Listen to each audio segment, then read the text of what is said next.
Well, good morning, and welcome to marvellous Madrid in Spain, I suppose, really. And welcome to Buggyland 10. My name is Nick Damon. We are RC Racing TV, and we're here thanks to the Relocation 1 Group 1. Blimey, I know it.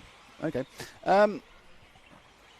And we are going to be here for a very long time, is the answer to that question. Thanks to InvisibleSpeed.net, which is the main reason we are here. For Buggyland 10. Now, Buggyland 10 is it's kind of an American style, I would say, European event. You have all sorts of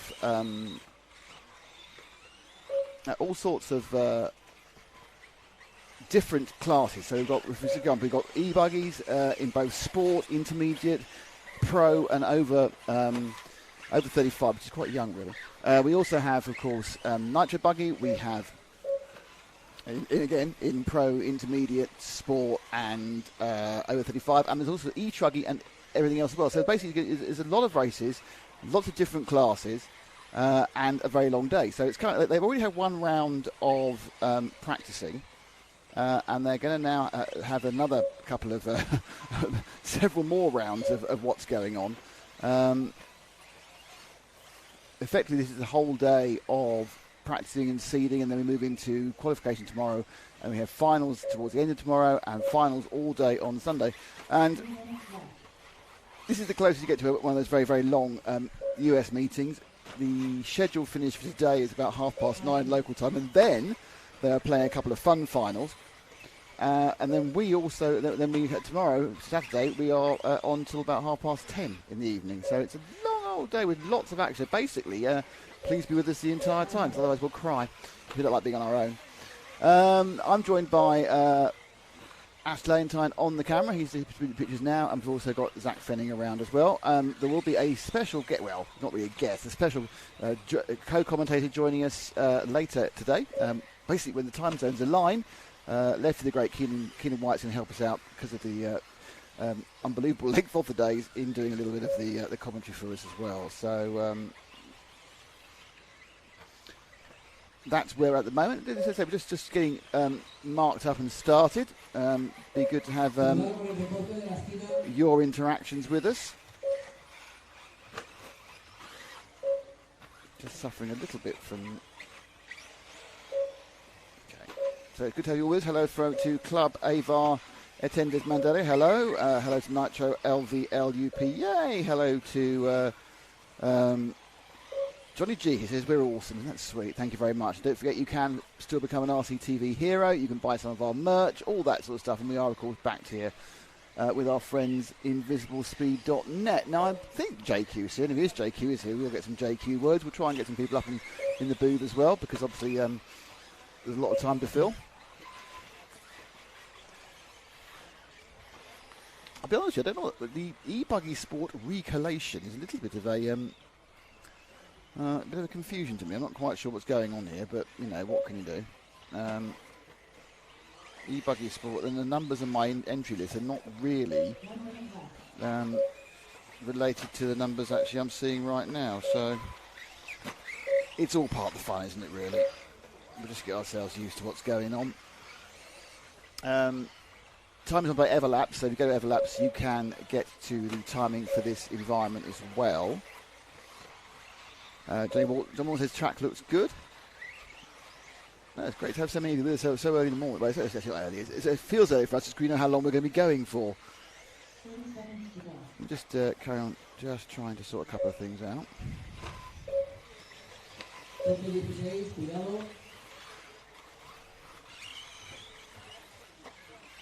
Okay, and welcome to our friends on Facebook. So, we're on Facebook, we're on YouTube, we are RC Racing TV, and we are in very sunny Spain. It's a lovely day, too lovely in some ways for sitting in a hut talking about RC cars, about racing RC cars. Despite the fact, of course, we are now just on the cusp of October. It is coming up to 30 degrees, which is 85 Fahrenheit later today. And I think that was the beep for the end of the situation.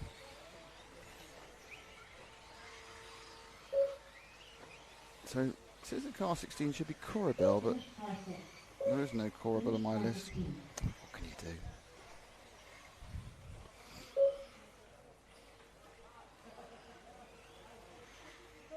Anyway, so yes, the list is not bearing particular. That's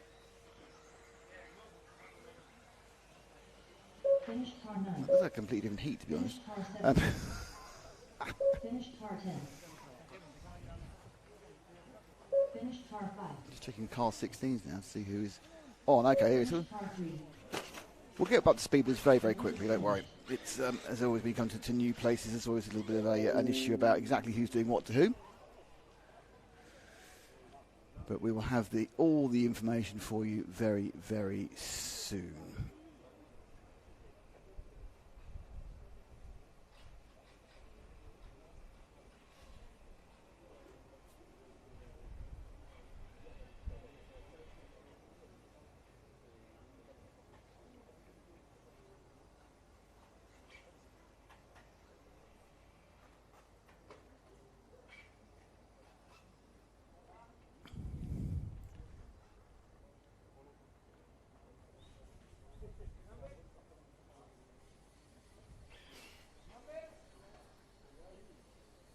Oh, there we go.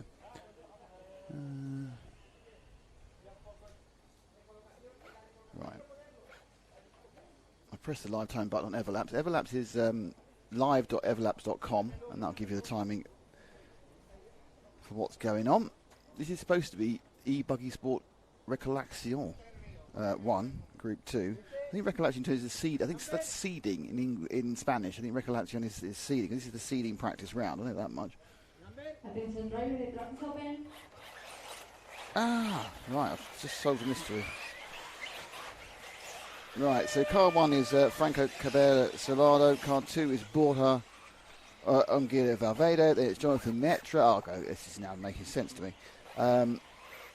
Morgan Mazur, Luis Redondo, Nathan Tundi, Jose Valadao, Javier Giganto,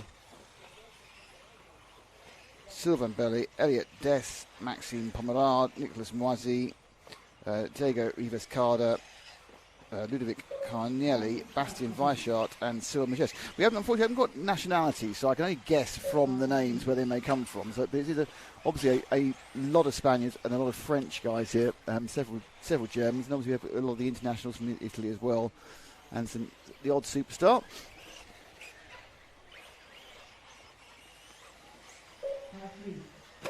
No one's more superstar. Oh dear, let me fall off that car then.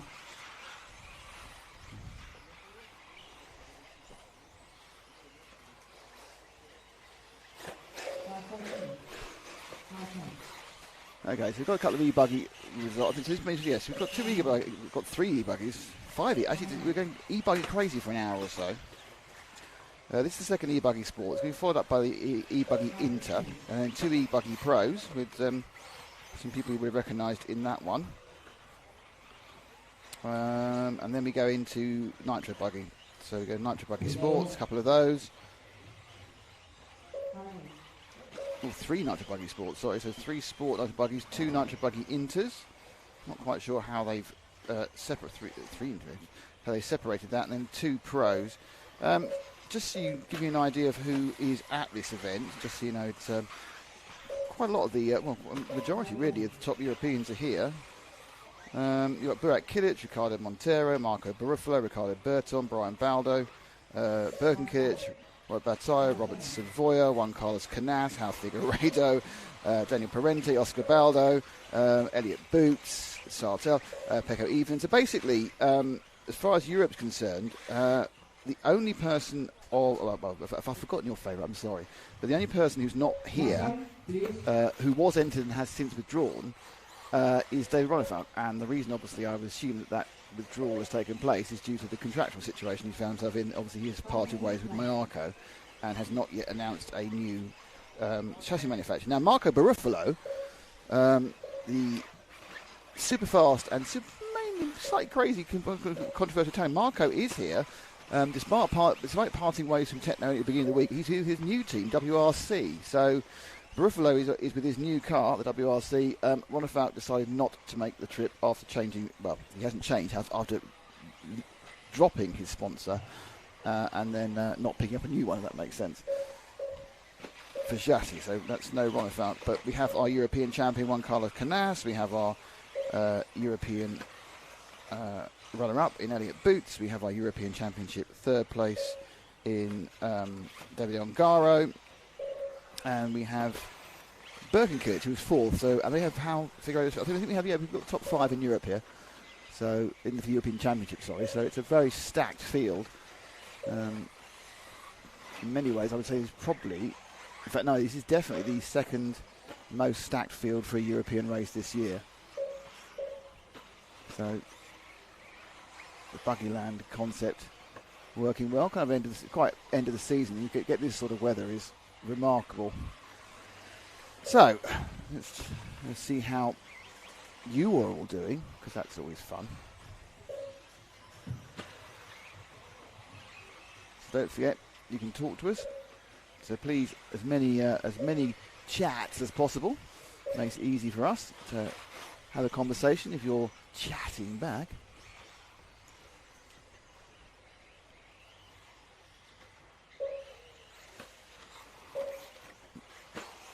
I must say thank you to the team back at base. That's James and Matt. James Parry, who's done a lot of work just setting everything up for us here remotely.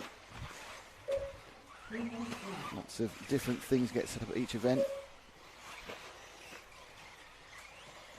Other cameras I can come. I need to work out where other track. We're quite a long way from the other camera yet, but I will show you the other camera we have. We have more cameras for the finals. We have adverts, got replays. Oh, everything. There's everything on RC Racing TV. Marvellous.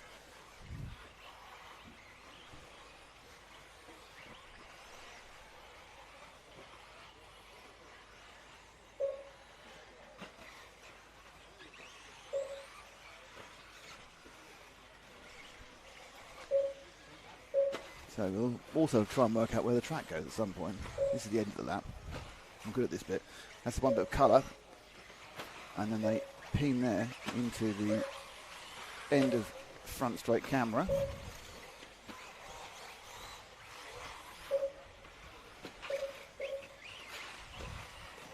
Three-lap seeding, as you can see. Shandy leading this one at the moment by some considerable margin. He's 8 seconds faster with 3 laps in than Borja Angero Valverde. This member is the Clubman Sport version of E-buggy. Oh.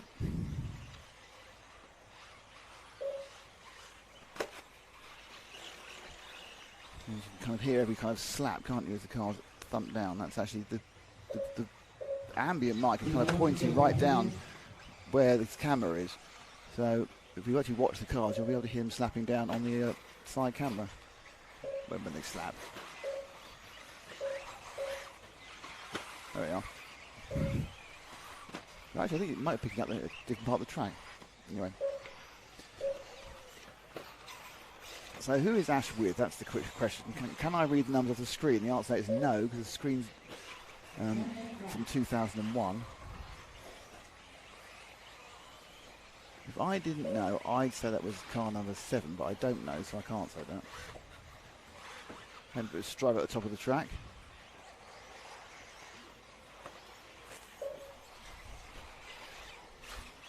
Right, not only that. Oh, that's quite good. So I can do that. When the car's doing something like that, I can do that, and I can press this. So he's just gone slightly. Oh dear, he just fell off. That's just gone to the cliff of despair there, isn't he? Straight off. It was supposed to be track there. I'll let me just go. I'll let me go. Oh, okay, I'm just fine. Everything's fine. Just gonna carry on. No one saw that. Not an issue. So it's about 10 seconds to go on this one, which is the Nitro Buggy Sport. And then we go to the E-buggy Sport.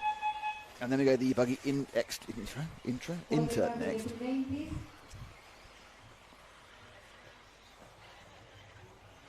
Now, as you can see, there's a long list of people who've backed this event at the bottom of the screen.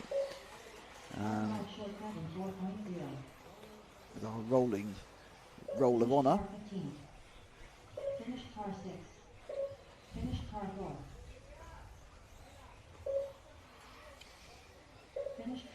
You can tell from the pictures how sunny it is, how pleasant the weather is. Marvellous. Ooh.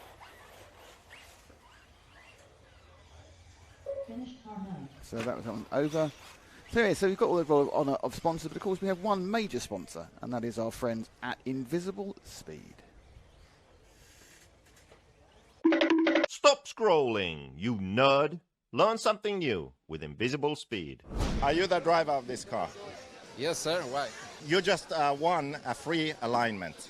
I had my car touched by JQ, and now I don't feel safe. I can say that he did improve his time 10 seconds and his best lap. Last question, would you recommend the InvisibleSpeed course? Yeah, for sure. Spend your money. Good spend.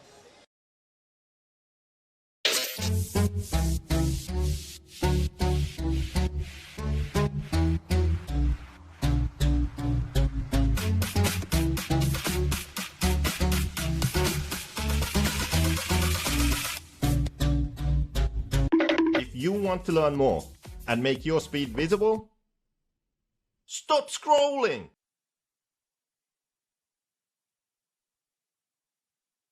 Well, there we go. So yes, InvisibleSpeed will be, the offer is still on. It has been running for a while now. If you sign up for the course, you get a free version 2.0 book. Now, I think it was supposed to end at the end of this month, but I'm pretty certain it'll be extended to the end of this event. So you got a couple of days to sign up InvisibleSpeed, and you get the course, which of course is recommended by everybody. And I think my door's closed itself. I'm trying to get some fresh air in here. So yeah, so it's all available.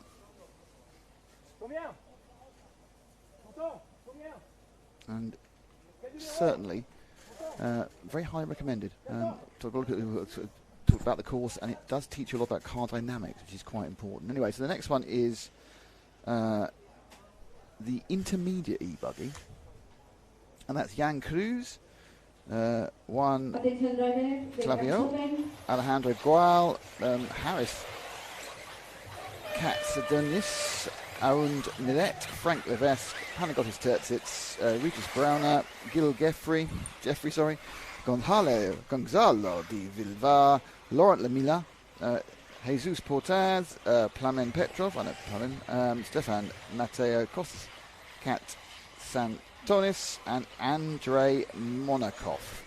And they are all practicing away right now.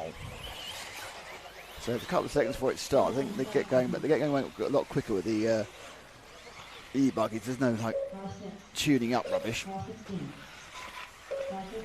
They go straight into it. It's just best 3 laps for this one.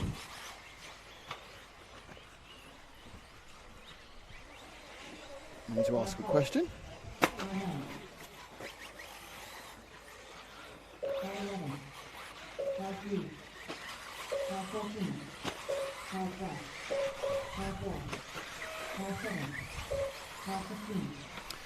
So what I'm going to do is, because I'm a little bit for identifying numbers, I'm going to step out, try and see which car.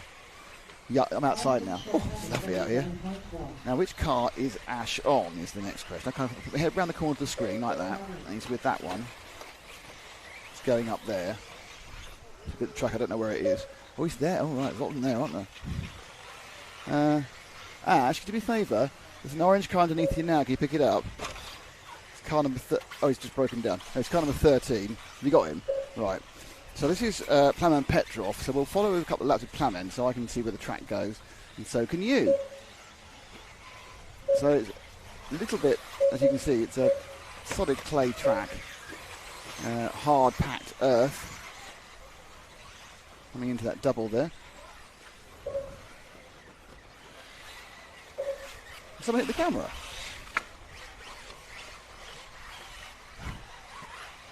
It's pointing the wrong way, isn't it?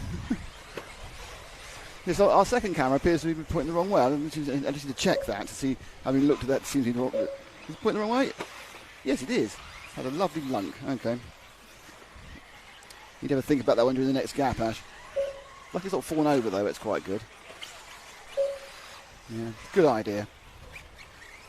Right. 5 minutes left.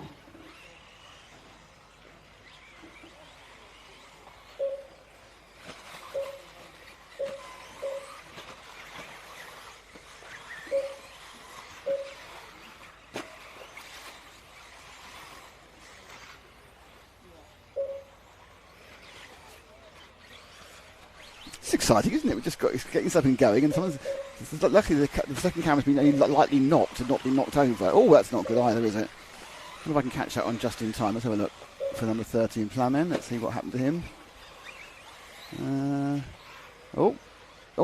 Hit the barrier, hit the side of the track. It's not great, is it? Okay, so he's coming now to, well, he's upside down. He's coming to complete the lap. Right, so you make these kind of just about over 180 return. You come over the kind of carpet seat, up at this big double. You drop down into the hairpin. You did have the camera before. You've moved the camera now due to constant problems. So you go a right-hander. You're going to call it up and around again. Another sort of, it's basically internal S-bend there, isn't it? And again, you're constantly moving and turning. Sort of a loopy straight there with a low double. Flat section, which you managed to get wrong. Up high, and then you've got another low double with a higher kicker, effectively. And then you go up and over. This top section is great. It's kind of a roller, almost like it's a bit like the roller coaster, but not which we saw in Redovan. It's quite a fast section. That was Birkin saying hello to me. So the top section I quite like this. It's like a roller. I might use the term roller coaster. It doesn't have to be one place. Two tracks on a roller coaster. It is very much that way. And it's 1, 2, 3, 4 rollers, followed by a short double. The internal section, once you go past that, it's a lot of, they've packed a lot of track into this square footage. So it's turning back on itself again and again and again and again.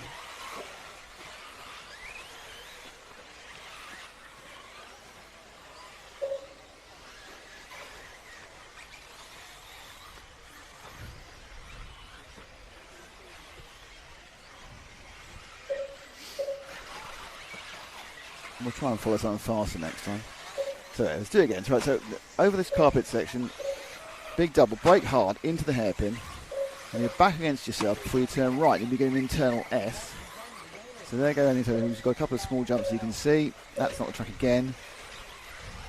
Marshall was a bit slow to react there.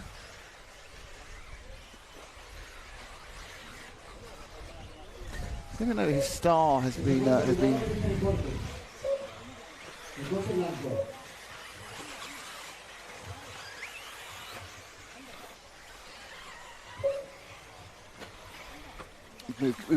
we move camera to. Let's see what it looks like, shall we? Oh yeah. Looks less like to get hit, which is the key point. Got a glancing blow and got away with it.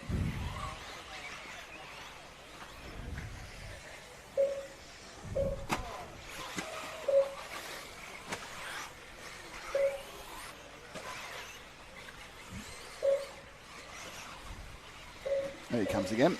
So up and over into the hairpin, back on yourself, and you go up into the internal S-bends. You fire. Okay. He'll fire away from himself now, and the relatively flat section. Then you go. It's another tight right-hander, left-hand hairpin. Bit of a flat section with that low double, and then at the far right of the corner now of the track now. Flat section. It's quite a lot of flat sections. This is quite a quick track, and then you go up and you're onto the top roller coaster, which goes all the way along the top, as you can see, absolute maximum speed. Left-hand turn, dropping over that double, and you're back up effectively for the another multiple corner, and that's that kind of little kind of. Actually, it's interesting. It looks different from different angles, but that final corner is more kind of a. It's like it looked like a 180, but no, it's kind of like a kink into a 90 degree. So Plamen just helping us round for this race, just so everyone gets an idea of where the track goes. Attention to individual finishings. So there's a couple of 2 or 3 bits where you're actually going quite quickly. The main one, of course, being just up here, where you turn and go up to the top of the track, and you're just flying up there. Not like that, really. For the track with the pit lane, please. Finish time. So that's that one then. That was the relocation group 1 of E-buggy in. Oh, they've got dust in here now. There was dust yesterday. There's dust. Dust, everybody. So next up should be E-buggy Pro with people we've heard of. Sorry, that's not the people everyone's heard of. So there's a reasonable E-buggy turnout. Put the number in the body, please. Put the number on the body, please. Yes, that would help. Put numbers on the buggy. Good morning from Bermuda, says Clement Lawrence. It's 6 a.m. here. That takes some sort of commitment. Hello to Casey O'Donnell. How are you doing? The heat is finished.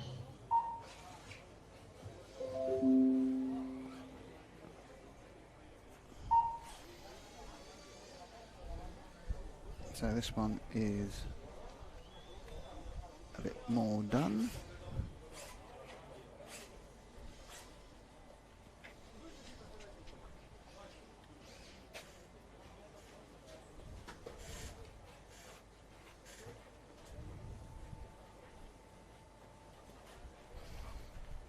So next up should be the E-buggy Pro. That's Robert Bachel in 1, Pedro Gomez in 2, Ricardo Montero in 3, Mark de Zwart in 4, Alex Vaz-Camber in 5, Jean-Peric Sartel, who was a bit of a, of course, is a former European champion in E-buggy, in 6, Juan Carlos Carrenas, who is the current European champion in IC, of course. In 7, Ivan Navarro, Jordan Lott, Marco Barufalo with his WRC, we think, Birkin Kilic, Iker Tellez, Brian Bowder and Ricardo Berton. So lots of people to cover.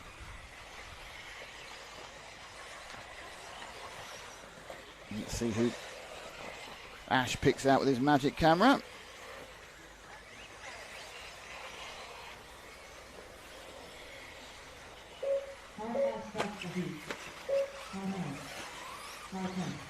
Go to Anus RC, who are watching on Facebook. So a chance to see some of the more well-known drivers on the planet. The first question we have is, who are we with? And I cannot tell that from looking at that picture I've got, so I've got to find out.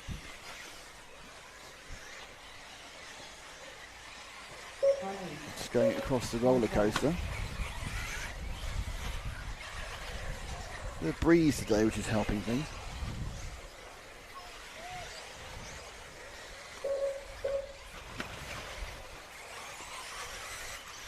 Yeah, they're not got enough numbers on, have they? I think he's got a 10 on the car. I think that was 10, the pink car. You're with the pink car, aren't you? Do you think it's 10? Oh, it's getting nearer me now. Getting nearer my old eyes again now. It is 10. So that is... Oh, it's Marco Barufalo. Marco Barufalo out. It's quite similar to his colours. So Marco, this is his first chance for you to see him, I assume, with the WRC. And he took his pictures. They've got a bit of punch on that thing, isn't it? On the WRC buggy. This is the E-buggy version of it. Marco comes into that turn before the main straight.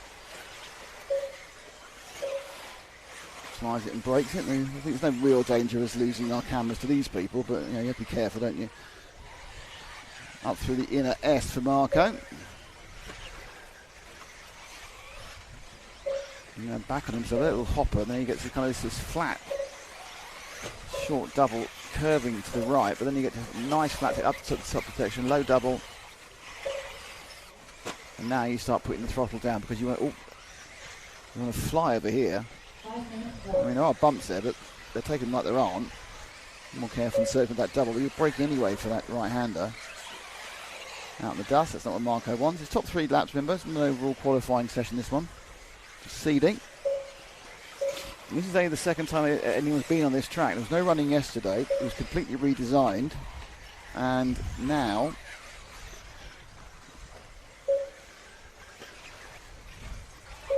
They had 7 minutes practice earlier, and this is their second run, so it gives you an idea how quickly these guys can get used to a difficult track. Yeah, there's a lack of numbers on these cars.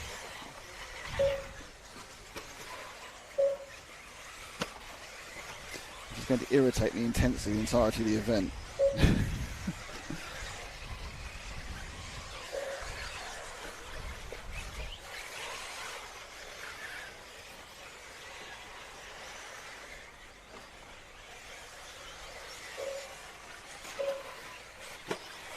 Okay, so we can find somebody else.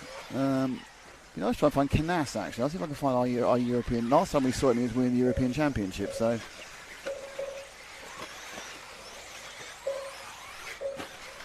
Okay, he's underneath us now, Ash. He's the blue and red car about to go up the inner S. That is one Carlos Canas. He's gone big on the facial hair, everybody, by the way. He's sporting a light beard, I would say, trimmed and a moustache combo. So hopefully you'll get to see the new facial hair of our European champion.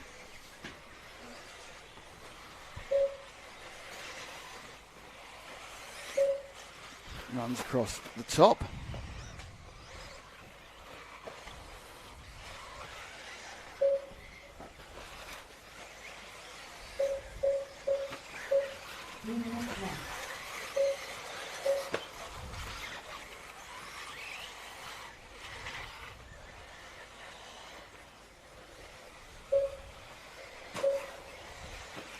With a kerfuffle there.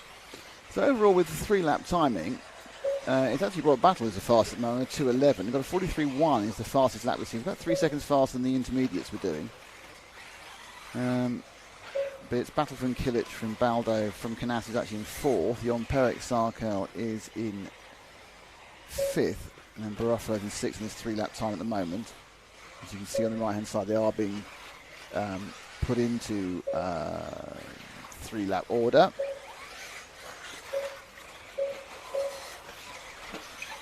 Another 45-second lap. You've obviously only got about 10 laps to do it in the 7-minute run.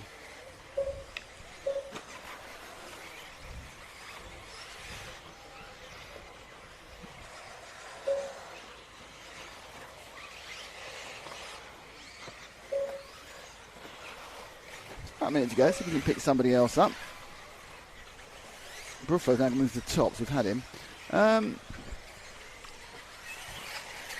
going to pick somebody up. I actually breathe in the car now, that might help.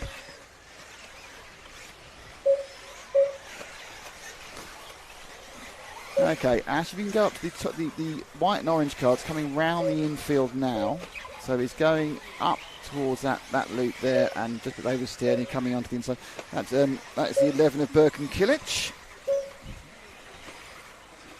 And that'll be a Mugen buggy, or a Mugen, still buggy's here, E-buggy, Mugen E-buggy. Kilic currently running in 2nd.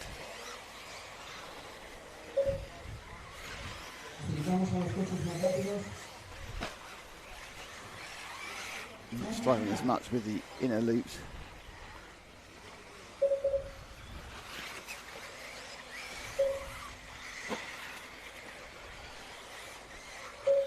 So Kilic driving up and away.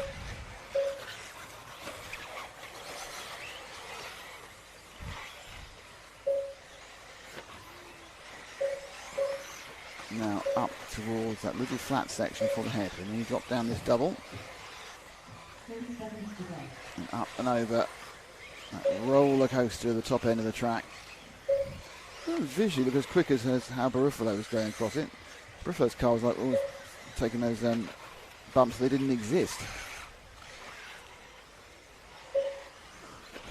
And there they go. And they are finished. We have Birkin, in fact, who was showing at the end there. But there's one car. Let's come on. Has a new facial hair. There you are. Don't say we don't treat you.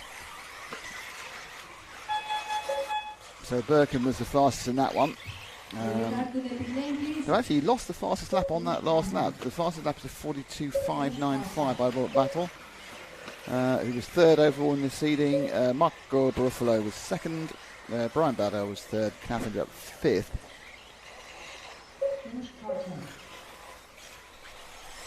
We put a pretty reasonable time apart. It has to be said from Pedro Gomez. He didn't get rolling. He only got 2 running laps.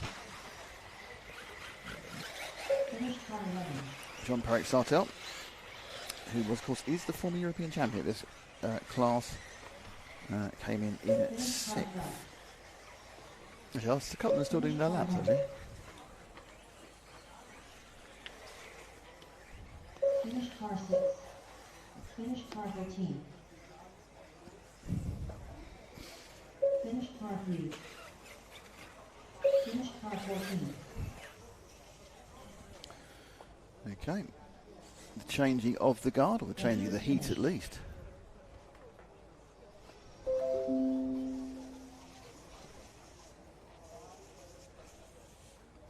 So, in this one, which is the second of the Pro E-buggies, we've got Renault Savoia in 1, Oscar Navarro in 2, Patrick Avnet Jr. in 3, Pecco Evening, his name is spelt wrong, in 4, Adrian Parenti in 5, Daniel Parenti in 6, so it's a Parenti off, Aaron Ronick in 7,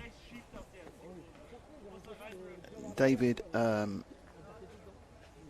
Todd in 8, Andre Bento in 9, Burak Kilic in 10, David Ongaro, some bloke called David Ongaro in 11, Elliot Boots in 12, Oscar Baldo in 13, Hugo Ibanez in 14. So we've got the European runner-up and the European champion third place man in this one, as well as, of course, who's also, of course, your double reigning world Nitro champion. So don't say we don't spoil you. I mean, please don't say that.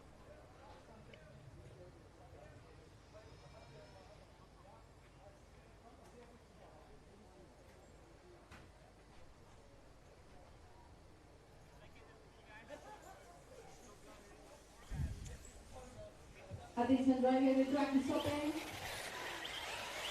Let's get rolling.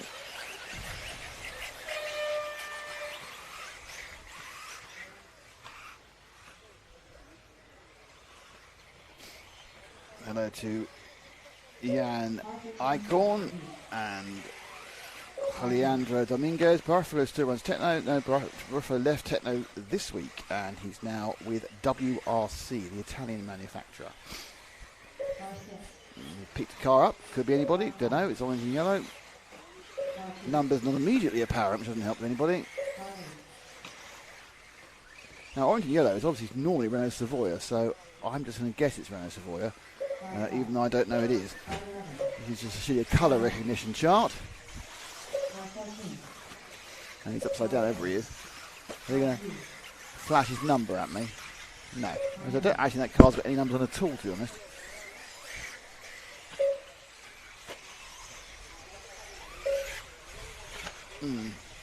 Some people aren't really taking this too seriously as far as enumerating their cars is concerned, but I can't see other yellow and orange cars out there, so it almost certainly is Renault Savoia. I don't know where Renault is, and see if he's looking at it.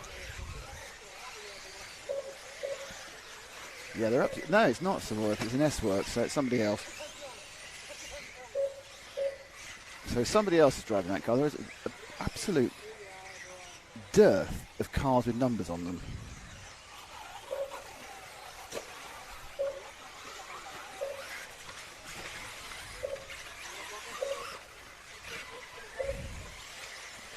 No, there's Savoia's car. So I've seen Savoia now. Doesn't help us identify who this is. Obviously, it could be anybody. So anyway, mystery car. Man who would have had his name on RC Racing TV, but he forgot to put a number on his car. Okay, let him go. So let's see who we can pick up next. I'm sure that at some point... Here we go. Okay, in bright yellow is the 11 car. Now, if that is the 11 car, which I've never seen a practice, but that is Davide Ongaro, the practice body. He's gone full one can, which is a bit of a surprise. It is supposed to be him. He is number 11, but stranger things have happened as far as numeration is concerned. So that is officially, as far as my piece of paper is concerned, Davide Ongaro with the Associated. Running across the top of the hill. Track is quite a lot higher at far side than it is here. We've obviously done it nicely. Well, it's certainly associated. It's a yellow-bodied Ongaro, the lesser-spotted yellow-bodied Ongaro. Rare to see, indeed, in these modern times, a yellow-bodied Ongaro. Sliding down the hill quite nicely there. Good turn. Powering up the hill. It's a hairpin.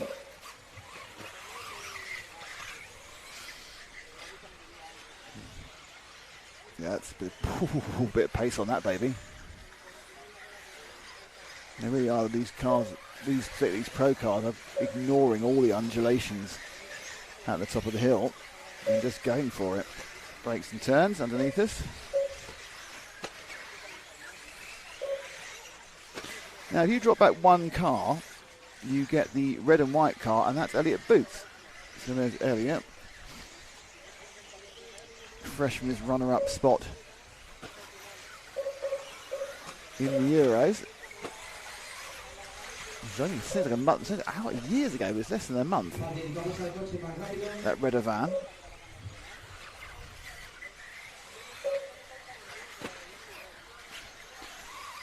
Obviously at Redovan we thought the 2 days condensed to one, which goes a 13.5-hour broadcast, was quite long. Tomorrow's broadcast is probably a very similar length.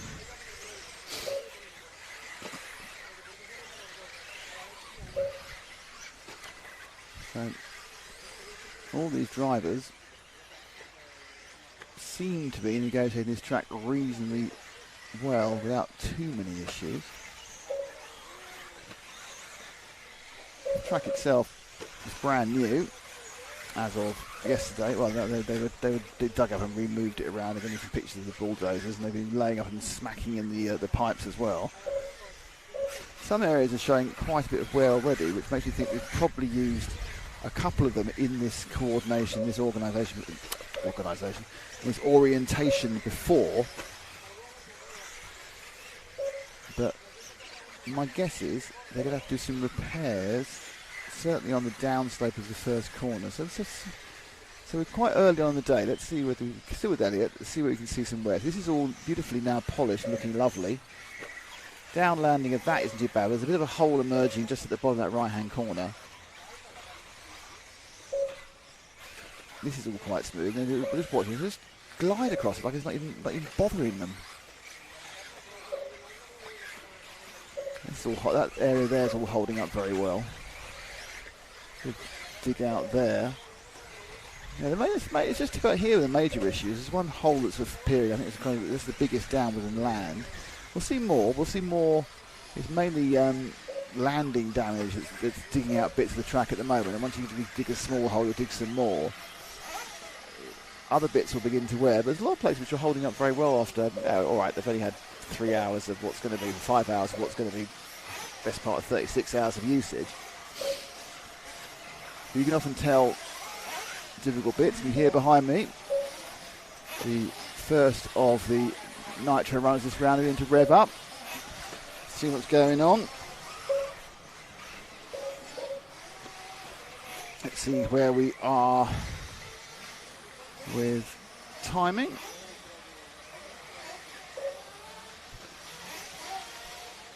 So it's Ongaro who's rated top from Boots, from Parente, from Killit, Burak Kurt, Boscobello, and Savoria, top 5 at the moment. Fast as that, 42.263 by Ongaro. He's leading by just shy of a second over 3 laps, so he's got like a 3/10 advantage from this man. So it's Boots to second. So he managed by, well, just chose the big names really. Managed to find the people who are going, oh, Elliot. Even the best of us, Mr. Button to press Mark 6. I'm going to show an error by an expert, but I forgot to press the button. So this has got another lap to finish.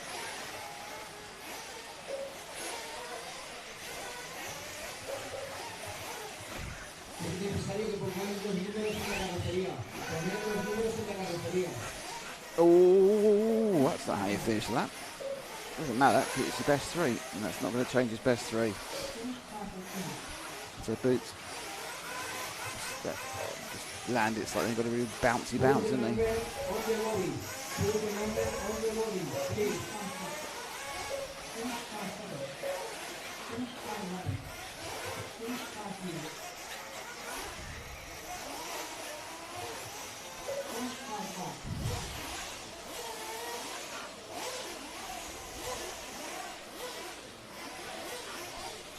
Okay, so we now begin 3 heats of E-buggy Sport. Before we do that, let's have another chat with the man who is... You know whom I know? Yes. JQ, Invisible Speed. Stop scrolling, you wanna be Lewis Hamilton? Learn something new with Invisible Speed. You can't do everything at 100% maximum speed. You have to be smooth. I mean, when you drive a real car, if you drive a real car, how do you just, when you get to a 90-degree corner to turn into the parking lot, do you go like that with the steering wheel? Do you like slam on the throttle and the brake? No. You probably turn the wheel smooth and get on the throttle smooth. Same thing with an RC car. If you want to learn more and make your speed visible, stop scrolling! Wise words, JQ. Always stop scrolling. That's the key thing.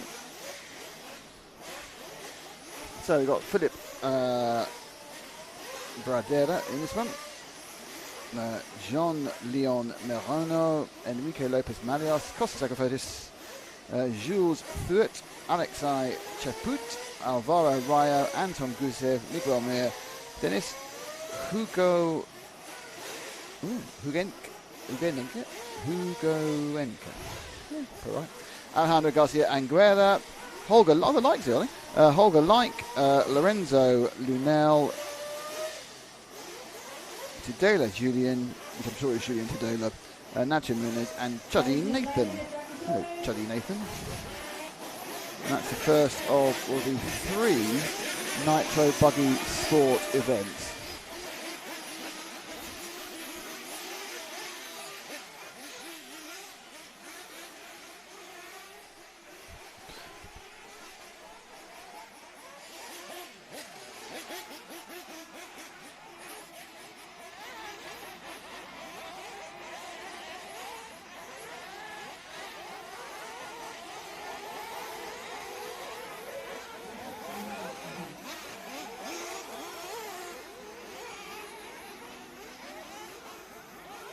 It's great when you solve a problem.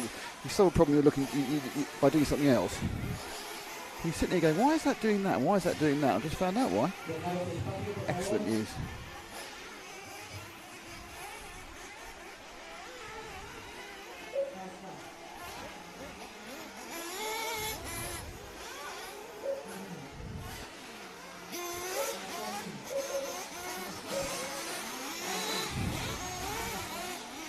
So here we go. Everyone's off and running.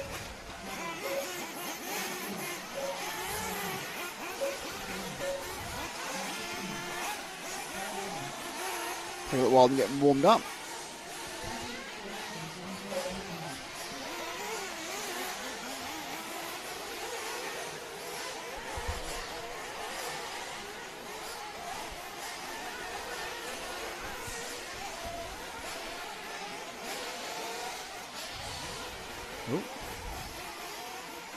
So this here, so obviously we just had the Total Experts and the E-buggy. This is why I say it's like an American race, because we have lots of subdivisions. Obviously most European races we cover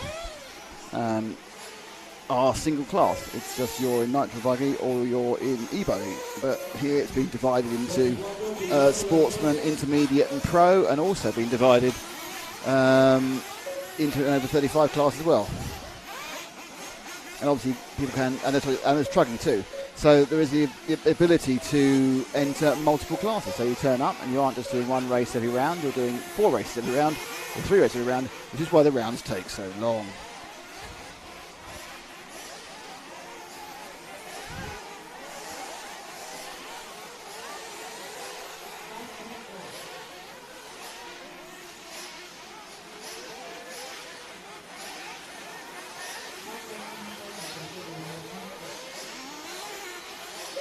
So hello to Jonathan Wolf, who is one of our RC Racing TV heroes.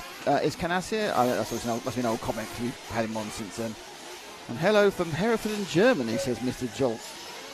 J. Clock. The Clock. Interesting. Yeah, so if you want to become an RC Racing TV hero, you will get some stickers, despite this like sticker kerfuffle. We are getting stickers out now after a gap between working out how we're going to post the people whose addresses we didn't know, but we sort that out now. It's a bit like getting their stickers.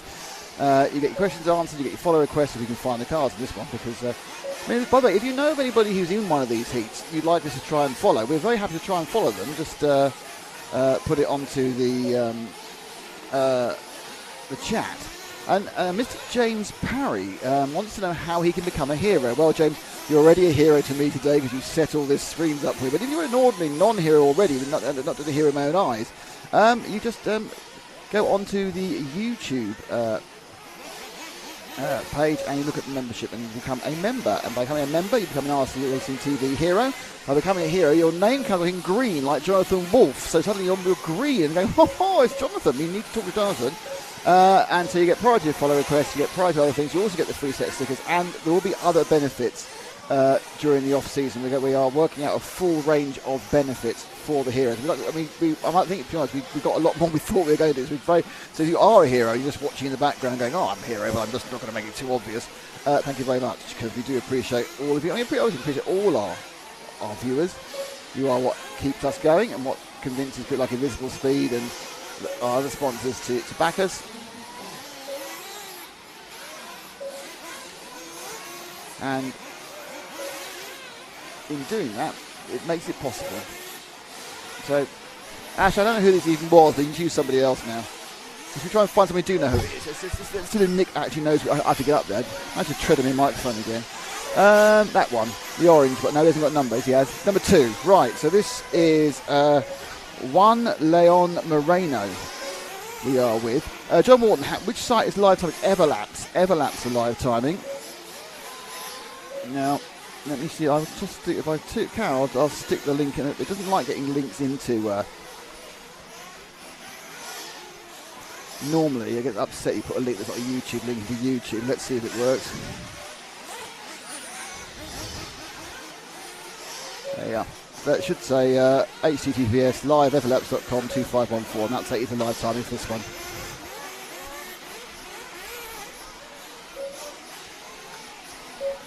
So, with the orange machine of Mr. Juan Leon Moreno, he won the prize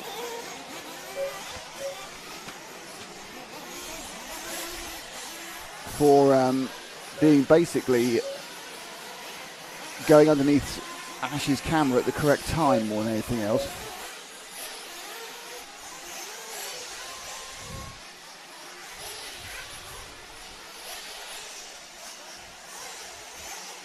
There is a lot of engine noise. It's interesting because one of the reasons there's so much engine noise, just so you know, some of it is from the track, but we're actually kind of sitting. We're at one end of the rostrum. We're at the so when Ash comes to the start, I go to the top now. We're basically pretty much sitting just after that hairpin where the second camera is. So where we are, as you'll see it now. So this is as he goes now onto the main straight. So where we are, see, this is going underneath the rostrum now, underneath the rostrum, slap bang, and we are about there, where he's just turned around, which is fine. And so I've stuck a microphone out the window, and that's that one there. The only problem is that we have so much ambient noise generally because where we are sitting is literally on top of the warm-up section. So where everyone's warming up for their next heat, there is a cacophony of nitro engines going off. So we're kind of doing that as well. So we can get slightly overloaded by ambient sound, which is what's happening now. But we'll try and work out the balance during the course in the next couple of days. Hopefully you can hear me, because otherwise I'll be very upset. Anyway, so best lap in that one, which was Nitro, was 47.1. Second to go. It's their last lap. So car 2, who we're following, is right in the middle of the pack. He's sort of in 10th, but he's not going to improve this time. He's not on the track.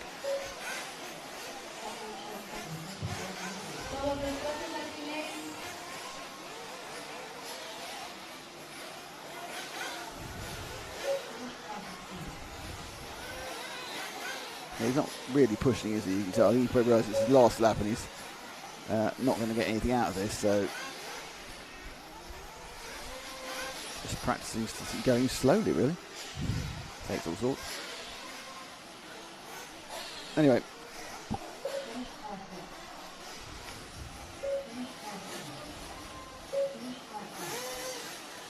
So it's Chuddy Nathan who took that one. Well, Nathan Chuddy as it will be. Julian Tejela was in second. Kostas Agrafostis is in third. Jules Thuaut is in fourth. Anton Gusev is in fifth. And Lorenzo Lunel is in sixth. But this is to say, it's seeding heat. So this is just going to put them in another heat later. And of course, because they're already partially seeded by being in different categories, you're not going to see those vast mismatches and the ranges where somebody is in a heat he really shouldn't be in, because he's had it in luck. So you're not going to have a huge disparity between the best and the worst. The sub heats you've been put into, or the class heats you've been put into, will be less than it would be normally. There we go. Got that one out in the end.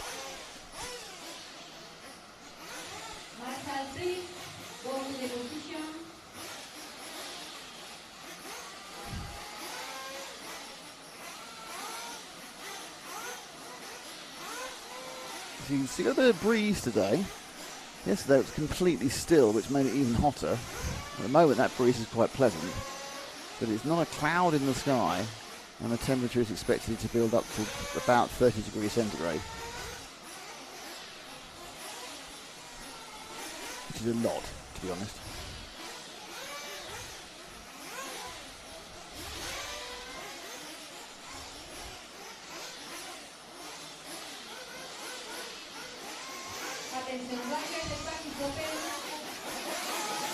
Okay, so next heat is Laurent Abadia, Ilan Fernandez, Uwe de Zwart, Bodmer Thomas, Javier Malenko, Christoforos Pliasiakis, easy for me to say, Eduardo Simon, Elliot Vess, Apotosolis Kathanasis. There's a few Greeks over, aren't there? Hao Henriquez, Hunke Laurent Uganek, Nicolas Moisi, Miguel Clement Ferrer, Sebastian Valvin, Moriano Fizzolari, and Bastian Weichart, who we do know from previous events.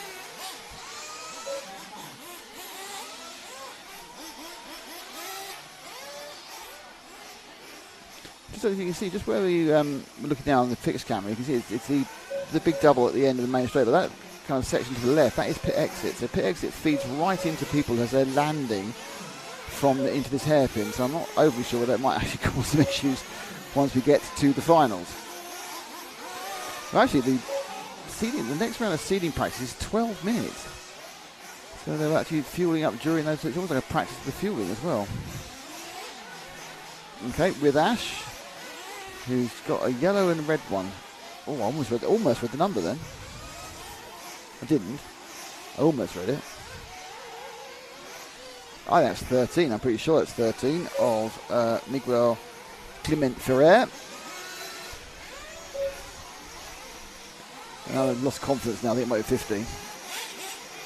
Well, let's say it's 13. So I proved myself wrong.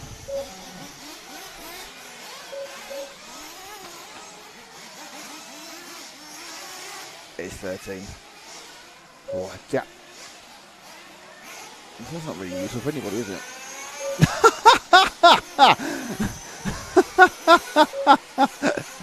Oh, I hope I've pressed replay. I think I pressed replay too early. No, I think I'm going to get him. I'm going to get him falling in the hole. Do we get falling in the hole? Yeah.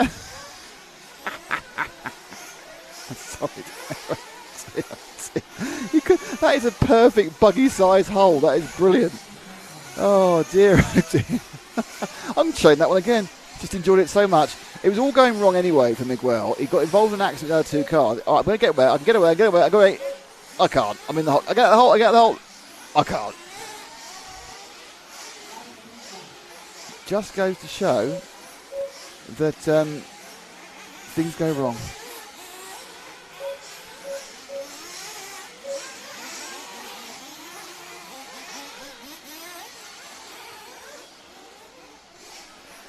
So you got Deleuze leading.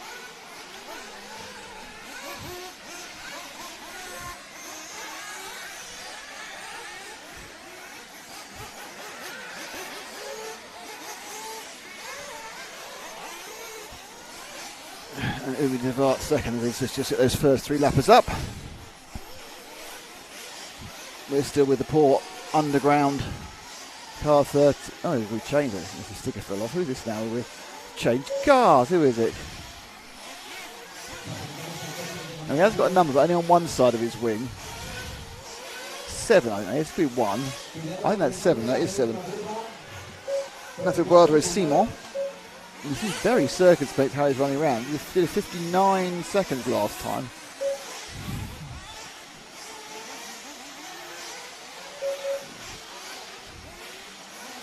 So these are, Buggy Sport are your real clubman racers. So some of these guys are quite early on in their RC journeys.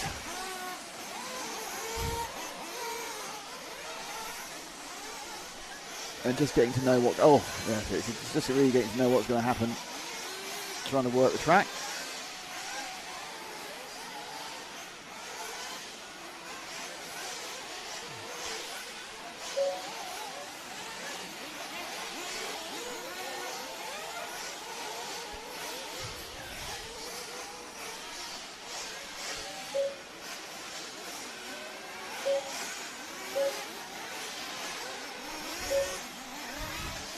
Oh, there's an unfortunate bounce there.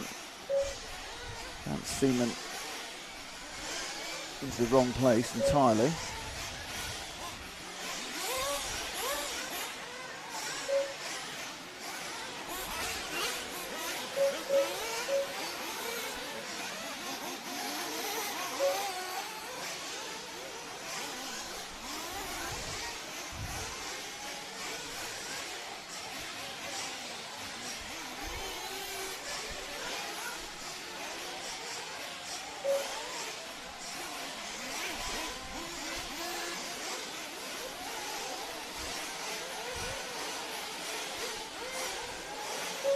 Yeah, there isn't that kind of stereo engine noise because you've got the cars on the track and the people tuning up behind us. So it just sounds like we're living in an engine. I don't know, a lot of people quite like, but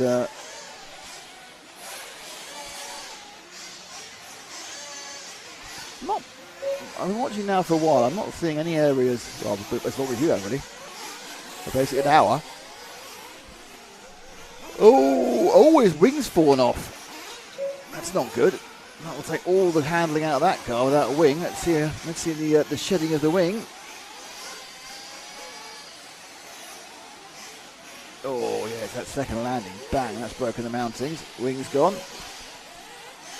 That's going to make the rest of the run really... Oh, he's given up, which is exactly the right thing to do. These cars just... Unless you're David Angara, the Neo in 2017 or 18, where you can... 17, I think it was, where his wing sleeve broke and he still won the whole thing. Yeah, 2/3 of the wing for about half the race and then just a central third for at least the last 10-15 laps. But when the wings go on these, you can't control them in the air properly. They're not really aerodynamic aids as such. They do provide a bit of downforce. They're all more about keeping the thing controlled in the air.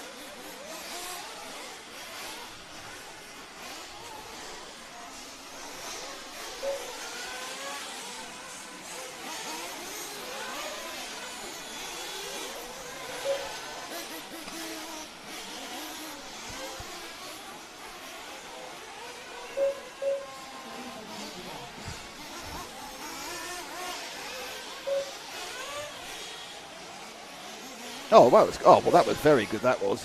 You can't argue that sort of performance. Come down.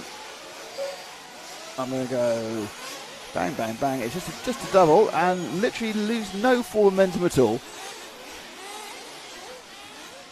That is a perfect double endo with no harm, no foul, no damage, and probably 1/10 of a second time loss.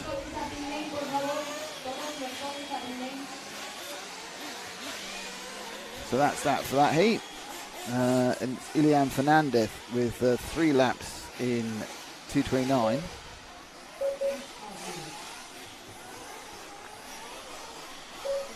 Quite a spread in that one. The best laps ranged from 47 to 1:09. I think 1:09 didn't quite count. I think that was more an issue with problem. So the fastest the fastest best lap was 47. The slowest best lap was a minute. So you can see we've got quite a big spread of talents here.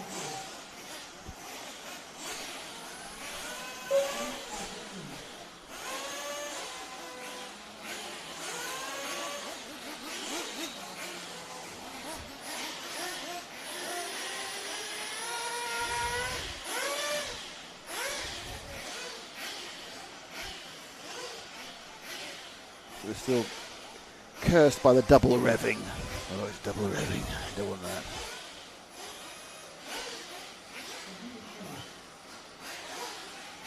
Oh, what a follow request. I missed that one. Anton Gusev. No, I wasn't looking. Gusev, I wasn't looking. Alexander Baz, I'm sorry, I wasn't looking at that request. If only you'd been a member. And I would have. No, I was on the wrong page actually for that. So I apologise to via Cheslav because you could have followed Anton Gusev. Actually, we couldn't. He's not in this heat. He was in the previous heat. That's a while ago. He was upset with me. There's a couple of fans for Gusev. We'll try and get him next time round. Sorry about that. I'm across several screens at the moment, as they say.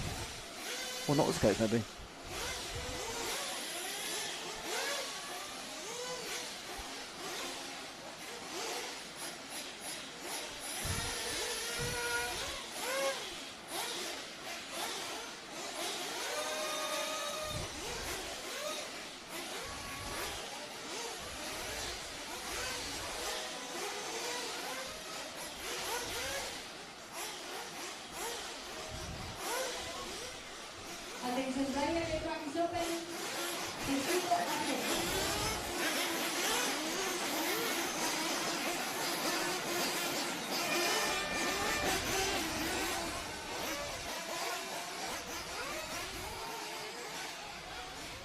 Marshall, please go to the position. Marshall, please.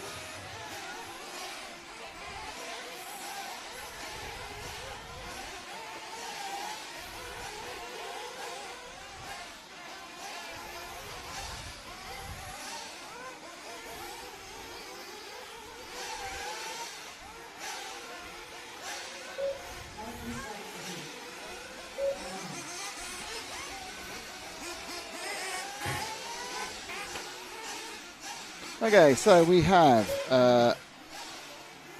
Jonathan Miret in 1, Antonio Minchado Meister in 2, Jose Maria Garcia Halcon in 3, Optiz Atienne in 4, Jeremy Volle in 5, Sebastian Riga in 6, Fernando Cabrera Salad in 7, Ainara Almenera in 8, Fernando Rodriguez Evia in 9, Anthony Cabot in 10, Daniel Munoz Arias in 11. Apologies for that. Oliver Polo in 12. Ruben Dalio Cancon in 13. Jose Velardo in 14. Anthony Rosane in 15. And Carlos Banezuela is in 16.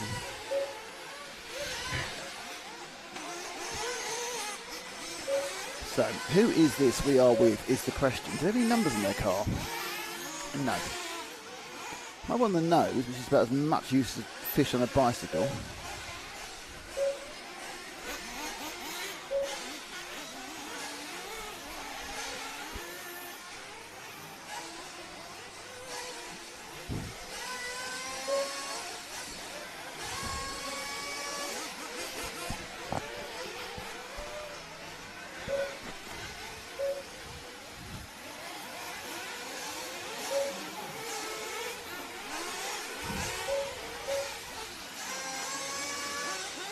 Oh, just about held that one again. He was up and down all over the side, but still just about kept it together.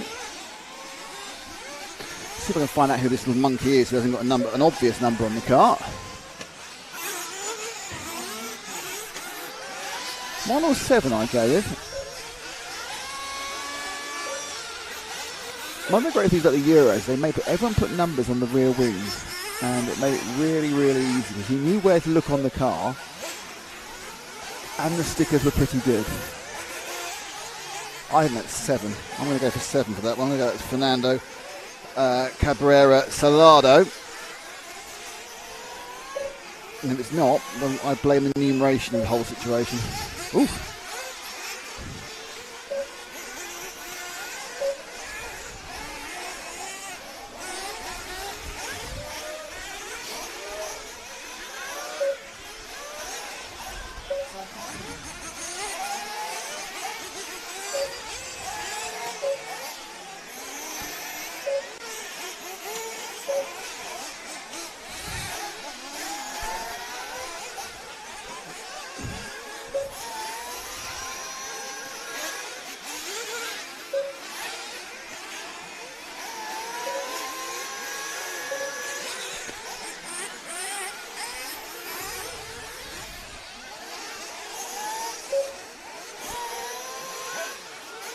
Oh, he's chasing out when the marshal's running in there. He's chasing after the car. He didn't know. I don't think he realised he wasn't on the track anymore.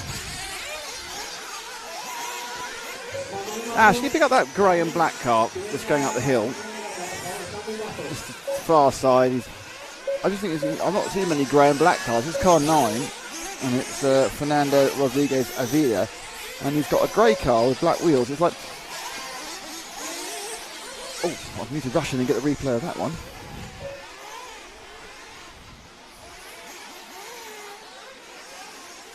So he put the throttle down. My point wasn't to be look at that for a massive accident. That's very good. That's a lot of turns. It was more a case, I think, how easy is it to see a very dark grey and black car? It's not even got some shiny wheels. I mean, it stands out amongst the pack. It's the only one that's painted that way. But it's I'm not sure that's the best way to achieve easy visibility.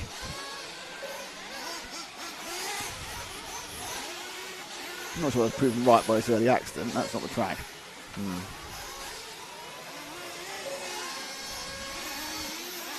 I think he must, by osmosis, kind of know we're following him. It just turned into shadow then. He just turned away with his shadow while being in the car.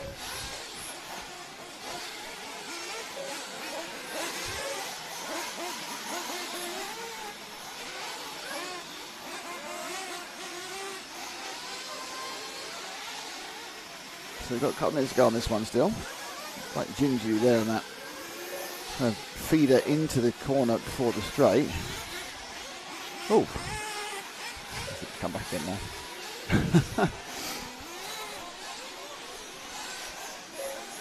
Not time for Marshall to get to him. Driver will be run over.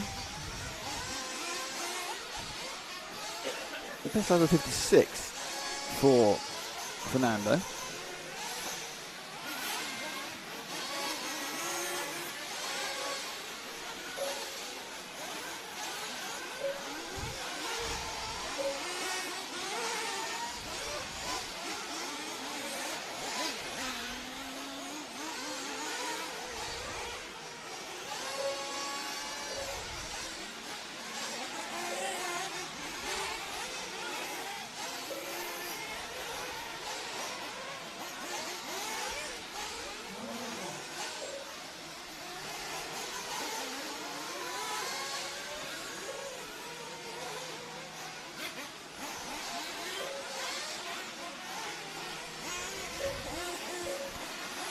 So,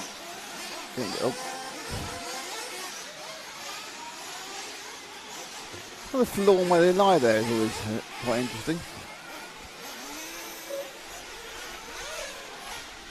think you thought, I can see what exactly happened there. You thought you were going to get a lovely little slide, smooth turn. Just took it a little bit early, but unlucky to roll over, really.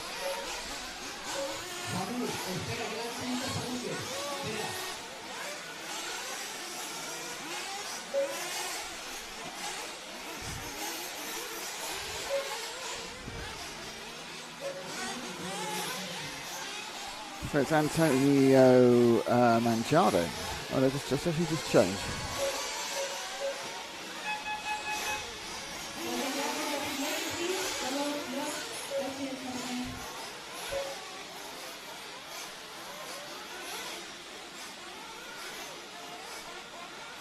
Fernando Cabrero from Antonio Manchado. We're going to do a 49.5. It's faster than we've seen for a while. Asby Kabot was third in these 3 laps. Right, still moving around. Actually, Carlos Vola moved to second there. Not everyone's quite got over their last lap. There's the cage in which we hold the mechanics because they can't be trusted. Keep them all in the cage.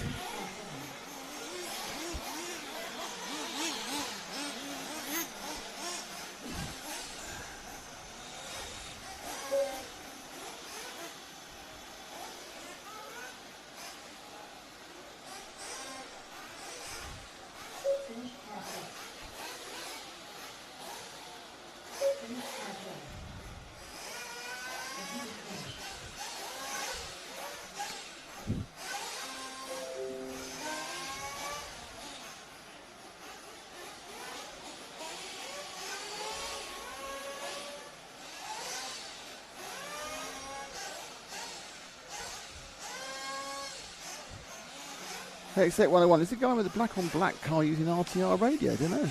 It's a good question. Car seems out of control. I think it's just, I don't think it's about car seems out of control. It's a little bit more just it's lower heats, to be honest. We don't tend to see these events we cover in the European Championships here. The lower heats European Championships, you're still, not a club person. You're still, someone who's good in your country. And these are local guys, probably the local Madrid guys out to enjoy running in this major event.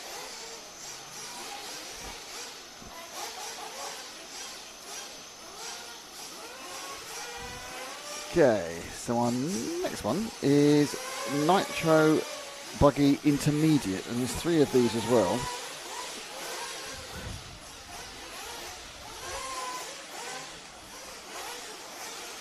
So you've got Gerd Pfeiffer in 1, who obviously we know quite well from years of covering him.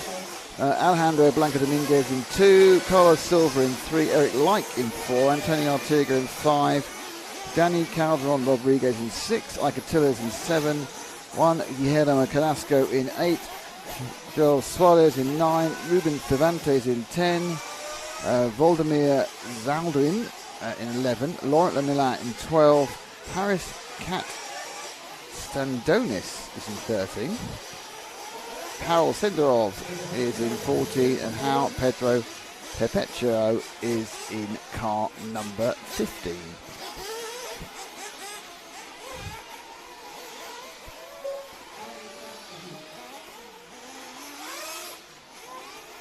So I also haven't got the nationality. I'm pretty sure we've got a couple of Bulgarians in this one.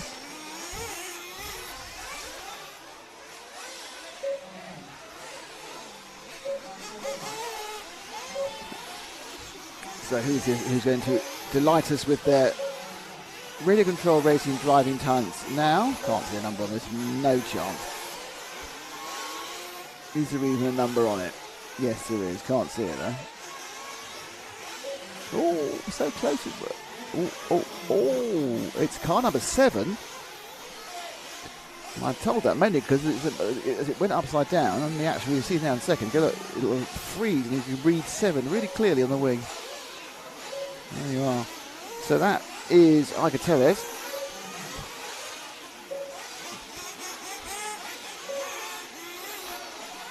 Got a follow request, that's exciting. That's for Harold Senderov, and I'm assuming that Harold's from Israel, just because the person who has asked for him, I think, is using a Hebrew script. If I'm wrong, I apologise.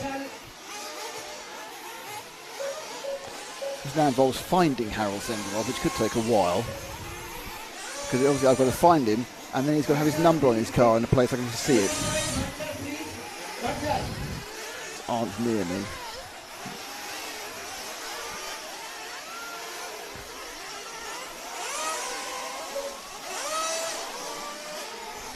That's car 8. That's remarkable. I think that was the second car by that was 14. I'm going to check my... Oh, is it? Don't know. Oh, yeah.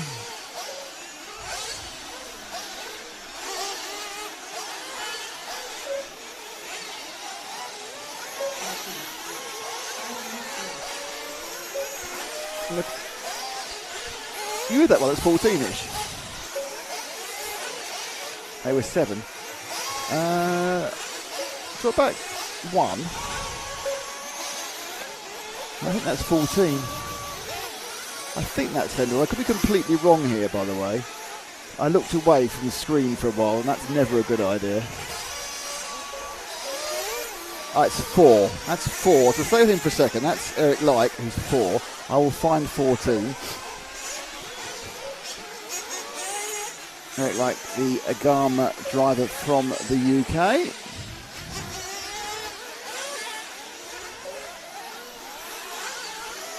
This is more like it.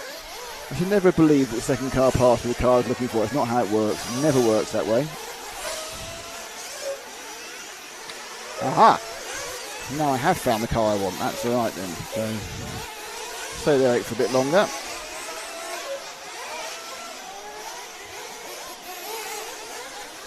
Okay, if you go to the far hairpin, Ash, and it's the next car along, the red and blue car. That is Harold Senderov. Got there in the end. I'm sure I get a prize for it. We got a bit of bonus Eric Light because I was looking for him. So we got 4 and 14, you see, for the same price as one, which is still free. That's always the price. Oh.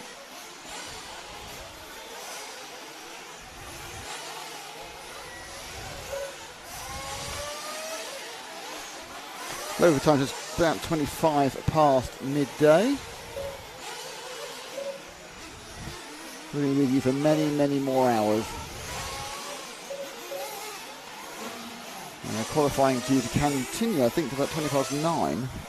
Might be 9:30 actually. And that'll be followed by a couple of fun finals. I'm not sure who's having the fun, to be honest.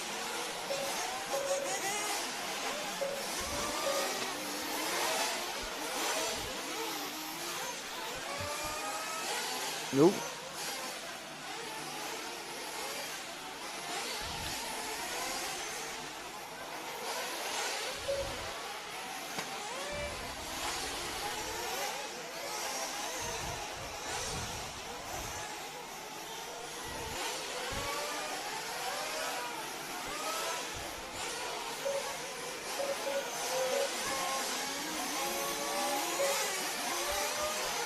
It's broken down. Harold himself doing okay. He's in 8th overall at the moment.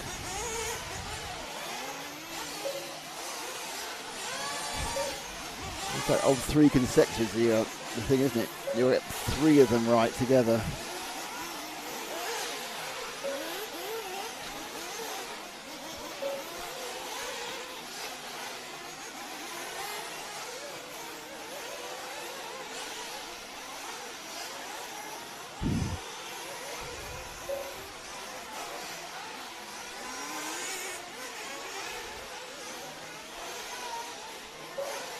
Through the into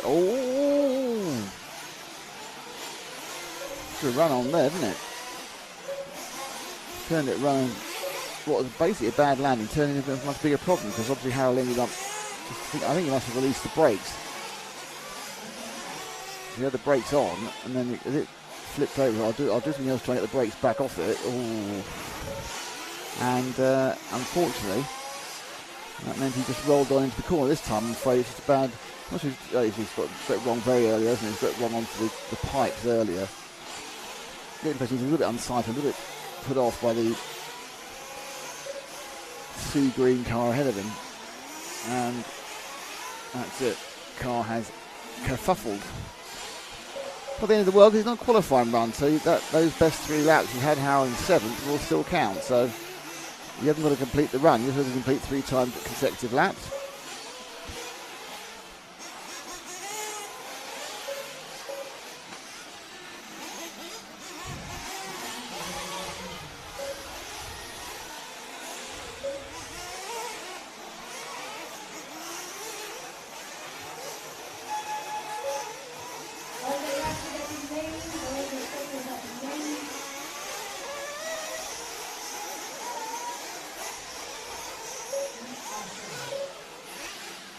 Now again, at this point, I'd be lucky to tell you who this was. Oh, so you get his number. 4. Oh, it's 4 again. We went back to Eric Light again by miracle. We had Eric in the middle. He twice got picked up randomly. He was second overall in the end, but the fastest was Locateles, and then it was Eric Light.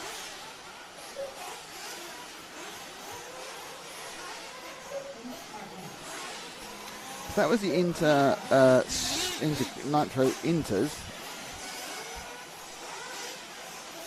So Inters really covers quite a large number of people. It's really anyone who up to who makes sort of the quarterfinals at Euro. Yeah, if you can make a quarters or a semi or a final, then probably you are an expert. But prior to that, there's quite a few young lads and young lasses in this intersection.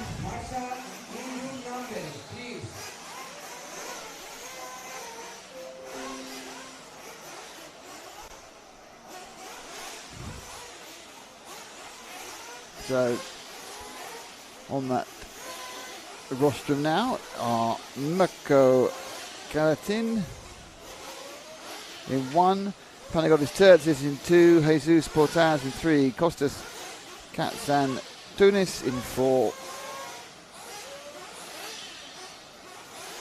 Stefano Zanelli in 5, Josef Lu in 6, Tomas Mendonca in 7, Ruben Martin in 8, David Bales in 9, Nuno Felipe Ferrer in 10, Kevin Pasquier in 11, Jesus Javier Diaz Olivares, how many names do you want? Yeah, in 12, Arnaud Millet in 13, Juan Clavijo in 14, Gil Geoffrey in 15, and Luigi Simoni in 16.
So, let's try and mix these sounds.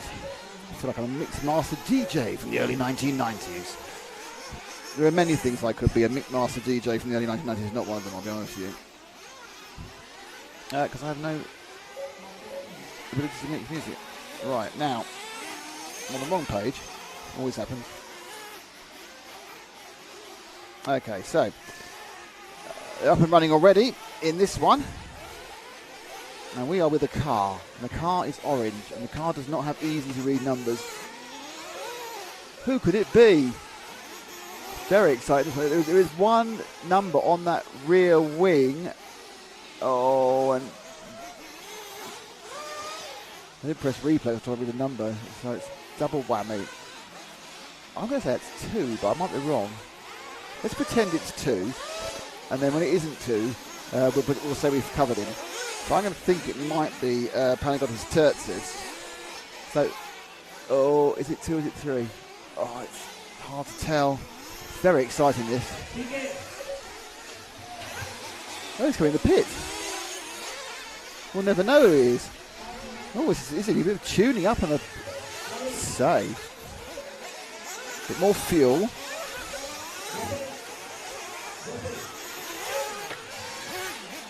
It's 8. I wasn't even close. It wasn't 2, it wasn't 3, it was 8. And that is Ruben Martin. So Ruben Martin is car number 8. He's come in for some fuel, he's come in for a tune-up, and he's come in to prove that I can't read numbers on a slightly old plasma screen. The screen we've got supplied by the club is lovely, it's huge. Unfortunately, it's also from about 2000. You forget how big and heavy early flat screens were. Now actually they weren't that flat. This thing's a good 5 inches deep. It's an early 32, I think, but it's struggling a little bit with a couple of things. It's quite a lot of picture shear and everything else. And one thing it doesn't quite have is the ability to see the numbers. That's not necessarily the television's issue. People aren't putting numbers on, or enough of them. But this is car 8. He's got one number on. And now he's got a replay on RC Racing TV, because this is what happens when you roll in front of us and the Buggyland 10 anniversary replay, and you're off and over and over and over and over and over and over and over and over, and you've gone. Man, bring caffeine.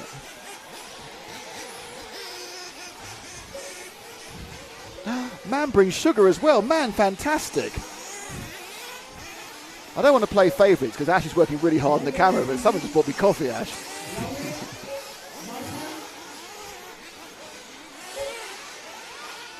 Also, this is going to sound really weird. You need to see a picture your mum sent me, because she's channeling you. Enough of the personal housekeeping of our family. Just in case, Ash is my stepson. So, and Zach, who isn't related to me at all but wants to be, keeps calling me Dad and saying I love you.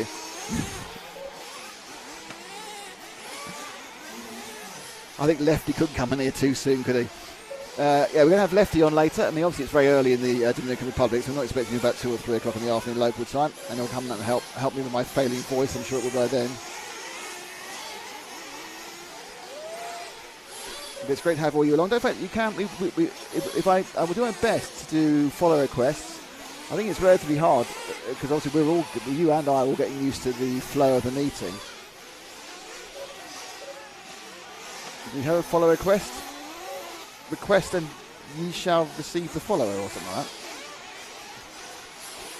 Oh, a couple of other little issues. I'll be able to having a couple of little issues which we are trying to work out now. Hopefully it's not showing to you guys.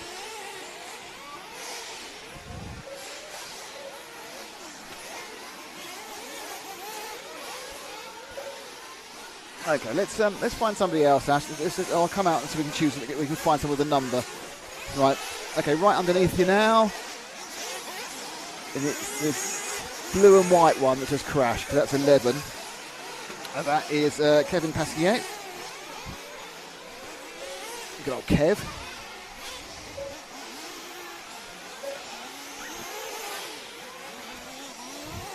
I haven't got any details about these drugs. I haven't got like chassis or anything else, so it's going to need a. If you have any information, just bung it on the YouTube chat.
Oh, 2 wheels.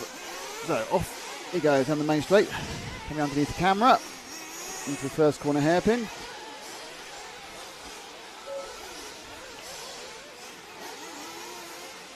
JQ is not racing today, X-Tech 101. He's working with, I believe he's working. Have you seen JQ? He said somebody doesn't know he's listening.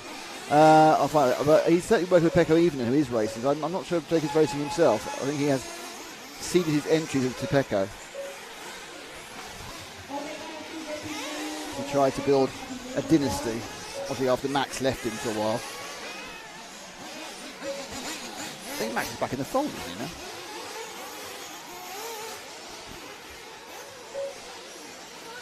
And that's the end of the run.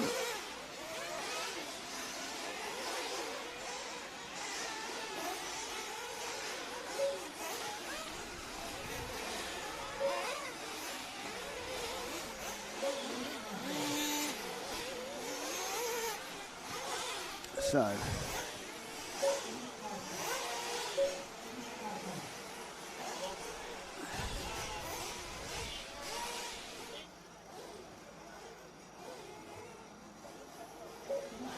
So we have this one. We have David Bustos, the last of the intermediates.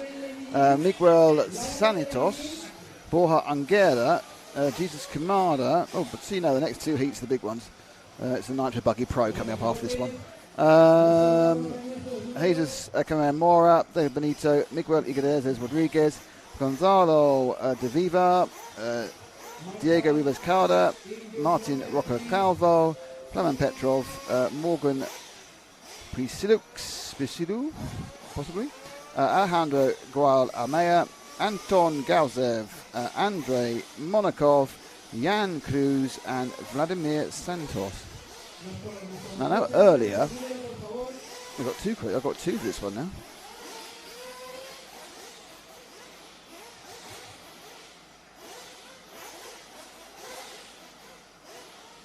So I know earlier someone went Anton Guzov in the 13 car, so we'll try and pick Anton up in this one. It'll be nice that way. At the same time as drinking my coffee, I'm trying to work out a slight solution to the slight problem I'm having at the moment.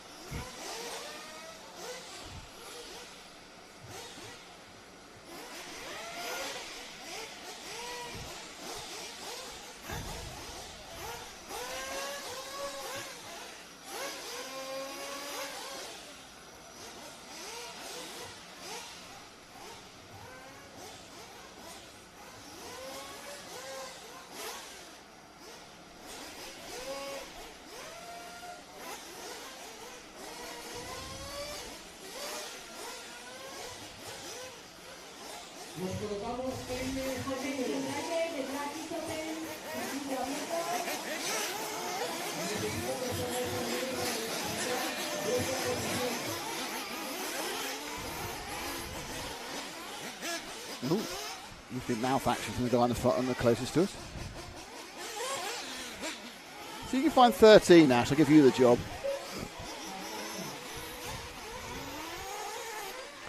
So yeah, next heat is the top heat.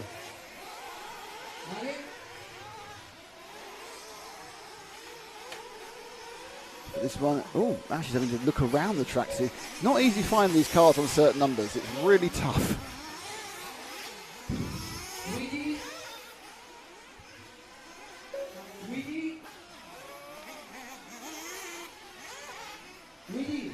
Someone called Wiggy's been called for a lot. Oh, sorry about that. It's me banging the face against the table. Not out to spare. Just now trying to get something out of your bag. Well, I think Ash thinks he's found him now. This is Anton Guzov, who we missed in his previous heat, but we aren't. But we'd lovely. And we come back and we make up for our mistakes.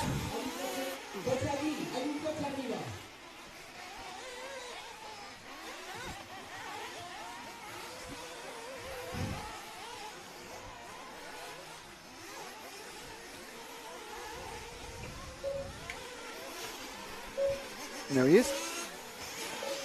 So the guys at the back, which I think was Romanin Kalichov 77, who wanted him, we've got him but in the wrong heat, in the Nitro rather than the buggy. Same thing, isn't it? I mean, yeah, he's enjoying a moment of fame. That's what really counts.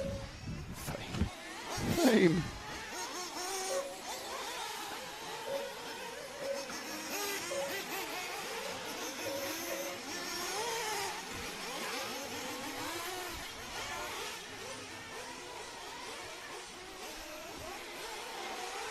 No se puede fumar mientras se sale con coches, no se puede fumar.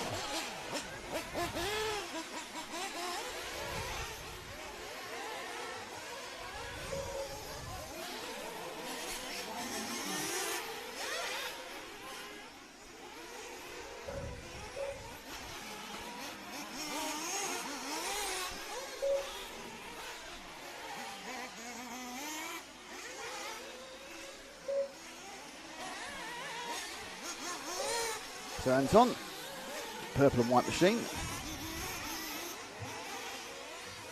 Yeah, it's a kind of left through a gate, isn't it? I don't know, really a gate, but it's kind of, it's just interesting. I'm going to look a bit closer look at that corner onto the main straight. Well, not the main straight, it's the pit straight. The main straight at the back, isn't it?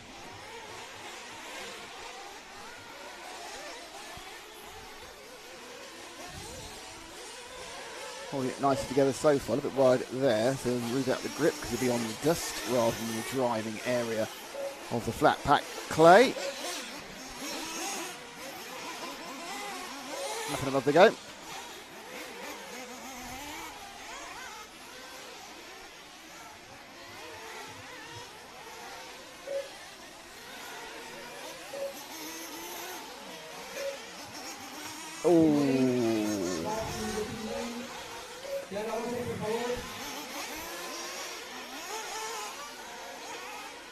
Okay. I think we're giving Anton a bit of time. Let's see if we can find somebody else. But obviously we're going to do it the same way before. We're going to do this new way, which is I actually work out what the number is first before.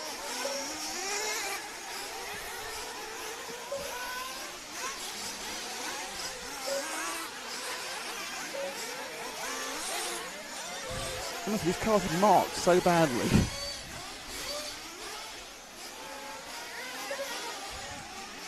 Okay, Ash, just going away from the hairpin now, going up through the internal S. It's red and white. It's upside down, it's on its side. And that is car number 9 of Martin Rocco Calvo, who actually managed to have his crash just before we got to him. Or just before I went back and sat down, so I couldn't press the button and go, replay! I need to see your accident again. I need to check it was accidental. But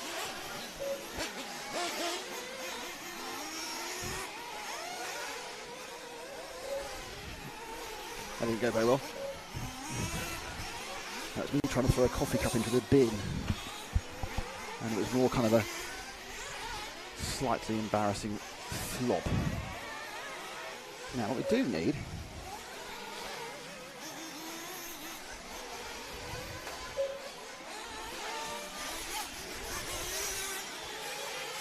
this one's going the way of car number 9. Martin Rocco Calvo. So we've actually managed to find the fastest person on the track, which is pretty impressive. It's not what Ash does, normally just literally always randomly is on the fastest person.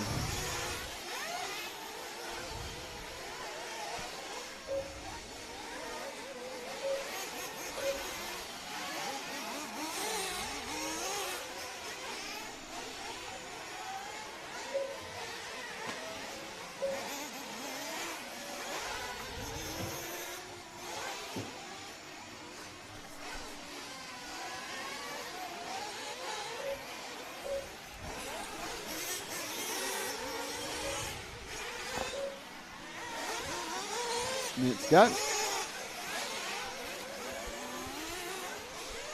Does Pro come off into this, Tom? Yes, it does. So, Tom Summer, how are you? Obviously, we got the Pro is the next 2 heats. And we have we've got a very good turnout here of the top drivers in Europe. Really, apart from Ronafalk, who's not here because of his chassis change. Because we have Bruffalo here despite his chassis change. So Ronafalk pulled out because of his chassis change.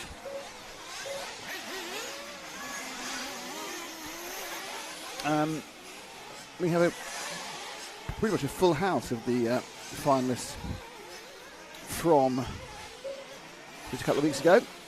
Relevant, we haven't got Michael Olowski. So obviously he's or Bruno. I think Bruno did it for me. Yeah, so we haven't got Michael. So we haven't got the people who like to race different things, but we've got all the Nitro specialists.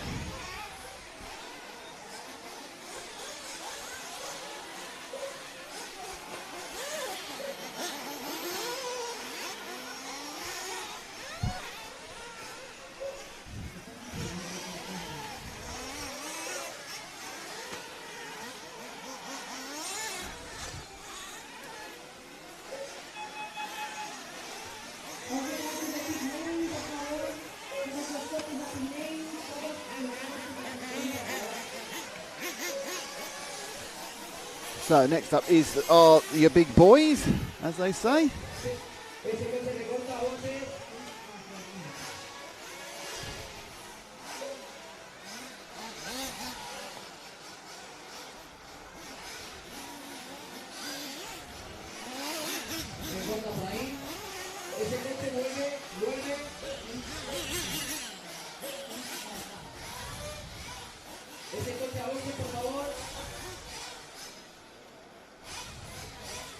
Reporta.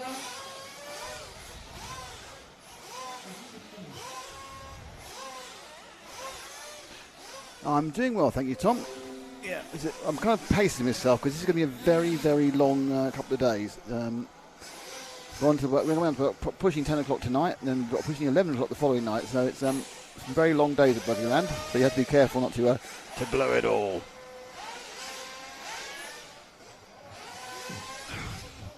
So, first of the pro, I think it races. Yes, it is. So you've got Elliott Boots in 1, Jean-Pierre Sato in 2, Womack Gulen in 3, Pekka Go Evenen in 4, Even Navarro in 5, David Todd is 6, Pedro Gomez is 7, Jose Miguel Sanchez Martin is 8, Aaron Roddick 9, Jordan Lott is 10, Patrick Avnet Jr. is 11, Andre Guillermo is 12, Hugo Ibanez is 13, Mark Zwart is 14, Andre Bento is 15, Adrian Prince 16. They've kind of already split this, so basically virtually all the very well-known names are in the second one, apart from Elliott Boots. And obviously, as aficionados, you'll know many others of them. So,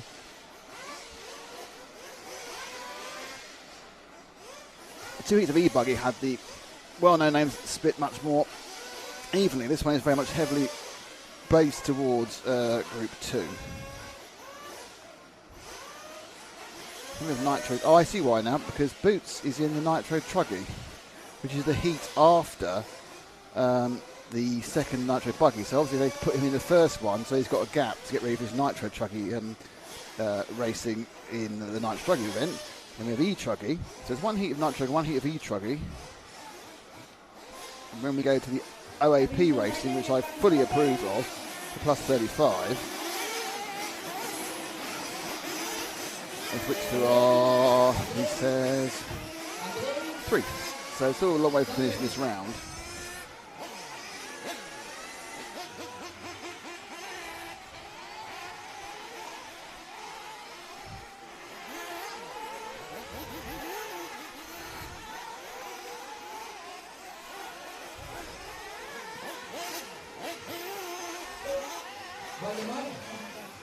And we are straight off with this car.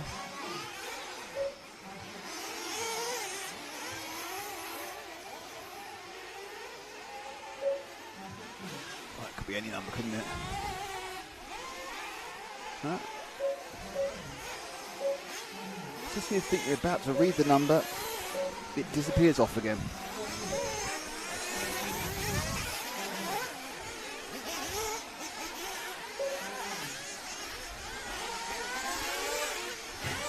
Okay, so again, so best 3 consecutive laps.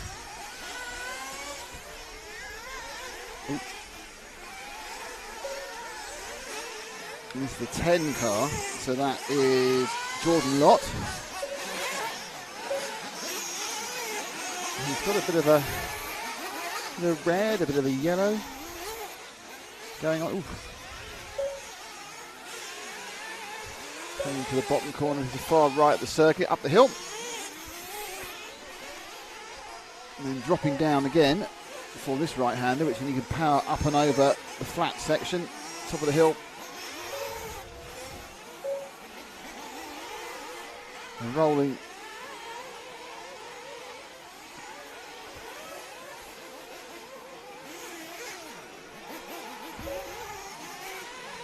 There's gazebo forward. It's quite an impressive. Yep, something has been shifting. There's a lot of dirt shifting about, that's for sure.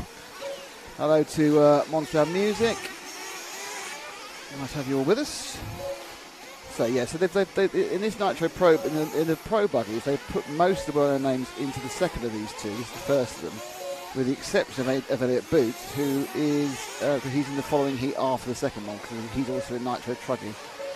That's just a kind of they may have changed that, I would think, if we get to the actual qualifying tomorrow, because there'll be a resort tomorrow.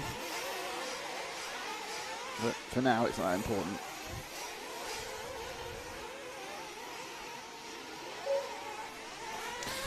Right, let's let Jordan go. Who's behind him? Next car, if I can get the number. I can, that's Elliott. So that's Elliott in the 1. With the S-Works. We'll return to form for him at the Euros. Oh, you've lost it. You've lost it, Ash. Put it back again. That's why he's a pro.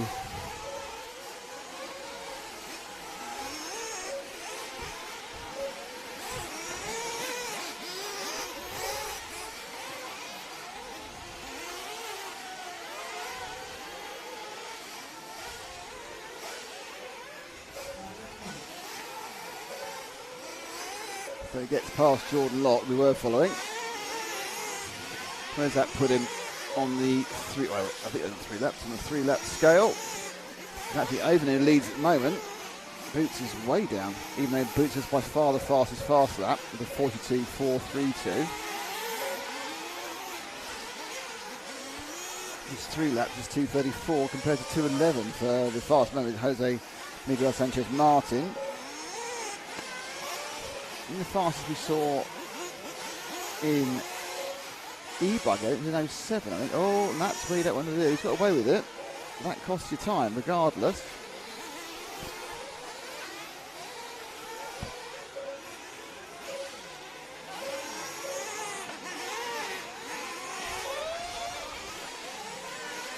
But despite that, he's still pinged up the top of the tables with a 2:10.8. Even though that was about a 2-second error.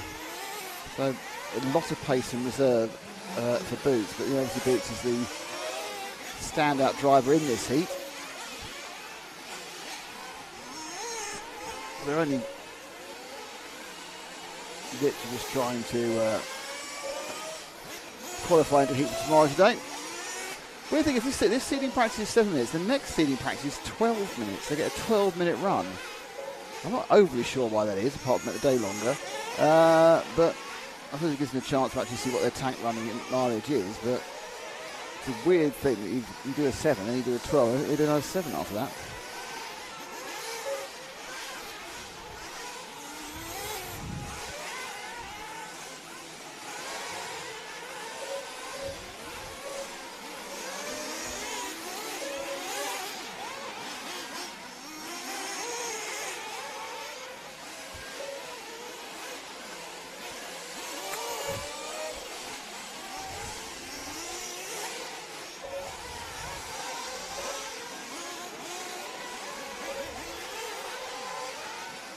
There we go. So Boots now, because he hasn't put 3 consecutives together, has dropped a little bit down. He's actually down in second behind Jose Miguel Sanchez Martin. In fact, Sanchez Martin's got a pretty good best time as well.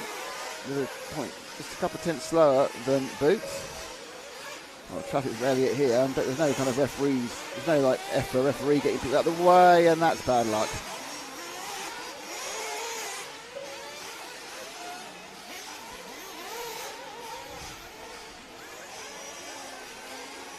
Oh, is he broken down? That is bad luck.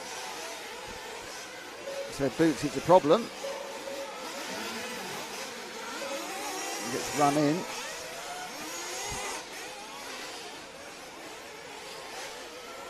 We'll pick somebody up for the last minute. Don't know who. Could be anybody. It's probably this green one, I think. Is it the green one you're going for?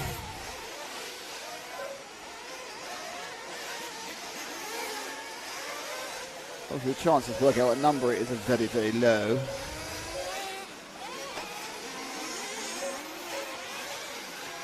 So I'd really just repo make it easier in any way. No, doesn't make it easier at all.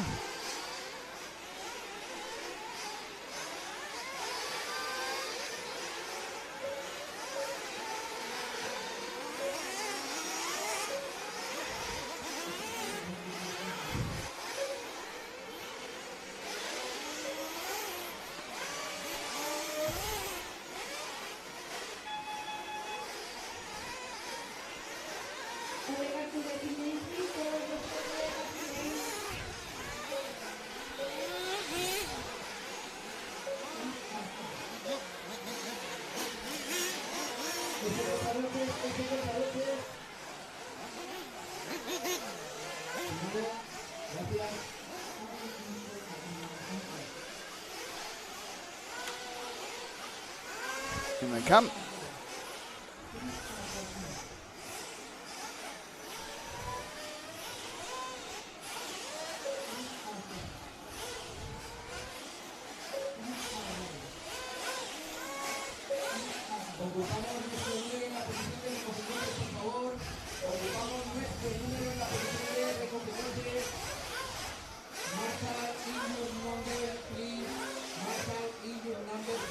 We've got Canas there, chatting to Robert Battle. Burak Kilic leaning forward. I think that's Marco Barofalo's nose, I could be wrong. But as I say, it's a stacked top heat. Burak Kilic is in 1, Ricardo Montero in 2, Marco Barofalo in 3, Ricardo Burton in 4, Brian Baldo in 5, Birkin Kilic in 6, Robert Battle in 7, Renaud Savoya in 8, Juan Carlos Crash in 9, Hal Figueiredo in 10, Daniel Parenti in 11, Oscar Baldo in 12, Alberto Garcia in 13, Alex Vaz Cambria in 14, Leon Garo in 15, and Oscar Navarro in 16. So that would be a fine main European A final.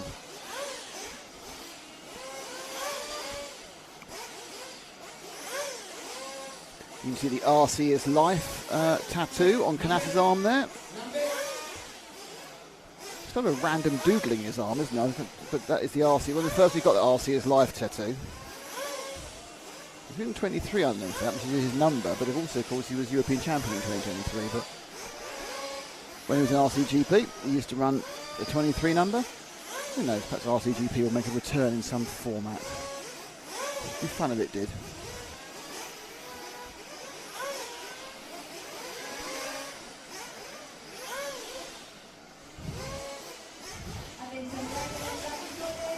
Okay, let's go.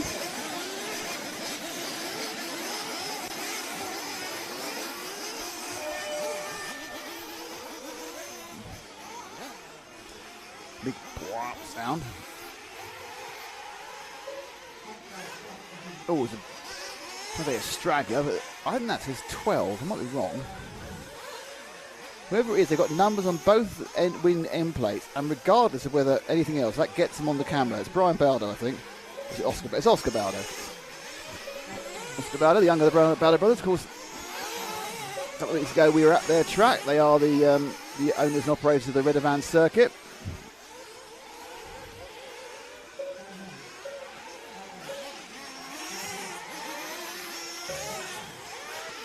X-ray chassis.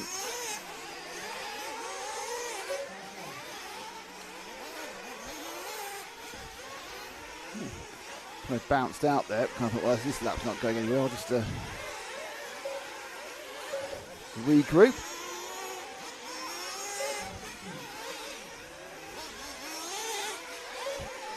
So they go up through this. It's the internal S. Come down the second part of it now. They flow up and over around another second bit. There's a lot of turning in on yourself on the infield. That's the far right of the circuit. You got up the hill to the hairpin. You've got a low double, hop, and then you turn around. This is where you start getting some pace up. You put the power up and you go climb up and you run all the way on the top of the hill. And that's some real speed. Double, you brake hard for the left-hander. And then you've got this little kind of weird kind of entrance way into the final left to get you round. And there's no great monster jumps. This isn't like a Joey track in the States. There's no huge, let's fly this thing, we're in the air for 5 seconds. It's certainly not, in that respect, a US design track. There's absolutely, this is a US style event in the way the classes are run and the way the day's structured. But the track itself is pretty standard modern European. I mean, obviously, as time has gone on, the European tracks becoming less about the surface and more about the undulations, elevations. This is a single surface track apart from that one little thing there named Buggyland. That's a bit on the straight. Single surface mud circuit, completely rearranged and redesigned for this Buggyland X event. And with a sort of a medium undulation. There are some bits where they allow the cars to open themselves up. And that's always good to see. Let's see if we can find somebody else, Ash.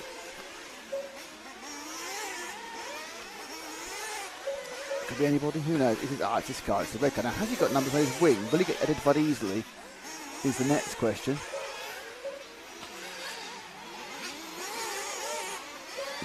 Certainly part B isn't going to happen. I'm going to have to get out and see who it is. So, pink and white. It's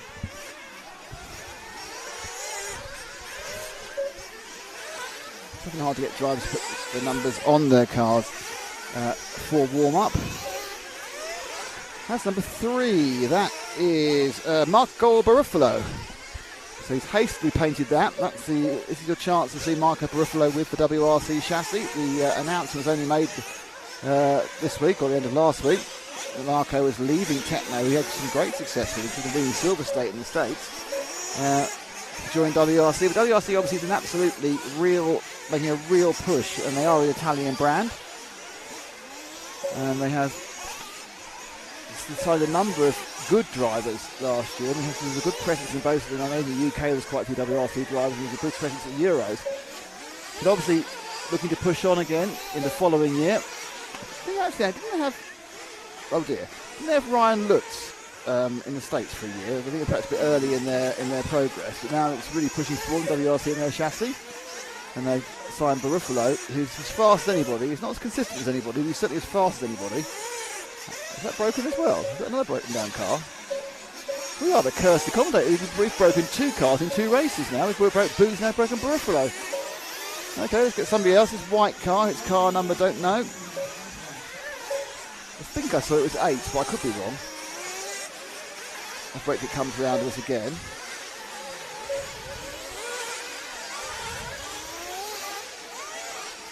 Can't tell at all, and it is very hard to tell. The wing end plates, I'll be honest with you, look like the same wing end plates as Ongaro was using. I don't know whether Ongaro's got 2 plain body shells to practice. He came out with a plain yellow one for E-buggy. I'm not saying it is Ongaro, it's just that the wing end plates look similar, but I'm probably going to make myself look stupid. But let's pretend it is until I find out for sure. And it is Ongaro. Get me my wing end plate recognition. Can I have a yay from Ash?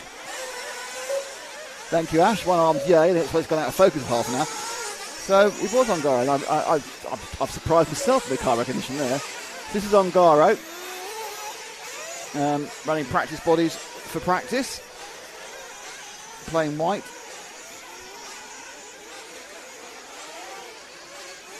15 car. That's how old he is.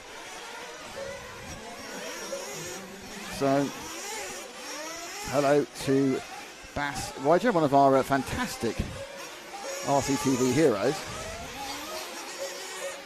Now he said please follow Robert Battle. I will try my best, but we are running out of time.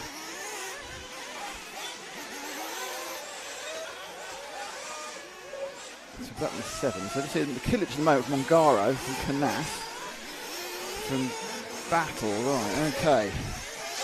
And a follower. I'm hoping he's actually in race plate, which might make it more easy. I'm looking for car 7. I'm not seeing one in Battle's colours, but I might be wrong.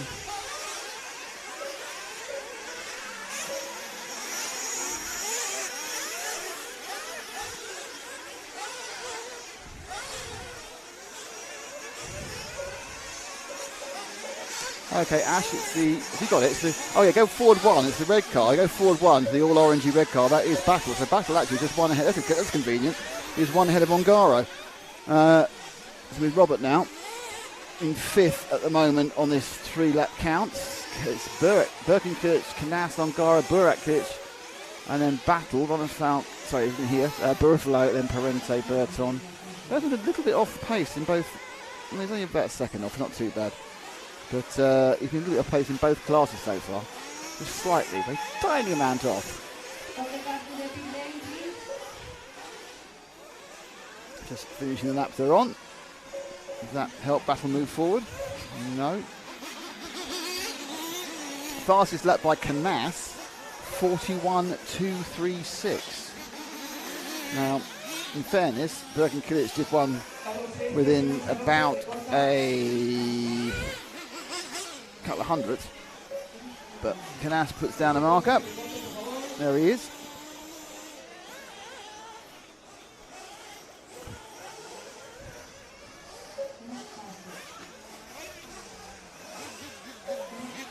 So there we are, Kiewicz, Canas, Ongaro, Burak-Kiewicz.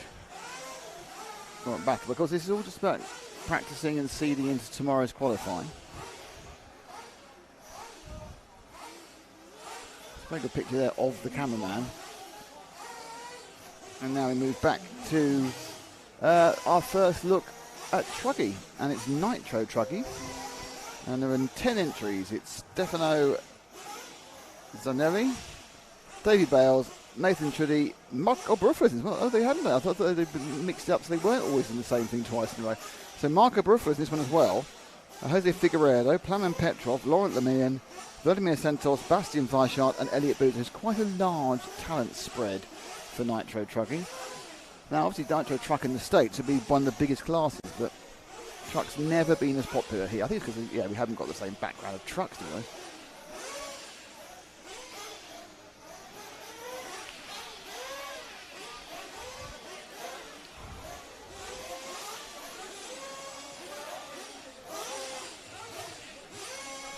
Still looking at this seeding.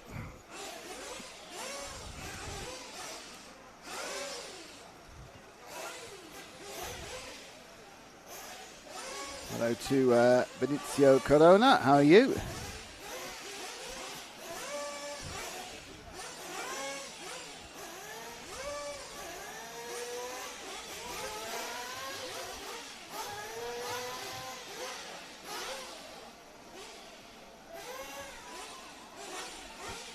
So it's our top Truggy. The man on the microphone has a real look about lefty about him. He's not lefty. Obviously, lefty's going to come on from the Dominican Republic and do some helping us out with talking in a second. But there's a guy on the microphone up there, a Spanish guy. He's got a real look of lefty, like lefty's dad, perhaps. He's obviously significantly older, but there we go. Track's open for Trugay. Our chance of these big boys bouncing around. Who doesn't like to see big boys bouncing around? Is the question there, isn't it, really? Anyway. Zach's come back. Very happy with himself. I don't know why.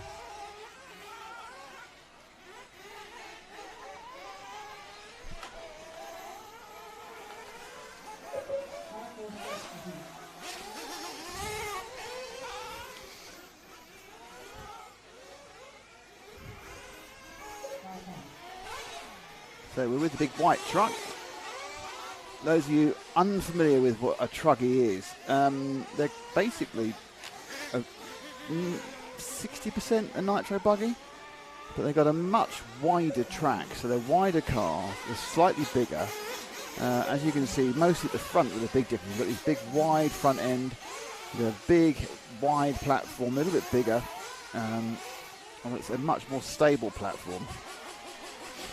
They're much easier to drive, but without the kind of the lightning reactions and the zippy zappiness of a Nitro buggy or an electric buggy. It's obviously a similar skill, but there are some differences in it. Some sort of complaint there by someone about something. If you speak Spanish, you may well know what the problem is. I can't tell. Only 10 cars in this scene, that's why the noise volume's gone down dramatically.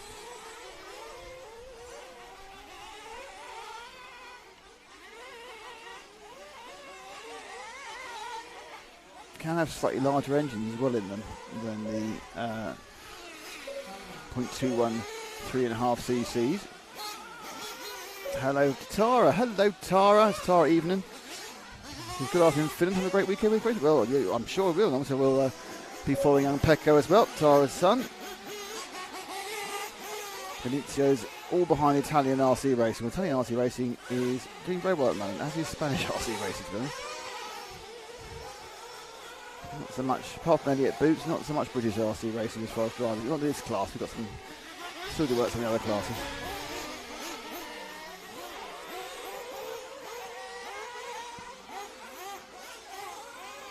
It's going to be fun. I've been watching this, I'm enjoying watching this car going round. I haven't actually bothered finding which number it is.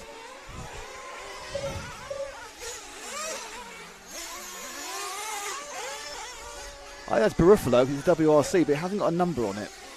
Which is very, very, very naughty. But it's WRC, so I'm assuming it's Buffalo. But I think it's got a recessed 3 there, actually. So I think, yeah, that is the Buffalo WRC. But no, wouldn't be, number 3 wouldn't be Buffalo 4. I don't know. Might be Buffalo. It might be Nathan Chud. I don't know. It's quite hard. They've got to put numbers in the cars to work out who the heck it actually is.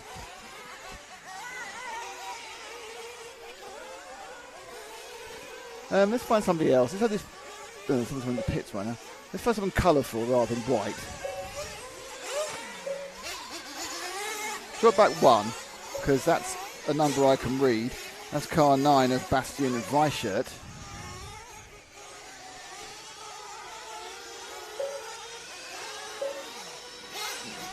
Yeah, in a way that you can tell they just haven't got the sort of they don't have the reactiveness of a buggy, which is good in both good and bad.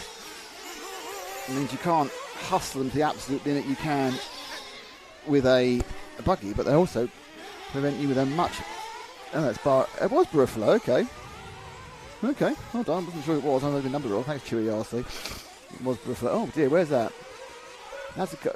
No, I missed the start of that, so I didn't press the replay on it. But he's now hidden. Gets rescued. Still going? Oh, well done.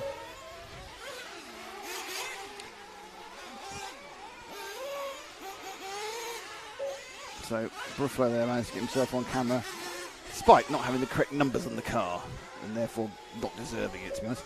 Jose Figueiredo and Laurent Lemillard did not start this. Buffalo's got the fastest lap time of 41.6.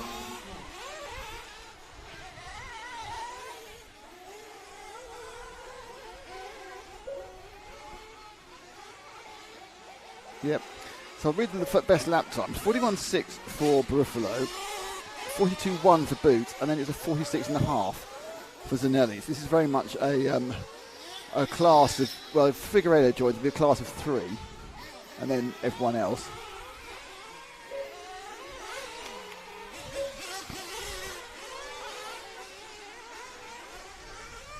So Boots, I think, has pulled in the pit. Don't quote me on that, but I'm pretty sure he is. I think it was that him going around there. It might be, no, yes, he's not. It's a different red and white car. So I'll pick up Elliott in a second.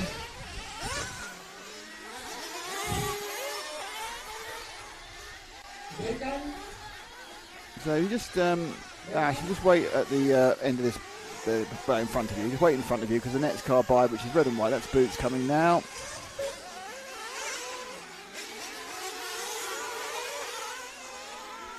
I'm pretty sure was actually the UK Truggy champion a couple of years ago. He did the UK Truggy rounds, which are a different set of rounds to the Nitro Buggy rounds.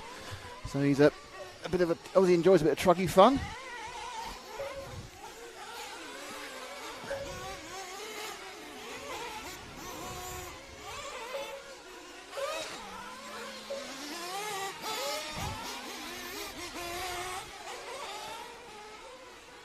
They will find that top section now a chance just to stick the foot down. How fast can I go? You can go very fast, sir. Thank you very much.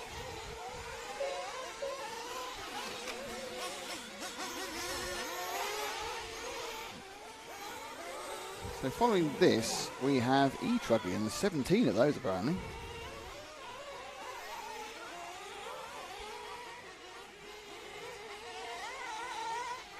Because they haven't got to rev them up beforehand, they aren't kind of hanging around the back waiting to have a go at them.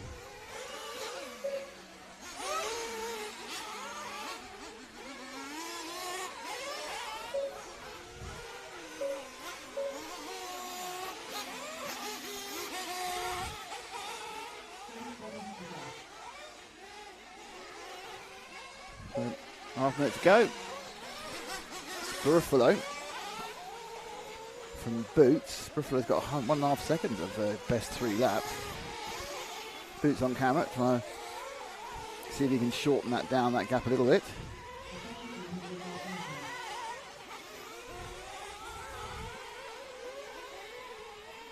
Oh, nasty kick up there.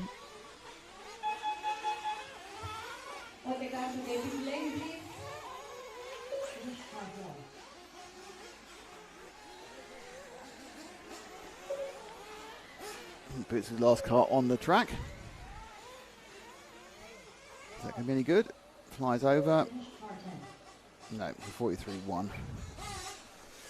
So it was, at the end of the day, it was Buffalo from Boots, from Nathan Chuddy, from Petrov Blamen, from Stefano Zanielli, David Bales, Bastian Weishart, Santos Vladimir. I said before, we didn't see Jose Figueiredo or Laurent Lemillard.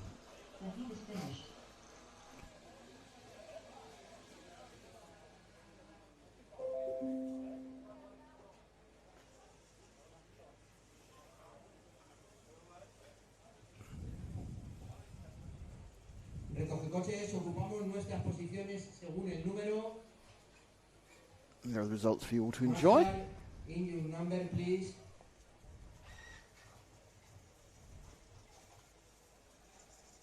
There are theoretically now 16 truggies, but before we go that, let's have a quick word from the fabulous people at InvisibleSpeed, who are...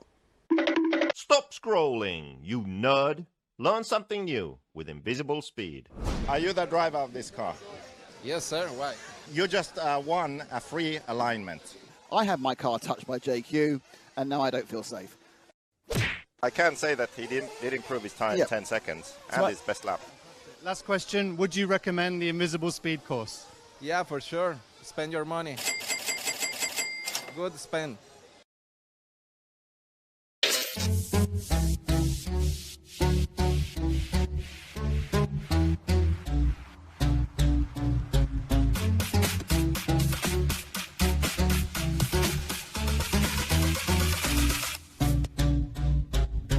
If you want to learn more and make your speed visible, stop scrolling.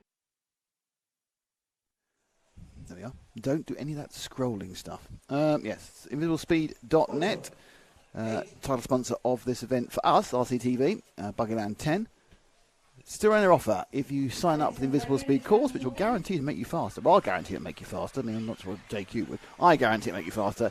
You also get the Invisible Speed 2.0 book when it comes out around Christmas time. A fantastic offer for training. And you can never have too much training as the various truggies now roll out of the Davy Bales, garage, Davy, pit lane. So we're trying to see who's there or who's not. One buggy's broken down already.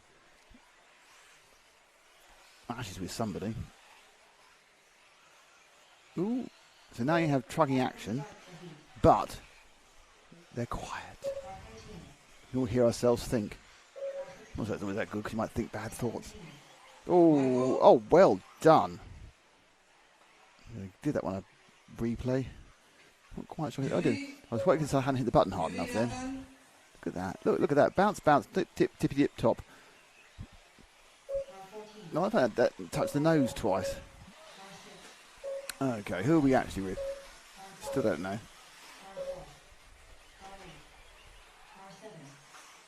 Oh, is that 12? It's exciting, isn't it? Nick tries to see a number from a distance. Or is it 13? Is it neither? It's all just too much excitement. Oh, whoa.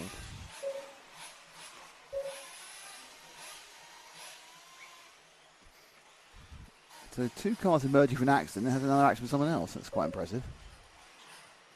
Oh, it's not. I think. Do you know what? I think it might be 5. It's constant excitement. What number this car is? I'm pretty sure it's 5 now. I'm going to say it's 5. It's Maxime Kodabouf. Something beef. Maxime Kodabouf. Yes, Kodabouf.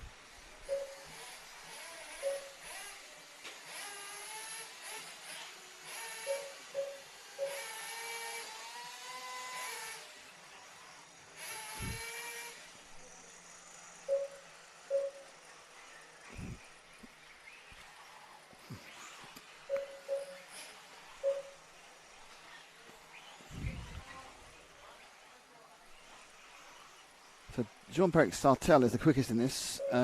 He's a bit of an E specialist, obviously. And by that way, that means he was in the rave culture of the 90s. I mean, he's got the electrical stuff.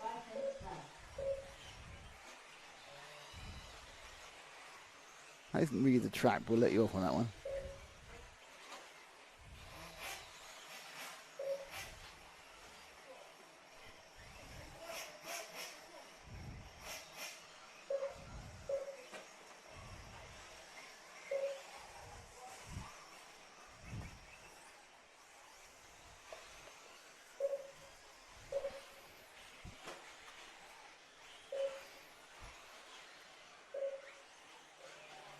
Kodabouf, the Frenchman, up and over the top of the circuit now, running over the top of the hill. So he's going to turn down onto that big double. Well, big double, hard brake. Not brake enough, is it there? Through the door. Back straight.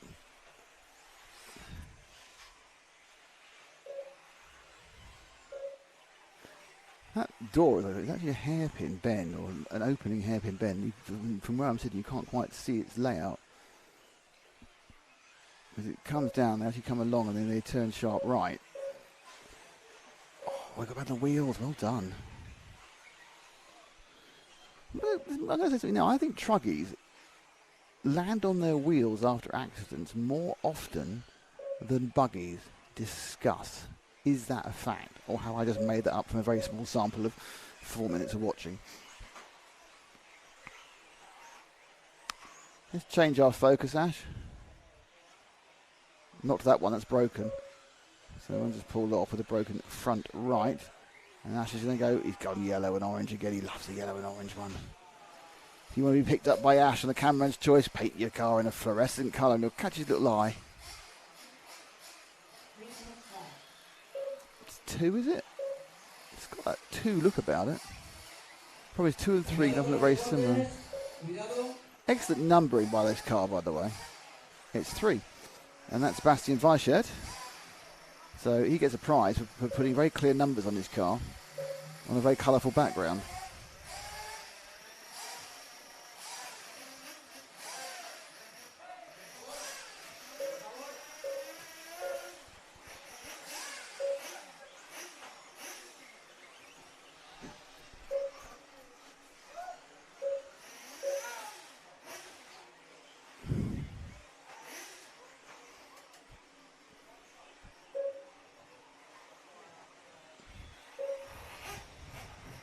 RC says he was tempted with the WRC Truggy, but in the UK there's no one else to race against, so I'll stick to the buggy for now. Yeah, I think the Truggy's not a big thing, and sadly the Truggy's dying. I mean, we've done the Hearts GP for the last 4 years, and every year there's less and less Truggies there.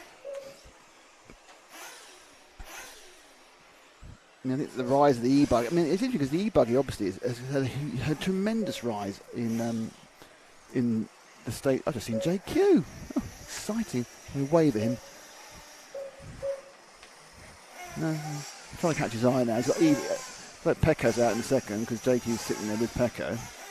I'm quite sure why Pecco will be out in a moment. I'm trying to see if I can wave. Oh, hello, JQ. That's exciting. What's next? Oh, I think JQ might be out. JQ is in. JQ's out. Sorry, I said that JQ wasn't running. JQ is running. JQ is running. JQ is racing. He's racing the over 35s. He's doing an old man race. So JQ is doing the old man race. Well, that makes everything to go.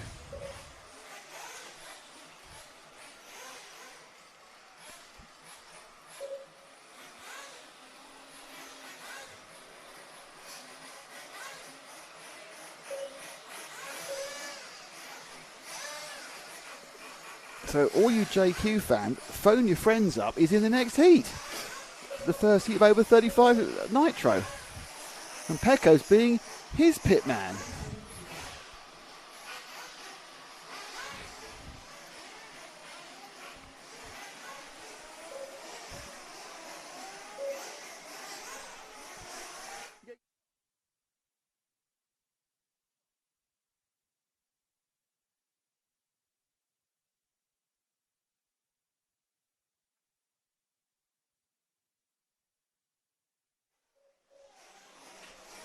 And someone just shocked our cameraman. Not with a weird outlay, an electrical shock. Shock our cameraman.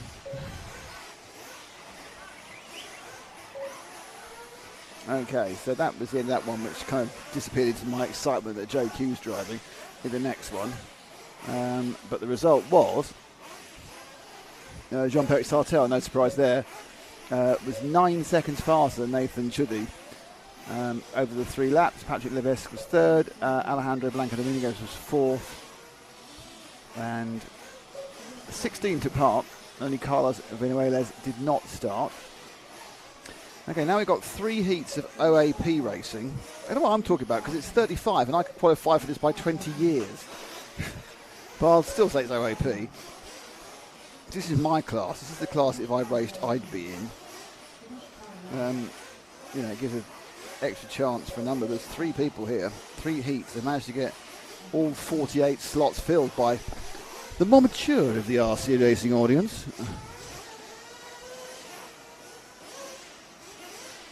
I think 35 is a bit young. I genuinely think 35 is a bit young. I think, you know, if you're going to have an OAP class, you're going to have a more mature driver class. It should start at 40. Or in my case, even 50 I'd be fine. It'd be great. I might have a chance with other people. I think if I race people with similar age to me, I think I'd probably be still beaten badly. So, who's in this one? You got the results of the last one. It's Carlos Silva. It's Morgan Puisillo. It's some Joseph Quagrene. Kostas Akafotis, Jesus Kamal and Mora, Dennis Huguenac, Martin Rocalvo, Joao Soles, Enrique Lopez Maloas, Serafin Kota, Laurent Abardia, Dave Benito, Jerem Wallet, Laurent Huguenic, Christophe Lefebvre and Sebastian Febvre. There are certainly quite a few drivers doing 3 classes here. I'm not sure how many are doing more than 3, but there's quite a few doing 3. I'm sure that what the crowd wants to see.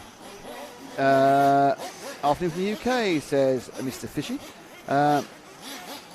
Carlos in the house. Is he? Okay. It's Carlos Silva. What we need is we need Gustav from Mother Russia. Well, it's got a chance. You don't really win these ones, obviously, but you know. See if you can find car 3. It's JQ at the green, theoretically. It's a good shot, that. I actually like that shot, but obviously they're now racing, so we need to see the car. Why is there's not enough stick use? Too many people are using so few stick radios. They're all pistol grips. Look at that, the concentration of all these older people having fun together. It's not carpet bowls. I can say this because it's like I'm old. It's like if I was a rapper, I can say certain words I can't say, but as I'm old, I can call these people old. Oh, that's gone well. JQ's already broken down. That was a rare start of even and running as well, so he's coming. So we'll follow somebody else. This is sea green car. Number, don't know. Nearly got that number there. Nearly got it, but not quite. Well, good news for him is he gets a replay as he goes out of sight.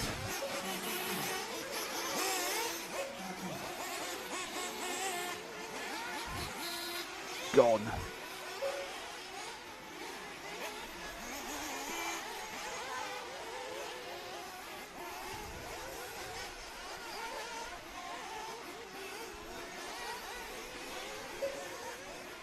There's 4 though. It's car 4 of Kostas Agafotis, I think, the Greek racer, who we've certainly seen for many a year at European Championships and major internationals. He's certainly done a few Neos as well. So Kostas enjoying international travel and now finding a place in the over 35 class.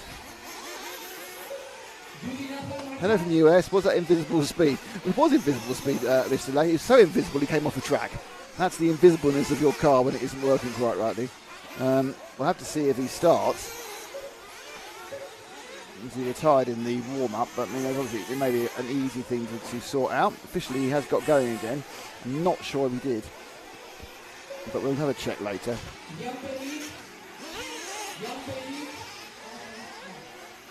Maybe just a bit of flame out. Quite a few cars sitting there looking a bit dead in the water.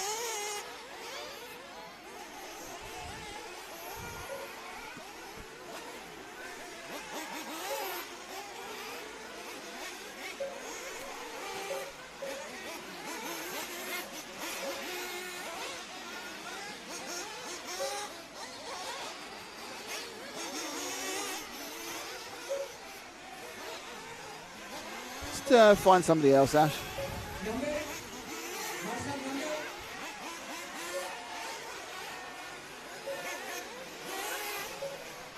Was that JQ at the front, those 3?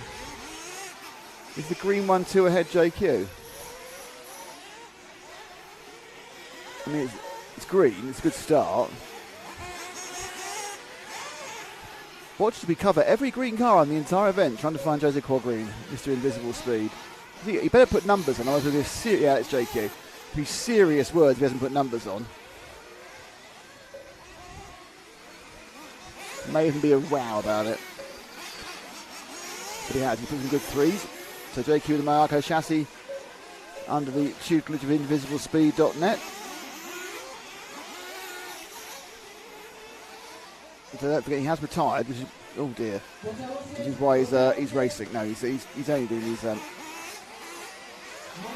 senior events. I think he was at the plus 40 euros as well. I know he's doing. I don't think he won it, but he's doing all right one point. I've asked him where he came in that one. The plus 40 euros.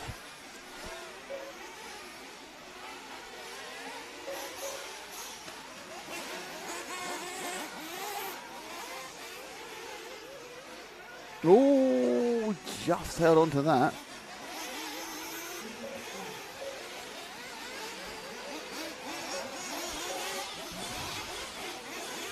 I think what people forget about JQ in all the controversy and all the big personalities, actually at one point in his career, probably around 10 to 12 years ago, perhaps even 8 to 12 years ago, that's what period, he was very, very good. Because he was a guaranteed European A finalist, and if things had gone his way, would have podiumed and possibly even won one. But, you know, a lot of people would say that. But he was a very good racer.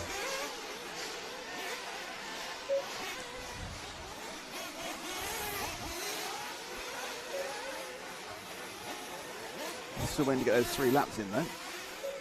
Currently best of 45.8 against the best overall, which is Martin Rocacalvo of 45. So in the ballpark.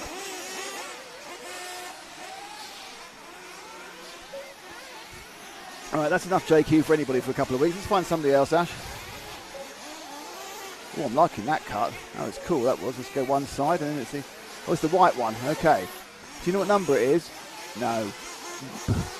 How the camera is going to tell you what number it is. Like, knock 3 times on the door. I think it's 12, actually. I caught a flash of 12. I think that is. I'm going to say it's 12. You've got to put me wrong. Which is David Benito. The only other option is it's 13, but I think that's 12. Oh. I think now we're getting on a bit. Don't forget, this is still the second time these people will be on the track. The first round was over this morning. That was just a shakedown practice. But no one was on the track before. It's a completely brand new layout. No one was on the track before then. And now they're having to start pushing the envelope. That is 12.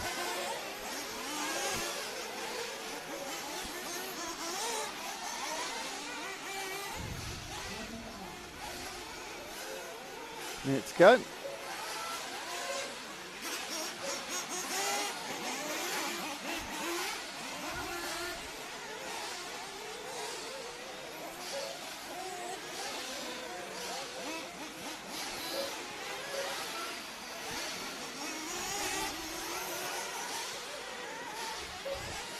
Up and over that top of the hill section. Oh, no, yes, maybe. Oh, I think I got a rock. I think I got a rock stuck under in there. I think it's just a flicked up piece of earth.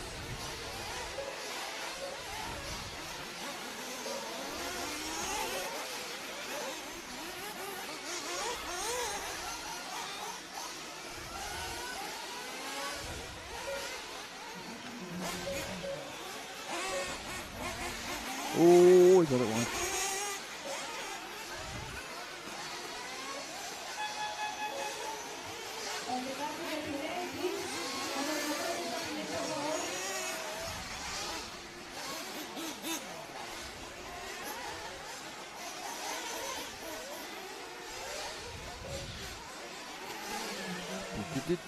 So it was, JQ got top in the end. JQ is the top 3 lapperer.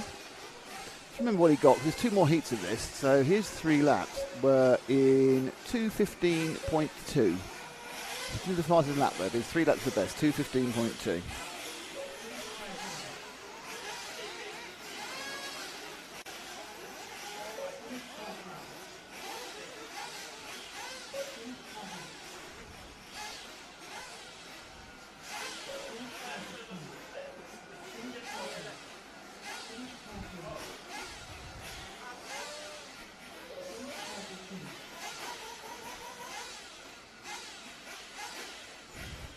Nos colocamos en nuestra posición de recoger coches.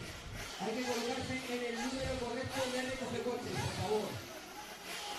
Marshal, in your number. There we go. There's your results for everyone to see.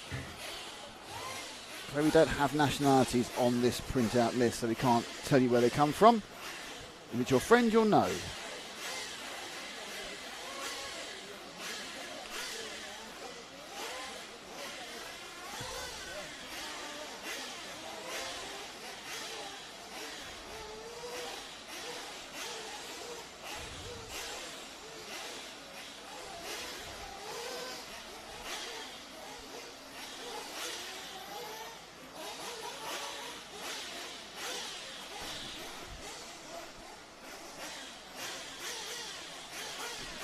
Coming up is the next heat of... Lefty's awake. Hello, mate. How you doing? It's an MRC podcast.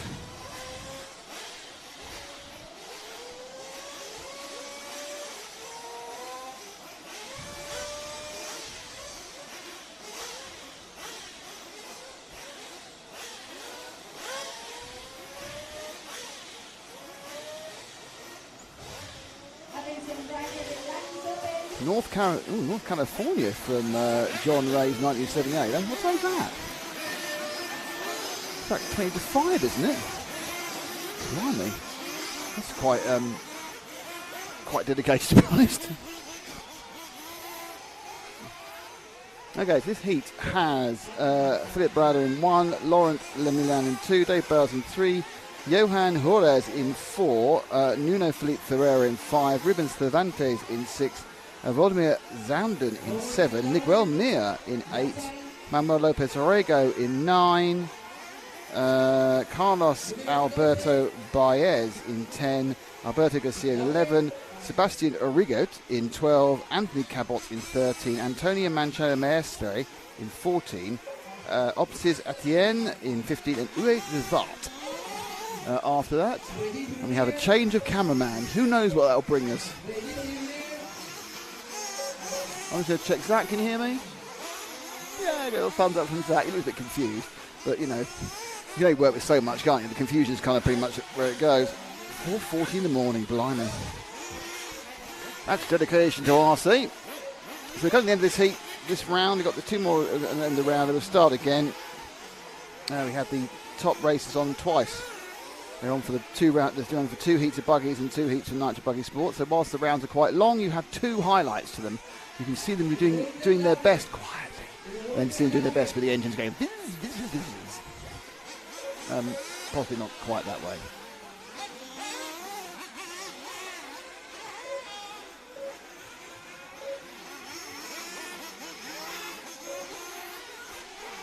So, second set of over 35s going up the top of the track after the Matrix banners. Not quite sure. I think we've gone for the red one, have we? Yep, there we are. He goes through the door. Now, what car number is that car? Is the big question. It is car number don't know. It's happened quite a lot with car number don't knows. He's got a number to the wing there, hasn't he? Let's have a look. Let's look. Oh, I'm saying 12. I think that's 12. I'm getting no help from Zach's not green. Is he doing it? 12? I don't know. I'm going to say it's 12 because I can. And that would make it someone who's not actually running. That would make it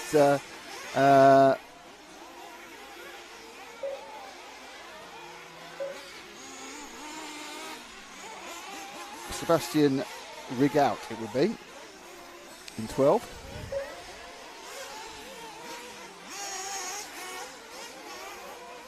If it is him, but I'm now thinking it's not.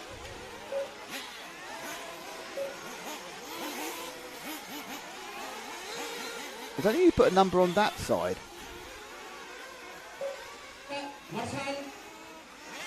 Oh yeah, that's 12. Was it 2? This is the excitement of this coverage, isn't it? That is 12. That's 12. It was Sebastian Rigout. I was right all along. I should never have doubted myself. Yes. So it goes round up to the top hairpin, over the short doubles. and then gets this great. I think this bit looks like fun. Just flap the thing open and ride the ripples. It's like basically it's like racing on a waterbed. You set it going and you ride the ripples and have an exciting time.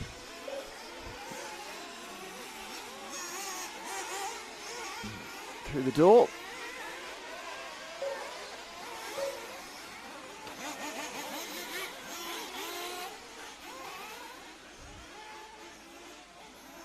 When I identified that car is Zach, let's go to a different car. Not one of those three. Something different entirely.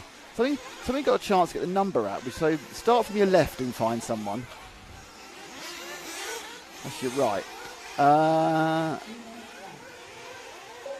We're going with him. Okay, cool. Right. So it's the white, red, and blue car with orange.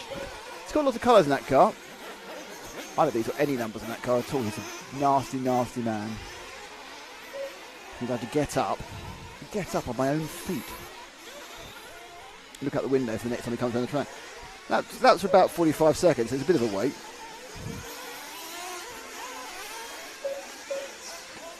And over the top of the hill.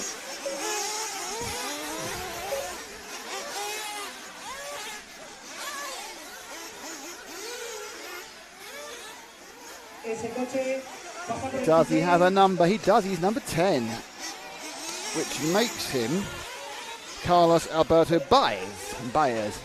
No relation to Joan, I'm sure.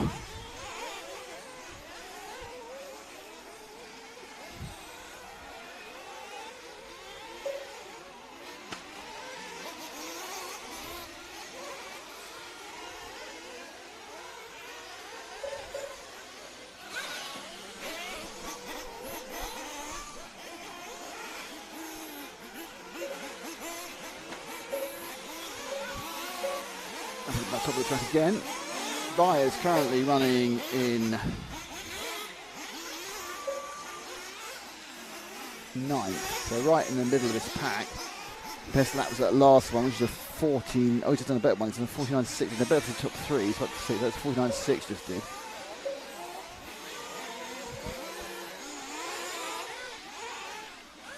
Oh, just fell off the side of the camera there, didn't he? I'm off the camera, I'm for sure.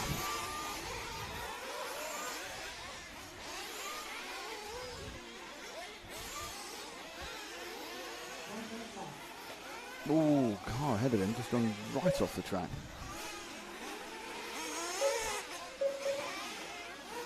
Should you try and get one more before the end, Zach?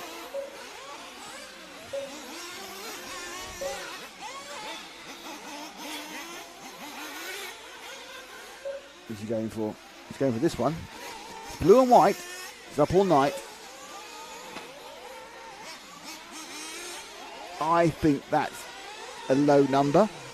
I'm feeling it. I thought it was mind readers. Yeah, I think it's a number. It's a low number. Oh, God, crash. Yes, brilliant crash there. That is how you should crash. You crash onto the camera showing your number, which is number 5 of Nuno Felipe Ferreira. Let's see how you should crash on this replay. Your cameraman and your comment don't know your number, so you fall over and you present yourself. There's my number 5. And that's an associated chassis. See, and I can say it was his sponsors as well, because I could read his sponsor logo as well. It's number 5 of Nuno Felipe Ferreira, and he drives an associated. And he also kind of looks very exciting when he shows his numbers. If that makes sense to anybody, probably not. It's not really a combination of English words, is it? But you know what I mean.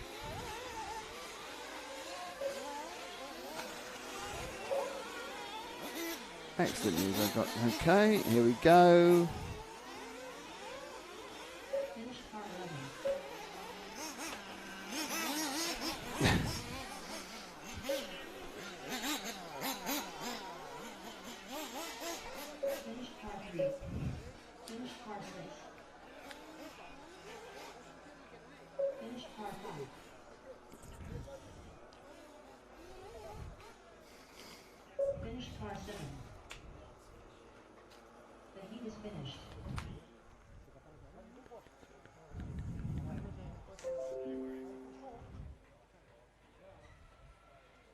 Posición de recoge coches, colocamos en el número con el que estamos corriendo en cada categoría.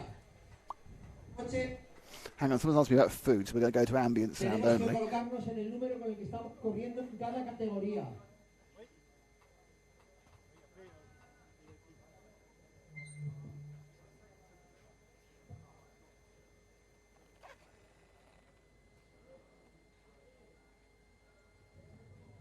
Marshall, in your number. Marshall, in your number.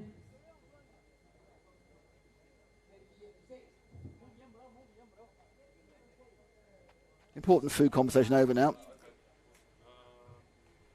A little bit of a delay now, so wait to get the third of these. Oh no, this is not. This is no E-buggy 35 plus. Oh, there are only two 35 plus Nitro. So there are three. So this is the final heat of this first round, believe it or not, of controlled practice. The next round is even longer because they're running 12 minutes to throw. This is electric. This is electric old age pensioner. Javier Giganto in 1, Gilles Marubi in 2, 1 Clavijo in 3, Johan Juarez in 4, Sylvan Belli in 5, Luis Redondo in 6, Javier Milan Albentozo in 7, Manuel Lopez Vigo in 8, Sasha Hasno in 9, Gian Piero Zanilla in 10, Jose Varado in 11, Christophe Lefebvre in 12, Regis Bruno in 13, Eric Measure in 14, Nicolas Moretti in 15, and Max Dejean in 16. I'll give it a kind of go, oh, hello, this is Max Dejean. I am Max Dejean. Do not miscreate me with anyone else. I am the Max Dejean. Marvelous.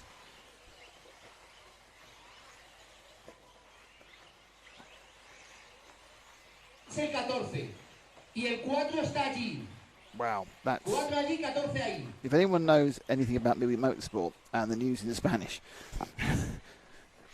the guy on the mic just said something, just like, take that dolphin. Which I think probably wasn't actually that take that dolphin, because that would be a weird thing to say as an RC event. But yeah, so Movie Motorsport, which is our weekly magazine show that me and John and the gang have done for the last 17 years. Yes, this is why we can make the over 35 race. We have an article called News in Spanish, where Spanish press releases are read out and we try and translate them.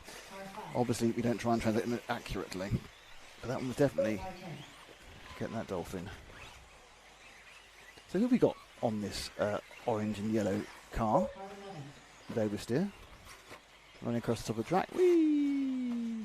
That's why we say, if I was driving, whee! Oh, no. Whee! It's all very wee. Oh. Yeah, this isn't going brilliantly for him, man. But I don't know, might be... Oh, you don't want to do that. And you haven't got a number on your wing end plate either. I think this is... I don't know what number that is. It's just one number in the middle is a nightmare. 12, 4, 16, 111, 4002. Don't know.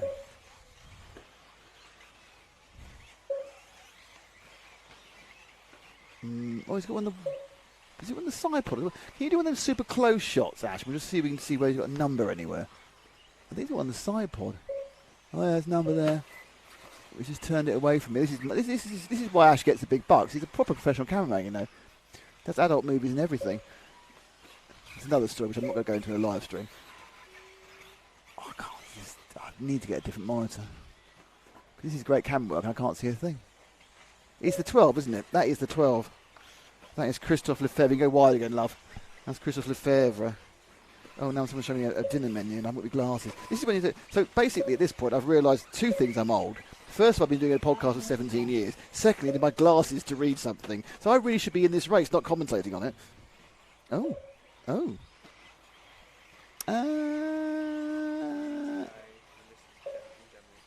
Right. Oh, I see. Yes, Friday, Saturday, Sunday. So Friday, you know, just so everyone knows, the specials on Friday is spaghetti bolognese. Special on Saturday is paella, and the special on Sunday is magro con tomate. I don't know what magro is. Yeah, I won't have that. I will go with the mixed sandwich, because I can eat that in mouthfuls in between commentating. Yeah, don't do that. It's weird. So coffee and and coffee in one of those. Got to keep yourself fed for a long service. Right, now I found out here's Ash. Just find somebody else. Let's check there's no requests. I'm not on the requests page. No. Oh, I like it. This is a good. I like this. I don't know why. I instantly quite like this colour scheme. I think it's 10. That's my guess. But that's quite an interesting colour scheme. It was showing up very nicely on the shots there. It's got a bit of a drive issue. Is it 10?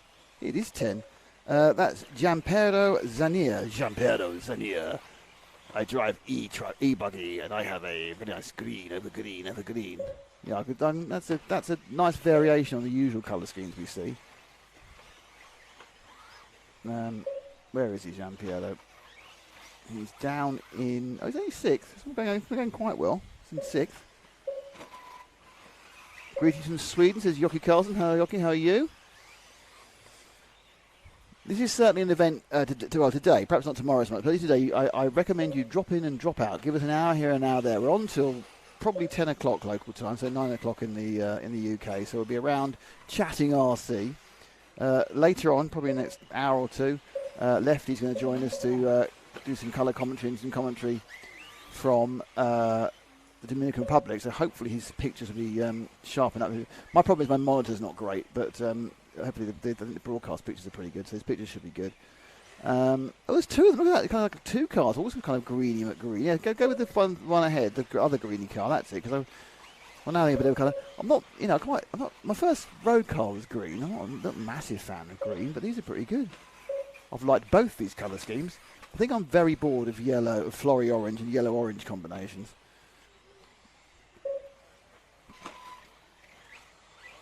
Do I have a time schedule?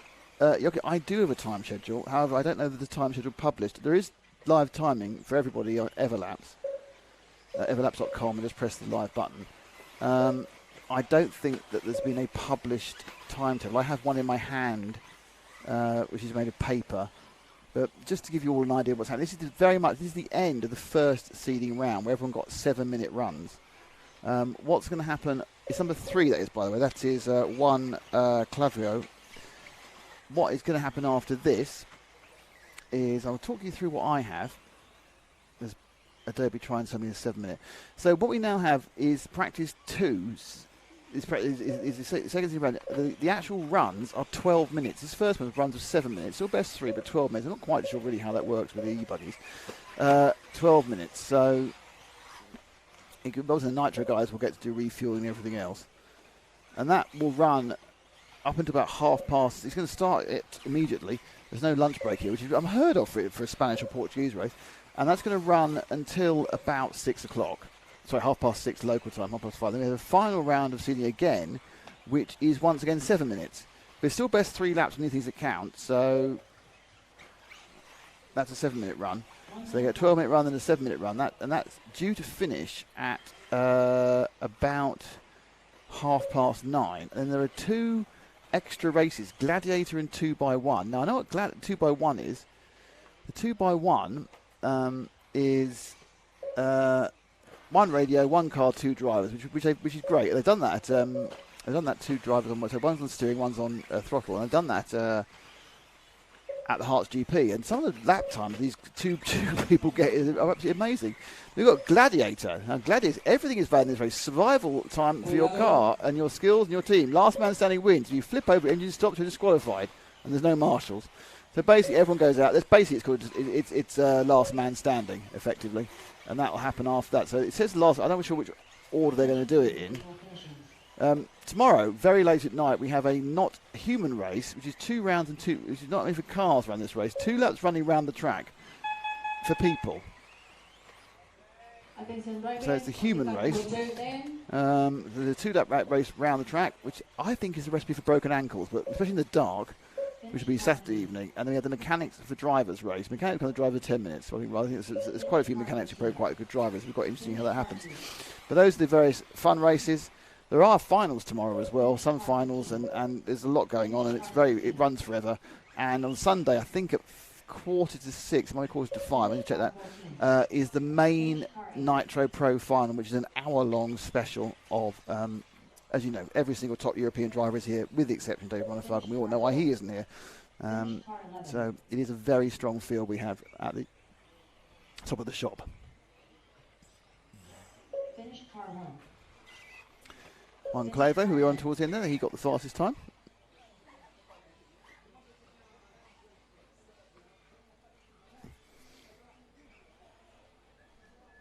I think everyone's...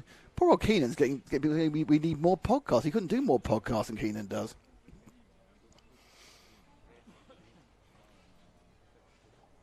Finished car 5. The heat is finished.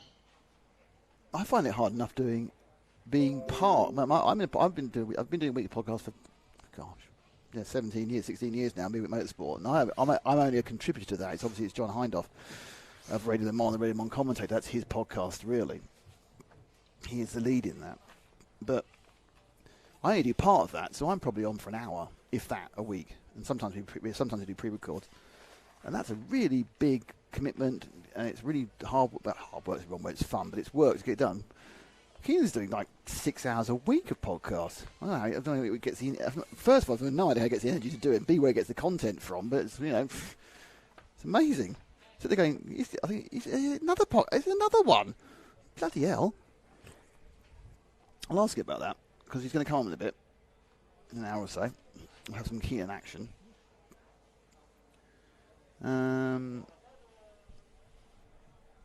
But yeah, I'm not sure I could do a 6-hour RC podcast. We got even 2 hours RC podcast. We got 20 minutes RC podcast story.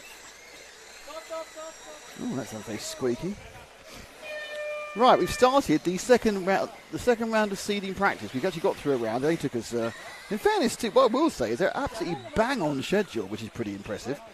So we've got E-buggy again. It's I'll press that camera. And there we go. There's a car coming out. So it's E-buggy again. It's Alex Shepuy in 1, Julian Tueda, Samuel Marzo, Dennis Hugerek in 4, Lorenzo Lunay, Jose Maria Garcia Hamacan, Antonio Manuel Castillo, that's 6 and 7. Then you've got Carlos Fineas, Christopos Plastigas, Nicholas Monet, Philip Breda, Leon Moreno, Michael Marchand, Manuel Lopez Rego, Louis de Comte, and Maxime Collabouf are the 16 runners in this one. So we've got two heats of E-buggy Sport, which are clubmen. 1 heat of E-buggy Inter, who are guys who will get into the Bs at Nationals. And then we got the pros, 2 heats of pros. And the pros are spread across those 2 heats quite evenly. Hello from Bermuda. Kino RC, how you doing, mate? So yes, they spread the pros across those 2 heats much more evenly than in the Nitro. So that's the next 5 things we'll see, and it is 12-minute runs for each one. So there's 12 minutes of these. Is that car 1 or car 11? 11. It's car 11. Massive oversteer for Philip Breda there.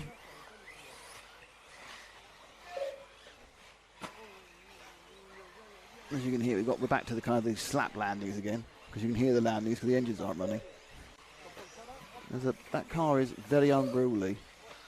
I think you need to talk to JQ about setting it up. It could be actually, because his throttle thing is very unruly.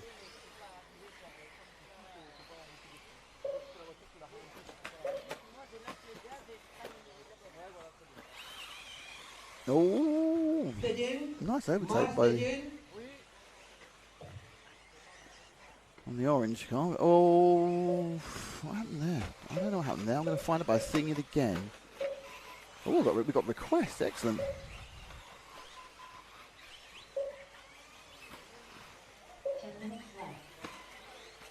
Look at that. Came out from behind the marshals, an accident. Right, so we've got someone actually wants to see somebody. This is Maxime Collabouf. You can hear a lot of you can hear a lot of odd noises from the cars, but you can, because basically you can hear what they're doing, which is either terrible gearbox one or slapping the ground. Nicola? No, that's not me.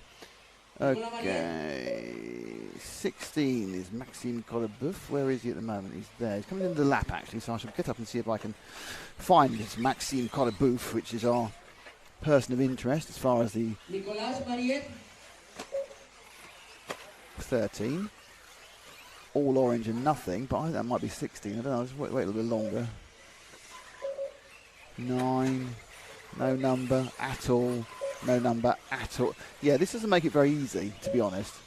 I'm using my actual eyes here and I can't see it. Oh, it is it. Right, so okay. Right, Ash, it's the orange car that's about to go up the hill to the hairpin. You see, you make a lovely sweep. Look at this. So you sweep across. There's the orange car. So pick it up and everyone's going, that's the sort of man I want on my major Marvel film pulling focus. You're in the wrong car. It's over there. It's up there. What are you doing? It's to change cars. Right, I'm sacking you from that one. All you're going to get is a sitcom. No, that's the orange car. Let's have a. Yes, but that was after I'd said that. Excellent. There it is. There, right in front of us. That orange one there. That's Maxime Coloboeuf.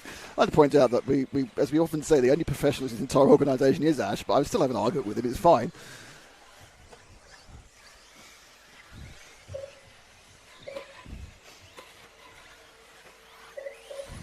Cuidado con recortar, no recortamos.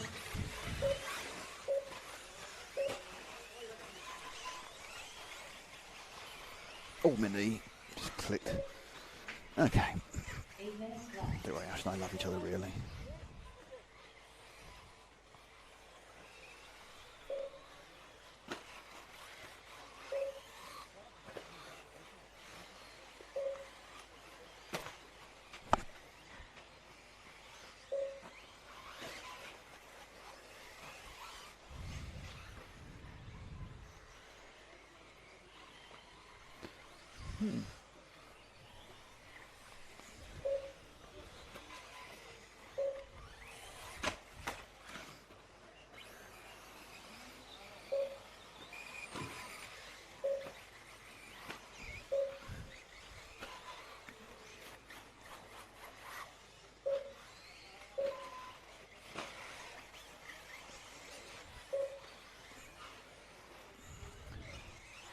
Ooh, well, right, he's very risky at this point.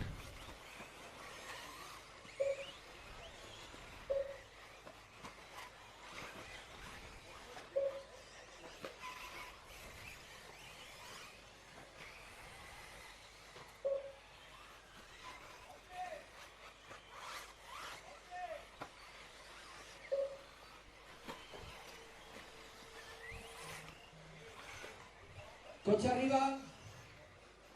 Marshall. Marshall, please. Marshall. Marshall needed. Marshall.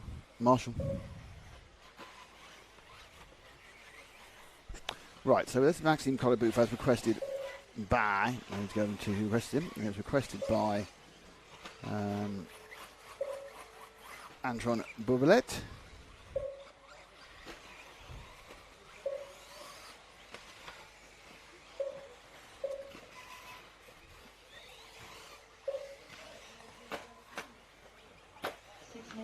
Yuki Carson, is everyone running shorted in E-buggy these days? No, I don't think they are. I've seen a couple of them with the lids off, and they're running 9200, so that would be quite a long size 9200 milliamp hour batteries. They'd be a full size.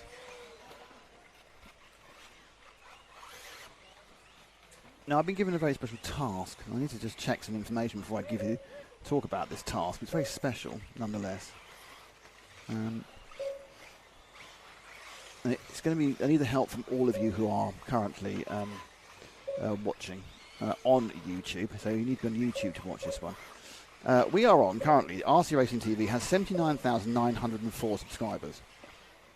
Now, we need to reach 80,000 over this weekend. So what I need you to do, and I'm not going to ask, I'm going to tell you, if you're not a subscriber, so everyone who's chatting is a subscriber, because you can only chat if you are a subscriber. If you could go and press the subscribe button, for us, we'd be much appreciative, and we'll get 80,000 as we slowly creep our way. We've been creeping our way. We had a couple of fantastic years. We've got thousands on, and now we're kind of creeping our way up ever closer to the 100,000. I know it's still way away, but we're trying to get 100,000 just because I want to have that plaque, realistically, from YouTube. So yeah, it'd be great if you could. If you're not currently subscribed, if you don't spam, the only stuff you actually see, anything you see is RC content. But actually, a bit of karting content. You get the occasional kart race, and they are basically karting is the intermediate between RC and full size motorsport. So you've got scale motorsport, full size motorsport, and karting.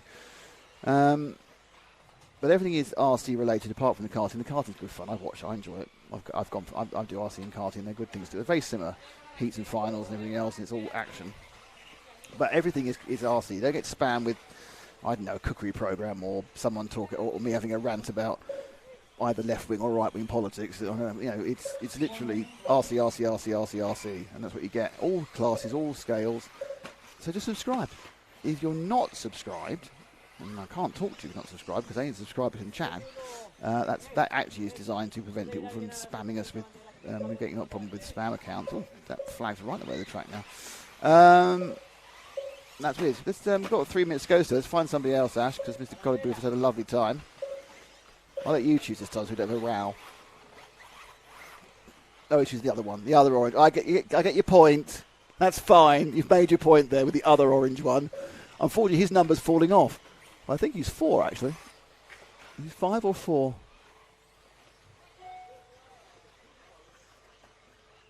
That's 4, isn't it? That is car 4. Which is Dennis Hugenek.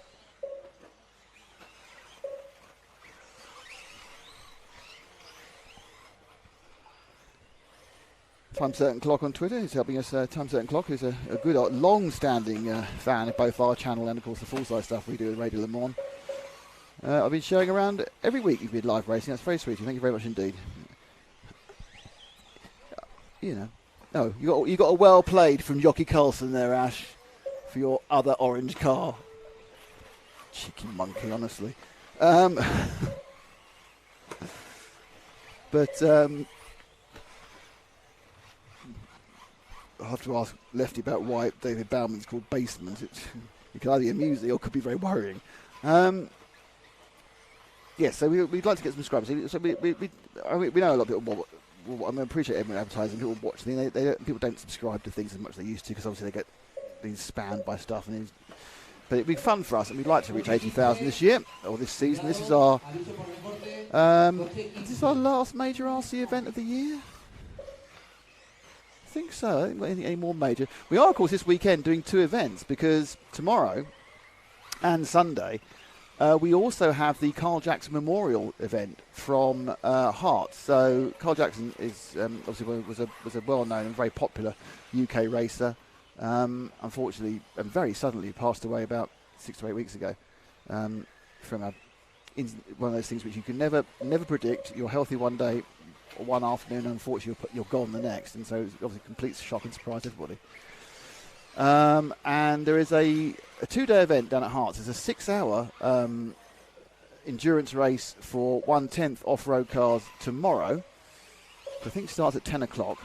And there is a 6-hour IC endurance race on Sunday. So you've got 2 6-hour races. Some of the works teams are there. And it should be a really interesting event.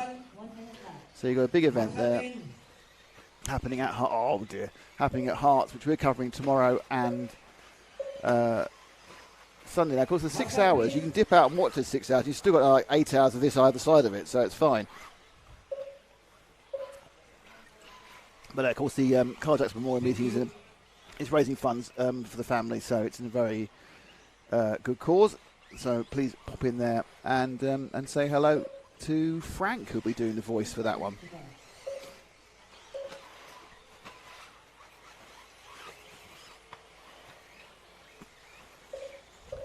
Coche 3, aviso por recorte, cuidado, coche 3.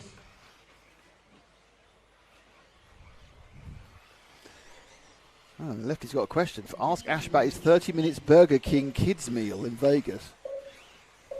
He hasn't talked about that.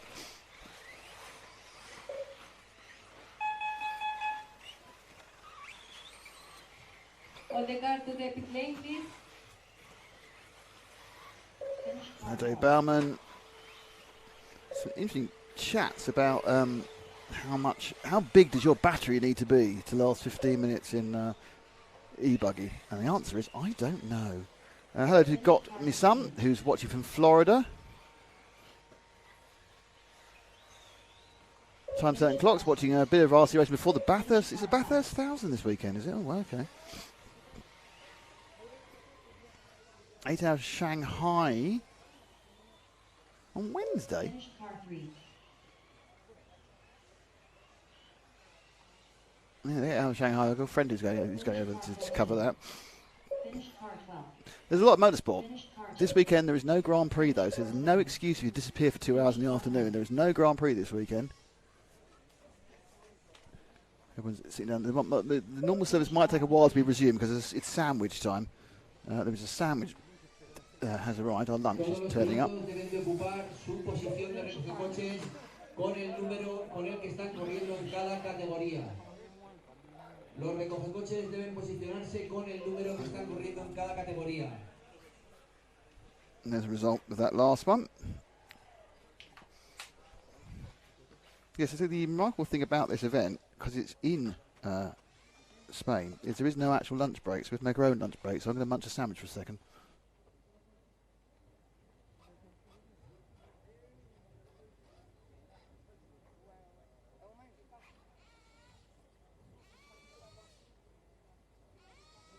Marshal position in the number.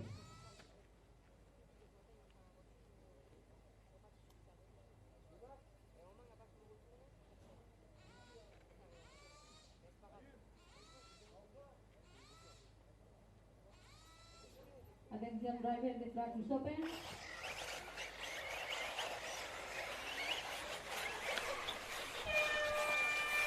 So yes, every weekend, well, it's half a sandwich, quite nice. Every weekend is full of motorsport, man. There's MotoGP this weekend, but that's early in the morning because it's in Japan. I'm not sure whether there's actually World Superbikes as well this weekend, which is from Portimao. It's a ham and cheese sandwich I have, time certain clock. The boys have gone for spaghetti bolognese. They haven't gone for spaghetti bolognese. Also a sandwich for Ash, but Zach's gone for a spaghetti bolognese, which is very brave. Cool. Ankle. But yeah.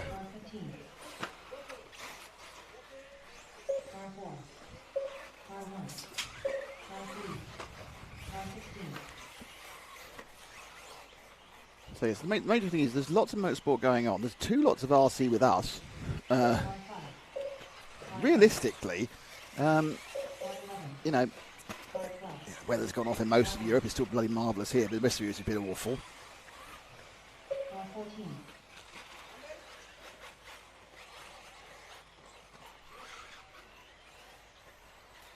Time Certain Clock says he found racing on Christmas Day live somewhere. I mean, some of that stuff's streamed now. If you wander around YouTube looking for stream stuff, it's really pretty easy to find something.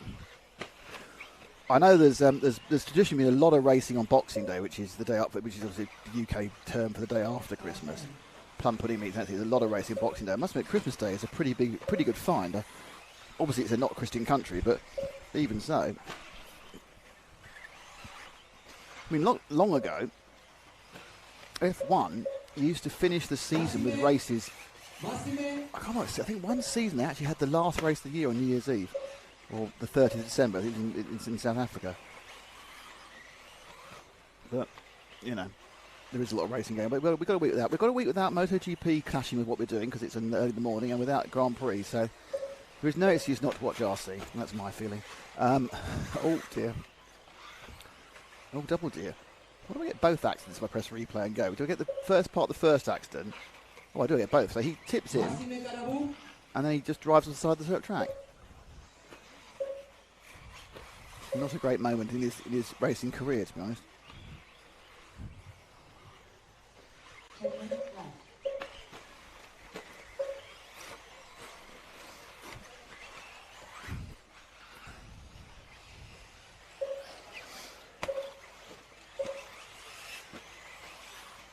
So, for those of you on the chat, obviously, Time Certain Clock has got a massive amount of experience of running around Christmas. What's the weirdest date you've found yourself watching a race? I mean, have you got, like, you know, have you done it Christmas Day, done it Christmas Eve? I mean, you know, have you raced New Year's Day?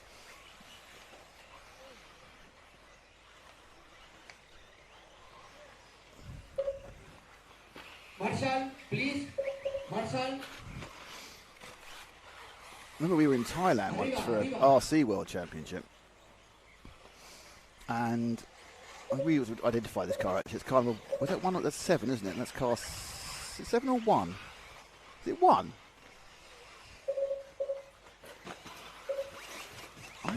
That is 1, isn't it? That's Carnival 1 of Fernando Cabrera Salado. So we were racing in Thailand. Well, I was covering stuff in Thailand, and like the first couple of days, it was great. It's like crazy tight. You know, everything that's crazy about Thailand, beer and booze and all sorts of strange things going on. And then they entered 3 days of mourning for the death of a member of the royal family. The thing was that this was like October, and she died in February. So they had these 3 days of mourning, and they basically just shut the town down. You suddenly you couldn't get a drink. The really weird thing is the only place you could get a drink, which is quite important to people to follow, was in the Arab quarter, and not obviously the Arabs and the Muslims are not known for their usual love of alcohol, but it was the Arab quarter with all the restaurants based in Arab areas. That was the only place you could get a drink, and everything shut down, including the more what should we say, exotic elements of Bangkok nightlife, all shut down completely for 3 days.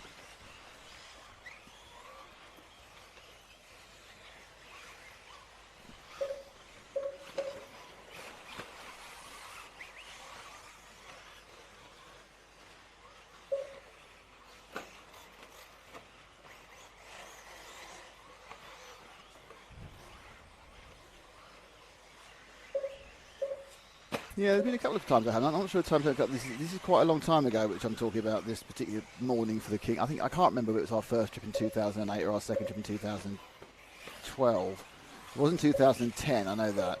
I think it was 2008. I think it was a 2008 trip, but it was just strange. Strange how the whole thing just went.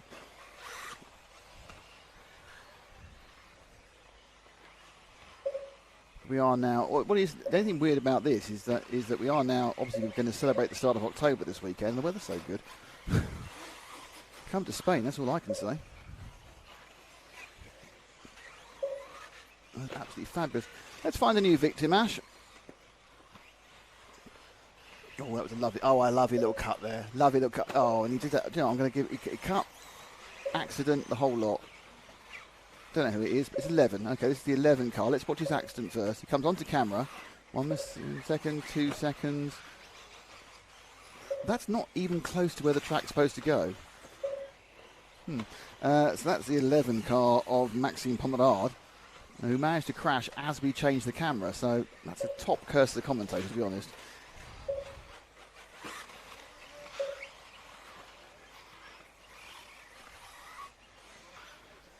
Fredo Fort, going back many years, I raced the Sunday after, well, when Princess Diana died, that'd be 1997. Pre-mobile phone, yeah, you didn't find out. Yeah, it's weird, wasn't it? I mean, a bit like 9/11. I think everyone knows where they were when they heard that she died in the car accident. I was just at home. It's very boring. We were watching. I just turned the television on, and it was kind of all somber, and there was a Union flag on the screen. So I thought, well, someone's died. So the Queen Mum must have died. It'd been 97 at that point. And then you go, Mummy, Princess died. Massive surprise. Not much of a surprise as that corner was to Pomerade, eh?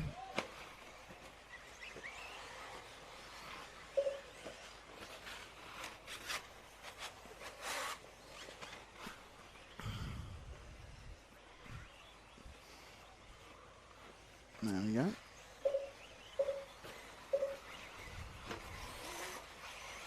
I'm saying I was surprised when Queen died. Didn't seem to impact sport. I think it's because it was sort of expected, I think, and there was a kind of a whole process in place for what was going to happen if she died. There was no real shock. I mean, it was it was sudden at the end, but she was 95, what it was, but there was a kind of a couple of days warning this was going to happen, and they went into a very, very well organised situation about how to handle the funeral, and yeah, I think there was a couple of things called off, but on the whole, I think outside of the UK, I don't think it really affected anything that much, and neither should it, to be honest. you know, he was injured. She was the longest-serving head of state in the world. But, you know, it's more of a British thing than perhaps a Commonwealth thing. But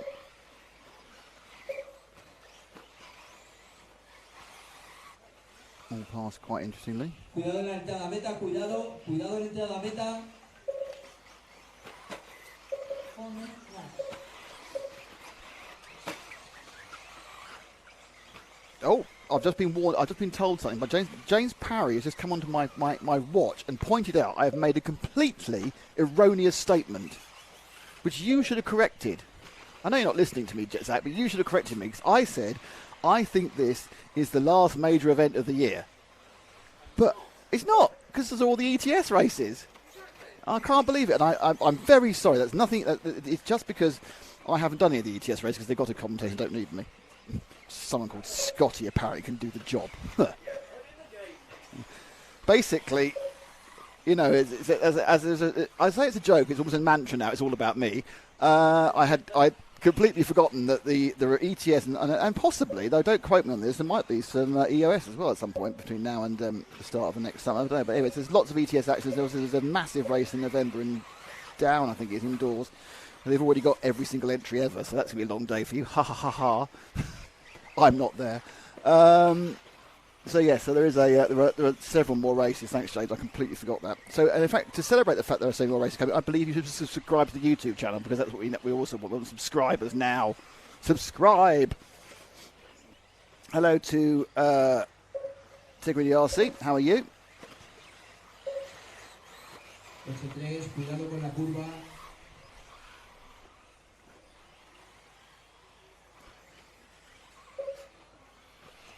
11 car on screen again. How long we got? Oh, find somebody else.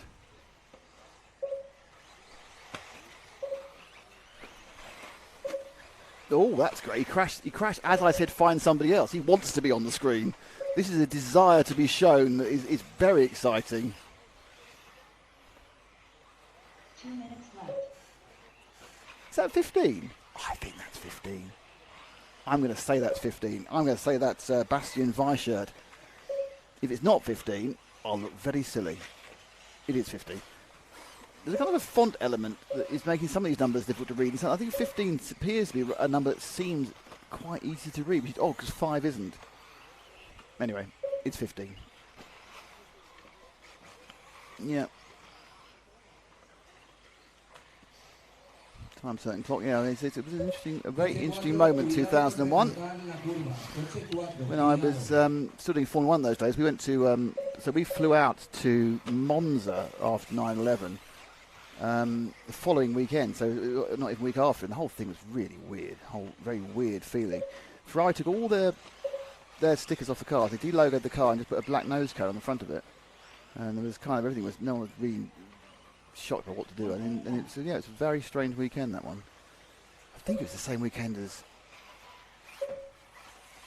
it was. Alex Nardi got really badly injured at the Lautsitz Ring that weekend as well, so it was a pretty terrible kind of few. Well, obviously it didn't kind of pale to what happened on 9/11, but even so, in the motorsport community, it was a difficult weekend for everybody involved.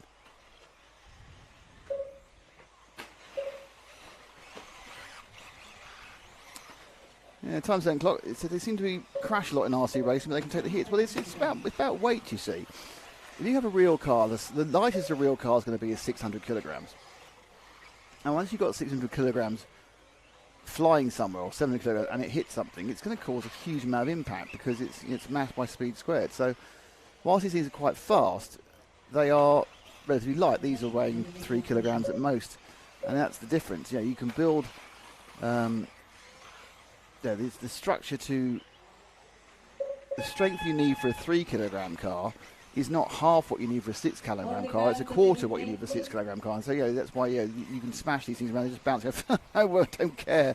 Where you do the same thing in a full size machine, and it would be completely destroyed from any one of from some of these impacts just landing off the jumps, but also from anything else that goes that way.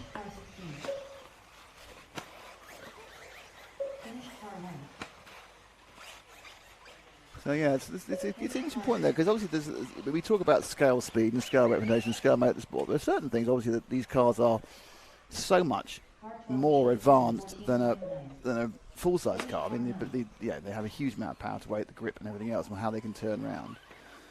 They don't run the same amount of aero, there isn't, because you're not running the same sort of speed, there isn't the same sort of frontal areas. And of course, they do take accidents well.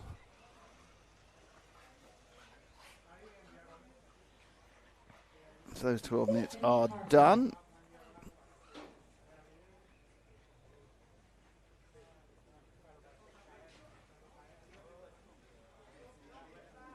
I'm on the wrong page, that's why I got through. Hey, why can't I see what's going on? Nathan Chuddy got that one in 2:19. Borja Valverde was second, Jonathan Moret was fourth, and Bastian, who we were carrying for a while, was fourth. So this is the Inters. So those last two are a separate event. There'll be a separate final as well.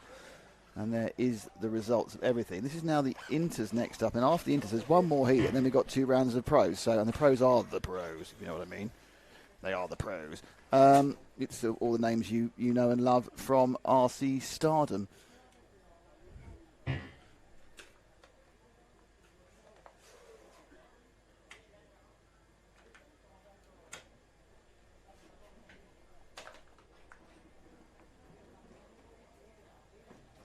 But this is one off. So this is basically is going to be, these are going to be the same guys throughout the whole day. So they're kind of practicing really, because it doesn't really matter about seeding for this, because they will all get straight through. There's 16 entries into E-buggy Inter,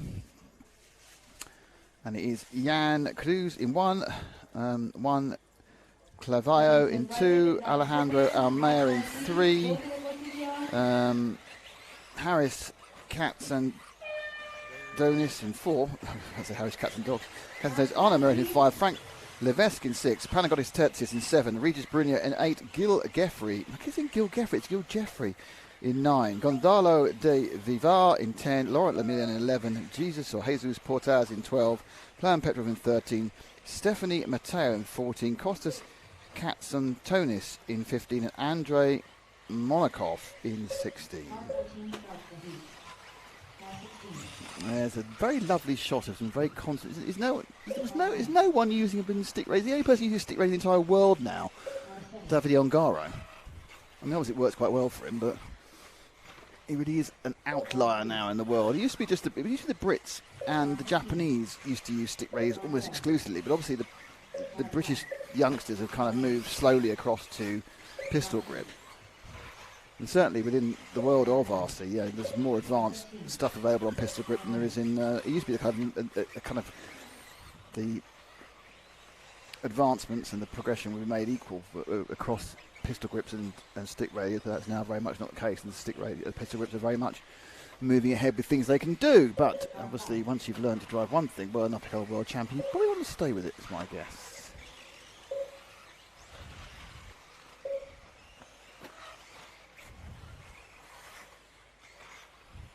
Heard Nigel W., who's one of our RCTV heroes. So things you can do for us, because we're doing this for you. Oh yes, everything we do it for you, as Brian Anthony once said.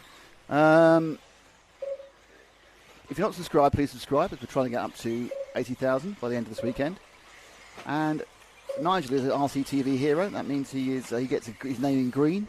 It means he gets a little RCTV widget behind avatar behind his name, and he also gets our undying love. He also gets a set of stickers when we've managed to get the postage sorted out, and loads of other things. Sticks are still seen more in Nitro Unroad, aren't they, Nigel? Is that just in the UK, or is that everywhere? Because I mean, obviously we tend to only, as when it comes to Nitro Unroad, we really only cover European and world races. We haven't done much national stuff, so I'd be interested. I think it's probably something to do with the fact that, as people get old, the older guys, so people who are perhaps over 35, okay, in Germany, okay, are going to carry on using sticks. But I think everyone at the bottom end, I don't know, I've got it. Is it Little Bump who uses, one of these real youngsters uses sticks, and one of it's Little Bump. If Keenan's listening, you can correct me if I'm wrong, but there's one of the really up-and-coming youngsters in the States who uses sticks. Unless my mind has completely lost it entirely. But obviously most of the youngsters, if they start with RTR, they're going to go straight into pistol grip and then go on to a proper, they move up. But I think it's kind of swading through, and we're going to get, sticks are going to be, in 10 years' time, it's going to be like, beyond a 35-year-old David Ongaro. It's going to be, who else is doing it? There's no right or wrong. It's just interesting how it's happened. Facilitamos al coche rápido, por favor. Who are we with? That's who it's next with. Okay, Nigel, that's really interesting. I will check that about the stick usage in Nitro on-row.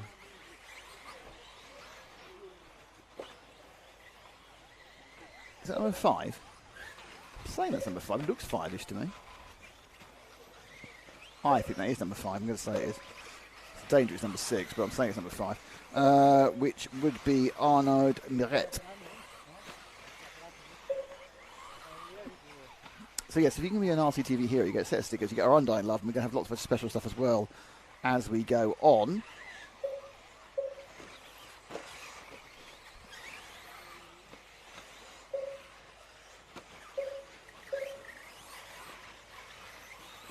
Jockey Carlson says, I believe the theory is that you can react faster just using your thumb to move a short stick instead of turning a wheel.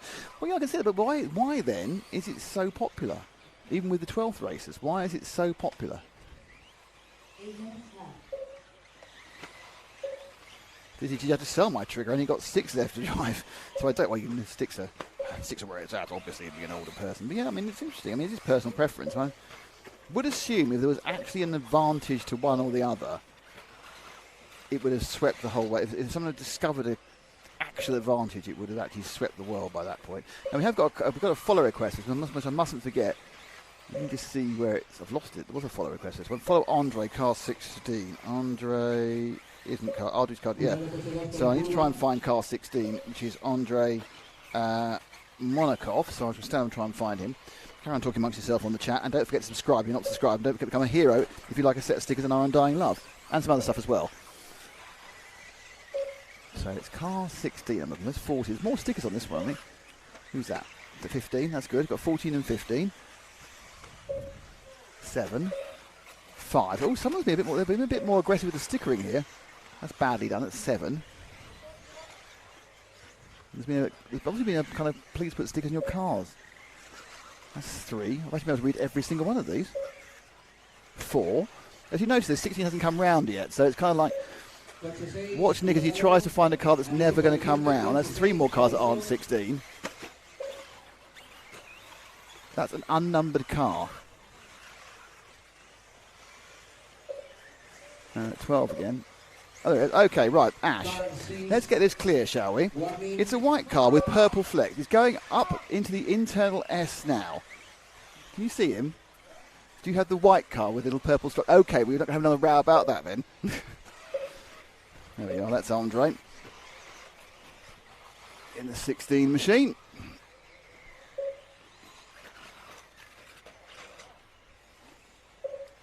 Oh, so Yoki's now gone the other way around. He can be more precise with 2 fingers on a wheel rather than the thumb. I don't know. It's a really good point. I've absolutely no idea. I think it's personal preference. I think it's also the way people get into the sport. Because obviously these pistol grips, which obviously in many ways evolved from the slot car world, didn't they? You had the throttle trigger like that. Whereas, of course, the stick radios were really built for 4-channel radios for aircraft, which came first and were kind of adapted down into cars. It's a really good question. I've very, very rarely used a pistol grip. It's instantly, you're so much slower. I actually ended up doing many years ago, we did an endurance race for Bajas in Spain. Actually, it was I think it might have been Barcelona. I can't remember, but it was outside Barcelona, actually, we did that. It's a 12-hour endurance race for Bajas. It was an HPI thing when we were working very closely with HPI. And I was running with a team of bashers. Now I'm kind of good club level. That's what I am. I can win club championships. I certainly can't win anything else. And I was by far, even with the wrong sort of radio, I was by far the fastest person in that team, which did give us an issue about why we didn't win. But the good thing was I kind of finished my last stint with about 3 hours to go, and then just drank lots of beer. So it was a pretty good evening. But and that HPI Endurance Championship is available to view on our archive. If you go onto YouTube, which you can also find easy if you subscribe, on our archive and go back to some of the earlier TV shows. You don't forget RC Racing TV, whilst you know us now as a live programme, we started as a TV show back in 2006. So we were just a TV show until 2010, and we didn't do any live streaming until 2012. So there's a huge. If you're interested in RC and you'd like to know about the history of RC and see how things have changed over time, including my presentation style, which changed from "Hello, I'm from the BBC and I'd like to talk to you about RC cars." That's quite funny. Watch the first ever episode of RC Racing TV, and it's quite stilted a bit mildly. We've kind of relaxed more into things now. But that's got all sorts of archive of races, and probably a good way to spend lunchtime every now and again if you like to see what old-fashioned races. It's not. Some of it's a bit dated, to be honest. The track tests are embarrassingly bad now, given what you'd see now on someone does a little kind of track launches a new car, and the little videos they put out. Ours were a little bit low rent, but the rest of the shows, I think they stand up really well.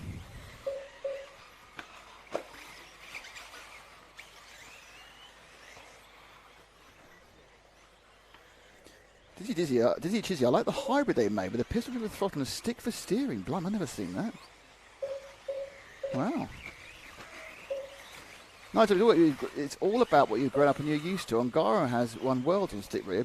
Yeah, and that's it. It's just Ongaro is absolutely the outlier. You kind of wonder why Ongaro, because he's sort of the youngest, or he's sort of equal youngest of the pack that came through a few years ago.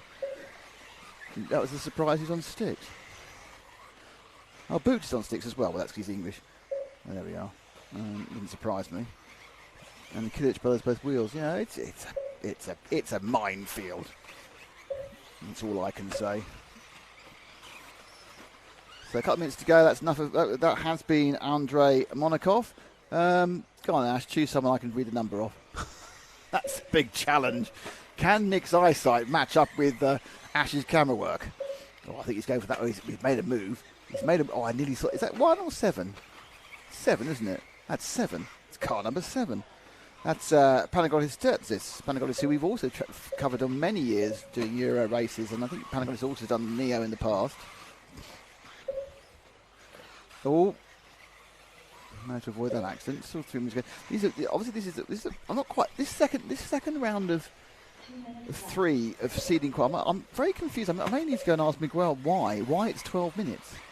I mean, I don't mind. It's just you kind of think, well, you're only trying to get a best 3 here. I don't know whether it's because it'll need the nitro cars to refill, but it's a chance to get an idea of longevity of tank. But you kind of those extra 5 minutes. They didn't have those extra 5 minutes. They finished the whole thing about an hour earlier. But yeah, that's just me.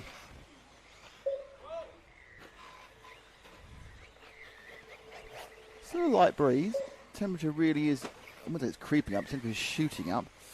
Don't forget, next up is E-buggy Pro. So all the pros will be coming out in the next 2 heats, and there's 12 minutes. So we'll try and show as many of them as we can. Actually, we might try and engage with if we're trying to see people. So don't go away. Come back. Subscribe. And when you subscribe, so if you're on Facebook, just come over across to YouTube. The link's in the description. You can subscribe and then go back.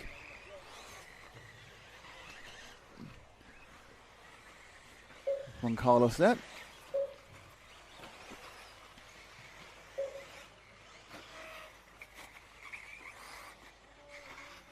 Just a minute to go on this one though.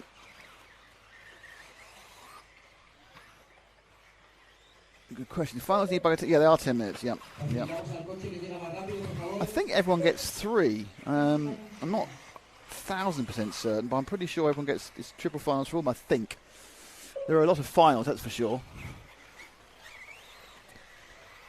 I'm just sitting here waving at all the drivers now. Waving at Robert, waving at Juan Carlos. It's a non-stop wave-a-thon.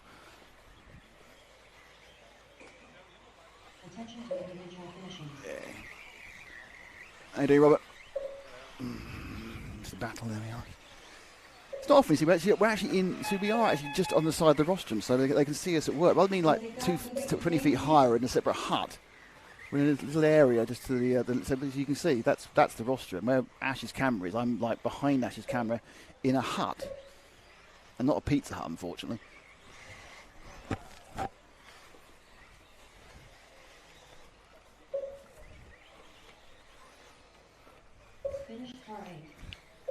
You can listen to me now having a sandwich bite and open a can.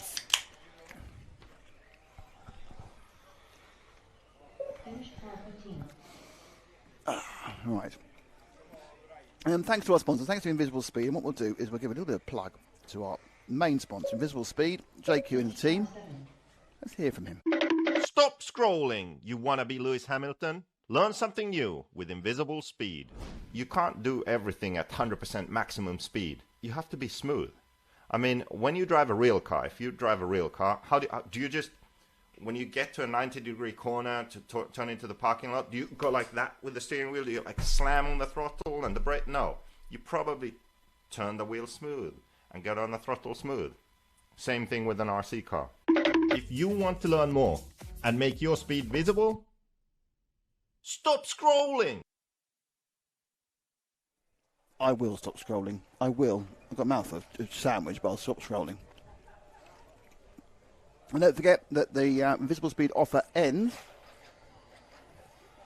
this weekend. You sign up, you get a free book. Now, a question just come in, which I'm going to answer straight away. Jockey Carson, somewhat dark subject. What's the worst accident you've ever happened on an RC track? And I'm going to tell you, the reason I'm going to answer this is because actually it happened here. It happened here probably 9 years ago. They had the B Euros here. Ash, can you put up the corner over there where the matrix for signs are? So there's a B Euros here. The track wasn't quite as built up on that side. So you still had the caravans behind, but if you think about the track being a bit lower, and somebody lost the car at full speed and it went over the side. So you see that fence was lower, it went over the side. And unfortunately, it was a lady who was one of the supporters. She actually was walking there at the wrong time, and she got hit in the head and knocked out by this car that came off the side of the track there. And whilst that, I don't know, there've probably been worse accidents, but certainly that was the worst I ever saw. 'Cause it's very, very worrying. Head injuries are very, very worrying. I mean, I've seen people broken ankles. I've seen people turn their ankles and broken ankles. I've seen people break fingers and arms because they've fallen over. But that's the worst accident I ever saw happening. And we actually had it. We had most of it on camera. We've never shown it again, but we had most of it on camera because we actually fought in the car at the time, which we saw it going off. And we're a bit surprised what happened there, because if you think about it, she was walking below that point there, was actually just hit in the head. It was really, really. So I may bring it up now because it was actually here. Anyway, let's move that one, Jockey. Well, that's the worst I've seen. Obviously, I have seen some very funny instances. Marshals falling on their backside is always amusing for anybody, and that's happened a lot. That's a Kilic car. I can see the Turkish flag. Now, which Kilic is it is the question. My guess is there's only one in this one. It's Birkin Kilic, because Burak's in the next one. So Birkin with the orange and white, and the Mugen. So we have Broad Battle, Pedro Gomez, Ricardo Montero, Mark Deswart, Alex Viles, Camber, Jean-Perric Sartel, Juan Carlos Canas, Ivan Navarro, Jordan Lott, Mark Goldbuffalo. But I can't not say his name right away. Birkin Kilic, Ike Brian Bowder, and Ricardo Burton are your runners and riders. And this is quite swift running immediately by Birkin. Let's see where we're at on time-wise. 41.6. Juan Carlos Canas is out the gates on 41.2. Canas is in absolutely stunning form at the moment. Completely dominated the Euros.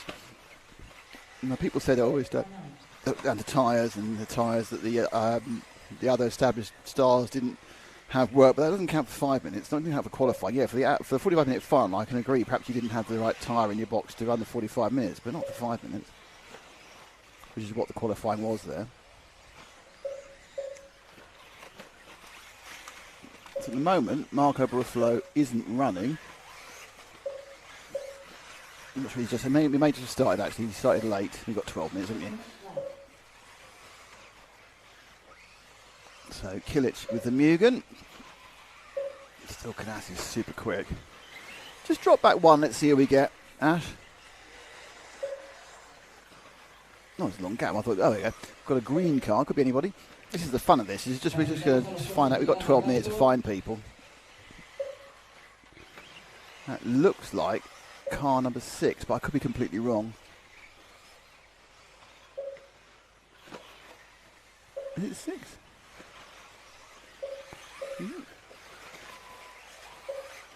No.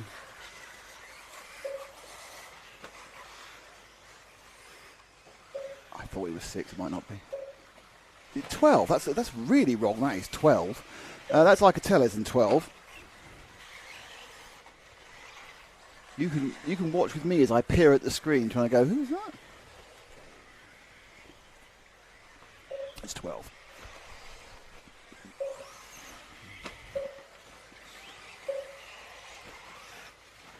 So Tellez, currently running third, best lap 42.3. That's a 42.8. It's certainly the case, I think, that once again the E-buggies are slightly quicker than the Nitro cars. I mean, the big difference obviously with an E-buggy is the instant acceleration. You aren't spooling up an engine, you aren't trying to connect a clutch. You've got the instant acceleration that electric gives you. So whilst they may not be ultimately faster, and many things they do be similar, they're always going to have better punch out corners. And that very quickly, a track which has slow area, you'll get more punch there. More punch area adds up to a few tenths quicker. I wouldn't be surprised actually if in ultimate straight line speed the Nitros went slightly quicker. Let's drop back one more. Let's see what we get, Ash. That looks like it's not Kanash. Is it Kanash? No, that's number. Can't be 12 again. Is it 13? Might be. In this case, with Brian Bowder, isn't it? Bowder's colours. I didn't get 12 wrong last time. I got 12 again. It's all going very, very horribly wrong here. Someone will correct me, and that wasn't it, but somebody else. That does look very much like this is 12. What on earth the previous car was, I've no idea. They really need more numbers on, is all I can say.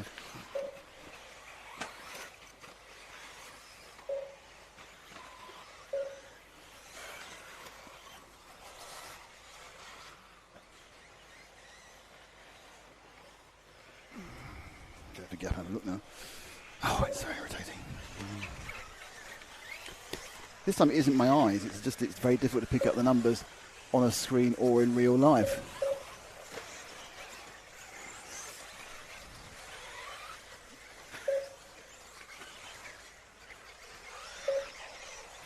Some of these guys giving up. Oh, it's 10. That's why it was 10 all along. So that actually was. That's Marco Buffalo. We've been.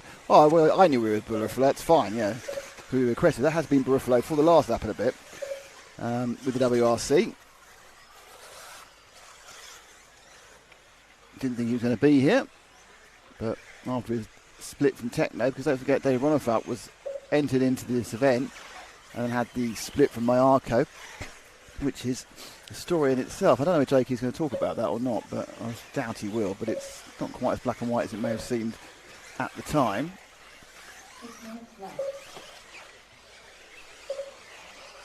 But I kind of get the impression that obviously that the situation with Marco on camera at the moment was he had somewhere to go. He'd already signed up with WRC, when he come in the Italian super team. Whereas with Ronifat, I kind of feel the Mayarko split was not quite when he expected it to happen. It's interesting that Hampus Berg has followed him out of, who's kind of been, his kind of lefty which refers to him as his Padawan, which is obviously a Star Wars reference, or his protege, perhaps and he's left Mayarko as well, and he's gone to X-Ray. So whether that means anything about where Ronifat's going to go, I don't know. Ronifat's expensive, and you kind of wonder what teams there are. Well, I suppose Techno have got the space now, haven't they? Because Ruffalo's left. But Techno, have Mayfield, so they've kind of got one superstar, but they need another.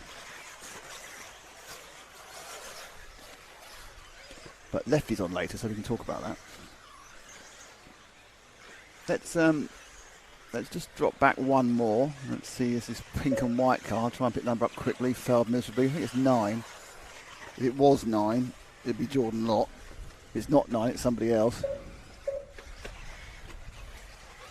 It's very nice out in the weather's much nicer out here than in the hut, Ash. It's quite pleasant actually. It's a wee bit stinky and sweaty in there. It is 9. God, my eyesight's getting better, which is surprising how old I am. No, I'd say my eyesight's getting better. Zach thought I was going to talk to him.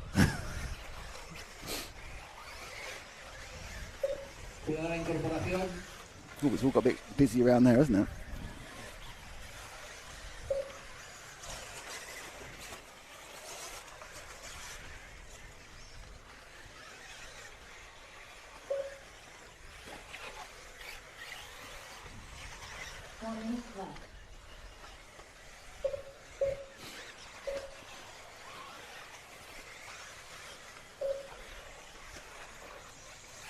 So some of these are going to be towards the bottom of their batteries at the end of this one.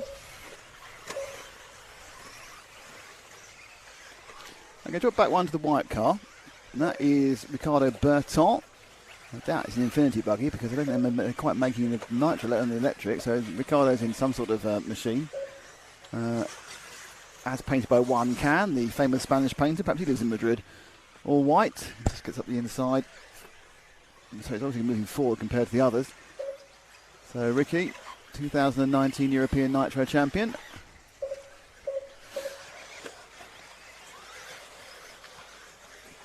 Don't forget, of course, that the European Championships in this class was won by an interloper from 1/10 electric, or sort of, in Michael Orlowski. So Orlowski, who obviously then made the A final at the Nitro Euros, he won the European Championship. It does tend to be, though, that the E-buggy, 8th E-buggy, is dominated by 8th Nitro Specialist, but you think really it would have no real advantage over an 8th Nitro Specialist to a 1/10 electric Specialist, because you're carrying two of the same concepts. And certainly, obviously, Bruno Coelho does both. And, you know, you see some of these guys do dip down. Some guy called Ongaro apparently is quite good at electric off-road because he decided to win a world championship a couple of weeks ago. So there's a lot of flexibility amongst the classes. Orlowski really is trying to challenge Bruno for the title as most versatile racer certainly in Europe at the moment. Obviously, don't forget Orlowski is a multiple 12th champion. Hasn't quite managed to pry 1/10 on-road electric title. The only thing that counts against him is he hasn't won anything with engine yet. It's his first Euros with Nitro, so these electric classes, Orlowski's very special.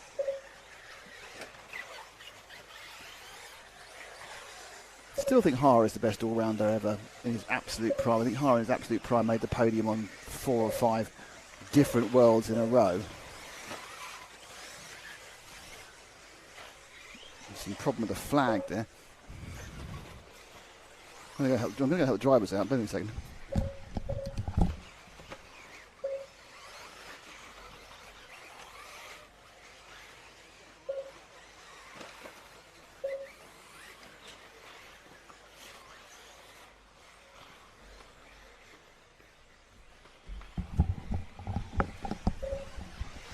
Yes, it was a wavy flag that was getting the eye line of the drivers. And being a marvellous person, I decided to go and help and shove it on the roof. I won't stay there very long, but I'll get a brownie point. Okay, we need to go. Let's drop back one more from Ricky, and that's to the 11. And that is back where we started again, actually, with Bergen Kilic. We're kind of doing a lap. So drop back one more. We've had him already to the number 7 car. That's the pink and blue machine of Juan Carlos Canas. So there we are. Let's finish with a man who I think last time I looked was the top of the tree. He's not now. He's always 3rd in the tree. Obviously a more movable tree than I thought it was. The tree is moving.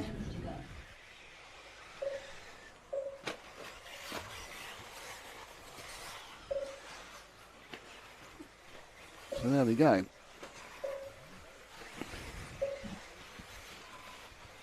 That is Canas. Still got a lot of. I'm still think you'd be interested. I wouldn't bet against Canas for the Nitro final, that's for sure. But Ricky B found a nice bit of pace. Ricky Burton, who we showed earlier, Bergen Kilic we showed earlier, Juan Carlos Canas we showed earlier, Michael Bruffo showed up. He's got 4 of the top 4 you've seen on there. Canas has got the best lap with a 43.99.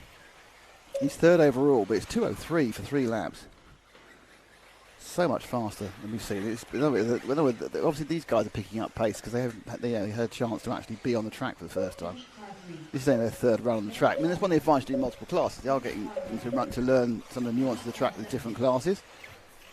There is Juan Carlos and his new facial hair, and there's his old facial hair of Robert Battle.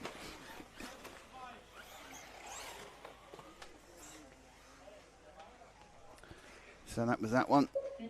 So Burton from Canals from Buffalo, and then we have another one of these top heats coming up. But there's been a lot of chat I need to find out. I want EP cars a quick battery change. Yeah, that'd be great. That would be. Says Dizzy Chizzy. Even more. Yes, even I could start this money. Yeah, Mal. Hi Mal, how you doing? You pointed out it was Buffalo earlier. We didn't notice it was for a while, but you did get there in the end. We got the end, didn't we, Mal? We got there in the end. Hello from Perth, Western. Hello, Big Guns. How are you? Quote from the RC Hall of Fame. The world's oldest pistol grip radio was made by Orbit Electronics in 1970. Blimey. Go with Carlson. Ron and Fuck going to X-Ray. Well, they're looking all perhaps with techno, don't know. When will Marco put out the EP buggy soon? Marco have had some production issues this year. I don't think it's a secret, and they've just recently managed to get a big batch of nitros out. So getting out for the next one could be more difficult. Any interesting out of the box thinking on the? That's a brilliant question, Yoki. The Infinity 1/8 buggy is a mystery box, not out of the box. Who knows? We've been covering RC events obviously for years, and since about 2018 there's been a obviously we had the pandemic, but there's been a coming Infinity car. It hasn't come yet. Apparently it's moulded and everything. I'm not sure if I believe them. I don't know. I don't know what they're using. It's probably a combination of stuff they built themselves and stuff you can get off the shelf, but I don't know.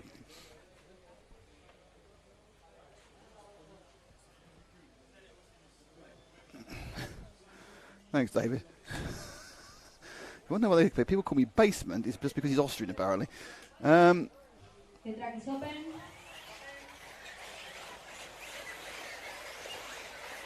That's very nice, Dave Bauer. Thank you very much. 107 Peugeot got 70 kilogram and 60 PS in my class. Yeah, so that's probably not all you need, really.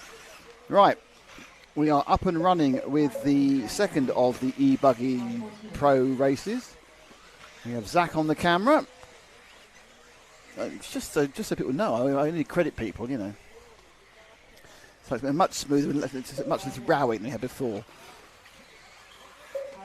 So we got Savoya, Navarro, Patrick Avnet Jr., Pecco, even an Adrian Parenti, Daniel Parenti, they're both Parentis in the same one, Aaron Roddick, David Todd, Andre Bento, Burak Kilic, Davide Ongaro, Elliot Boots, Oscar Baldo, and Hugo Ibanez. In a much more evenly spread, as I said last time, two sets of pros, whereas the Nitro Pro is very heavily based in the second one. Apart from one driver who's in the first one for different reasons we'll go to when we get there in some time to go. Okay. So we are with a car, the number of which I can't read. Oh, come on, help me out. What number's that? Don't know. I feel like I failed you. Actually, I'm actually now tuning my glasses up to have a big old stare at something, see if I can work out by staring. Problem is the screen. I got a screen tip. I think that's 7 or 2. 7, that isn't it? That's 7. That's a 7 all day and every day. That makes it Aaron Roddick as he come in the pits. Thanks, Aaron. Fun of you when you came in the pits. A bit of a. Hello, Ken. Greetings from Singapore. And Tom Summer has written down 7 because what I have to say is this: if you're watching it on a big screen, you have a better view than I do because I'm watching it on a monitor, which is a bit old and a bit weird, and it's got a huge screen tear. So when this cars actually move, all I get is like a shadow. It's like the frame rate's obviously the frame rate's completely wrong. But we were just given this, so we're working with it. I've got an idea of a solution for tomorrow, but there we go. Pistol grip was sold in 1971 with associated 1/8 scale RC kit car. Bloody hell. There we go. It's all going on, isn't it? Pistol grips. That would have come out of the massive slot car craze. Slot cars were huge in the 60s in the States. I mean, they're bigger than RC ever was in some ways. There were people earning hundreds of $1,000s racing slot cars. Amazing. I mean, RC was incredibly large for a while as well. Tony Neisinger, who won several 12th World Champions, claimed he made $1 million from his wins. It was a huge growth. You think how big RC would be how big RC was in its infancy. It was growing quickly, but there were no consoles, there were no PCs, no gaming, and it was really up against nothing. And that's there's thousands of people who are racing as soon as they could afford to. Weird thing is now it's so much easier to race because everything works, and you're not struggling against interference on crystals on radios. You're not struggling with keeping things rolling. You think about electric racing specifically. You haven't got to rebuild your motor every race. You haven't got to worry about batteries, not having the best batteries. There's absolutely no chance to compete with the big boys when I was doing it in the late 80s because they had the best batteries, and the best batteries were unbelievably good compared to the rubbish we could buy, and they had the best motors. Well, now anything, but there's nothing that the top drivers, nothing they have you can't buy off the shelf. And that the democratisation of RC has been fantastic, and that's why you see, I think, a bit of a quicker change in the guard and talent coming through because they're not stymied by not having the right kit. Certainly electric, it was never quite as bad in Nitro because the difference between engines wasn't that much. I mean, perhaps on road maybe, but off-road you never needed the most power anyway. Let's drop back one, Zach. So I think it's never been a better time to go RC racing because you have a chance of winning whoever you are. You're not held back by, well, obviously budget's an issue, but apart from that, budget issue, anything in motorsport. Everything is cheap motorsport. It's less expensive than the other motorsport. I can't read that number. It's ridiculous. Man gives up reading numbers. I think I'm going to swap monitors tomorrow. 4. That is the car 4. That is, which is Pekko. I should have guessed it's green. Pekko Evening. I hope Tara's still watching. So Pekko, very versatile racer from Finland. Wasn't around much beginning of the year. You do use national service. You still do national service in Finland. I think you did 6 months. And you get kind of accelerated national service. Obviously started in large-scale racing, Pekka. I remember meeting Pekka in 2016, actually in Spain again, in Valladolid, I think it was. In a race I remember most because the track was lovely, but it was quite near a pig farm. And I've never been anywhere with more flies. There were so many flies that in the end, you didn't bother swatting them off. Remember, we were getting a beer, and on the beer pump, this is no word of a lie, there were 250 flies on the beer pump. It was just ridiculous. But anyway, I met Pekko, he's very little, and since obviously he's raced 8th and 10th, and he's made A finals in Euros, and he's now under the tutelage of fellow Finn Joseph Quaglin. Of course, Joseph actually isn't Finnish.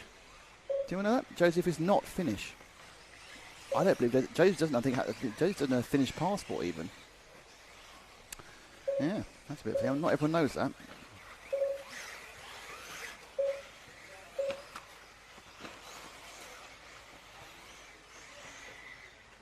Jockey Castle, don't blame you.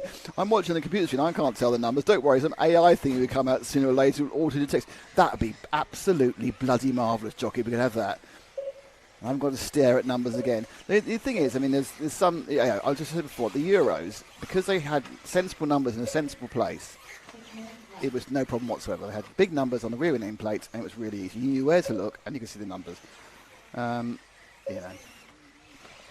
you go. Oh, 2 wheels.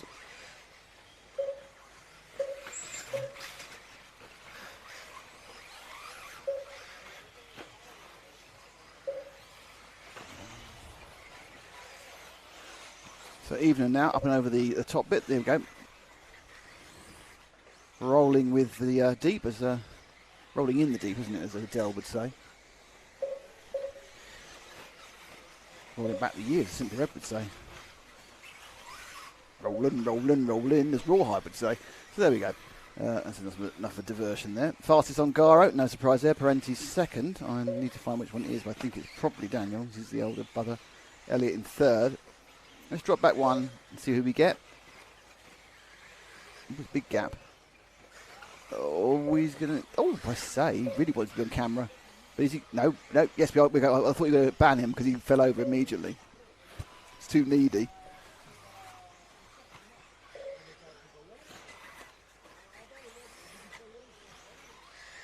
Is that 12?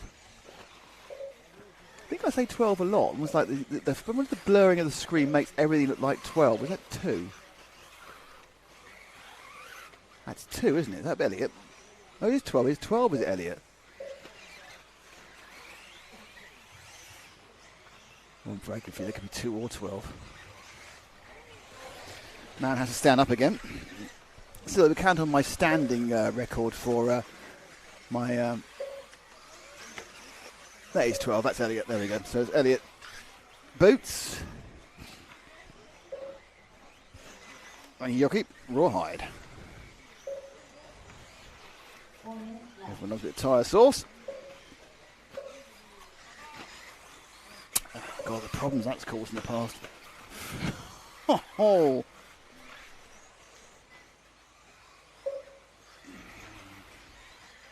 Don't forget, if you're not subscribed to RCTV Racing's YouTube channel, do us a favour, give us a subscription. You can promise not to spam you with things you're not interested in. You will get the occasional kart race, but they're pretty good. But beyond that, it's RC only. RC content all day, every day. Actually, there's quite a lot of new stuff going on. There's some shorts which Frank's doing a lot of work on. So we're trying to make it more lively. I know there's been a lot of content recorded over the course of the busy summer season, which is one of the more... There are more races to come, by the way. I made a mistake. We've got some ETS races still to come this year. But there are some content which will be going out during the course of the winter break, effectively. Don't forget that tomorrow and Sunday, we are also covering the Carl Jackson Memorial Meeting from Hearts in the UK. It's a 6-hour 1/10 electric endurance race on Saturday and a 6-hour 1/8 nitro endurance race on the Sunday. I've got 2 minutes, so let's drop back one more car, young Mr. Zach. And that yellow car, I know from my previous, is Ongaro. So David Ongaro running a practice body. I don't know what the Italian for one can is, but it's Uno Cano, I suppose, probably. That's me getting kicked out of Italy. It's an Uno Cano, which isn't quite as funny joke as one can being the Spanish painter, but all yellow for Ongaro with the Associated. Oh, he turned so fast, so he beat the cameraman. That's a bit of a zippy round bit of action.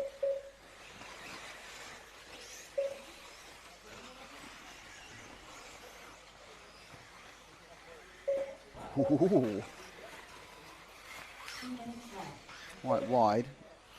It just skips those first two jumps. It just skipping like they're not there. This is a bit I love this bit in the E-buggy. They just fly along this top section like that's the first time I've seen it, like it's not there.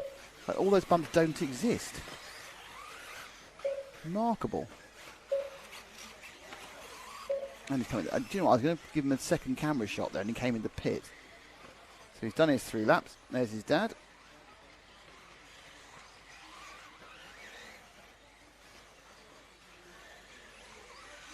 Probably wearing one of the T-shirts from the Electric World a few weeks ago. Of course, he added it to his World Championships. He became a 3-time World Champion. But he's not the European with the most World Championships. So who is the European? I'm sorry, throw now.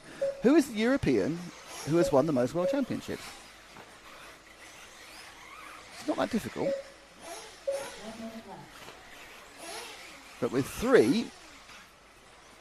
he's behind Mark Reinhard with 4. I think Bruno's got 4 as well, hasn't he? Yeah, Bruno's got 4, I think. He's got 2 of those. Yeah, I think he's got 4. David Spassit's got 4, possibly 5, depending how you count it. But which European has won the most World Championships? There we are. Throwing a question out. So you can answer on the chat. If you want to answer in the chat, you're not actually subscribed, then you need to subscribe to answer in the chat. But what European has won the most well, no, which person in Europe, he hasn't won the most World Championships in total, but who has won the most World Championships? Wait, actually. Hey, which person in Europe holds the most World Championships for a European? There we go. This one's coming to an end now. The engine's started. Ongaro's given up. Still a few seconds to go a bit, actually.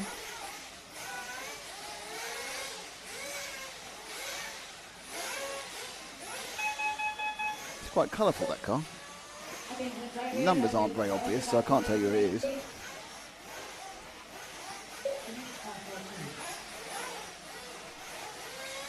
There we go. And that's that bloke who I think is going to look like, Lefty's going to look like in about a year, 10, 15, 20 years' time. Oh, Lefty just answered. Lefty, you can't. You're one of the team. You can't answer the question.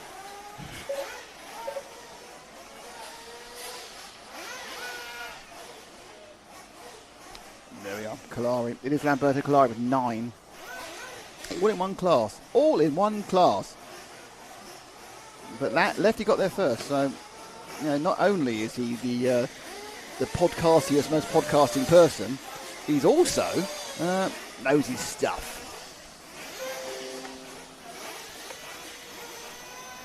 I will throw out more questions later. There's no prize to the questions, I mean, perhaps we need to start having a question with a prize, but if it had been a prize, I wasn't going to let Lefty win it anyway, so...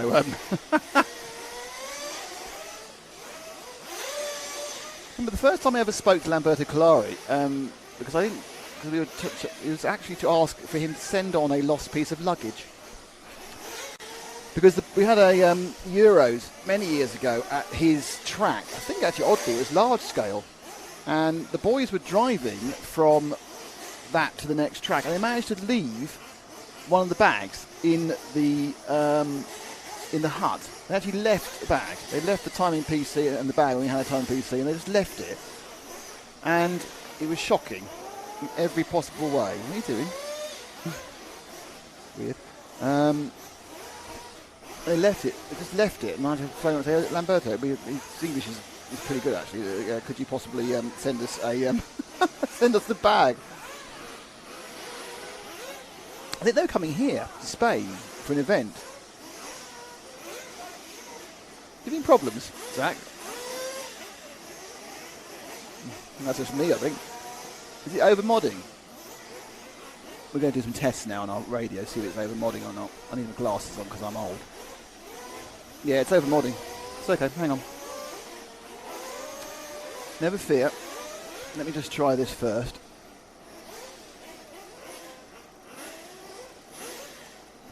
Test, test, test, test, test, test, test. There we go. Is that better? No, is it better? It should be quiet and therefore not over modding, but it does say it's over modding still, actually. Over modding means there's too much sound coming into our poor little thing.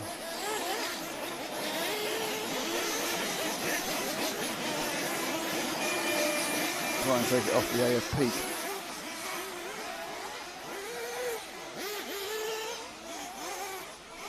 So we are now into Nitro Sport. Who's won the most Buggyland events? Brilliant, I've no idea. Lots of guesses from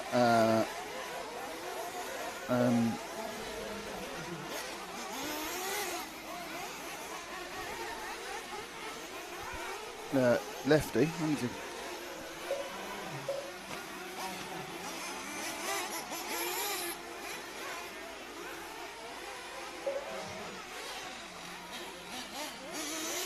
All right. I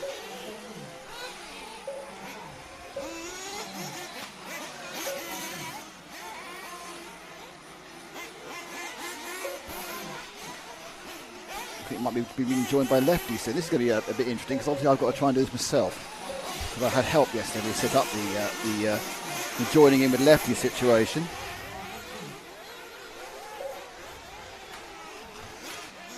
It's my international co-commentator from just several thousand miles away. This is Nitro Sport now. So that's Clubman Racing. 3 heats of this.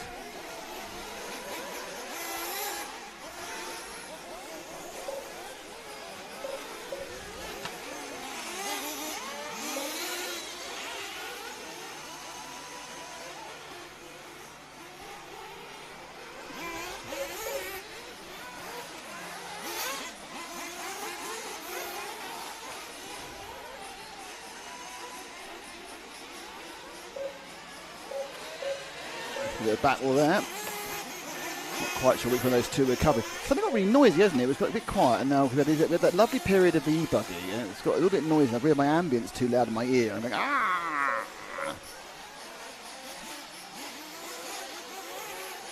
So these guys got 12 minutes. They got a fuel stop in the end. Wayne, where do you find out where qualifying ended up? If you go to Everlaps, everlaps.com, all the timing is there. You've got live timing on everlaps.com, but also there's the results as well are on there as well. But don't forget, this isn't qualifying, this is seeding. So this is just seeding into qualifying. Qualifying's tomorrow, as are some of the lower finals as well. So it's a long old process, to put it mildly.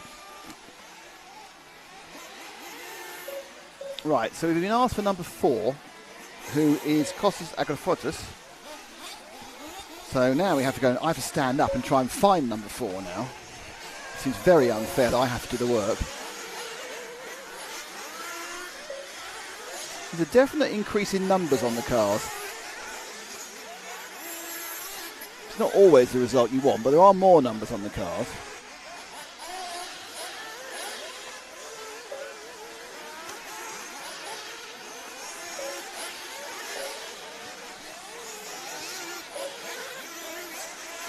There's quite a lot of black wheels in this one as well. 15, upside down 9, 10. We're just watching cars now, both of us just watching cars. But who's upside down? I don't know. Come on, car 4. Come on, you can be on screen. Come on. I think it's this one. Yeah, it is. It's the sea green car. Sea green? Sort of thing. God, you walk back in here again, into this room. It's boiling. I have got loads of computers running. Go Holger, says Pele Martin. That's very nice of you.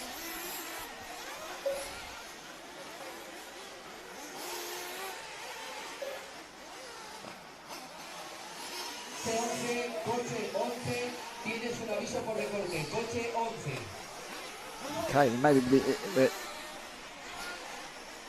doing some technical things now which may result in an exciting new addition to the stream.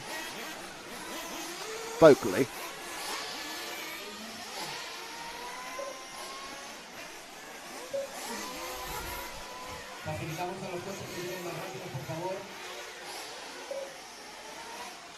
Now, is he here is the question? I don't know.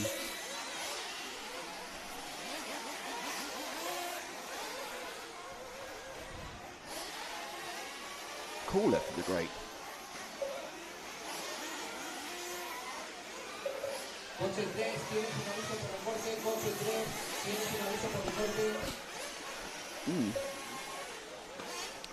It's very exciting, this.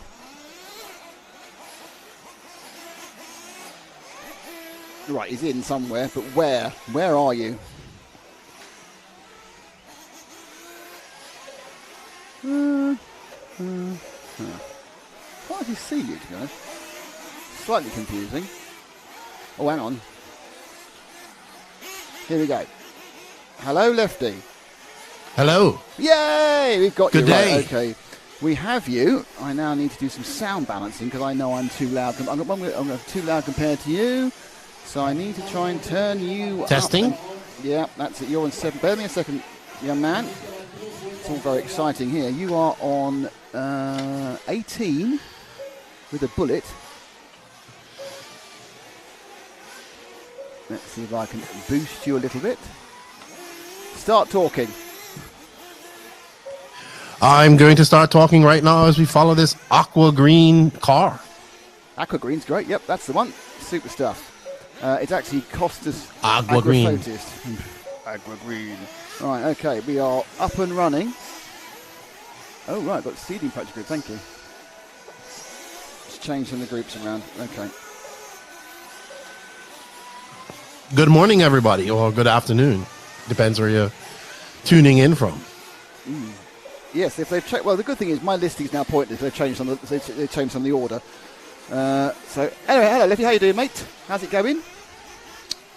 I'm good, and yourself? Been following since this morning. Very hot. I'm in this little box we're in. Whilst not the worst thing in the world, is a little bit. What's the word for it? Hot. So we are a bit sweaty. But it's lovely to have you. Well, at least you're in Spain. That's well. But you're not exactly in some sort of awful area. You're in the Dominican Republic enjoying the sun as well.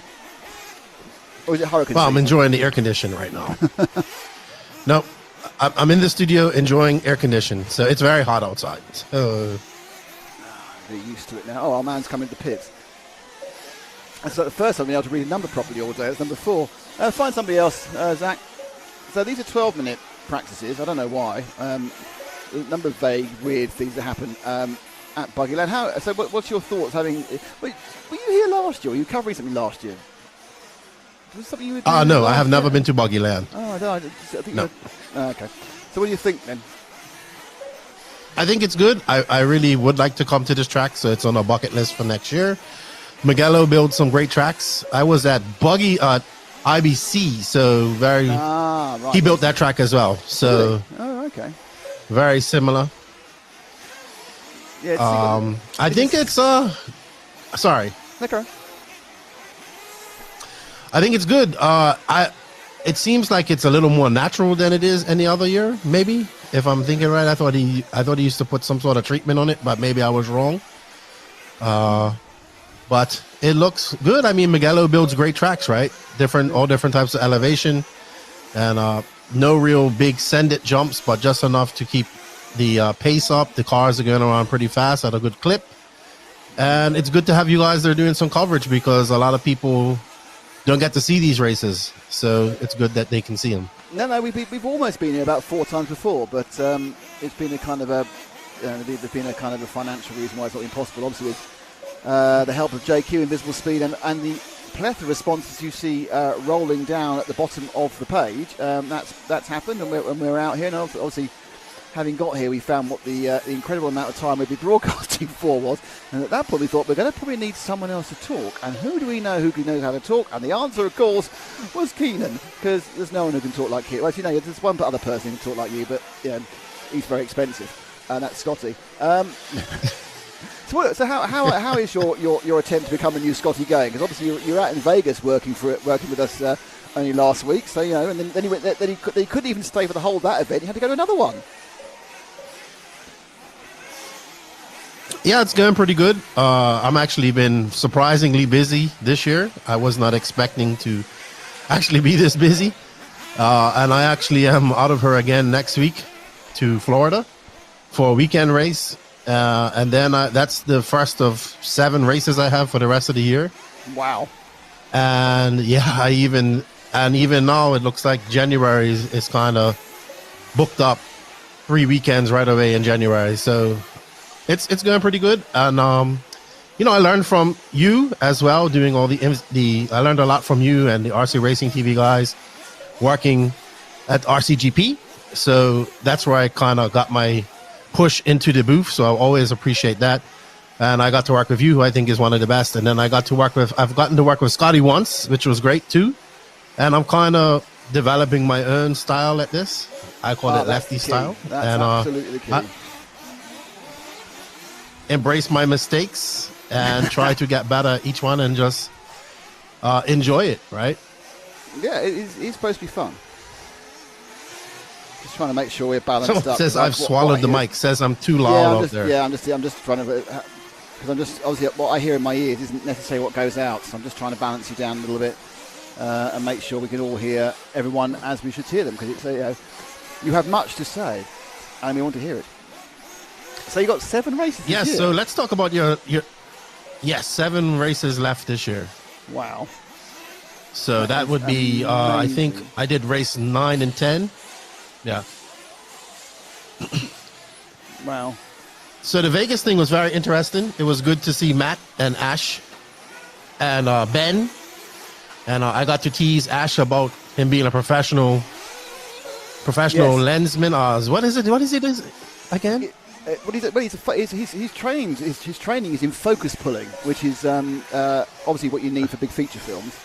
And then when he's not doing focus pulling, he's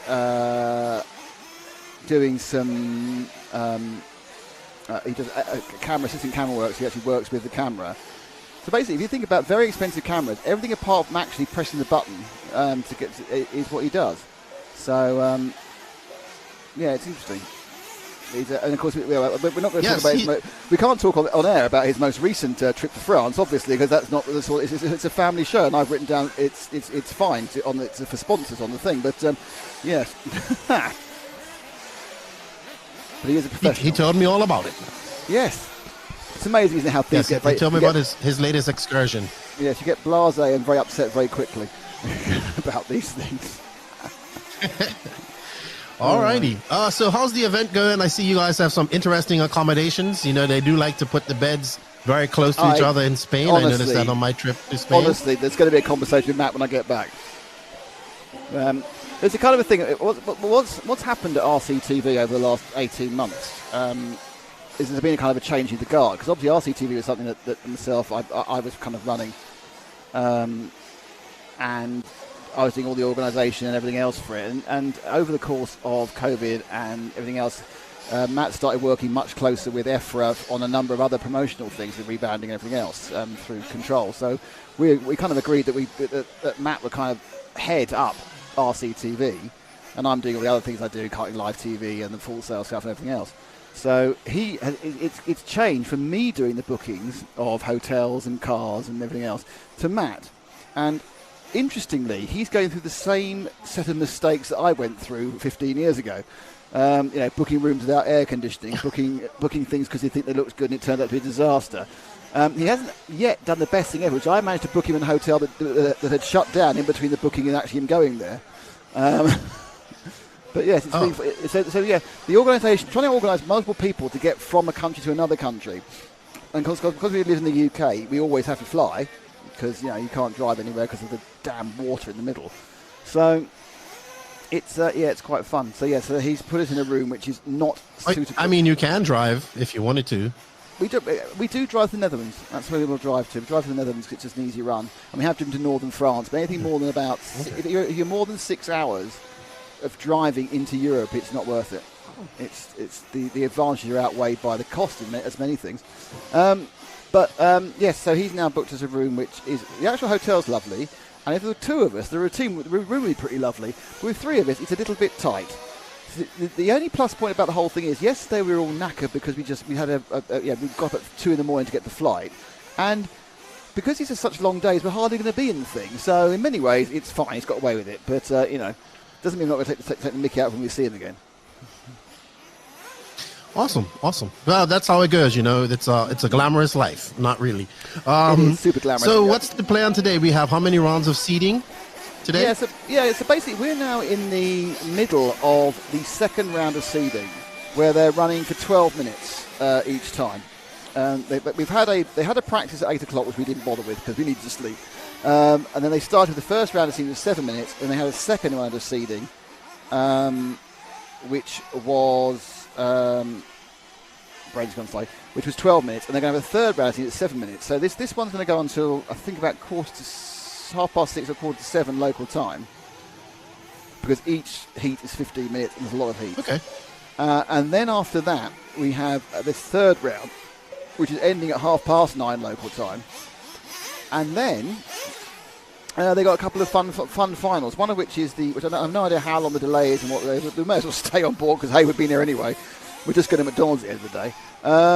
So we've got a two guys, one controller, which I've seen before and it's quite fun. And they've got a last man standing effect. They call it like a gladiator because obviously it sounds more impressive, but it's a last man standing race. You drive around and you try and it's the last car still going and on its wheels. If you have a crash, you'll get knocked over, and you are allowed to be knocked over, so it should be interestingly aggressive. And that's the fun final. We stop and then we come back and they start very early in the morning tomorrow. I'm not sure how early we're going to start. We're qualifying. Qualifying is due off tomorrow. This is going to be the Friday. I think it's due off at 8. Qualifying starts at 8, which is probably not going to happen. And then you've got 3 rounds of qualifying, which are, I think there must be 5 minutes. There could be 7 minutes. There's not enough time to be 7 minutes. So they do 3 rounds of qualifying. That qualifying, again, the most remarkable thing, Keaton, this is the never heard of thing. This is what makes Buggyland unique on mainland Europe. No lunch break. I've never been anywhere without a lunch break. We've had places where most of the day's been rained off and they still have a lunch break. Especially in Spain. Yeah, and Portugal. And they still have the lunch break even though the day hasn't happened. So we're going all the way through to qualifying finishes at 10 to 5. And I thought, that's it, we go home then. No. Then we start a load of E-buggy finals, which I'm assuming, it doesn't say leg 1, they are actually multiple legs.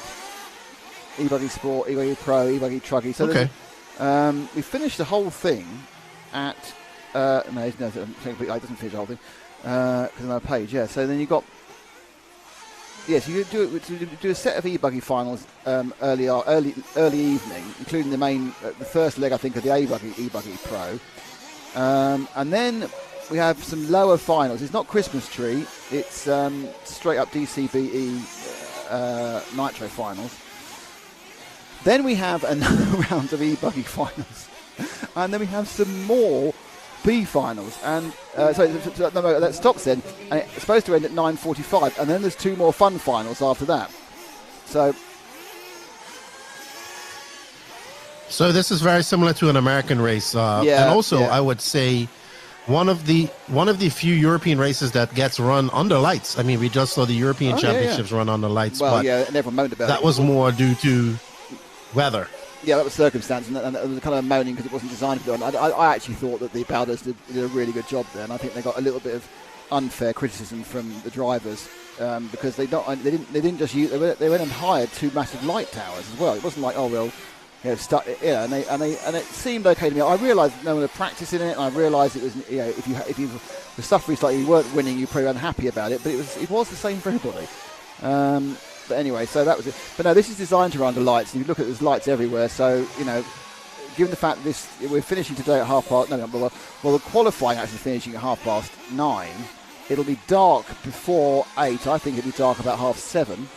I can actually check that, and I can give you the sunset time, which is the glory of being on your mobile phone. That's Dubai. That's no good. Okay, so sunset today is. When I get there eventually. Not easy to find on this one, honestly. What's up to everybody out in the chat? I see Tony Fifth is tuning in from Australia. Chemo from Bermuda. What's up, D70? I'll go, but no, Ronafalk is not here. He's not announced his chassis sponsorship, his new chassis brand that he's going to yet. So I was talking to him yesterday actually, and he says he's probably going to be focused on an EOS race. So that tells me that he's going to be running something with 10 scale. Well, the interesting thing is that Buffalo is here. And Buffalo, of course, said goodbye to Techno early last week and hello WRC, I think, on Monday. But already has all his cars put on ready to go. It's WIRC now. Is it? When did that happen? Yes, they changed their name to WIRC. What's the WI then? What's the I then? This is the big debate. Some people say innovative, some people say international. But if it's World International Race Car, it kind of doesn't make sense. I suppose they changed it because WRC would have been copyright the World Rally Championship. So they obviously. That's what I was thinking as well. So they obviously they've done WI. Okay, I mean, those who don't know who WRC, they've made stuff for years. And is it Luca Giotto, the Formula 2 They are a European dad, champion as well. Yeah, it's Luca Giotto's father, isn't it, who runs it? Or certainly they used to sponsor Luca Giotto, who is a pretty decent full-size racing driver. Won F2 races or 30 GP2 races. So they've got a good backing, and they're obviously trying to get a team moving forward. But yes, the Buffalo's here. My understanding, and I'm not going to, and you don't need to break any confidence on this one, is that Buffalo left Techno on the time scale he thought he was going to leave Techno on, whereas Ron Falcus left Mayako not necessarily on the day he thought he was going to leave them. That's what I've heard. Pretty much. So yes, it was pretty obvious at the Euros. I'm not breaking any confidence here that Ronafalk wasn't happy with the situation, and I don't think the situation's happy with Ronafalk either. I think there's been a kind of a disagreement, a lack of progress. There have been some problems at Mayako with the factory. There have been some problems with what people thought they were getting when they got each other, and the relationship that started so well was having problems. And so it wasn't any surprise that David decided for the next world cycle not to be with Mayako. I think what was a surprise is that happened in the end of September rather than the normal time frame, which is like the last week of December, isn't it? So Yep. that was and therefore he's not, and that's why he's not here, because he hasn't got a chassis he wants to run with. Not necessarily, it certainly isn't signed yet. Whereas Buffalo knew he was doing Techno till X. They knew he was going to WIRC, and therefore it was all planned. The cars were all built, and he said, "Thank you, Techno," and "Hello, WIRC," and was able to race straight away. And that's the thing. But the interesting thing is that you make a great point there, Lefty, because actually if you look at the entry list outside of Ronafalk, and of all the regular European racers, we've got them all. The only two races of note we haven't got are the racers who do everything, and that's Orlowski and Coelho. So the everything racers obviously can't make this part of their schedule because they do everything. But every other top European 1/8 Nitro racer is here. Pretty much. I would say maybe a couple of that aren't there. Maybe the Skidmores, because they've been doing pretty good. But yeah, Ronnefeldt, probably the main one missing, and that's understandable. But otherwise, this race is pretty stacked, and I think it's probably the last big European race of the year for these guys. I know we have some other races coming up, but I believe this is the last time we'll see all of these guys together, probably until next year for Montpellier, I would say. Yeah, you got Montpellier in February, and then, of course, with DNC pushing back to the middle of March now, is it? That was the announcement, wasn't it? So it's gone back. So that one's now, obviously, that's the biggest event in the first half of the year. And then we've got the Euros, obviously, for the Europeans, and Raw for the Americans. And, of course, it all culminates, hopefully, in Brazil in the World's second week of September next year. I think it is. Yep. So... Yep. Yeah, I mean, let's hope that everyone goes to the Worlds and that doesn't get silly about things. There's no reason not to go there. I've been to Sao Paulo a number of times. It's fine. But I understand people have had trepidations. Yeah, I've been there myself. People have trepidations, and I understand that. But so it's the last major event for these guys. You're right, to Montpellier. Montpellier is a bit of an outlier because it's freezing cold and not everyone goes. So realistically, probably they're not. These guys won't all be together again until the Euros, the European side. There's some of the top guys will be off at DNC with the top Americans. We are crying out. We are crying out for someone to take that Neo slot in Europe. We really are. That Easter it would be great. Slot. We need someone needs to take it over and put on an event. And by someone, I have people in mind, but it just takes a huge amount of organising. And they need to, sort that out. Really, that's what we need, and get a big. Well, a big IBC is European going to event. be on Easter this year. Is it? Well, next year? Yeah, I mean, but by the way, if you are listening internationally. The track the Figueiredo's put together is fantastic. It's a really good. The actual environment, the track, everything about IBC and Barcelos is really nice. The town's lovely. If you stay in Barcelos, it's a really lovely part of Portugal. It's not too hard to get to. I mean, I suppose the international flights might be difficult to get to Porto. It's not quite the easiest place to get to. It is a hop flight from somewhere else. But I would recommend you go. I mean, it's certainly a place I would go. If I was a racer and I was in Europe, I'd definitely go. But it'd be nice to see some of the Americans or international drivers go there as well. That's more your job to sell it to them, Lefty, rather than mine. Yeah, so just real quick, I see some people in our chat. We'll get on to that. Good morning, Mr. Lance McDonald. See you next weekend at the Florida RC Championships. And what's up, Derek Vanderham? I know Derek's going to be here all day because he's always in watching the coverage every day, probably at work at Beach RC. But yeah, I had the privilege of going to IBC this year. I know that Figueiredo and the people involved there really want to get some of the American racers over there. The only problem I see it being is that it's actually a week before the Psycho Nitro blast. No. So it's so many races going on. It's very hard to actually schedule a race because I know this because I've been talking to the people that are involved with the Worlds in Brazil, and they're trying to plan a warm-up race, and it's like every date that they want to do it, every date that they want to do is pretty much occupied, or it's a week before this or a week after this. So it's very hard to plan any type of dates internationally nowadays. Yeah, I mean it's quite a packed calendar. I mean, there are spaces, I suppose. The problem is, of course, there are spaces where they are in February, which is no good in Europe whatsoever. And it's not much good in most of the states, to be honest. Let's be honest about this. Only a few states you can run in February. And then, once you get into the racing season, especially, when you've got drivers doing 4 different things now with E-buggy and electric off-road, and it's very, very hard. And also, it's you think about it, people can't go. Most people think it's a glamorous world. You can't go and race in America one weekend and then race in Europe the next weekend and race back in America the third weekend. It's just not possible. There needs to be a strategic. I agree. About it. I agree. But I think I know that the Figueiredos. Sorry, go ahead. No, we'll get this. We'll sort this talk over each other quite soon. We're just both enthusiastic. That's the problem. Carry on. Yeah, and also we can't see each other, so it's a little difficult. But I know the Figueiredos, when I talk to them, they're very eager to get some international drivers over there. And I've talked to quite a few of the American drivers, and it comes down to a few things. Obviously, cost being one of the main reasons.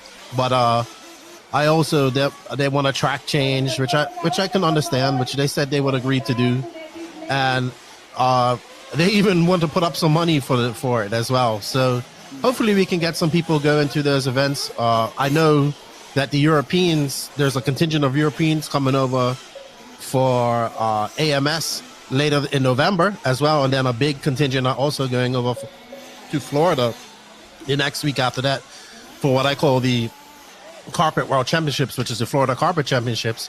Oh, right, okay. Yeah, like Bruno Coelho, Orlowski, Kobovic, and all those guys. But for AMS, they should have Canas, Barufalo, Robert, Pecco, and some guy named JQ who's going to run 40 plus. Is he? Probably not ready. Never mind. Yeah, I mean, it's difficult. I mean, next season, it's all about money, it's all about budget. Next season's got that stake in the ground in September with the Worlds. I've no idea whether neither of us will be there. I'm hoping I'll be there, but I don't know. I mean, I think you may well be there regardless. But it'd be nice to go. It'd be nice to talk about it. But whatever happens, they'll get somebody good to talk about it. So if it's not me and you, it's you or it's somebody else. But yeah, I mean, I think it'd be a good event. I think there's well, Latin America gets 2 World Championships next year. They get the 200 millimeter in Costa Rica, which I think is great, and they get the 8-scale Worlds. And I talked to a few of the younger American racers here at the last race that I went to, and a lot of them are like, "Hey, we're going!" Like they're excited, and some are like, "No, I'm not going." And I think that I understand people's fears in probably going to a country like Brazil, but I recently was just down there about a year ago in Sao Paulo at the track, and it's a beautiful city. It's huge, right? And obviously like any other city, it has its issues, but where the track is and where the hotel was, it was absolutely wonderful. Wherever you want to go, there's plenty of restaurants and so it's an easy flight too. It's a big city, international airport, so you can fly directly to it. And I believe that the people involved in the event, I know they're working now to make changes and upgrade the facility and make it the best possible facility they can, and race that they can make it. So I think people just need to go and support it. Yeah, I mean, Sao Paulo, I've been to Sao Paulo 6-7 times. Not most recent was 10 years ago, but it's like any major city. There's places you don't go, and there's places where it's fine to go. And where the track is out on the edge, to be honest. And I'm pretty sure they'll make sure they have the required security, which is pretty much the same required security you'd have if the race was in London, in a centre of London, or the centre of Madrid, or the centre of, I don't know, Washington DC. You just got to. It's not. Yeah, it's not the rumoured violence and whatever it is massively over push for Sao Paulo. Yes, it's not like going to Stratford-upon-Avon, but it's fine. I'd have literally no qualms whatsoever. I wouldn't even think twice about it. There are places in the world I think twice about, but Sao Paulo isn't one of them. Oh look, speaking of Runnerfolk, we have a Runnerfolk-esque body right out there. We've got an absolute Runnerfolk tribute. What is that second car? Who is it? It's a car 2. That is Cabrera. Just trying to look at which heat are we in here? We're in Nitro Sport 3, aren't we? Or in Nitro Sport 3. Car 2 should be Antonio. We've done position 2, not car Manchanda. 2. It's Antonio Manchando Maesta, yeah. Yep, I made that mistake. No, don't worry. I started off by being completely confused in the first 15 minutes and getting it wrong about 111 times during cleaning, because it's that thing when you have to work yourself into it. Every event you have to work yourself into the timing and everything else. And then when someone else comes in, you go, "Oh, I can't believe you're so." "Oh no," and you go, "Well, no, it's actually that easy." But so this is the sports side. I mean, this is the way you actually kill. This is why I think this is very much an American race in Madrid, because we've got this. We never get this normally. This multiple splits, this multiple classing. Normally everyone's on one big bucket, aren't they? And they all qualify regardless. But here we're split into Nitro Sport, Intermediate, and Pro. And then, for this sort of event, that's great. But it's different. We don't get this very often at all in Europe, and it's the opposite side in America, where we don't get the ladder mains and IFMAR style like you do in Europe. So it's kind of a treat.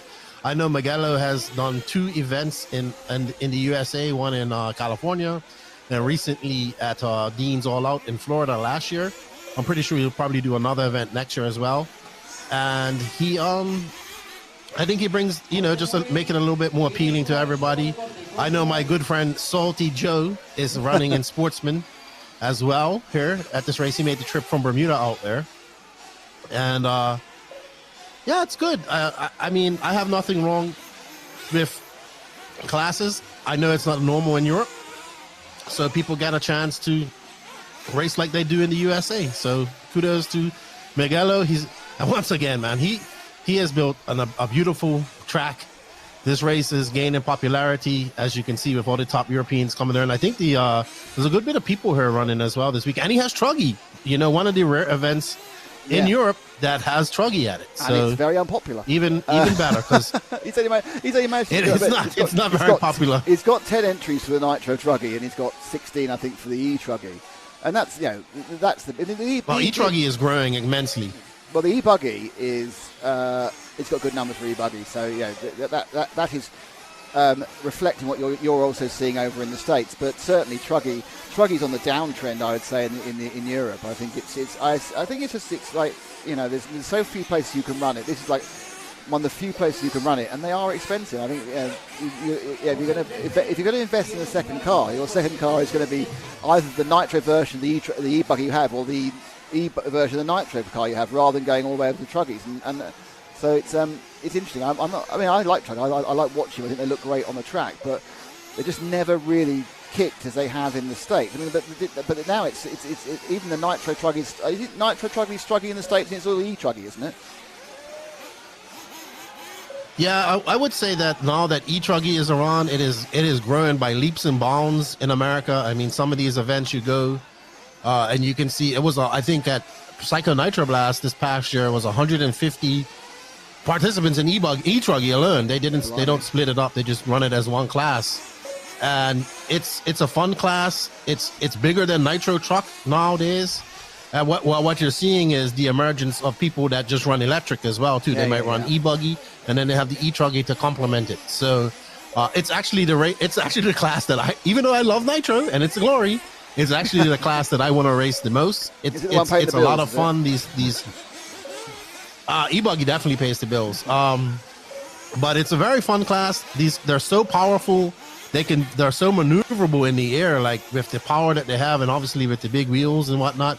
And they are, these things are so fast. They're pulling wheelies down straightaways, and it's incredible what these E-Truggies are doing. So I know that the World Cup for E-buggy, which was supposed to happen last weekend, I believe. Yeah. They're going to have an E-Truggy class as well. So I think that we're seeing the just E-Truggy gain in popularity with more people running E-buggy, and Nitro Truggy is struggling a bit.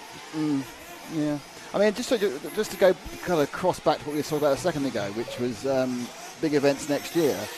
The E-buggy World Cup, which was supposed to be last week, has been moved to April. My understanding is they're going to put it on either the week before or the week after IBC in Portugal. Yes. So the idea is that you come over for one and stay for the other.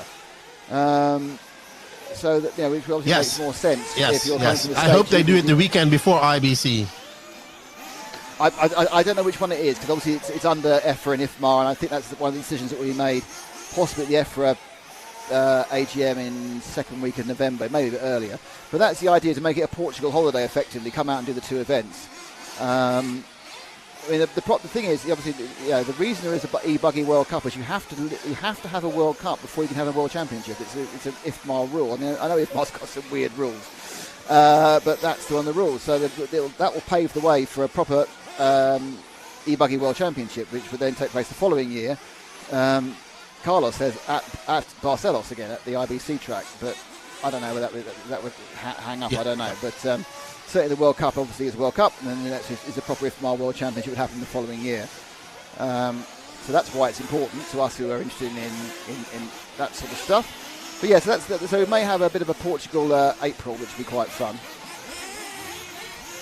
Yeah, Barcelos. I like Portugal. I enjoyed my time over there, and I definitely believe we need an E-buggy world. So why not? Let's get it done. Let's get it going. And because electric, as much as I know people's gonna give me a lot of stick for this.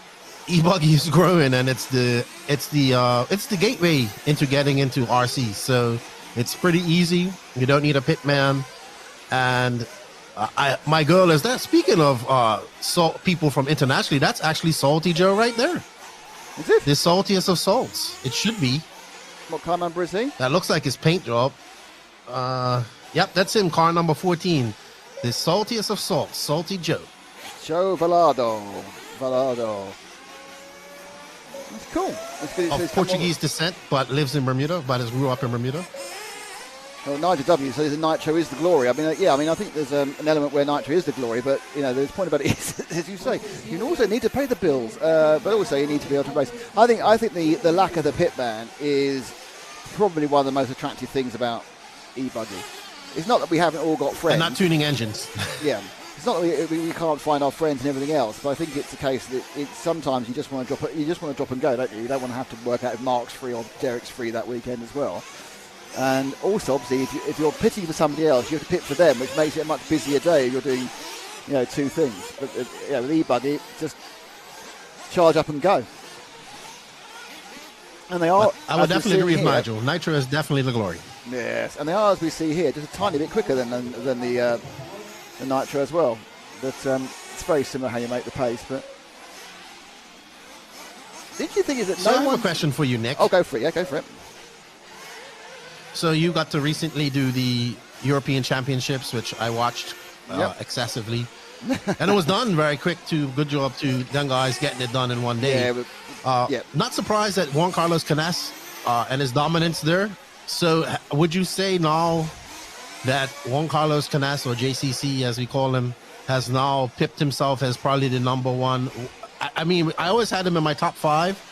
But I have him now where I think he can go to almost any race in Europe. We'll see how he does here at AMS shortly. But he kind of just got that proverbial monkey off his back. And he was able to get over. He's done it a couple times this year. He's got over Davide Angaro a few races as well, beat him fair and square. I would say that JCC has emerged as probably one of the best, if not best, 8-scale drivers in the world at this moment. I think if we take 2023... then I can't disagree with you. He absolutely dominated the Euros. He didn't just win it; he just dominated it. He took a little while to get up to speed in qualifying in the first couple of. In fact, he made a mistake in one at the first round, which was won by I think Ongaro, and the second round was won by I can't remember. But it wasn't won by him. I think he won one of the Killages actually. Coelho. And then Coelho, that's it. So Coelho won round 1. Ongaro got round 2. All mine's better than mine. And then JCC won everything else from then onwards. And he just got up to pace. In fairness, he should have won one of those first 2 rounds if he had an accident. And he was just class of field the whole way through, and never looked challenged whatsoever. And he's looked very good this year. I think what I would say is, do I think he is the best racer in Europe? I would go no. And I still think that for these cars, Ongaro is better. And I think, Ongaro's latent talent was kind of, shown for what it was when he turns up and wins an Electric World Championship in two-wheel drive. He won the Premier Electric World Championship. Yes, he had the car set up for him by a very experienced team, but he drove the thing and he won it. I think Ongaro has made... I think Ongaro has made some decisions over the last few months about equipment which is holding him back. Now, I'm not saying it's going to hold him back forever, because obviously I would agree with that. He's part of a project, and that project is well funded and is doing what it can to catch up with other people who make those same... it's a tyre. I hate being iffy. He's on Matrix tyres. Matrix tyres are not the best tyres currently for 1/8 racing. They are not of the quality, week in, week out. By quality, I don't mean how well they're built. I mean the actual grip and everything else, and wear quality at the moment with their compounds, their constructions of, for example, Hot Race. I'm not saying that, but after years learning, they won't be absolutely on it next year, because it's a product that is backed properly. So, but it is a project, and year one of the project, or year one of this part of their project, maybe I've been around for years doing foam tyres. I think Ongaro has suffered. I think his speed has suffered. I think his pace has suffered, and he's not necessarily had what he wanted on the car. That's why I think the difference has come. However, I'm not saying that on the same tyres JCC wouldn't win. because he wouldn't have won by the massive margin he won in Redovan a week ago. So that's my feeling about the two of them. I think Ronefalk, and we'll talk about him as well because he picked up Matrix tyres. I think Ronefalk has had a very poor year, and I think, and I'm going to say this off, I don't mind if Ronefalk hears this, I don't think his head's been in the game either. I don't think his head's been in the game this year, and he's been on the wrong tyres, and I think he's let himself get into a negative spiral.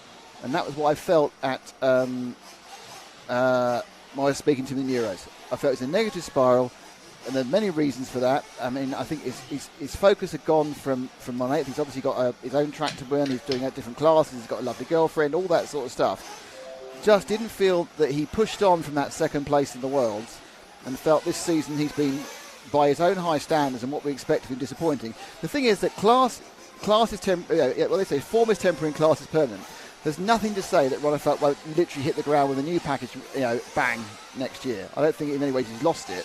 But it's a case, I think he's had a disappointing season. I think he's disappointed himself, and I think he got into a spiral of negativity. That's what I think. I would agree with you there. Remember, this is mental, right? I don't think he has. I would agree with you on the thing with Ongaro, but Ongaro also kind of was doing a lot of racing as well and a lot of testing down there in Italy. Maybe a little bit more than Ronefalk was able to do, being as he was up in the north as well. Wasn't able to do as much testing as he was as Ongaro. I'm pretty sure that I have no doubt that that Ronefalk is still one of the best racers in the world. He'll put his head down, he'll come out, refocus, and swing in. But I do believe that the tires, I mean, if anybody thinks that tires aren't a big deal, that's a prime example of it. And I think they have to, and I agree with you, Matrix has a very good backing. They have work to do, and I think they'll put their head down and do what they have to do. But it kind of should, right now, Canas's package is very good.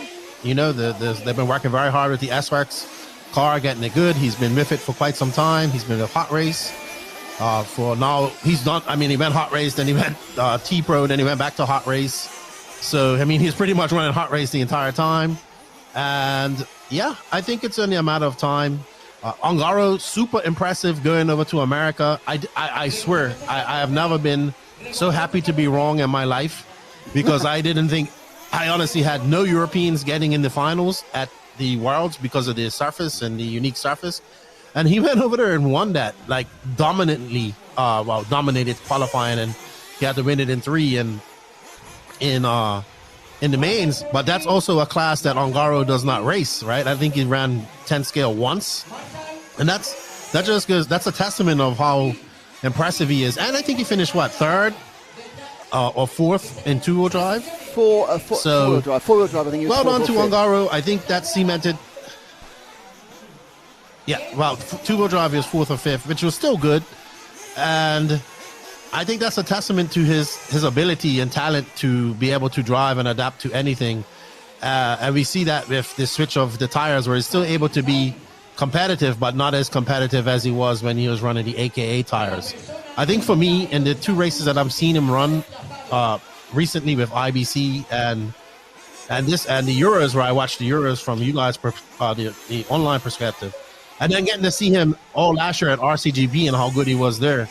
I seen him make mistakes that I didn't see him make mistakes last year. So, I think Ongaro will get everything going. I'm pretty sure that Matrix are working feverishly to get things going. I see they just released a new tire as well. So it's a lot developing a tire, right? Chassis and tires, it's a lot goes into it, and tires are the most important thing that you can choose when it comes to setup. If you don't have the right tires on, you're not going to be as fast as everybody else. It's pretty simple as that. It doesn't matter what powered motorsport you're involved in, outside of skidoos, obviously. Tyres are the most important thing. There's nothing more important than tyres in F1, F2, NASCAR, and that's why so many places have gone to a controlled tyre. If you look at Nitro Buggy racing, it is such an outlier, not just in RC, but it's an outlier in any powered motorsport, in that we have a tyre war. We actually have open tyre. Because there's name me somewhere else. I think there's open tyre in Super Formula, or in Super GT in the States. In Japan. I don't think there's open tyre in anything everything is control tyre now because it's just too much of a difference. And it could make an influence. So you're kind of seeing almost a unique competitive motorsport with RC 1/8 and electric buggy racing, because everything else is even the foam tyres in RC are controlled. The rubber tyres for 10th are controlled. You have control tyres that matter in 10th electric. Yes, you have a free front tyre in two-wheel drive. That doesn't matter in the slightest. It's just this kind of open tyre. It's unheard of, and that's what suddenly it becomes the major battleground. It's always going to be. I would agree with you. I think it's about time that 8 scale. I talked to one of the best racers, 8 racers of all time, here recently at a race. I'm not going to say his name, but he's a world champion. He's multi-time USA national champion, and probably considered to be one of the best ever. And he said that he feels that all the 8 scale nationals, the nationals in America, the European championships in Europe, and the world should all be on a control tire. And he says just to make it fair for everybody. And I used to be on the open tire argument, but I would agree. I think, and it also saves everybody money, right? It saves the tire companies money. It saves a whole bunch of stuff, because how much tires are used at a Worlds event or at a European Championships or at a Nationals? Everybody on the same tires. Everybody with a limited amount of tires, and we see who the best driver is in the end.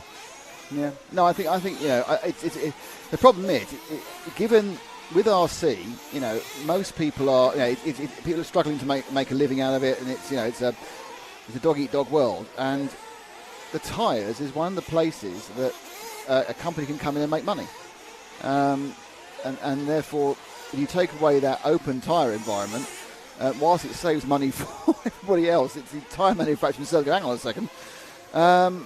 But yeah, I mean, I spoke to a tyre manufacturer, a very well-known tyre manufacturer, and he actually agreed that he thought that the biggest events should be a controlled tyre.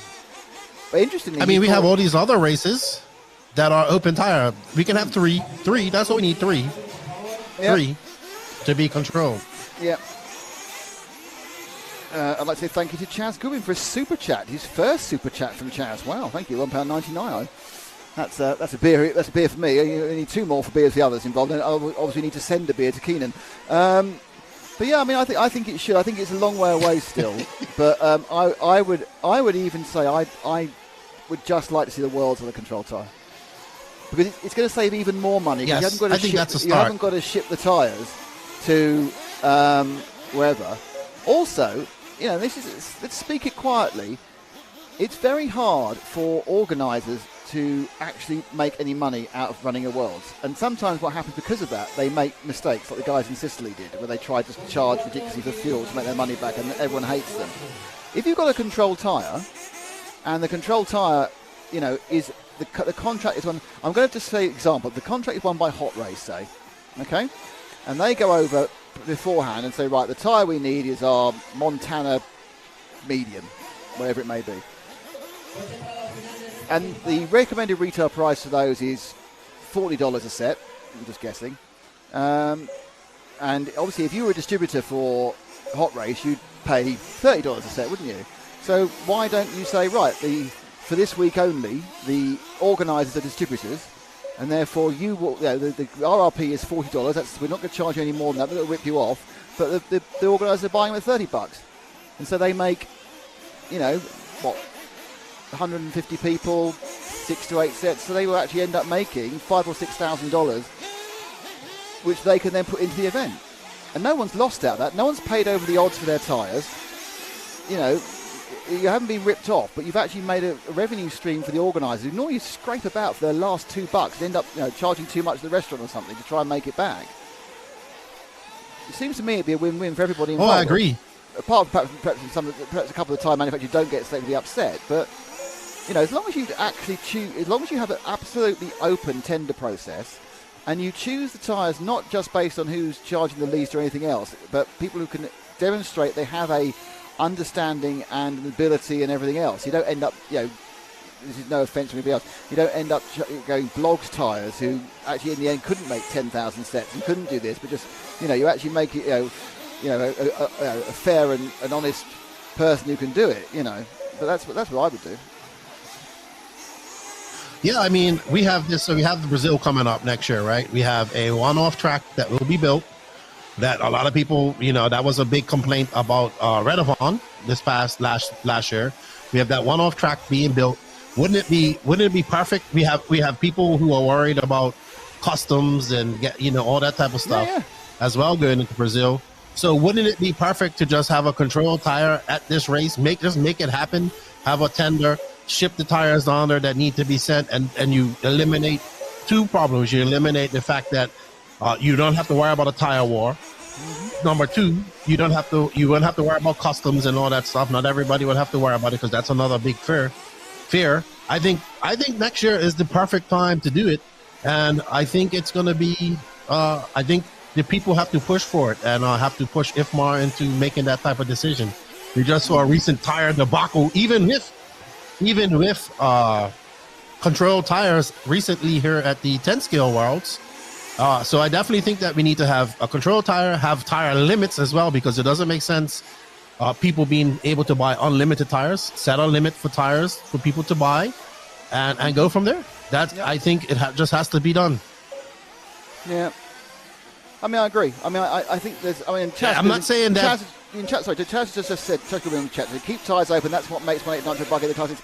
I understand what you're saying, Chaz, but at the end of the day, we said the same thing about F1, and we say the same thing about MotoGP, but actually by going to a controlled tyre, you took away one of the variables, and the variable which the teams and the riders and drivers had no influence over. Yes, you still got to set your car up. Yes, you still got to drive, but you aren't sitting there on the grid. And Barry has a basic disadvantage over Terry because Terry's got a better tyre. And that's the point.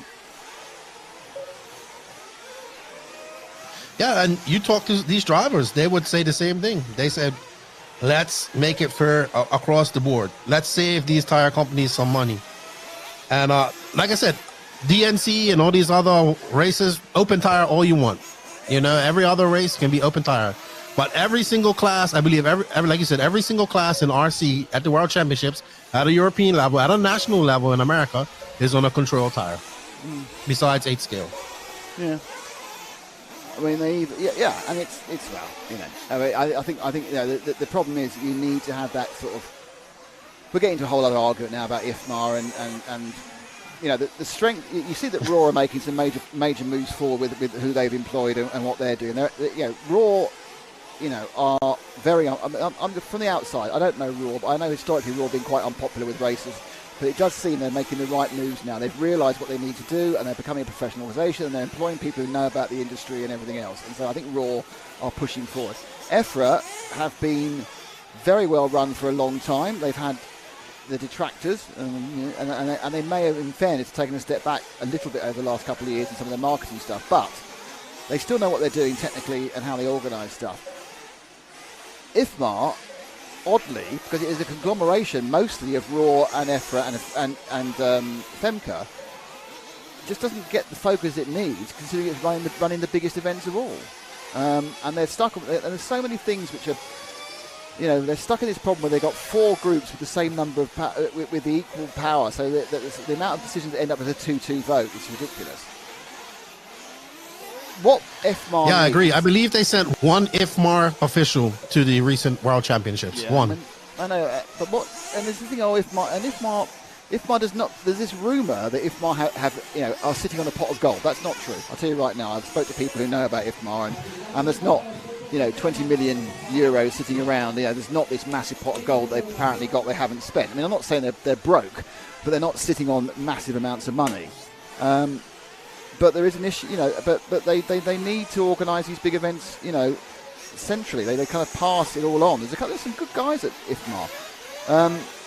And some, but unfortunately, they're not really working in the off-road world. And you just need to, set the whole thing up in a way that enables them to do it. But, the weird thing is, I think you took any of the 5 most sensible people from Raw, or the 5 most sensible people at EFRA, or even the 5 most sensible people doing podcasts, and we could pretty much sort out the majority of their issues for virtually zero cost. But the problem is, it gets mired in politics, and that's the issue, Lefty. Oh, I agree. It's a whole bunch of politics. So, Very good, very good. But we need to start by having these discussions. So openly have these discussions, being critical, not just to be critical, but being critical to make things better. You say openly have these discussions. Right. I know where an open discussion will take place with everyone in EFRA, and it's in middle of November. I'm sure there are open discussions that will take place in Aurora and Fenton. You tell me where these open discussions for IFMAR take place. And that's the problem. Exactly. That is the problem. I agree with you there. And yes, historically, you couldn't get everyone together for an open discussion because they're in 5 parts of the world. Well, now the only issue is finding a time zone because we can all come on board as a group Zoom, and they can have the IFMAR people there, and they can have members of the public, or they want selected members of whatever it may be, and we can ask these questions. But, that's the problem. It's such an opaque organisation is the issue. We probably know, you and I between us, we know everyone in IFMAR. We just don't know who's in IFMAR and what they're doing. And I know 3 or 4 IFMAR officials. But I don't know exactly what they do. I know what one does, if I'm honest. But the rest of them, I don't know what they do. Oh dear. There was Iker Taye. He's a very fast young Spanish racer under the tutelage of Robert Battier. Just saw him on there. They're having fun on the Inters. You see, it's like the Inter club is this is quite a broad church Inters. I've gone, are you sure you're an Inter? They've gone, really? I think you're not good. But it is the last of the. I think it's the last of the Inter heats coming up. Yeah. And then we get the big boys on. So one more of these, quarter of an hour, and then we have 2 heats. They're admittedly in the Nitro buggy. They're a little bit more. I think I may have got a different. I was given some paper which confused me intensely, but I think they may have resorted from the last time. But talk among yourselves, because that would be. Oh, we are. Yes, here we go. E-buggy Sport. They are seed. No, okay, right. They are reseeding. Oddly, they're going to reseed after this one for the final one. So there's a reseed going. I don't know why you do that, but they're doing a reseed for the final round. And I've been given the electric answers. That's what I was confused about. I was handed some paper. What's going on here? But it was the reseed for the E-buggy section, which is the first 5 or 6 heats. All right. So actually, Eric Likey was in the previous race. John Wolf, sorry. I don't see him in this race. No, he was in the previous race. I'm just waiting. I'm not sure whether this is heat 2 or not. I'm a bit confused. Hold on a second. This is heat 2. It says so here in scoring. I've been enjoying the conversation so much with you. I've kind of lost track of where I am. This is heat 2. Sorry, this is heat 2 of Inter, not heat 3. So there's 2 more races to go before the big boys. So this is Mirko Karatin in 1. Am I right? Yes. Okay. So it's Karatin from Panagiotis, Jesus Portas, Costas Costas Katsantonis in 4, Stefano Zanelli, Yale Zerflug, Thomas Mendoca, Ruben Martin, David Bales, Nuno Felipe Ferreira, Kevin Pasquier, Jesus Javier Diaz Alvarez, Arnaud Miret, Juan Clavijo, Gil Jeffrey. I've been going Gil Jeffrey the entire time, and Luigi Simoni are in this one. I have absolutely no idea who that is because I can't read numbers, as you know. But it's a light orange, it's a dusky orange. So we have a competition. See if you can read the number down the line. Is that Costas from? Is that Costas from Greece? Yeah. He runs X-ray and does some media. Okay. This is car 1, isn't it? RC Special, I think. This is either 1 or 7. I'm going for 1. It is car 1 of Mirko. Oh, Mirko Karatin. Look at me there with my. No, that's 1 off. Literally, I had an issue earlier where everything seemed like 12. That's 12. Oh, it's not 12. How can I have 12 blindness? So, something that I thought that was pretty cool was at the recent World Nationals, they actually made each number a different color scheme. Oh, right. So you just had to know. Yeah, what I did was lay out. I had a copy of each of the different numbers. So I just looked, and then I would say, okay, that's purple and black, so that's that number. That's a brilliant idea. That's like Greyhound racing. So you didn't have to actually look for the number. Yeah. You didn't actually have to look for the number. You just looked for the color. Yeah. I was happy with the Euros where they just put where the numbers were always on the rear end plates and they were quite big. So at least you knew where. Like you don't even know where to look on these cars because they've got numbers everywhere. But on the rear end plates it was a great place. You knew where to look and they were just about big enough with the colour contrast you could see them. But I love the idea of the full Greyhound different jacket per number. It's brilliant. That's colour printing. That's advanced. It's America for you do colour printing. You know. just wanted to answer one of the questions in the chat. Leandro Dominguez says, my setup works on the tires I use, although it may not work so well with another brand control tire. Well, that goes for the same for pretty much everybody else as well. And the track that you're going to be at. If everybody is on the same exact tire, it's about setting up your car and being the better driver, not having a tire that's, 0.5 of a second faster than everybody else. Right. Yeah, I agree. We didn't watch Eric live. Marco is looking pretty good out there in this sunset orange X-ray, it looks like, I believe.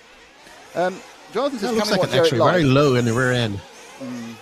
Sorry, you're right, it does look very low. Yeah, Eric was in the race prior. Yeah, we got to get this timing sorted out. I'm just wondering whether we covered him by accident. So that's always a plus point. I think because he says, oops, like we did cover him. So, Jonathan, we covered him by accident. Well done, us. If we didn't, apologies, I missed that because I was chatting importance of IFMAR, and that always takes my brain power away. No, going back to Leandro Dominguez's point, that's the whole point. You need to be able to set your car up to work with what is available on the tyres. And if it's a controlled tyre, very quickly you will set your car up to the differences. And the differences aren't dramatic.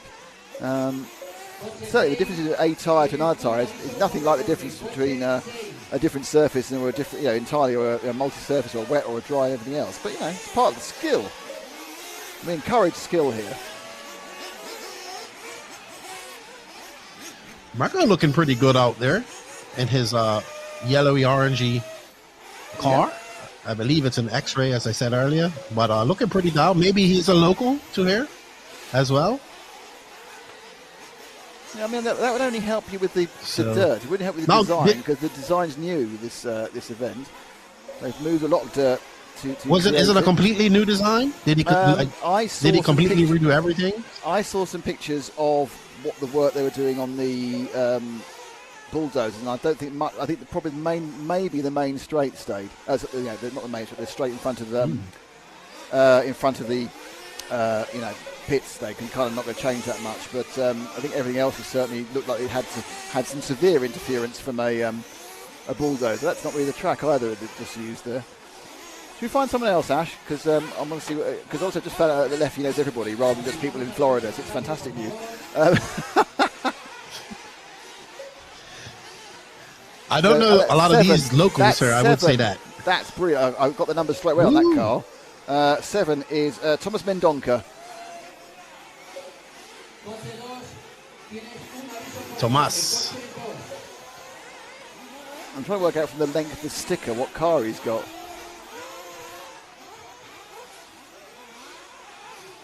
I don't have. Looks like an X-ray on his side. Yeah. I could be wrong. Just that I have received no information about anything to do with chassis or anything like that. So I haven't even got nationality. I've just got names and transponder numbers, which aren't particularly useful for me. What is the rumour mill saying about Ron He's looking a little bit wild here at the moment. No, dear. I'm going to replay that one. I will say this. Hampus goes where David goes. But Hampus is gone. So you think that... Oh, yeah. Exactly. Well, they haven't got a regular top flight driver. They've got Quello, who's a guesting top flight driver. In Europe. Obviously, they've got Tessman in the States. But they haven't got a European top flight driver. So it wouldn't be a bad call, to be honest. I agree. I think it's the best move that X-Ray and Wonderful can make at this time. So, but obviously something that probably takes a little bit longer to announce. My guess is that, he's probably... I mean, obviously Techno got a vacancy in Europe now because Buffalo's left. Techno have Mayfield in the States, but there's not, there is a limited amount of overlap between the two. Unfortunately, there's not enough overlap between the two continents. We talked about that before. So you do kind of need a lead driver in both. And Techno don't have a driver now in Europe at all. I'm not sure how much that will bother them because they are quite US-centric, but they signed up Buffalo and he won at Silver State. Did he win? I know he won one of the big American races. Yeah, he won Silver State. I believe. I think it's gonna. I believe it would probably be X-Ray, but I guess we'll know in about a month's time. Yeah, well, it might be. He might do his one in the usual silly season, which is December. all these early announcements have been quite surprising. I know that they are a year past the previous World Championship, which is celebrated a year of since Redovan's Worlds. So, but it's surprising. I mean, the rumour mill was absolutely awash at the Euros about Ongaro going somewhere else. But since he won the electric title, that's all died down again. I wouldn't be surprised, though. I would not be surprised. Well, from what I'm prepared to talk openly about from what I've heard. This is a rumour, so it's not true. I heard that Dave Ronifan, that Ongaro said, "Look, I'm a 2-time world champion now. I want double the money." And Associated went, "Yeah, probably not." And then, of course, he went to America and won another world championship for me. Kind of going, "Is that something you want to let go?" The issue is, of course, is the way that Associated run Europe is by a number of individuals. There's no, despite them being obviously the biggest, it's like the biggest company in RC, there is no Associated Europe. They are distributed by several different people in different countries, like CML in the UK. It was Igon, wasn't it, doing it in France? So they haven't got that joined up marketing effort within Europe that they have within America. So you kind of go, okay, well, you need to pay your European driver and this, that, and the other. But yeah, the rumours were very strong that he was going to go somewhere else because of cash.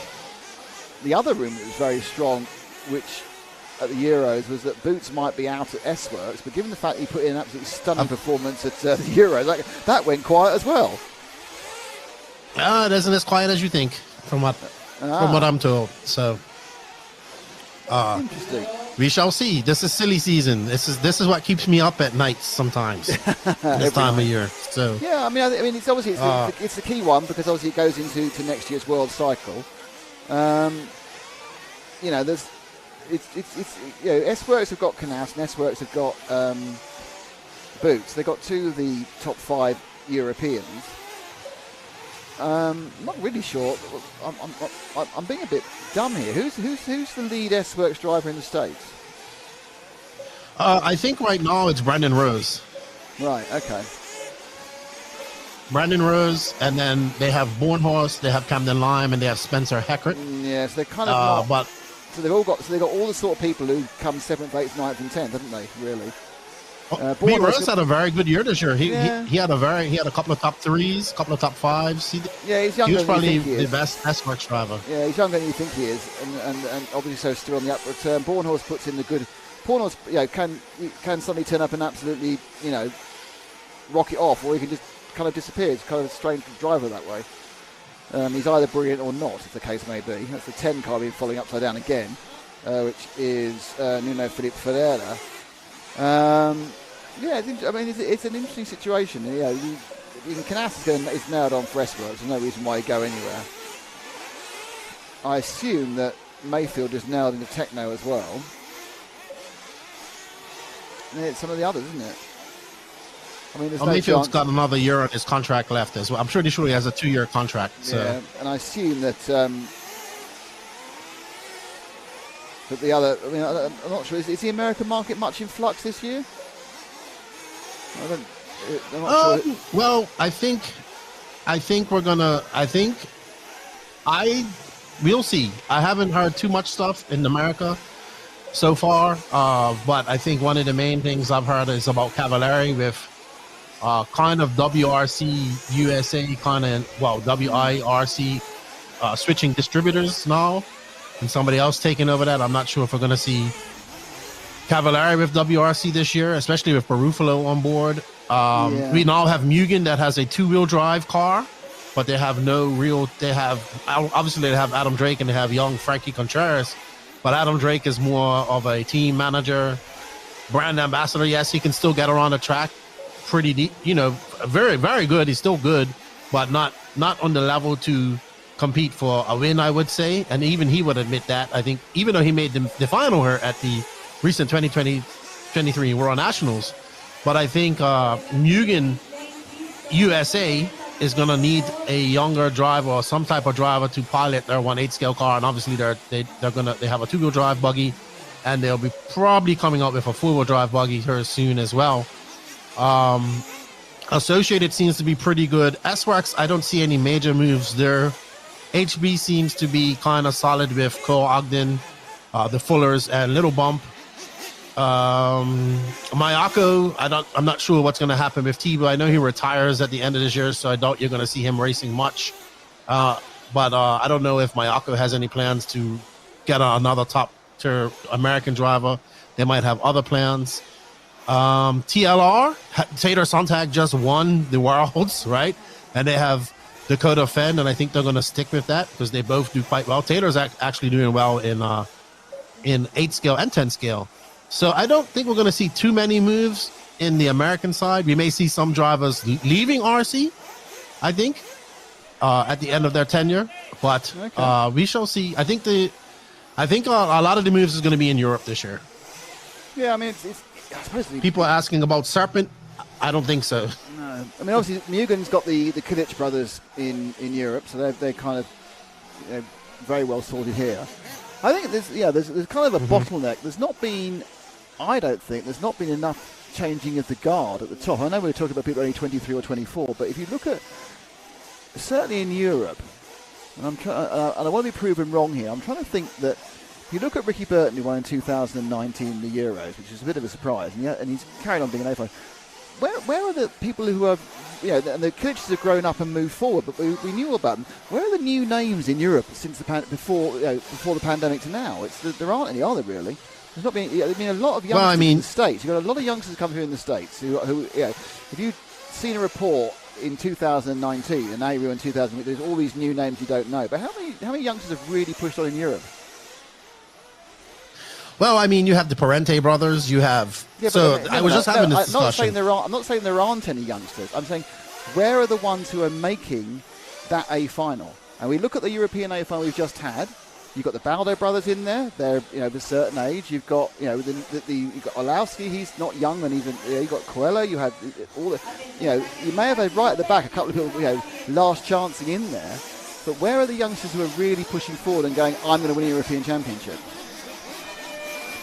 I think they're all in 10 scale. Look at Karab, Yeah. Karab, 15 years old, 2-time world champion. Noah Ben Mohammed, he's finished third at the 2022.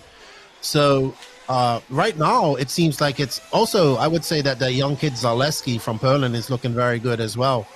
So I think the kind of we gotta see Karab do a little bit more nitro racing. We gotta see. I'm gonna ask you a question. Zaleski do a little bit more nitro racing. Obviously, how old do you think Orlowski is?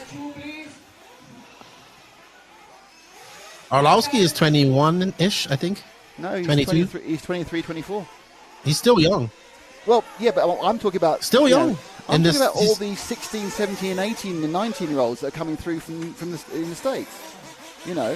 Your Fullers and your Sontag. And then you have one 12-year-old that's... Yeah. But it's just not happening. I don't think it's happening in Europe. I'm not saying, America's great and we're rubbish, because obviously the top end, it's that, where is the funnel? Where is... and when you said as a throwaway, they're all doing electric, you're probably right. Well, I think 10 scale is something that can be done all year round in Europe as well, compared to 8 scale. So... And you also got to remember that Barkan Kilik is only 17. Yeah, he looks 35. And so Burak's only 19. No, Burak looks 35. Yeah, look a lot older. Birkin looks like 25 and looks like he should be a model. I mean, honestly, you look at him, you're going, those are some classic dusky good looks that man's got. And his brother looks like a 35-year-old Turk who should be on a building construction site. But it's, they're both great racers. Yeah, but then you have a young driver like Little Bump, young Phi Long Win, who's just getting better every year over there in America, and I don't see that in Europe. I don't see that 12, 13-year-old coming up, and and Little Bump's the only one I see over in America, but he's also like a special. I would say he's a prodigy. He's been racing since he was 7. He's getting every year, but there are some very young Mason Fuller's 18. He's showing great prowess. We have another young racer from over in the East Coast who's very good he's from Tennessee. He's named Jonah Wilson, who was very good this year.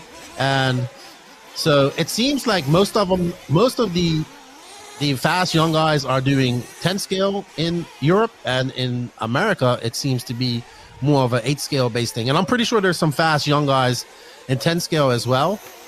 But at the end of the day, you have to beat the oil guard. If you aren't beating the oil guard, then you're still just chomping at the bit to making noise. You got to beat them. Oliver Bird said, don't underestimate just how many brands there are, not to go around, but also how do we expect a 14 to 18-year-old to pay for 1/8 Nitro racing if his dad doesn't give full support? Well, I think any kid who's racing at 14 is, be they male or female, is getting full support from their parents in some way. I don't think you're making a lot from a paper round these days to pay for more like one set of tyres a year. But yeah, it's an interesting question. I think that the RC world has recovered well from the pandemic and also seems to have kind of managed to be relatively unscathed by the cost of living crisis as well, so which is surprising. So it's something I've noticed in karting as well. You'd think the cost of living crisis would kill karting, but it hasn't. People have found a way to make the money to do these other things, But yeah, it's interesting. And there's nothing to say that there's no reason why we should have a constant stream of 19-year-olds beating the 27-year-olds. Because the 27-year-olds or 25-year-olds, 23-year-olds are very, very good. And then, as we know, they don't go off till they get, you don't start to go off till your mid-30s now, so they've got years left in them. Yeah. Well, but look at Ronald. By the way, we have a request to watch car number 15. Please. Oh, I missed that. Thank you very much. You talk, I'll find car Jan 15. Cruz. Look at Ronald. He's not old either. He's 26, 27 now, but he's been doing this for quite a long time. So, and then you still have these older guys. I want to say older, but they're older in RC life. Look at Boots has got to be up in his 30s now, close in his 30 pluses. Look at Mayfield, 36. Ryan Cavallari, 36. Tebow, 35. Still competitive. All three of them still very competitive. Okay, I need to cut across. You got to beat the old dogs. I found 15. It's the green and white car that's coming now back down towards us before it sweeps away that way. There we go. That's Super Ash on the 15. Yes, it's all relative age. And if your relatives aren't that old, neither are you. But yeah, I mean, I think Cavalieri, it's the Cavalieri and the Tebow and that's kind of gone. I'm not even sure. I mean, Mayfield was pretty unimpressive, to be honest, at the World, which is very surprising. He's in his home state, so I'm not sure where he is. Because the problem is old Father Time. I'm speaking as a very old person, but old Father Time catches up with everybody, doesn't he? And that's it. And at that point, you begin to... Yes, for sure. You begin to responsibilities catch up with you. Well, that's very true, actually. But, yeah, I mean, this is why I think it'd be interesting to see what happens at the Worlds in the Brazilian World. I think it's going to be really interesting, because you kind of think there's a few people coming to the end of their careers. There's some people who really need to start winning big things to justify their reputations. I think you know who I mean by that. I agree. I agree with you there. And there are some youngsters who want to try and point out they're more than just the person who can occasionally win a round of qualifying, because the front of the fields do tend to look very similar over the last few years. Agreed. But yeah, I mean, it's the natural evolution of things. No one has the right to be great for everything. Not everyone. There's very few Fernando Alonso's who are still just as quick at 42 as they were at 20. I mean, I'm glad he's there, because Fernando Alonso is the only driver who is still racing, who was racing when I was doing F1. So I haven't done F1 for 21 years, and he's still there. This is my Fernando Alonso. Absolutely. I was the only person who interviewed Fernando Alonso on the grid for his first Grand Prix in Australia in 2000. There we are. And the interview is somewhere on the internet, because no one was interested in who he was. He was with Minardi, and no one cared. We have a discussion.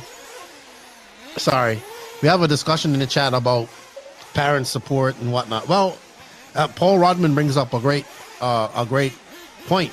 RC is no different from any other sport. Football camps, cricket camps, baseball camps, American football camps, all that costs money. More money than RC. I know I have a buddy whose son is very good at football, like NFL, American football. And he is training every day, and that's not cheap, and Baseball camps, they cost money. Football, soccer camps cost money. So every sport, every activity costs money. It's just that those sports happen to be bigger than RC, right?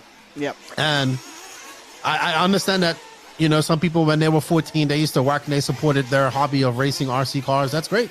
But the world has changed now. Most 14-year-olds aren't going to go out and work construction nowadays to do this. And when you look at like American RC, it's very much, I would say it's a little cheaper than it is in Europe as well. 8 scale. It's cheaper to and then you see these, it's a lot more. You go to America, you see these young kids, their dads there, it's a whole family affair. I'm sure it happens in Europe too, but you go to these races, they have a camper, they do camp life. It's a vacation for them all going to this race every year.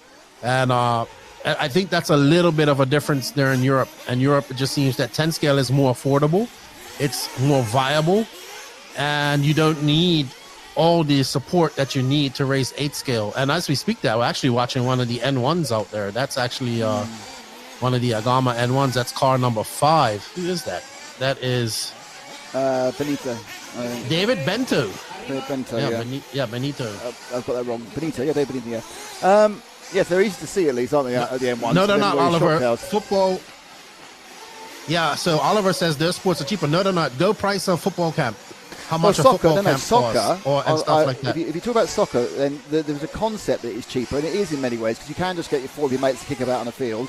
And if you belong to a club in Europe, it's not super expensive to do it. You know, you're talking about, you know, only a couple of $100 a year, perhaps $300 before you factor in the other things like getting there, getting back, and all the rest of it. I mean, I think and the summer camp thing doesn't really exist in Europe. I think in the States, you're absolutely right in what you're saying, Lefty. Yeah, because here, so I'll use Dominican Republic as an example. So here, baseball is king, right? Because baseball is what was brought her back over 100 years ago, and every young, poor kid goes out there. They should maybe share a baseball glove. Maybe they're out there practicing in bare feet, but there's baseball fields all over Dominican Republic. Some are in better conditions, some are not. Then you have a small section of people that do soccer, right? And the people that do soccer here are usually middle class to upper class Dominicans. And it's like my buddy was telling me how much it costs for his kid to do soccer training here in Dominican Republic per month. And I was like, that's insane. So it's these kids, if they want to be competitive in RC racing, they need their parents' help. Like they need, especially with 8 scale, you need how are you going to get 2 races without your parents? Yeah, exactly. So I think it's a conundrum. I think that is why, and it's a sad fact. And I'll give you an example. In London, so London has 9 million people, and there is no tracks actually in London. There's 1 track in the outskirts, perhaps 2 if you count one that constantly opens and closes. And effectively, if you cut off those millions of people from actually having access to RC, because it's the space and everything else, and the cost, and obviously also the social groups there. Then you look around the rest of Europe, the rest of the UK, and there's tracks, a lot of tracks around. It's not an inner city sport, unlike all the rest of the sports, which kids see a way of getting out of the situation. It used to be boxing, now it's soccer in the UK, and obviously you say it's American football and basketball predominantly in the States, and it's just different, But I mean, there's the key difference, obviously, as I've just pointed out with Oliver. The key difference between the UK and the US, or the Europe and the US, is that the clubs run the tracks, whereas in the States the shops run the tracks, and that has pluses and minuses. But it's a very different world. But the advantage of the shops running the tracks are open all the time. The disadvantage is you can cost more money. Yeah, it all has its pluses and negatives as well. I agree with Oliver as well. You can just go get a football and go out there and have fun with your friends. But RC, you can do that too. It's called bashing, which is actually way more popular than anything in RC racing. Absolutely. So you only have to look at it's amazing the amount of views bashers get on YouTube. I was about to say, if you look at the most popular YouTubers, none of them are doing races. They are running crazy things. They're going crazy fast. So they're running bashing things, and it's and there's a very big audience for it. Which I wish we'd come over to us and watch our stuff. No, Okay, so we're now going to build up to something. Is the Nitro? So it's the faster drivers now. It's the pro section coming up after this one. You haven't got an entry list, have you? So the first one of these two, this is your chance to see him running Nitro for the first time whilst you're talking about it, Lefty.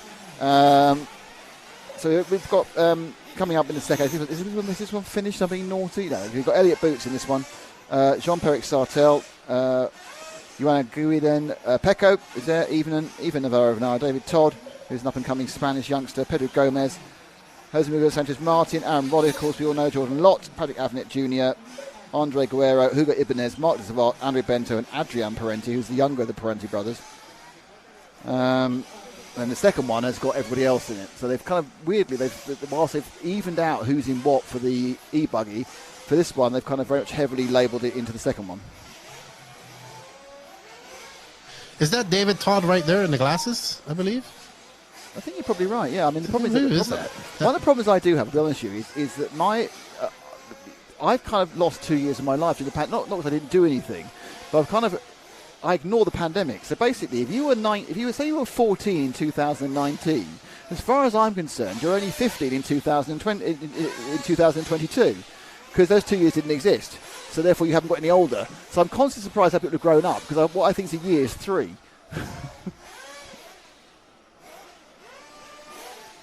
You skipped 2 years. You went ahead of yourself. You went into the future, but everybody else stayed the same. Well, that's it. But I couldn't do ask. I mean, I did a lot of. I did more stuff in those 2 years, but I didn't go anywhere to do it. I did what you're doing. Stuck in my own room, did it. So I have a question. In the karting stuff, are you doing it virtually? Or are you going to the events? No. We're all there. We're there at the events. Yeah. Okay. It's good fun. I'm really enjoying it. I mean, RC has always been my first love. That's never going to change. And in fact, in the karting, on the whole, I'm doing a bit of colour commentary. Really, what I'm doing most of is producing that. So, I'm doing I'm kind of very much running that whole thing. Whereas this is great. Just sit down and chat. It's even easier when I get to chat to you. Because obviously, I think you and I have a good understanding of how we feel about the sport. But it's like, this is great. This is really easy. Karting, it's all kind of stress. So it's all on me if it works or not. Yes. I've also just received a message from Mr. InvisibleSpeed himself. Oh, what's he saying? And I've been told to say, don't forget that the offer for the InvisibleSpeed 2.0 book when you buy the online course expires after Buggyland. So you have to October 1st to buy that. You can purchase the online course. He has expanded to Buggyland, that's right. Well, actually, what we'll do is after this, I will run one of his videos after this race before the next heat. We've run them a few times already, but the InvisibleSpeed course is incredibly worth it. The value of the book itself, I will tell you now, and I haven't seen the new version of the book, but I'll tell you it would be invaluable. I remember when I started doing touring car racing back in the 2000, about that time, there was a book produced in about 2006. It was a kind of one of those booklets, effectively. It was quite fat, but it was paperback. And it explains about setting up your car, your touring car. And not only did it teach me how to set up a touring car, it also gave me loads of information that I use all the time when doing when commentating full-size motorsport, because it makes you completely understand what every setting on your car will do to it and how it will affect the car. So if you do more camber, more cast, you do more, toe in, toe out, front and back, but weight balance, weight transfer, roll center. It makes you appreciate so much more the nuances of full-size motorsport as well as scale motorsport. But it does tell you, it's not a magic bullet, because it will say if you have, an issue understeering slow corners, and these are the things you should do, and it'll tell you this is what it'll give you, and it'll say this is what it won't give you. And these books are fantastic, and I've seen the InvisibleSpeed book 1, and that's just what you need to know. It's something you can just read and you just learn so much. It's fantastic. Yeah, actually, at RCGP, the last round in South Carolina, we had a NASCAR crew chief there, Danny Stockman. He actually works for Kyle Busch, and he runs their truck program, a champion-winning NASCAR truck. And he was telling JQ, he says, everything you talk about is applicable in my world as well. And he actually wanted to hire JQ at one point. Right. He says, I'll hire you to come be my engineer. And I said, you'd probably bury him if he was his engineer. His brain, yes. Personality, not so sure. Kingnut says paperbacks. But yes, take advantage of the course deal. Yes. And Kingnut's paperbacks, the way we would order stuff and get information before the internet, absolutely. But no, the deal's fantastic. Genuinely, the deal is I know they're sponsoring us and they've produced a couple of very good videos. But honestly, if you're thinking about it or thinking about it, just do it. And we've changed cars then because someone crashed. But this is the crash first. This is the 10 car that's having the accident of Jordan. Beautiful Moore. car. That's the Frenchman. And then we picked up with this blue car, which is, I've got the number there as well. So we're there with a 5 car. This is going very well at Ivan Navarro, who did pretty well at the Euros from memory. So Navarro. I'm not saying his name twice because I believe he was in the LCQ. Yeah, I think you're right. Right? Yeah. So he was a semi-finalist. Yeah.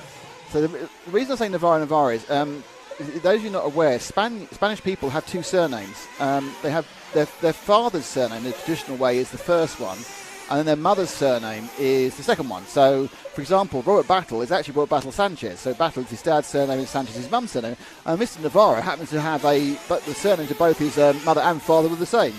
I'm not referring anything Southern States of the USA in that, just there's obviously a lot of Navarros around.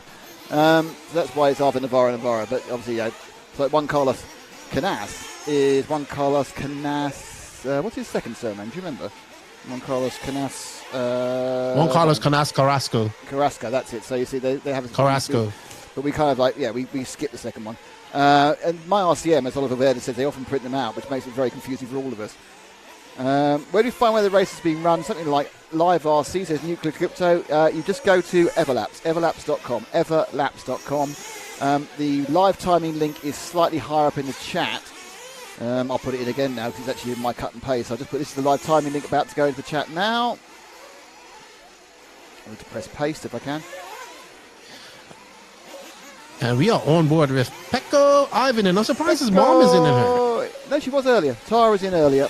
She said hello, but don't forget she runs a busy farm in Finland, so she has other things to do. So Pekko he's being mechanicked. If there is such a word as mechanicked, he's being mechanicked by JQ. I'm currently running 4th on this 3-lap average. Pekko was fast at the Euros too, just missed making the semi, I believe. Did he make? No, he made the semi, just missed making the final. That's some bad luck. And by 1 spot. Yeah, he had some bad luck. There's a few. There's obviously a selection of people who've got a sob story to tell at the end of a major event, but that's what happens. So even then, going out to the far right of the track, up the hill now, into the hairpin, and it's this flat double, which doesn't really do anything. And so this is the best bit. They just fire it up, and you just go over the bumps. He didn't quite get the run on it, and that's why it went wrong. But particularly on the E-buggy, they just fly up there. Something that you don't get the impression of speed on the camera. And unfortunately, poor lefty isn't going to be able to see that in person. But when they're flying over the top of the track like that, they look so impressive because they're just ignoring the bumps completely. Ash has dropped back 1 car. Any idea that might be? Yes, he has. Ash is just picking up random cars. Car number 5. Doing his thing, which is keeping us moving. No, that's car. Is it 5, you think? 8. 5? 8. Yeah, it is 8. Well done. Jose Miguel Sanchez Martin. There we are. I assume that's an X-ray. He's running a Lexan wing. Tara's saying hello to you, by the way. Obligatory X-ray. Hello, Mrs. Ivanen. How are you? Hello, Raymond Garnowski. That's right. Lefty, 1 more week for FRCC. I'll be flying out next Friday. Can't wait. Ooh. That is Florida. Probably, in my opinion, RC Championships. Lance McDonald's very successful series race that he has in Florida. It's I think this race sold out in 16 minutes. Wow. It's the 6th round of 7. So it's a very good race. It's capped. It has full coverage. And he's doing a very good job. I had the pleasure of going to one of the series races earlier this year. I had a lot of fun with my Australian RC family. Florida being the Australia of America, where everything can kill you, especially there's alligators that do exist. I got to see them up close and personal in the wild, which could be a swimming pool in Florida. Yeah, I'm a big fan of reptiles. I'm a herpetologist. I've got a pet lizard and a pet snake, but I'm not massively keen on crocodiles and alligators. I don't dislike them in any way. I don't want to hurt them, but I don't want to meet them personally, to be honest. Quick one. Spire Sports says the book and course are the best investment you can make for your racing. There you go. I know who that we is. said. That's got to be my buddy Nainoa. What's up, Nainoa? Back on board with Pecco in the JQ-esque paint job. Yeah, I think I think it's JQ's kind of taken. I think it's part of the gig, isn't it? Really. Sorry, go ahead. No, I think it's part of the gig. Yeah, I yes, think yeah, JQ has. Yep. Is JQ pitting? Yep, there he is. Well, good pit stop by JQ. JQ's kind of made Pecco his new Padawan and taking him under his wing, probably where Max Mort left off. But I do believe that Pecco... Isn't Max back in the Marco fold, though? Yes, but I think Max is past his time of being competitive. I mean, he still can drive, don't get me wrong, but I think he's still more of a designing... I think his future in RC is more in designing and all that type of stuff. Okay. Science mode. Where I think Pecco is very talented. I think if Pecco was able to focus on maybe 2 classes instead of all of the classes, I think we could see Pecco get really good. I mean, he is really good, but I think he can go very far if he just focused on 1 or 2 classes, in my opinion. Let's put back somebody else. We've done Pecco before, Ash. Boots. We haven't seen Boots. That's fine. Car number 1. There's Boots right there. Is he upside down, is he? I think. No. No. No? That wasn't Boots. Apparently not. Yeah, Boots is in this heat, I think.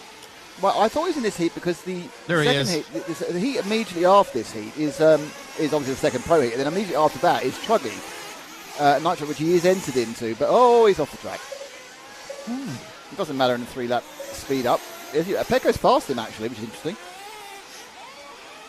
So Pecco's quickest at the moment. Is on it. He's flying. Yeah, Pecco's doing quite well. Boots, back to his normal paint job. At the Euros, he had the half and half paint job, which caught me off guard quite a few times, but a great tribute to Mr. Carl, I believe his name, Carl Jackson? Carl Jackson, yeah, who, of course, we are doing the Carl Jackson Memorial meeting live tomorrow and Saturday. It's live on RC Racing TV, so you can switch between our 2 streams. It starts, I think, at 10 o'clock tomorrow UK time. That's 11 o'clock on the continent. There's a 6-hour 1/10 electric race on Saturday and a 6-hour 1/8 nitro race on the Sundays. Obviously, team races. So, fully subscribed. Carl had a lot of friends in the RC community in the UK, including Elliot, and there is these 2 endurance races, and they're obviously raising money for his family. So that's been covered by RC Racing TV. You've got Frank over there with James and somebody else.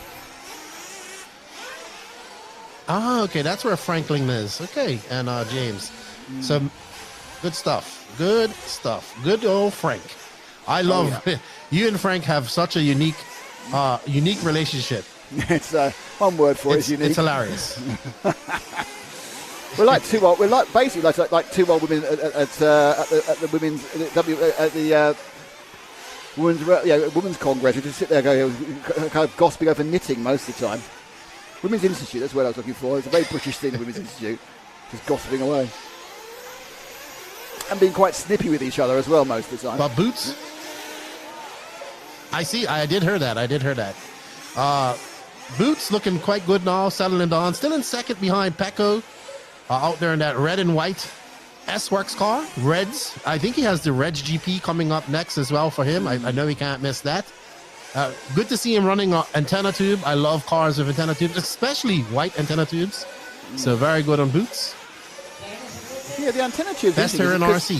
Yeah, because no one actually needs an antenna, and I don't think there's actually any of the small bit of receiver wire poked up the antenna. I think it's just an extra way of seeing the car. It's almost like the tube is going to give me some indication of what's going on. It's interesting because there's no need for it at all. There's none of these cars have interference problems anymore with the very advanced 2.4 GHz spectrum systems, spread spectrum systems they use. Not necessarily made by Spectrum, but they are spread spectrum systems. But yeah, He's looking like he's settled down a bit. He's looking very good out there now. Even faster over 3 laps. The 3 laps is 3 laps. And this is a weird. I'm still not quite sure why we're having 12-minute practices in the middle of the day. But hey ho, what can you do? I think when they get back out again, it's going to be getting close to getting dark. It does get dark. Apparently, it's sunset. It's 8 o'clock here. It's a bit later than I thought it was. A bit further down. So it's 8 o'clock the sun sets. So there will be at least an hour or two of darkness at the end of it. But they'll be mostly racing in sun and twilight. Well, obviously, the sun begins to go down about 7. We're currently local time, just coming to 5 o'clock. And we're about to have the main heat of the main heat for the Nitros.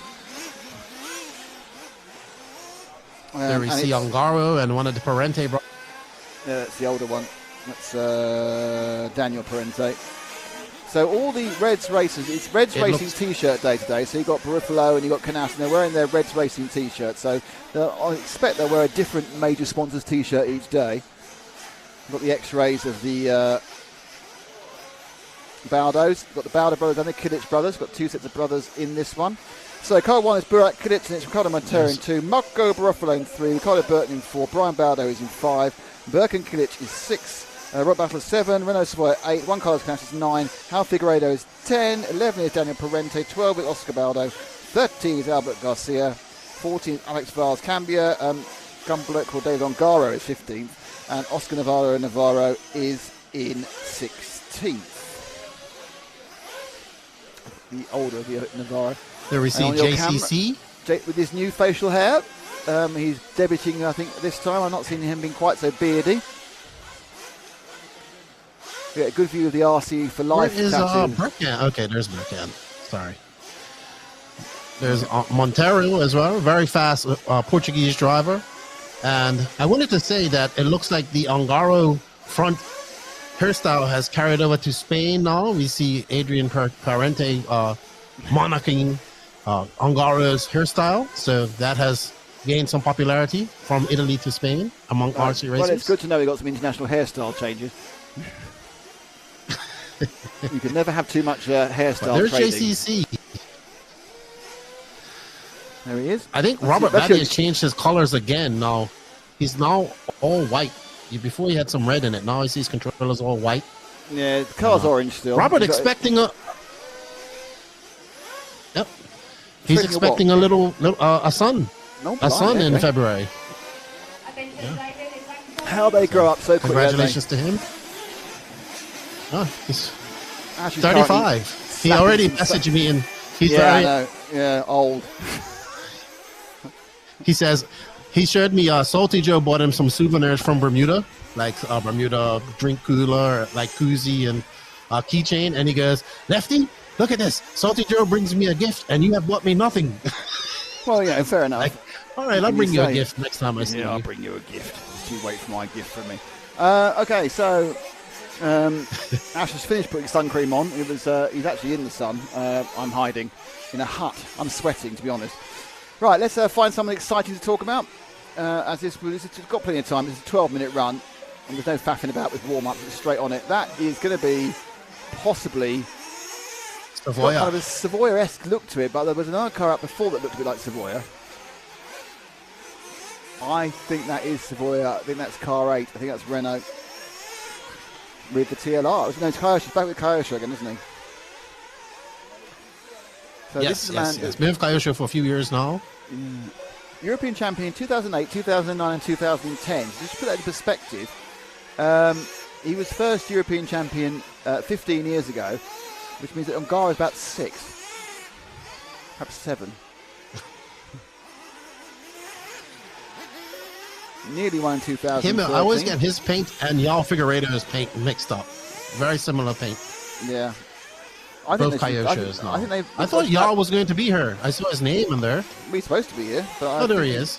Well, there we are, you see. No, he's not actually running. I think he's not here. I think he's entered but not running now. Such a shame. He's also had a very good year this year as well. Very fast. Yeah, I mean, he's become Kyosho's sort of fastest person in Europe. Obviously, he was Boots until Boots moved experts a couple of years ago.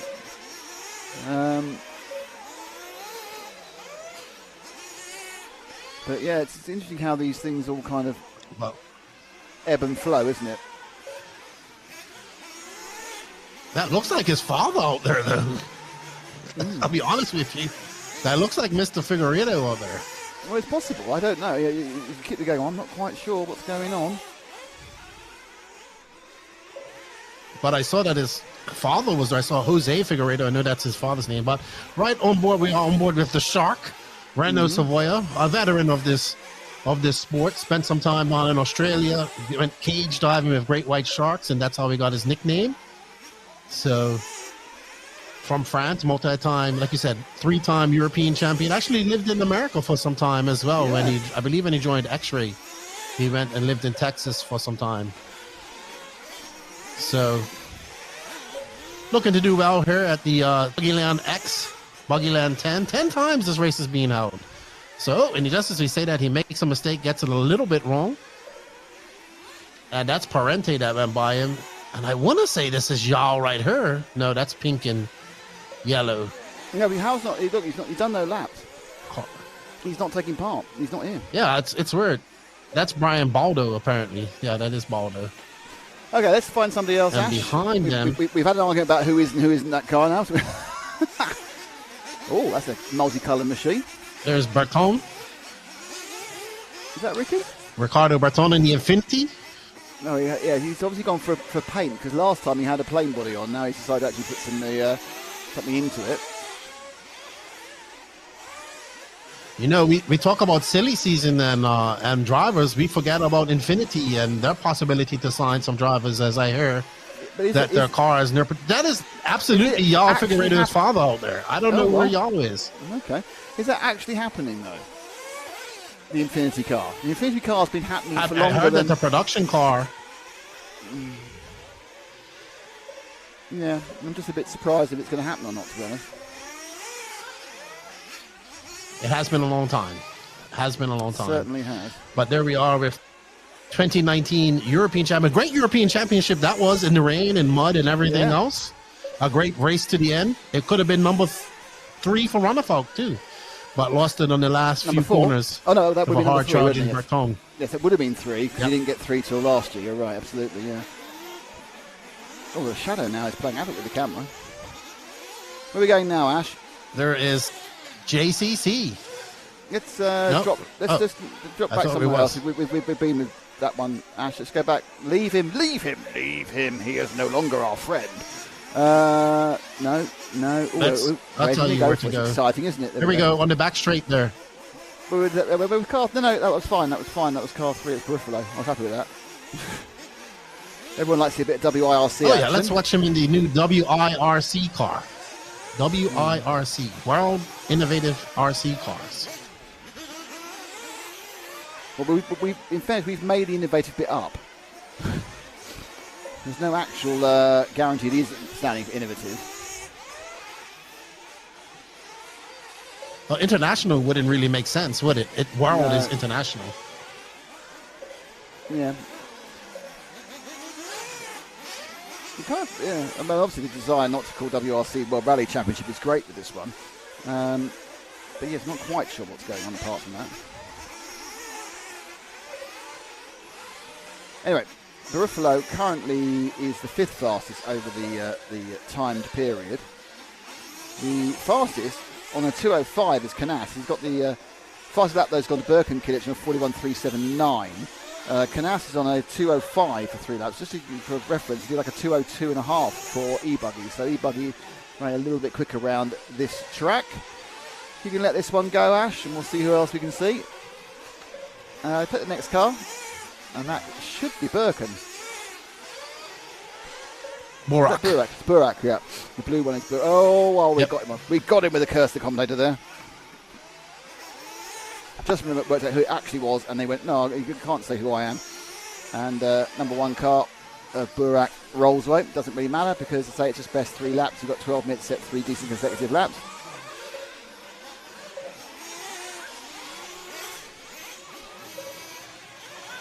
And now he's going to try again. Oh, no, he's not. Oh, he's going to be making a bit of space. That's not Burak either. That is... Is that changed again? Yeah, we've changed cars again. That's for 15. Baldo, I believe. That's car 15 of on... No, it's not Ongaro. It's car 15 of... Is it car 12? No, that's Baldo. Right, Baldo, yeah.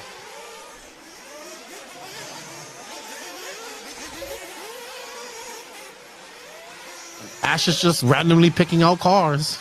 Right, just you're picking testing out his zoom skills. They keep crashing.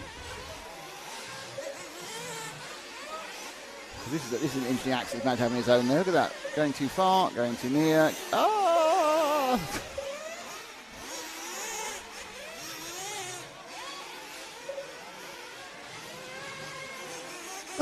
Let's show JCC some love if we can Well, find him real him quick. We had first. some people requesting to see him. Yeah. Actually, drop back car one. number 2. Let's just see who we get next. I'm not sure we're going to get Ongaro next. No, we're going to get somebody else next. Who we got? That is 13. That is Garcia. Right, so JCC is car number 9. Okay. 9 coming across the line now. Okay, Ash. We need to move you, and you need to go to the infield S's and pick up the red and blue car that's going round the infield S now, and then coming down towards us, and that is JCC. I don't know why I showed you number 9.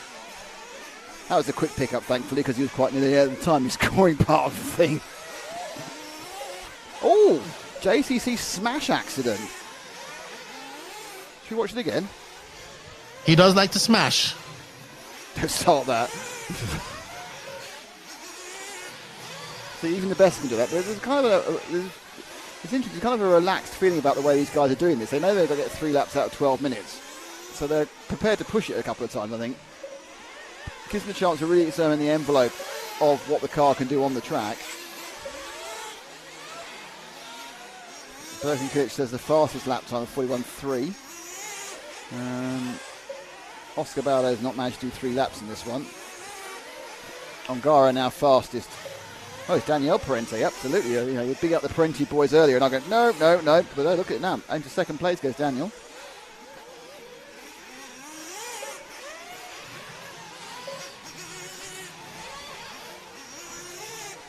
Oh. You're a 2023 European champion, IBC champion as well. Showing off. And yeah, very good. Look forward to seeing him in November in America, indoors, in the cold. So it should be good. Where's Ongaro? He's the toast of the town right now. Ongaro. What paint scheme is Ongaro running this week? He was running a white body shell earlier and a yellow body shell. 2 kind of 1 cans. See if we can find him. The only reason I could tell which car it was is because he's got kind of like a spot. His wings still sponsored. He's got sponsored end plates. That makes sense.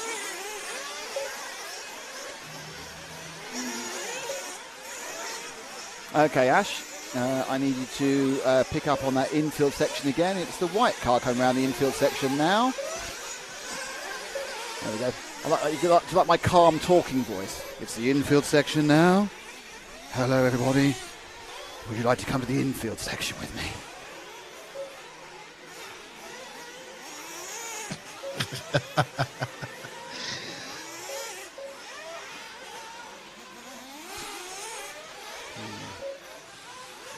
There's the 3-time world champion now. I think he's the first person to actually hold a 10-scale world championship and a 8-scale world championship at the same time.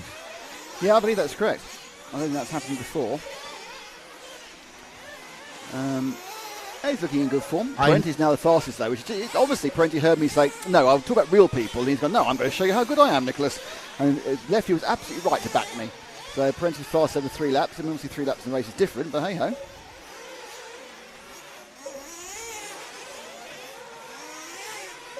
Zach Meadows tells us it is innovative. So we the I for WIRC. Yep.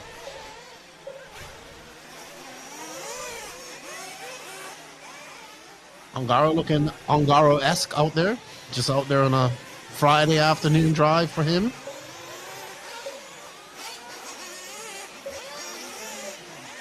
So Mark Pavitas also has a world championship in 10 scale off-road and 8 scale off-road, and I believe in 10 scale touring car, but he won his 10 scale off-road race. Yes, he won it 10 years after winning. I think he won the World 2006 Worlds 10 years after winning the 10 scale Worlds. So, but Ongaro, the first person to hold them both at the same time. And one thing we always seem to forget, there's only been 2 people to win 2 8 scale world championships, both being Italian, by the way. And he's the only person to do it back to back. And be champion for 6 years, because there wasn't one in between. He's got an extra 2 years. Exactly. and a strong favorite going into next year's race too. So it's going to be interesting. I don't know about that. I think it's another year, and they're going to need to work out the tyres. We said earlier, but that's the end of the Nitro Buggy Pro.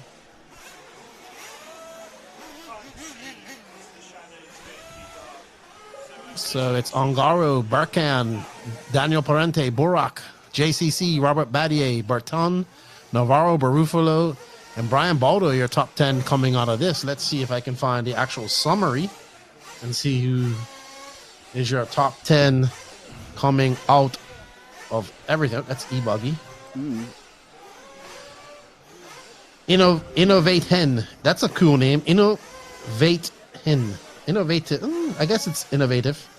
He says, hello from the UK. What part of the UK are you tuning in from? A nice part, hopefully. Who knows? Is it getting cold there now?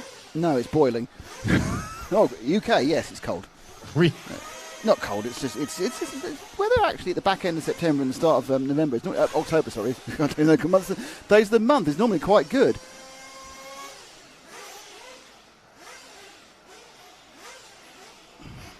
So can I just pass it to you for a second, Left? I'm just trying to sort something out. So if you could do the talking for the next 2 minutes, that'd be great. Sure. So we have Marco Barufalo. I'm surprised. I don't see Danny Badier here. I don't know if he's not racing, but I'm looking at seeding summary of Group 2 from that last race. Hold on, it's just sorting out here. And we had Davide Angaro, Berkan Kilik, Daniel Parente, Burak Kilik, Juan Carlos Canash, top 5. Sorry, hold on. Let me make sure I have that correct. Of both groups. This is the Nitro Truggy class, only one heat. So it's Angaro from Berkan, Daniel Parente, Burak Kilik, JCC, Robert Badier, Ricardo Berton, Pecco Ivan in 8th, Oscar Navarro 9th, Elliot Boots 10th, Marco Barufalo 11th. So that is your overall seeding. And Innovative says, I actually race at Hearts. Yes, awesome facility, Hearts. I had the pleasure of going there. Well done to Pecco. Yes, a great 8th for him. I believe that's Davey Bales right there. Long time Kyosho stalwart in the Kyosho group. I think he's run Kyosho for forever. I had the pleasure of meeting him at IBC last year with a bunch of French contingent that made the trip now. So always good to see the Kyosho guys out there. There's Barufalo in his cool shades. And there's y'all Figueiredo's dad racing Truggy. I just messaged y'all to find out where he is.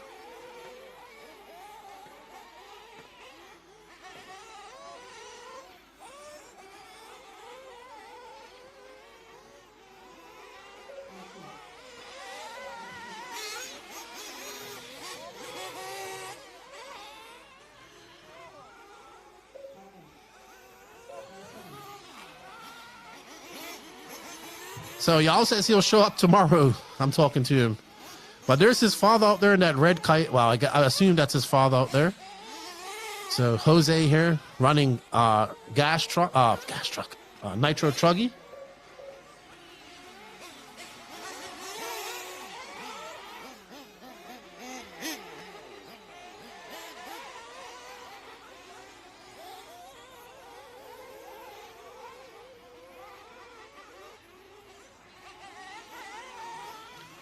Ivan says, I'm from Hollywood. Awesome. SoCal. There's Oscar Baldo chilling out. Got his legs crossed. I think we're on board with Davey Bales right now in that red Nitro truck. Barufalo out front. Boots in second. Let's find Barufalo in that WIRC. He's car number 4. If you can hear me, Ash. Or Zach.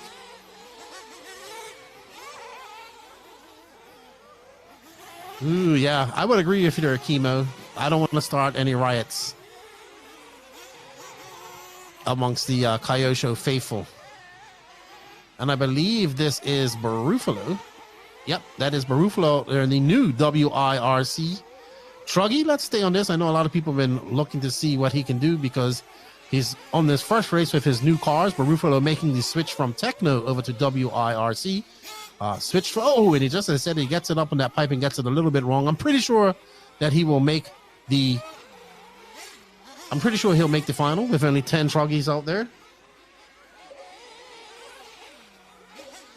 Well, we thank you all for joining us. If you can please share this as well. Let's get it going.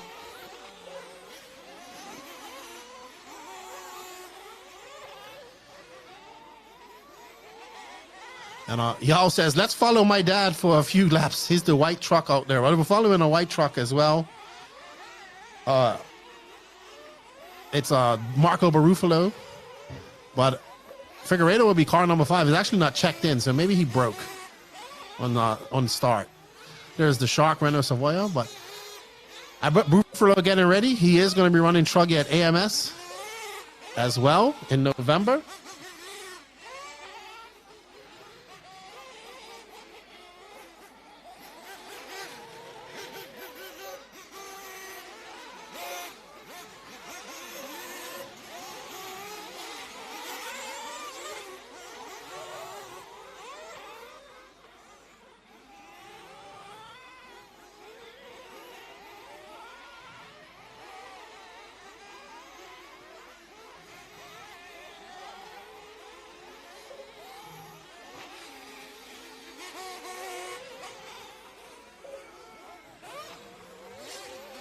But let's find the other white Truggy out there if we can, Ash. There should be another one.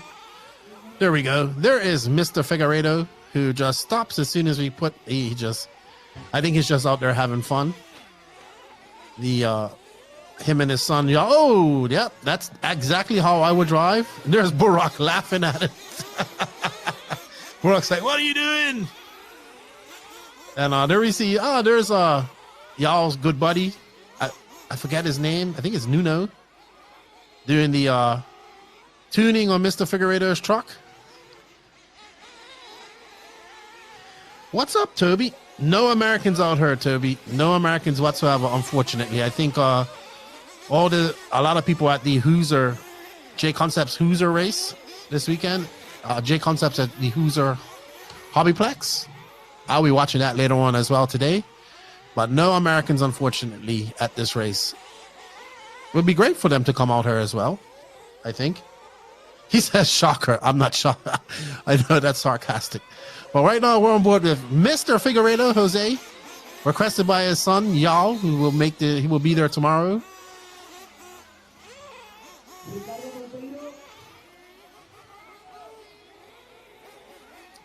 Yao having a very good year.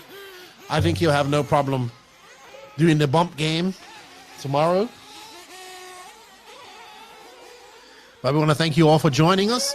I am not at Buggyland. I am in the Dominican Republic, remotely commentating. Nick has just gone off for a few minutes. And we are watching Buggyland X. This is the first and only heat of Nitro Truggy. We do have 16 E-Truggies as well. So if you guys can please share this. We have, I think, one more round. I need to have the schedule in front of me. I should probably look that up.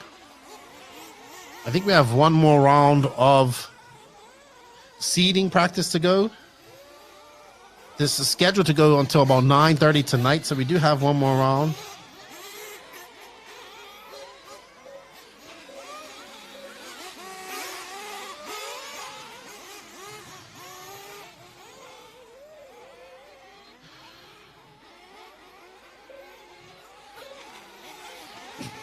Let's find Elliot Boots. Car number 10. He just went across the loop. You can. I'm not sure if that should be him right there, that red and white out there in the S-Works Truggy. I think the race is going to be between him, obviously, and Barufalo. Madman Barufalo, M3.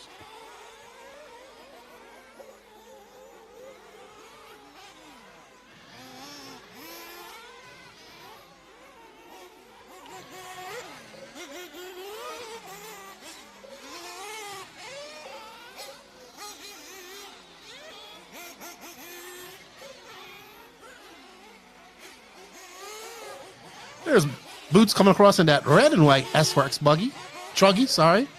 Does race Truggy in the UK National Truggy I believe he does. I believe he showed up to some of the rounds over there. So I'll probably won this championship, national championships in the UK as well. But Elliot Boots, your second place finisher at the recent EFRA European Championships. Look at that, man. That Truggy looks good out there. He's dialed. These Truggies seem to be handling this track very good as they just float over those bumps going up the back straightaway. They're a beautiful track by Miguelo. Multiple levels. This man doesn't get the credit that he deserves as one of the best track builders in the world. But you can definitely see his style. That's right, Derek. I'm sorry. They are now called Bruggies. Charlie Mack, please, somebody share this to Charlie Mack. Because if Charlie Mack's in here, I'm just going to constantly say Bruggy. You know what? I'm going to send Charlie Mack this as well. I'm going to send him a copy of the link so I make sure that he knows he's watching so he can hear me say Bruggy, Bruggy, Bruggy, Bruggy. But it's not. It is no longer Truggy. It's Bruggy.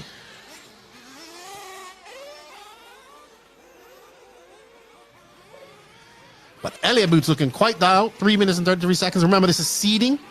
Let's look at some of the times from Buggy for seeding. So we had Ongaro for 3-lap 204. It's fast lap of a 41 flat. Barkan Killick with a 204.3. Wow, this isn't too. These guys are so close. Parente 204.4. Borak with a 205.7. And JCC with a 205.8. So we're looking at a 2-minute, low 2-minute runs here for their 3 laps. For the fast guys.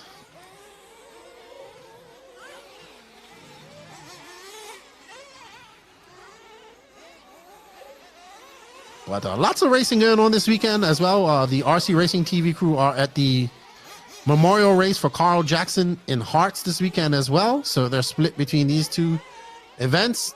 We have the J Concepts 10 scale race going on at the Hoosier Hobbyplex. I believe that's in, I want to say Indiana. So lots of top names going into the race. Mayfield, Rivkin, of course, D-Main Matty G, my 10 scale co-host. I think I'm going to have him and Tom Rinderneck. I want to recap that next week. Ooh, Boots just giving that driver a little love tap.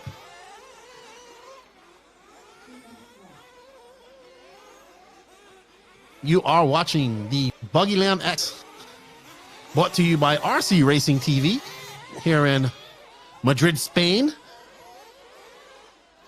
And you are watching the early heat of Nitro Truggy.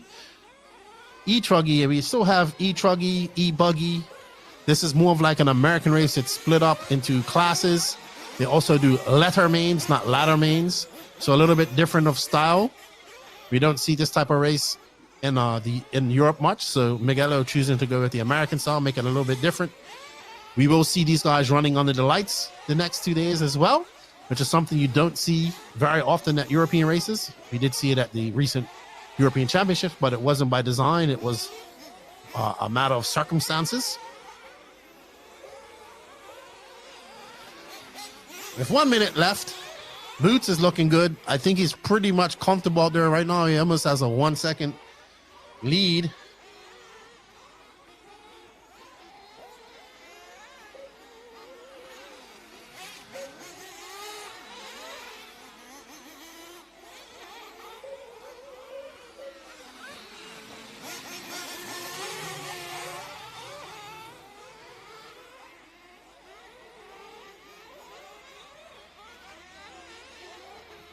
Ooh, and there's Jose Figueiredo getting in a little bit there, looking like he got some form. And he is flying in his Truggy right now, right behind Boots. Oh, no, that's Barufalo, sorry. Barufalo running the all-white WIRC truck as well. And these two putting on a show right now in the last 12. Oh, I thought Boots got it wrong just now.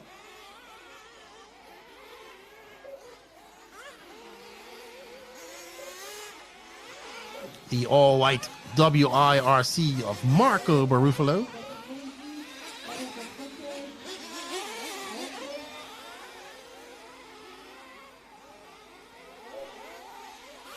Thanks for that, Lefty.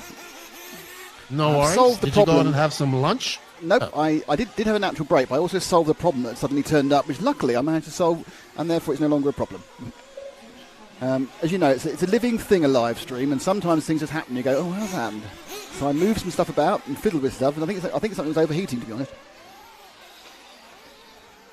But it's fixed. Right, what we're going to do now is we're going to have a little word from our sponsor, and then we're going to go and talk about the rest of the schedule. I think we're all a bit confused what's happening next.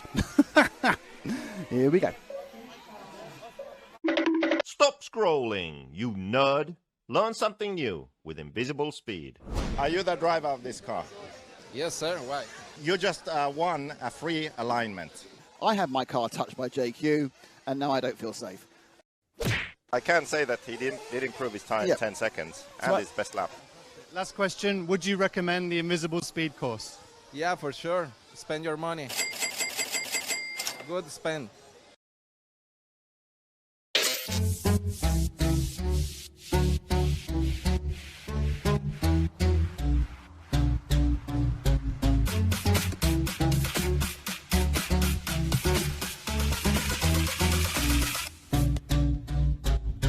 If you want to learn more and make your speed visible, stop scrolling. Some wise words. Stop scrolling. I haven't scrolled. Not so much scrolling, I believe. Anyway, but yes, do it. Buy it. It's great. There we are. I think that's what we need to say, isn't it, really? Right, so timetable. The timetable. We aren't quite at the end of the second rather long set of practices. So let me tell you what's happening today on Friday.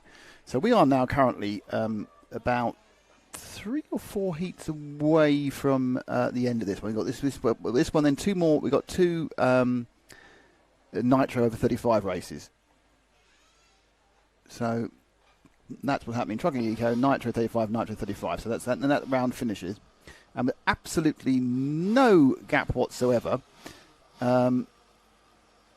we go to 35 Eco, which wasn't written down before. Oh, I see. It actually isn't the end of the round, sorry. In practice 4, we have a 7-minute round, but they're going to do some seeding, I think. And they're going to reseed again, going to this final round. And these ones are all short 7-minute runs, 10-minute in total. They go through the complete set again. So the key points are that the pros are back on again at 7:10 for electric, and they're on again for Nitro at 8:30, which will be dark. So they're on in the dark for the night. So 8:20, so dark, and then it ends at 9:30 local time. However, there are then 2 fun finals, one of which is the Gladiator, which we would call last man standing in the UK, and then there's a 2x1, which is where you have 2 people on 1 controller. And so probably the day's actually going to finish about 10, perhaps a bit after local time, 9 in the UK, 3 in the afternoon 4 in the afternoon in the Eastern time, 1 in the anyway, other time zones are available. So we've got a long way to go. That's all I can say, which is why I'm very happy to have the help and love of the marvellous Lefty, Keenan. Hi, Keenan. How are you enjoying your remote experience of Spain? I would prefer to be there, but it's also nice being in my air condition while you're there sweating. It's a little different because we can't see each other, so I do apologize for our cadence not being on point yet, but I think we'll figure it out by the end of the day. And we have E-Truggy going, so my favorite class besides Nitro. And good to see it growing over in Europe, I would say. So the next round of seeding will not be 12 minutes, correct? No, it's 7. 10-minute total heat time, 7 minutes of actual running. Runtime, name of the game here at Buggyland X. So I do not think this will be normal Turby. I think this is just because Miguelo also does the Buggyland races in America, so he styled this one to be like an American style race, but I don't think you're going to see the class differences come up. Where is Miguelo actually on the microphone doing the RD as well? No, there's 3 or 4. I haven't seen Miguel do it. I've seen a couple of other guys. His missus is Laura's doing some of the announcements as well. Okay. what we saw. So I did find out about Yao Figueiredo. He is in attendance in spirit. Oh, okay. He'll But be not- showing up tomorrow. Oh, right. Is he stuck in Portugal, is he? I think he had a vacation. He says he had a vacation booked and he had to take it. So he finishes that up and he'll come to qualifying tomorrow. The way he's been driving, I think he'll qualify into the finals. Well, you know, it's relatively simple, isn't it? Because there's only 2 heats of Nitro Pro, so all he needs to do is get himself as far up the A finals. It's an hour-long final, so you can make your moves. You've got the pace, but just get in there straight away. And I don't think it'd be an issue to get in the top 14, to be honest. Yes, but he did ask to see his father driving Truggy, which I then did. Who wouldn't? Oh, but obviously, your dad driving Truggy. What a great idea! And there he is. There's Jose right there. Jose took me on a great tour of all around Portugal, all around Barcelona and Porto on the last day in Portugal. He took me all over, and they drive extremely fast in Portugal, I would say, as well. Yeah, Portugal's quite bad. Belgium's the worst country in Europe for driving. They are the worst drivers, in my opinion.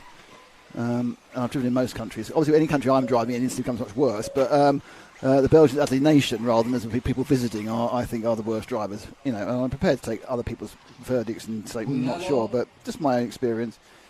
There are bad drivers everywhere, obviously, and there are aggressive drivers everywhere. It just seems that they're bad and aggressive in Belgium. But what do I know? Well, you know, Oh, it wasn't bad. It was just fast. Oh, no. Very fast. Remember once years ago I was doing I used to work in international sales. Oh yes, and I was sort of managing a country sort of thing. And we went to one of these.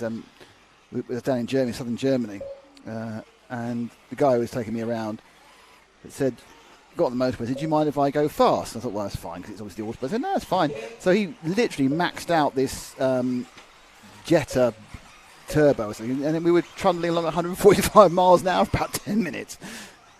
So that's quite an experience. Things come at you very fast at 145 miles an hour, especially when you're not driving.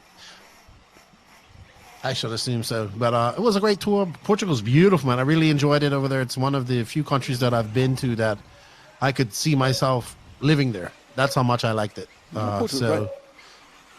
And it's very...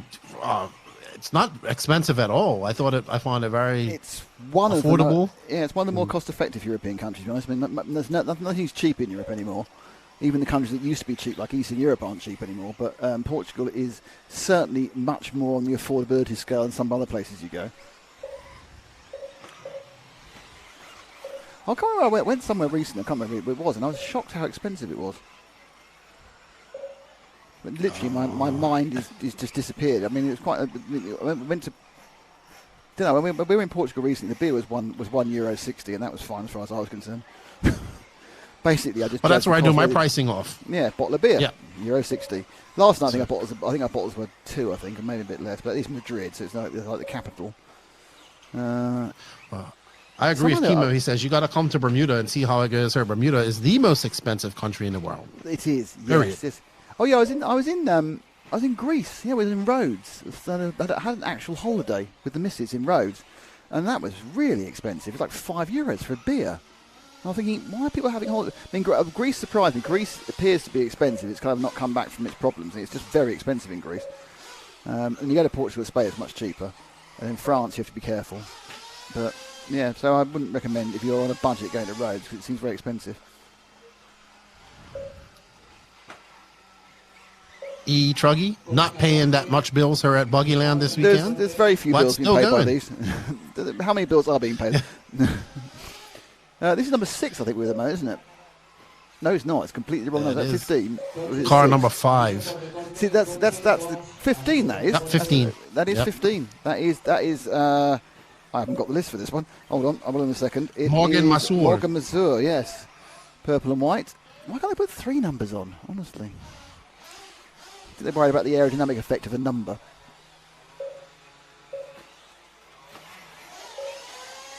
I would assume that that's a French name, I want to say.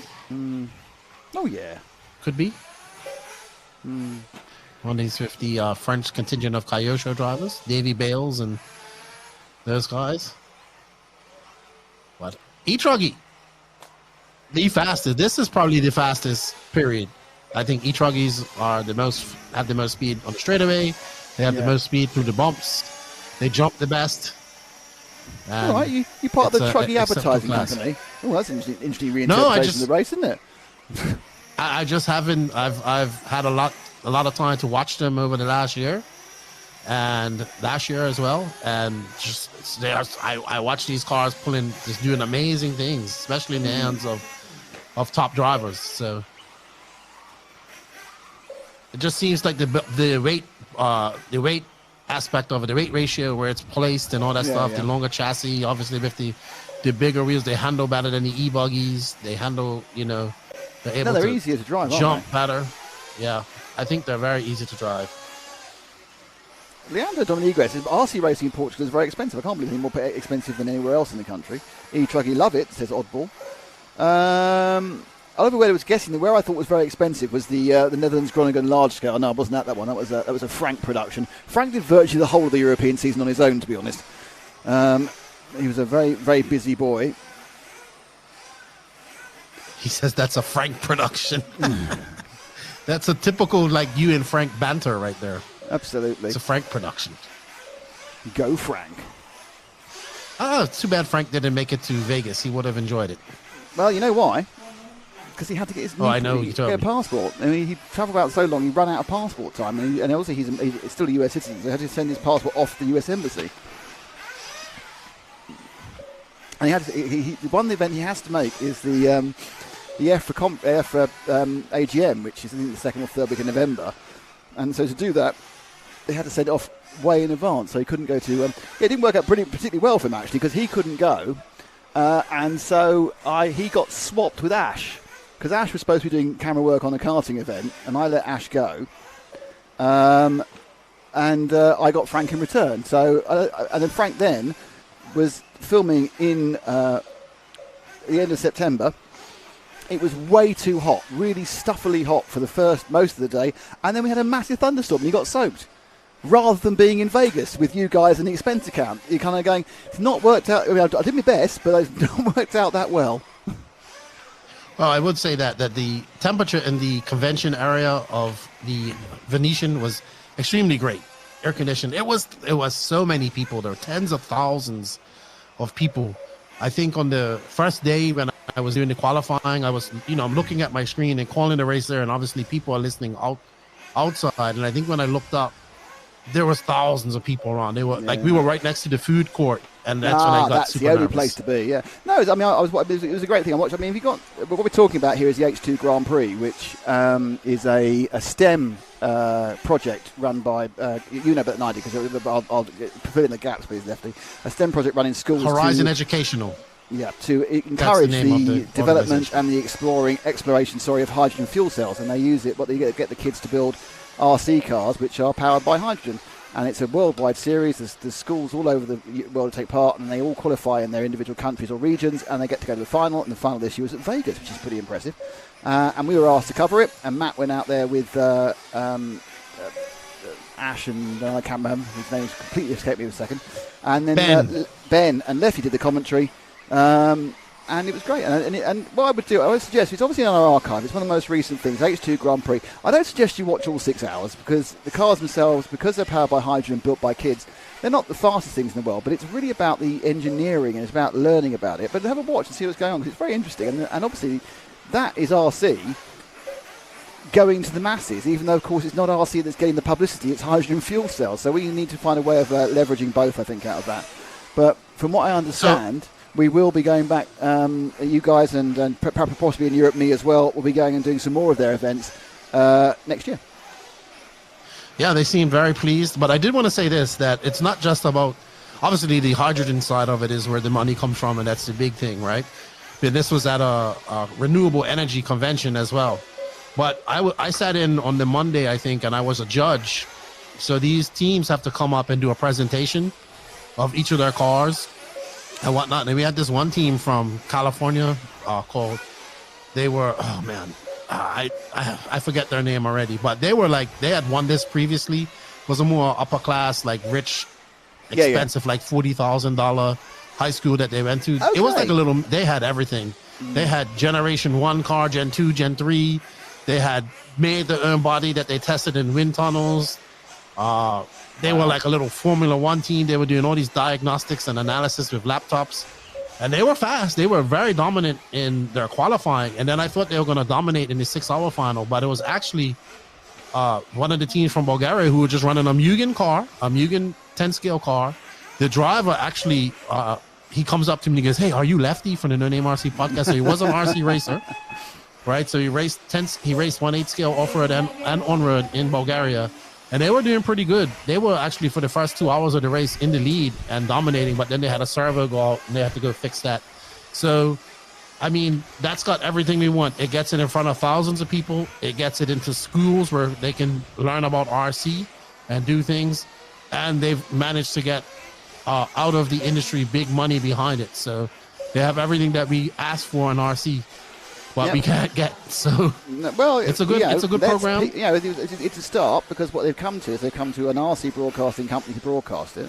They're dealing with RC people, in you and Matt and everyone else, and it's a chance for us all to work together to try for the good of both areas. And as I say, from the feedback I've received, it's likely we all will be doing more next year for the worldwide series. So it may well be that you'll. I think the finals in California, so which is great. But I think there's some European stuff and everything else, so we may well just do coverage of those as well. It'd be good. But it's very interesting. Just I think they want to do like. Sorry. No, it's very interesting. So the people who are listening, go when this is finished, well, perhaps tomorrow morning possibly, or perhaps because it starts again. Perhaps when this is all finished, Buggyland, so Monday, go and have a look back about what's going on. Yeah, I mean, obviously, it was also going on during the World Championship. So the RC nerd in me wanted to be at the World Championships, but it was actually a very good event. I know that they have big plans. They want to do like an Asian Championship, a European Championship, a Latin American Championship, an American Championship, and then it all compiles to a World Championship. And it was good, man. The people were very into it. There were crowds there, like obviously parents and teachers were there. I think the Swiss team got really mad at me because, like, the Swiss team, they like literally just ran through one of the guys, like, and they had just got with 5 minutes left to go, and the race director gave them a 5-minute penalty, so they couldn't finish the race. And I called it out. I was like, "Hey, that car just ran through that other car," and someone else complained. But it was good, and it was taken very seriously, and it was interesting to see these cars. They're not all powered by hydrogen either. So what happens is they use a LiPo battery and an ESC like other electric cars, but the fuel cell charges the battery at the same time. Right. So they get a number of hydro sticks. They can run on hydrogen as well, but it's very slow to save battery power but it's very innovative, and obviously these big companies are looking at these kids as future engineers and whatnot. So it's interesting.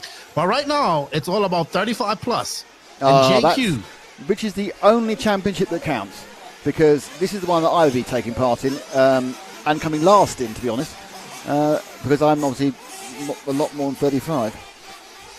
Is that JQ on camera now? It looks like it with the aerial tube and the green car.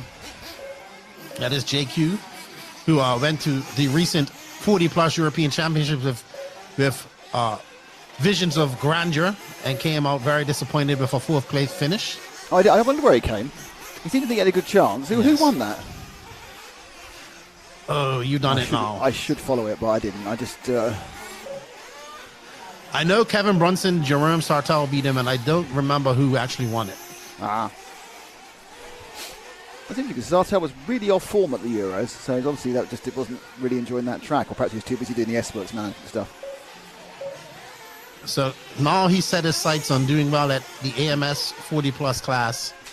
In November, he says, "I will practice now." I said, "Aren't you retired?" Yeah, but his problem is you can't retire your competitive spirit. You might be able to retire from a particular event, but it doesn't mean you're not still sitting being competitive about everything. He stands a good chance to do well at this event. I'm sure this will boost his confidence, and he'll be all serious when it comes to racing after this if he does well. I've known JQ for 7 years now. I know how it goes with him. You should get a medal for that. I've known him for when did I meet JQ? I must have met JQ 10, 11 years, probably 11 years ago.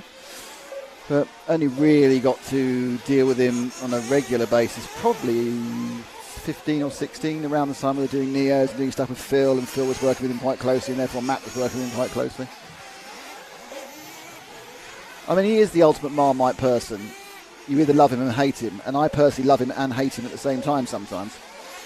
I would gladly have swung for him at some points in the RCGP story, but now I think he's doing the right things in the right way, and he's trying to help people in the sport. So I've kind of, you know, as ever, nothing's black and white, and no one is less black and white than JQ. Marmite. I like that phrase. I'll be adding that to my vocabulary. Marmite personality. But yeah, so but it's funny actually, because I spoke to JQ at the Euros, and we had a long chat. We had a chat to an interview, and obviously he's been working with us as a sponsor on a couple of things.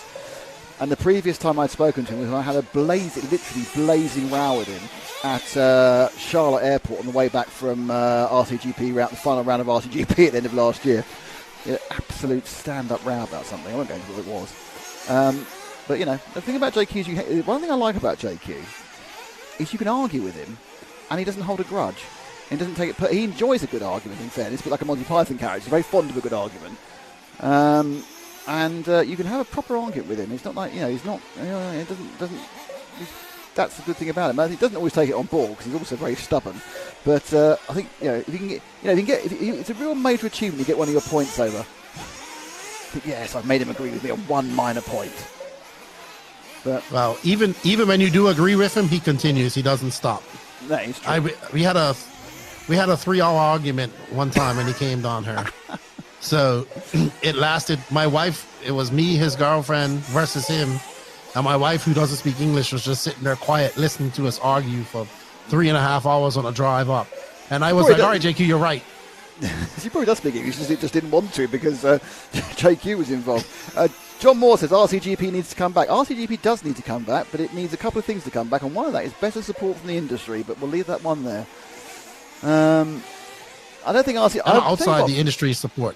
Yeah, RCGP is not dead. That is all I will say. I'm not saying when or if or how it might come back, but it's not dead. But it isn't. You won't see any RCGP this year, and you won't see any RCGP next year. But it's not dead. That's all I'm saying. Well, I did see Isherwood in Vegas. He did come down to visit us. That's everything I know. In fact, like I've made myself sound really in the know and amazing, but that's all I know, to be honest. Well, it was good to see Isherwood in Vegas. He came down on the last day. Yep. To visit us. Yeah, Matt was saying Matt was suffering from an incredibly bad hangover, and David said about 10 o'clock, let's have some margaritas. So yeah. I missed that part. That was probably when I was on my way to Georgia. Yes. Well, as the longer you keep JQ up, the more we're going to talk about it. Eventually, let go some secrets. So you better change cars, Zach. Yeah, so, he's currently not in first. Benito is. So you're going to go for Zach? Let's find car number 12. Well, that's a bit specific, finding car number 12. That could take weeks. Where is your... Hang on, I'll tell you where he is on the track by his progress meter, which I do have a copy of. Hang on. Car number... He's about to finish the lap, car number 12. According to the progress meter. He just finished the lap. Probably that orange car that just went off the track, I would say. That orange car. Maybe. A white car just went in the pits. They're all in the refueling, aren't they? Because they can't run 12 minutes. Correct.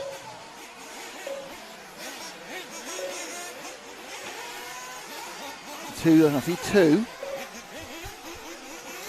We're all sitting there thinking, it must be this next car, but this one's getting like a complete tune-up as well. It's always the way. Yes, I'd really like to see this person, but they aren't going around. Okay, let's see, is he definitely in the pits? Yes, so would you. He's definitely in the pits. I think it's that white car. No, it's 11, wasn't it? 9, no. Oh, no, he is running, apparently. No one can see him. This has gone brilliantly. He's invisible. Well, this is probably why he's so fast, because no one can see him. The cloak of invisibility is giving him extra speed. I'm loving. What you're not seeing is the absolutely fantastic pantomime I'm getting from Zach as he's searching for him. He's doing the kind of he's doing the full kind of hands to eye, big, wide-looking kind of thing. But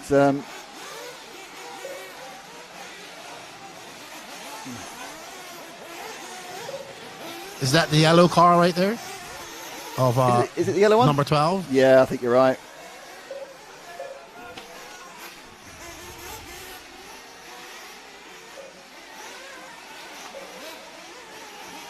He needs to get numbers on both sides of his car.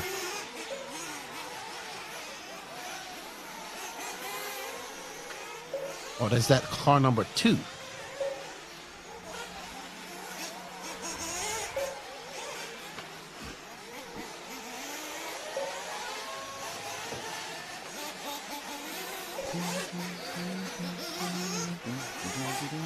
I believe that's car number 2, which that would make it. Oh, you don't think it's 12 at all? Morgan. Have we got it wrong? Puselex. How did you get it wrong? I can't believe it. Wasn't me who got it wrong. It is 2, you're right. That's gone well. So we didn't find 12 at all. 12, I think No, 12 he's also running one number. Is 12 actually right? Oh, he's just in a really slow lap. He should be underneath you now. He just went across the loop. David Bonito. Can you see him, Zach? He should be underneath you. Right, I'm going to stand up now. This has become a challenge. I'm standing up and walking outside. That's how challenging this has now become for me in the world of finding car number 12.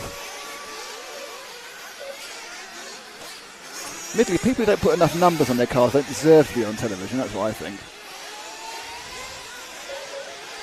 Part of me wants to say it's that car that's going up to the back straight now. Back jump section. What colour are you thinking about? Purplish. Blue, purplish, white wheels. Right. White wheels, blue, purplish.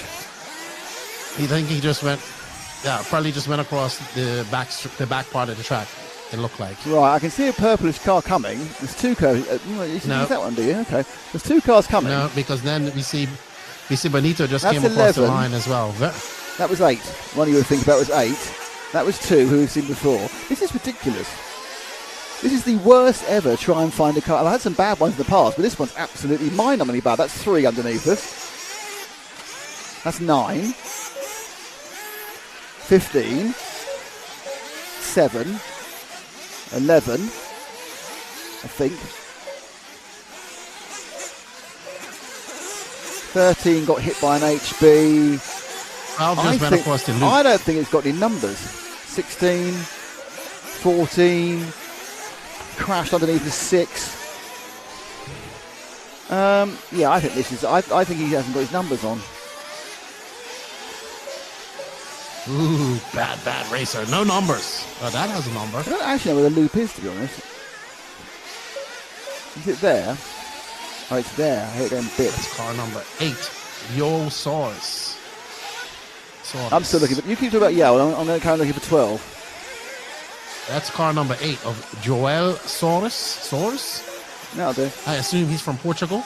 I think you're right. Right, here come the 2 bad boys who didn't have numbers on their cars. Actually, it's number 6. What? We're all confused. Car number 6. Right, there's 2 number 5s for a start. Bueno. There are 2 number 5s in this race.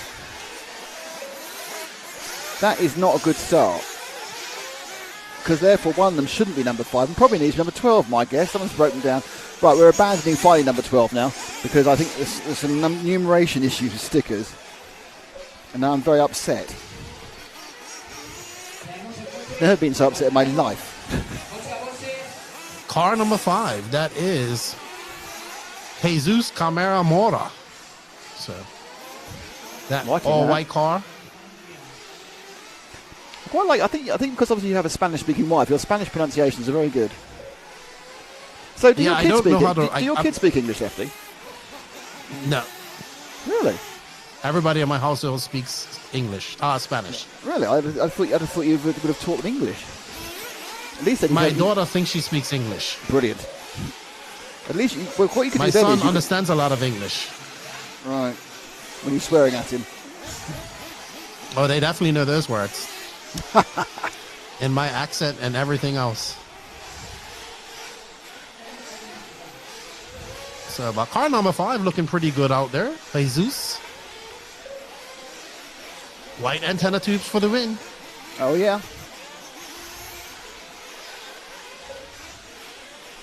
He's but Quagrain still down, but Joseph about 0.3 of a second back from Benito, but we can't find because he isn't running. Ooh, that was a hard lick. I believe that's car number 2 right behind him. That white that's car, car number 12. I'm sorry, that white car, that is the wrong sticker. That is him. I'm you think sure that's you think that's 12. Benito? Yeah. It's either him or this orange car right behind him. Either one of these cars is Benito because they came across the loop at the same time. Let's see. Let's get a zoom up on these numbers. Number management, not on par. There's some major issues here. There's going to be a long conversation. People are going to find themselves severely told off, to be honest.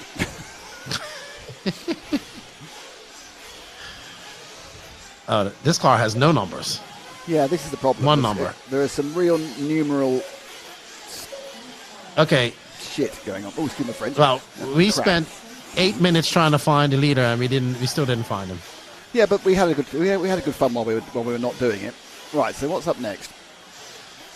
Nitro 35-2. Is this the final heat? No, we got 2 more heats of this round. This one and then an E-buggy one. So we have a quiet one at least. It's quite nice.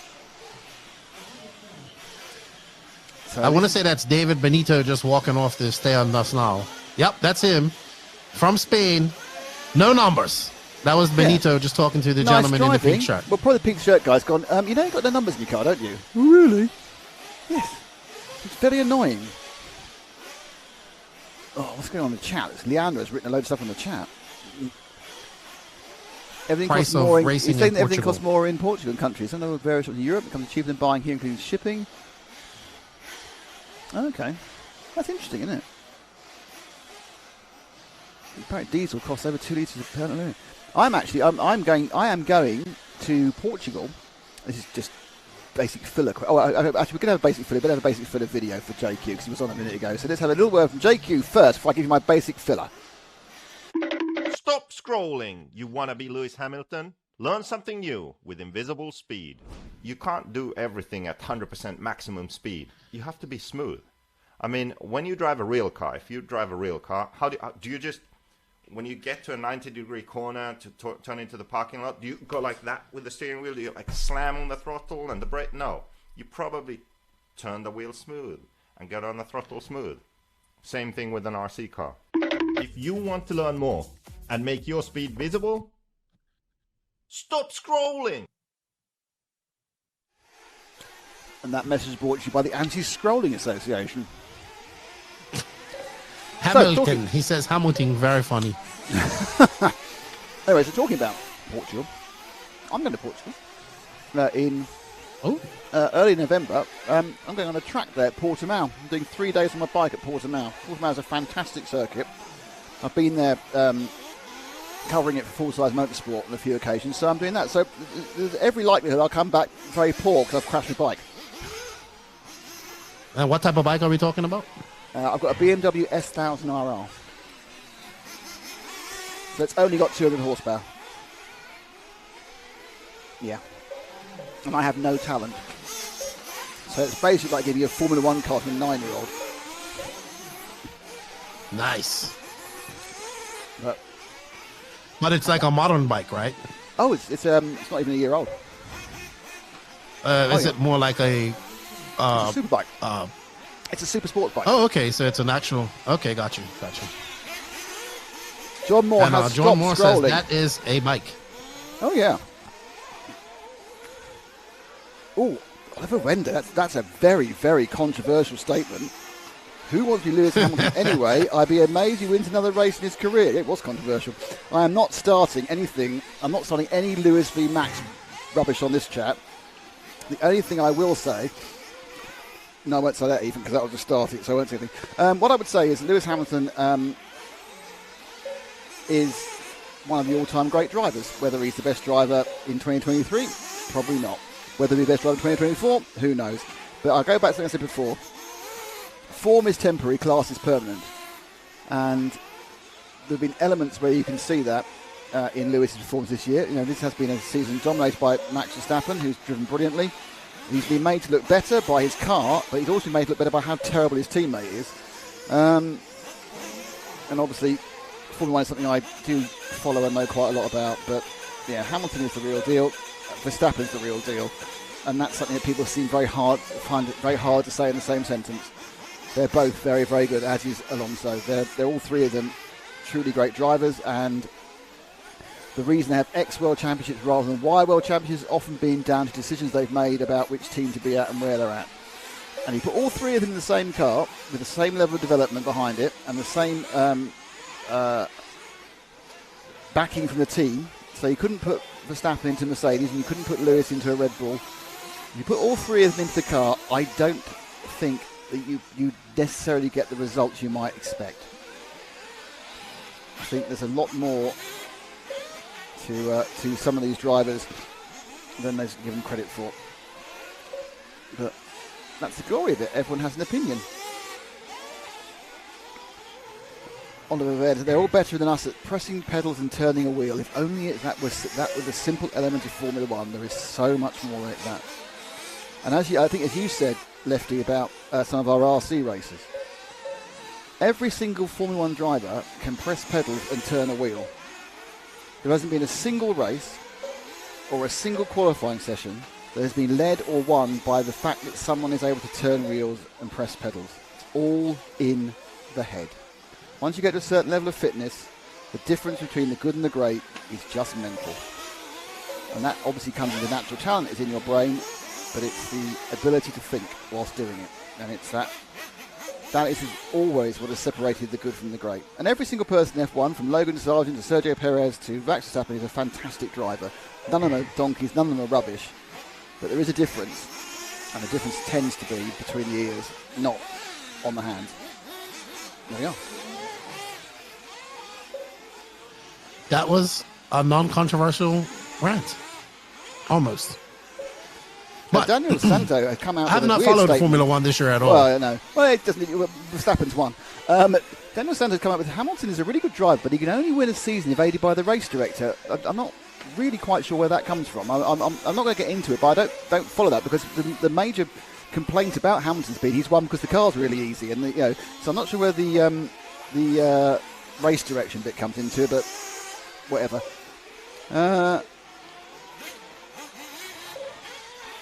But yes, John Moore points out the reason they do so well because they're not scrolling. They've stopped scrolling and started racing, and that's the key point. I'm slightly concerned by the noises coming out of the computer, like they might get a miscount, but never mind.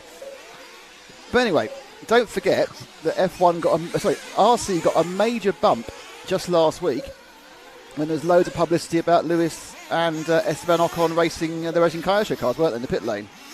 So, Yes, now I want to get them to an actual race. That would be great. Well, I know. Wishful thinking. I ended up organising. I don't think I mentioned this, but did you know actually I ended up being the intermediary organising a PR thing for Sky Sports F1 and Lewis Hamilton at the beginning of the year. So the guy who runs, who's the senior producer at Sky Sports F1, is an old friend. We worked together in F1 and we've also worked together since then. And he was trying to put together an RC-based thing for Lewis, based on the fact that his very famous Blue Peter appearance when he was 6, and was a kind of a concept that they were going through, which was they had his old the car he raced then when he was 6, and it'd been rebuilt by Mick Craddock and everything else. And they were going to present the car with him, and they were going to run a race with some kids and everything else. So we're trying to put that all together, get the car together, and then I actually put a guy called Andy in contact with him, who runs RC Vision, which is absolutely on message with what Lewis is trying to do with Project 44. So it's all about STEM. It's about giving disadvantaged kids a chance to use RC racing. So that went really, really well. The only problem was that then they did the article with Andy, and they didn't use the stuff I was going to do, so I didn't go. Actually, I was never going to go, but it was one of those things where you go, well, that's great, but Andy was absolutely the right person to do it. And that was that item. So we end up chatting to the kids and also racing against them in some RTR cars and a hastily put together a little flat track. And it was a good little item was it came out. I think it was out in the British Grand Prix Sky thing. It's probably on the website where you look for it, and it was all really about using RC to teach STEM and to give motorsport opportunities to people from disadvantaged areas. A lot of it was based around South East London and RC Vision. Well, actually, I think you should get the RC Vision people onto your podcast. To be honest. Oh yeah, I don't know who they are. I would have to. I'll sort it out for you. Don't worry. They are very, very perfect. Good. They're absolutely all right. Oliver says we should have a race at a F1 race. I would love to have an RC race at a full scale. Never going to happen with the access and the ticketing and everything else. Yeah, but I think it would have to be like a motocross race or something similar to that.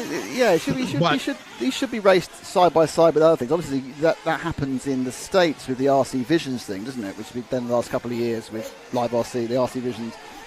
It happens at a big outdoor show, doesn't it? Outdoor outdoor racing and truck show type thing. I'm not sure how successful that's been. Yeah, but the issue with that is that a lot of people are. That area is huge, right? And a lot of people are there doing full-scale stuff for their own. But I always said we had a debate about this on the podcast. Like, how cool would it be to get Lewis Hamilton or Travis Pastrana at an actual RC car race, like to come and hang out and actually race? I know Lewis's brother used to race. No, he still does. He's racing. Cars. He's now racing British touring cars. That's Nick. And obviously, he also, is working with cerebral palsy as well. So, it's a very good story for the inclusivity of RC. It isn't stressed enough. There's no barrier to RC. There's a Spanish guy here who uses a wheelchair. He gets lifted up to the rostrum each time in races. There's no limitation on. We don't care whether you're male, female, or anything else you want to be. You can be young. You can be old. RC is by far the most open and inclusive version of motorsport. No one's, because people who have limited physical abilities can still race. The issue with RC, just nobody knows that we race it. It comes down to that. We think we do enough, but we don't. Every time I travel, people say, "Oh, the No Name RC podcast. What's that?" That leads to 5-minute discussion about what we do. Yeah, you're absolutely right. I mean, there's, we used to make a TV show, 6-7 years, we had a TV show in Europe, and then you see people who put things on. Oh, it's the first ever TV show. No, we've been doing it for years. And it's you got to try and push it. But it's there are many niche sports, and they're all fighting for recognition. Yes, I mean, we're so obscure we can't even get on the most obscure sports for Netflix. So that's how small we are in comparison to other sports. So cheese wheel rolling is more popular than RC. I think the one thing I'd say about RC, and the one issue that RC does have is, and it was brought home to me by someone tried to set up a corporate RC environment. Learning to drive an RC car, if you're Barry the sales manager and you take your team out and you do a karting event, they can all drive a kart straight away. I don't know what speed it is, but they can all go, stop and turn left and turn right. You give them an RC controller and they can't. Learning the very basics of RC takes time. It's not obvious. Even the most benign cars, you've got to turn left and right, and they're coming towards you and it's reversed and all that sort of thing. So it doesn't fit that immediate inclusivity that people want these days. So, I'm not sure how you get over that. So 6Q Lick says Formula One driver Pedro De La Rosa is a 2-time European 1/8 scale champion. Yep, and world champion runner-up. Yeah, Pedro De Rosa. I mean, but you've got a lot of the drivers, a lot of the F1 drivers. But Oscar Piastri, don't forget, the talk of the town. Is he was the Australian national champion for X-Ray, and then went off and did cars. But Pedro De La Rosa won an 8-scale European championship. He won 2 of them. Really? Yeah, back in the 80s. Late 80s, yep. And it's kind of, he is the most successful ex-RC. But yeah, you've got people like Stoffel Van Dorn. He's done quite a lot of RC. Alonso's done some recreational RC. Don't forget there was a lot of recreational RC done by Ayrton Senna. So yeah, I mean, and most of the guys, a lot of the guys have given it a go. I mean, not but so yeah. So on the current grid, you've got Piastri, who actually is a national champion. I would love to talk to Pedro de la Rosa about that. I did not know that. I did not know he was a European champion twice. Yep. Interesting. Lovely guy. And then on the other side, on the flip side, over in America, a lot of the NASCAR guys actually do RC. Kyle Busch, I raced against him once. Well, Tony Stewart's the most famous. And like I said, yes, but Kyle Busch. So obviously, after I think it was after RCGP. No, after PMB, I got a tour of the Kyle Busch Motorsports with Danny, man, a lot of these guys, they cross over. Like Kyle, I actually raced against him back in 2004 when he was like 17, and so it'll be great. But I really would like to see like Hamilton or one of these guys come to a race and participate. I like to see like a Pastrana come to an RC race. But I think the issue is, these guys kind of want to just come and enjoy it and not be hounded by people as well. Yeah, I mean, if you think about, if someone that famous turned up, they just wouldn't have a great time, to be honest. If they got a weekend off, they don't want everyone wanting a piece of them. They want to have the chance to relax, and that's the problem. Yeah, they go to places like Monaco to be on their yachts. Oh, man, pretty much. Possibly, I think that's a bit passé now, isn't it? I mean, obviously, they all live in Monaco. They don't need a yacht, do they? But it would be great. It would be great to see. It would help and boost RC quite a lot, I think. Okay, this is the last heat, believe it or not, of the third. There's still a whole another round to go. It's 6:15. So this is the last heat. This is the E-buggy over 35s. So he hasn't entered E-buggy over 35, just Truggy buggy over 35. So we have a nice quiet few minutes now of relaxing E-buggy. Yeah. I'm looking for Salty Joe. I don't see him. E-buggy, the ASMR of RC. And now, the soothing voice of Keenan K. White, Lefty the Great, will talk you very quietly round the E-buggy. That could work, I'm actually just looking for Salty Joe. I don't see him on the driver's stand. That might be him down there in the very end, looking miserable and salty as ever. What, is he called Salty Joe because he's a miserable person then? I don't know. When we would have a WhatsApp chat, and I'd be like, "You're so salty," and then it just stuck. It just stuck with him, and he embraced. There's the salt. Oh, look at that! He's looking right at the camera. There's the saltiest of salts. He's obviously worked. Has he got your T-shirt on? He's wearing a No Name RC T-shirt. Yeah, he has. Look at that. He's got all the gear, and very little idea. He is always happy. He always looks happy. Not. See, doesn't he look like a salty person? No, I'm not going to start having a go. People don't know. He might be marvellous. He might be the greatest, nice person. I've got no idea. He's bought one of your T-shirts, mate. He's saltier than the salt flats of Omaha. He's a good friend of mine. We've become really good friends. We room together. He puts up with my snoring. That's quite a lot to put up with. And yes, because I snore on both the inhale and exhale. Oh, jeez. Shouldn't you get one of them, like those face mask things? Everybody keeps telling me that. The problem is, I think it's improved. Well, the problem is, Keenan, and I think you probably know the answer to this. The easiest way to stop snoring is to lose some weight, which is also a pain in the arse. Obviously, yes. So no one wants to do that. Let's not make a machine. Let's lose some weight. My wife used to just beat me throughout the night from snoring. Like, turn on your side. She hasn't lately, so I must not be that bad. Oh, she doesn't care anymore. She's just moved on. So, and even when I'm sleeping, because we sleep in a camper at when I go to these races, and Lance's camper, and it's 5 of us in there usually. And I haven't been. I ask people every morning, did I snore? And they're like, no. So I don't know. Maybe it stopped. Maybe they're just being nice to me. Oh, there's a turtle. Salty Joe has just moved down the track. Moved down the rostrum to stand somewhere else.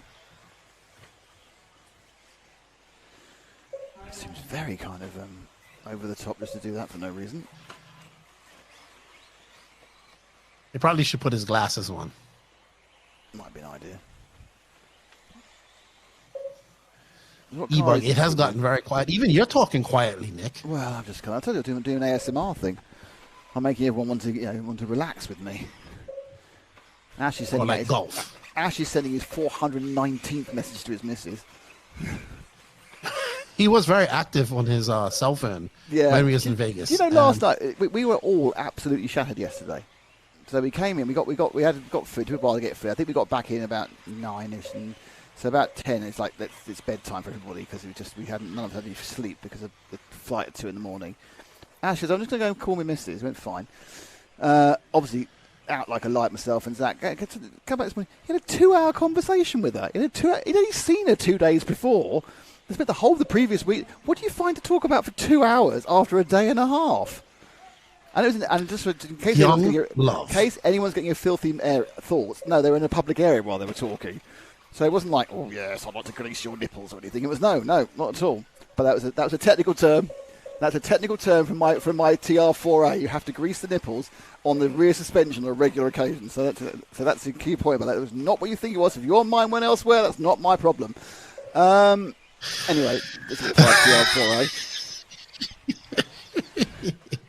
Hey, it wasn't ask Ash about Ash and his 30-minute Burger King kids meal. I will ask him about that this evening. I was can't ask him. He's not on air, so I can't ask him about it now. But there's all sorts of stories. You guys always had a lovely time in Vegas. Well, what happens in Vegas stays in Vegas, or at least doesn't go on air. Anyway, though it did appear to just be for me. It was about sleep. It was just drinking and random tattoos. It appeared to be. So I will say this: that Matt took us to a very nice Mexican restaurant on my last night there. It was very good. It was excellent food, and probably the mess. It was really good. Ash and I had the exact same thing. Matt had an excellent chicharron. He asked me, what does that mean? And it's like crunchy pork, and he loved it. It was really good. Really good. It was an upscale Mexican restaurant in Vegas. Not sure how much it cost. Well, yes. I'd like to thank Matt because he paid for it. All been covered. That's great. It's all been covered by the RCTV bill. Yeah, I'm still a major shareholder in that company. I'm going to have to go ask you about illicit spending. Did I let the cat out of the bag? That's fine. Illicit spending. It's the individual project. Does the individual project make money or not? And the answer is no. And Ben is actually not named Benjamin. What's your name? I kept calling him Benjamin. Benjamin is like, that's not my name. It's Ben. I was like, come on, it's got to be short just for Ben. There's no like passport, and it just says Ben. Ash is Ash. His mum was really? so lazy. It's not Ashley? She couldn't give him any extra letters. And he hasn't got a middle name either. Literally, Ash Leontine. That's all. And if he knew his mother, as I do, obviously, it's a really surprising thing. You think he should have really gone for it. And then if you look at his sisters, they've all got proper middle names and long first names and everything. And all he got was Ash. That was it. Ash. So I think he needs to have a serious word with his mum about that. And I didn't realise how old Ash is. I know. Well, in which way? Do you think he was older than he was? I thought he was like 18, 19. You thought he was like 18 or 19?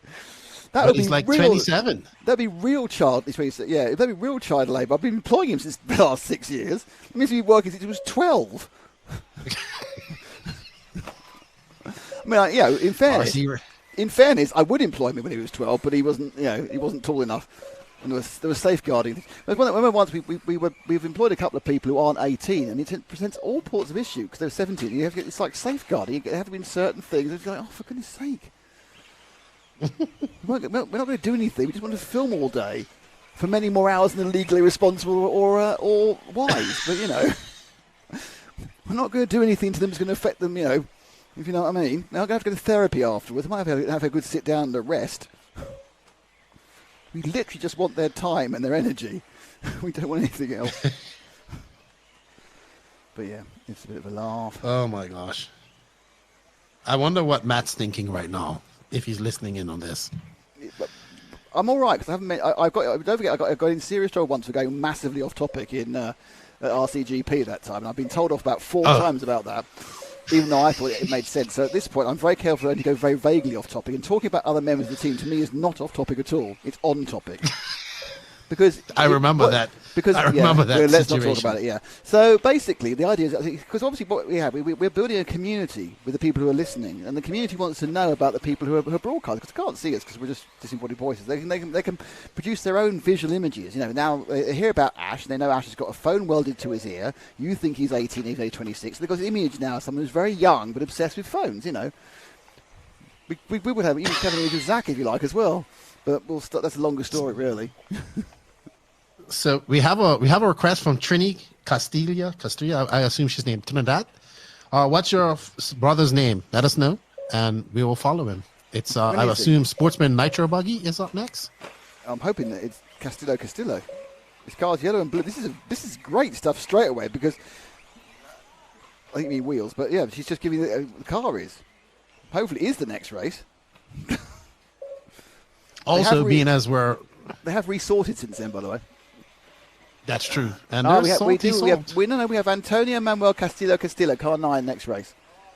So perfect. We have him. So Trini can get anyone who puts in that, and she's become a subscriber to do it as well. So don't forget, if you are just watching, please become a subscriber. We need to get to, I've been told I have to get to 80,000 this week. I don't have to find 80,000 subscribers, it's all right. I just have to find another, I think it was 94, over the course of the weekend. I need to get another 650 to hit 5,000. So I'm just small goals. It doesn't matter really because once you've got 1,000 and you've got the viewing, once you can monetize it, it's all that really matters. Yeah. Once it's monetized. Salty Joe on tap, painted his all. Look at that. Just as I've done a replay for a while, so we're going to replay that. Salty Joe. He's going to be salty about this. Oh no! Yes, maybe. He's going to fall in that hole again. No, he missed the hole. He tried to rail slide that concrete barrier. He obviously thought he was doing stunt skateboarding. Speaking of stunts, I do follow something that's growing in RC. Is freestyle RC? Never heard of it. It is. I follow this one guy, Kamikaze RC, on Instagram, and he is doing some amazing tricks in pools and all this different type of stuff. He has like a monster truck type of car, obviously big wheels, and it's absolutely amazing. He's able to do transitions. Obviously, he has some bloopers where he shares them as well, but he has quite a following on Instagram, and I think it's something that we're going to see grow. You know, it's bashing, but it's extreme bashing at the same time, you know, because it actually takes a lot of skill and to do transitions and backflips and all this type of stuff. It's really cool. Check him out. Shameless plug for him. No, sounds interesting. I'm not a great fan of I'm a bit too obsessed with actual racing, so I realise that's a fault of my own. But there's many other forms of RC which people enjoy. And if you're out there with an RC car, that's all that matters. Similar to freestyle motocross, you know, it was without the broken something leg. that was kind of without the broken arms, but 8 arms. Salty Joe out there in his personally painted body, painted about 24 hours before flying from Bermuda to Spain. It's risky. He'd still be smelling on the plane. They go, "What? You've got that high?" He actually had to fly to America to fly to Spain. Yeah, that sounds. Yeah. Oliver Verde says, "Question: With that manoeuvre, which was just shown I'll show it again now. This manoeuvre, watching. What's the end of this? So he crashed onto there. He's avoiding car A, comes onto this, falls almost in the hole, waits there, and then as he joins in, he blocks the other guy. That manoeuvre could be considered an unsafe rejoin, to use F1 terminology. I see it quite a lot in off-road. Do you think this is something that should be enforced? Yes, not sure how you do it. Certainly in this sort of qualifying thing, you really shouldn't be doing that because you aren't in a panic to get round anywhere.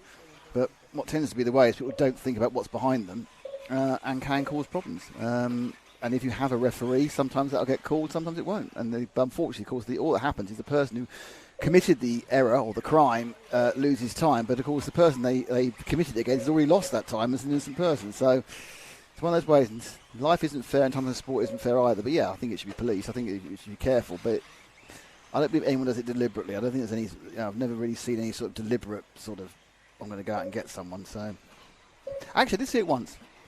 I saw it once, which was bad news. The person did it. I was where there was an inter-club championship. When I was racing, we had an inter-club championship. 3 clubs, and it was Electric on Road, and I, for some reason, ended up being the race director for one of them. I think our usual race director couldn't make it, so I was race director for one, and this kid, he's about 16 or 17, he got crashed into by some other child, and that was it. And he just sat. He came off the rostrum,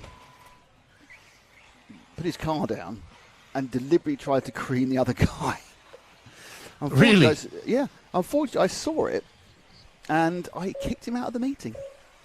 Didn't even give him a warning. That's it. So that's completely unacceptable. You tried to take that guy out, regardless what happens.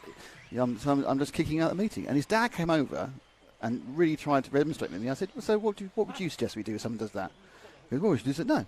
He's out of the meeting, so go home. Very unhappy. But I stand by that. If you try and actually deliberately take someone out and cause an accident, which could do anything, the car could spin off and hit a marshal or whatever it may be, no, you're out. So that's my example. I am prepared to be tough. I wasn't asked to be race director again very often after that, to be honest, but you can't have that sort of behaviour. You really can't. We had at a race I went to this past summer, we had a person disqualified for fixing the track while they were tire marshalling. Really? That's yeah, good. they decided to fill in a hole in the track without permission, and they got disqualified for it from the event. There's Ash right there. What? Oh, yes, Probably. there's Ash Cam, but if we missed, there he goes. Oh, we've lost him there. He's down there. Look, well, that's a bit too bottomy. I'm pretty sure he's going to text. Yes, because that's what he does all the time. And I was very curious about his girlfriend that works for a donut shop that doesn't actually work for a donut shop. No, she works does social media. Yes, social media for Krispy Kreme. So it's non-stop donuts. Ooh. Non-stop donuts. Degani's form of payment, preferred form of payment. Speaking of donuts, look at Donuts Racing right there from France. Look at that, Michael. That was perfect, right? That segued brilliantly, didn't it? Did it? So, moving on to this section of the time, I've got a different set of piece of paper now. Magnus Berglund's with me, kicking someone out. Thank you, Magnus. Oliver Verda, I think it should be done with webcams and a video ref and time penalties. Yeah, but the problem is that's so many people. Yes, you can do it for a European Championship possibly, and they are quite well refereed. But for other events, you're looking at more volunteers and more subjectiveness. I totally agree with the principle, but I think it's one of those things where you just have to kind of hope that people are going to do it themselves properly. I know at DNC this past year they had video. Matt Olson was doing the video refereeing for the event, and so when anybody had a dispute, he would just show them on video. But it kind of gives it. I think the idea of having a referee is to sort of, I wanted to say in Spanish. I don't know why I wanted to say it in Spanish, but to manage the race and prevent the incidents from happening. So I think that's kind of what we need to see. So car number 9, Castillo. That's who we're going to find right off the bat. 9. Hopefully he has numbers number on. 9. Has he got his numbers on? Has he got numbers on? There's a car there without numbers. 4. Oh, no, I just saw 9. Apparently, we have got a colour. Apparently, it's yellow, blue, and pink with white wheels. This is Trini Castillo. Can you see your brother on the driver's stand, Trini? No, just let's find the car. Really, if you're not the first 3 people, the angle of the camera just means... There's a bloke here who's doing this, the guy's voice you hear now, Leffy. I reckon he's like your uncle, your older uncle living in Spain. Is that the pink shirt guy? Yeah, pink shirt guy is your older uncle, I've decided. Could be. We look very similar in stature, like a 0. He's obviously 20 years older than you at least. You're Could a be just youngster. 5. I'm pretty old. Oh, I'm not that young. I think we're on board with Mr. Castillo now, who just went off the track. Well, he would be, but he's now back there. There we go. No, yes, no. Honestly, it's practice. You haven't got to come back the right bit. Oh, wow. Okay. Is that 9? Are we sure? Because he's white wheels. He's always changed his wheels then. Let's see. He's a little bit loose there. Yeah, I think he just needs to calm it down a bit. It's car number 9. There we go. We got it right. Woohoo! Oh, I think she said white tires. Maybe the white wings you may have mean. Obviously writing in a second language, which is fine. So here he goes. Let's see what Mr. Castillo can do. Up towards the top of the circuit, round the hairpin, over the flat doubles and do an awful lot. And you turn it back round for the great section. Just go absolutely over the top of the track there as fast as you possibly can, ignoring all the bumps. Possibly staying in the track though. Oh.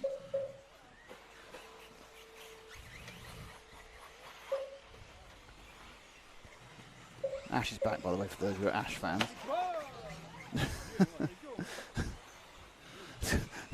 I love the E-buggy. The ambient you pick up is completely different.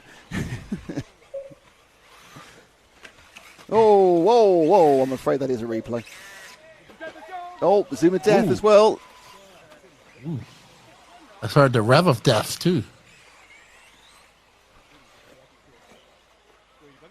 She says it's his first time, so we won't be too hard on him. Well, it's great. He's got to learn. Everyone had to learn, and I can tell you something with nothing. The one time I've done off-road racing, I was way worse than this. In 2006, I took part in the Truggy section of the Neo race, which was an invitational. Admittedly, I had a ready-to-run Truggy, which wasn't probably the best choice, but I was absolutely abysmal. And weirdly, for a long time, it was the only episode of the show we lost. We actually lost the show during the various transfers across between hard drive. Then I found it again, so I couldn't hide them anymore, and so you'll get to see how awful I am at Truggy racing. I'm very much a two-dimensional racer, to be honest. Stick it on the floor and I'll do the best I can.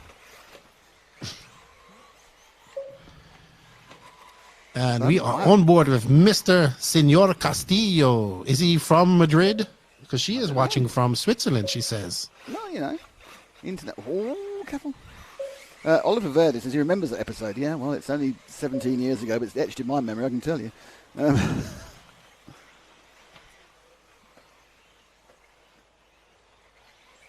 So, given the success of my Enduro HB Baja racing, we'll countermand that with the failure of my racing in Truggies. And my average, the only other one I did was I did a four-wheel drive electric, what's called the Proline Arena, which was a short-lived internal sort of inside circuit inside an old warehouse in the UK. And I entered that and did that. Averagely, I couldn't go any further than that. He's from the south, in Andalusia, south of Spain. Okay. Nice. Far from each other. Oh, you're far from each other, but you're joined together by the magic of live streaming RC. You are both seeing similar pictures. He's seeing it with his eyes in reality, and you're seeing it on the screen. Come on, mate, you can do this.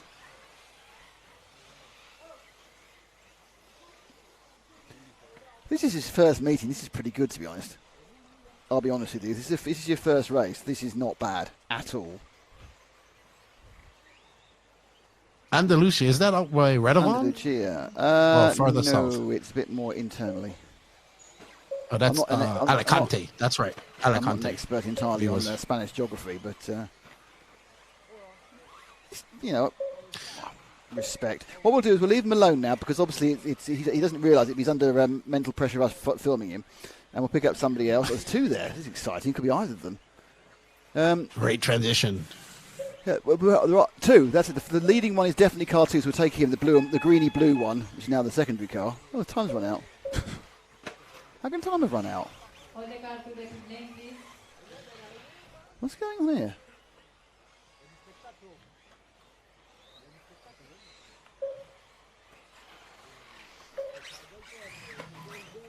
Right, now I've been very confused by the timing at this point. I'll be honest with you. You got the timing up, Keenan? I do. And it's Luis Leconte followed by Diego Rivas. This now is a 5-minute race. Counted as a 5-minute race. Oh. Isn't it? Yeah, this is a 5-minute. So this is now no longer best 3. This is now being counted as a single 5-minute race. Okay.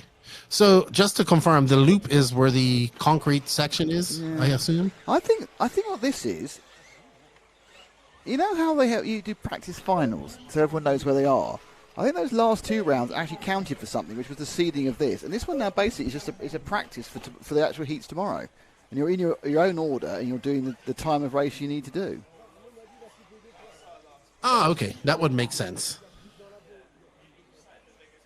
That would make sense. There we see a youngster.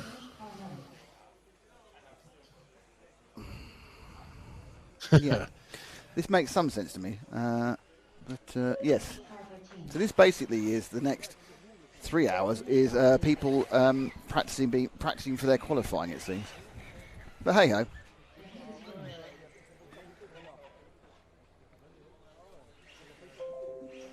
Some of the Italian Grand Prix hat. He's got his full-on gear. He's obviously been down to MotoGP next to me. I don't know who he is. He's brought his Mugello outfit with him.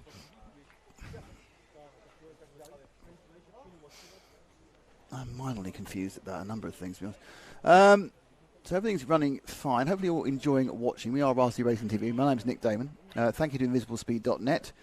And thank you to all the rest of our sponsors. You can see rolling down the bottom there. They're sponsors which are working both with us and working with the organiser. But JQ and Invisible Speed are our title sponsor. With me is Keenan K. White, Lefty the Great. You must know him from the No Name RC podcast, the most famous no-named podcast in RC. And I have with me Ash Leontine, who's on the camera, and Zach, who's doing all sorts of things, including cam work, including doing marvellous montages. More important moment, getting me a drink. We'll be here all day tomorrow and all day Sunday. And as I said, we're here thanks to this man. Stop scrolling, you nerd. Learn something new with Invisible Speed. Are you the driver of this car? Yes, sir. Why? You just won a free alignment. I had my car touched by JQ, and now I don't feel safe. I can say that he did improve his time 10 seconds and his best lap. Last question. Would you recommend the Invisible Speed course? Yeah, for sure. Spend your money. Good spend.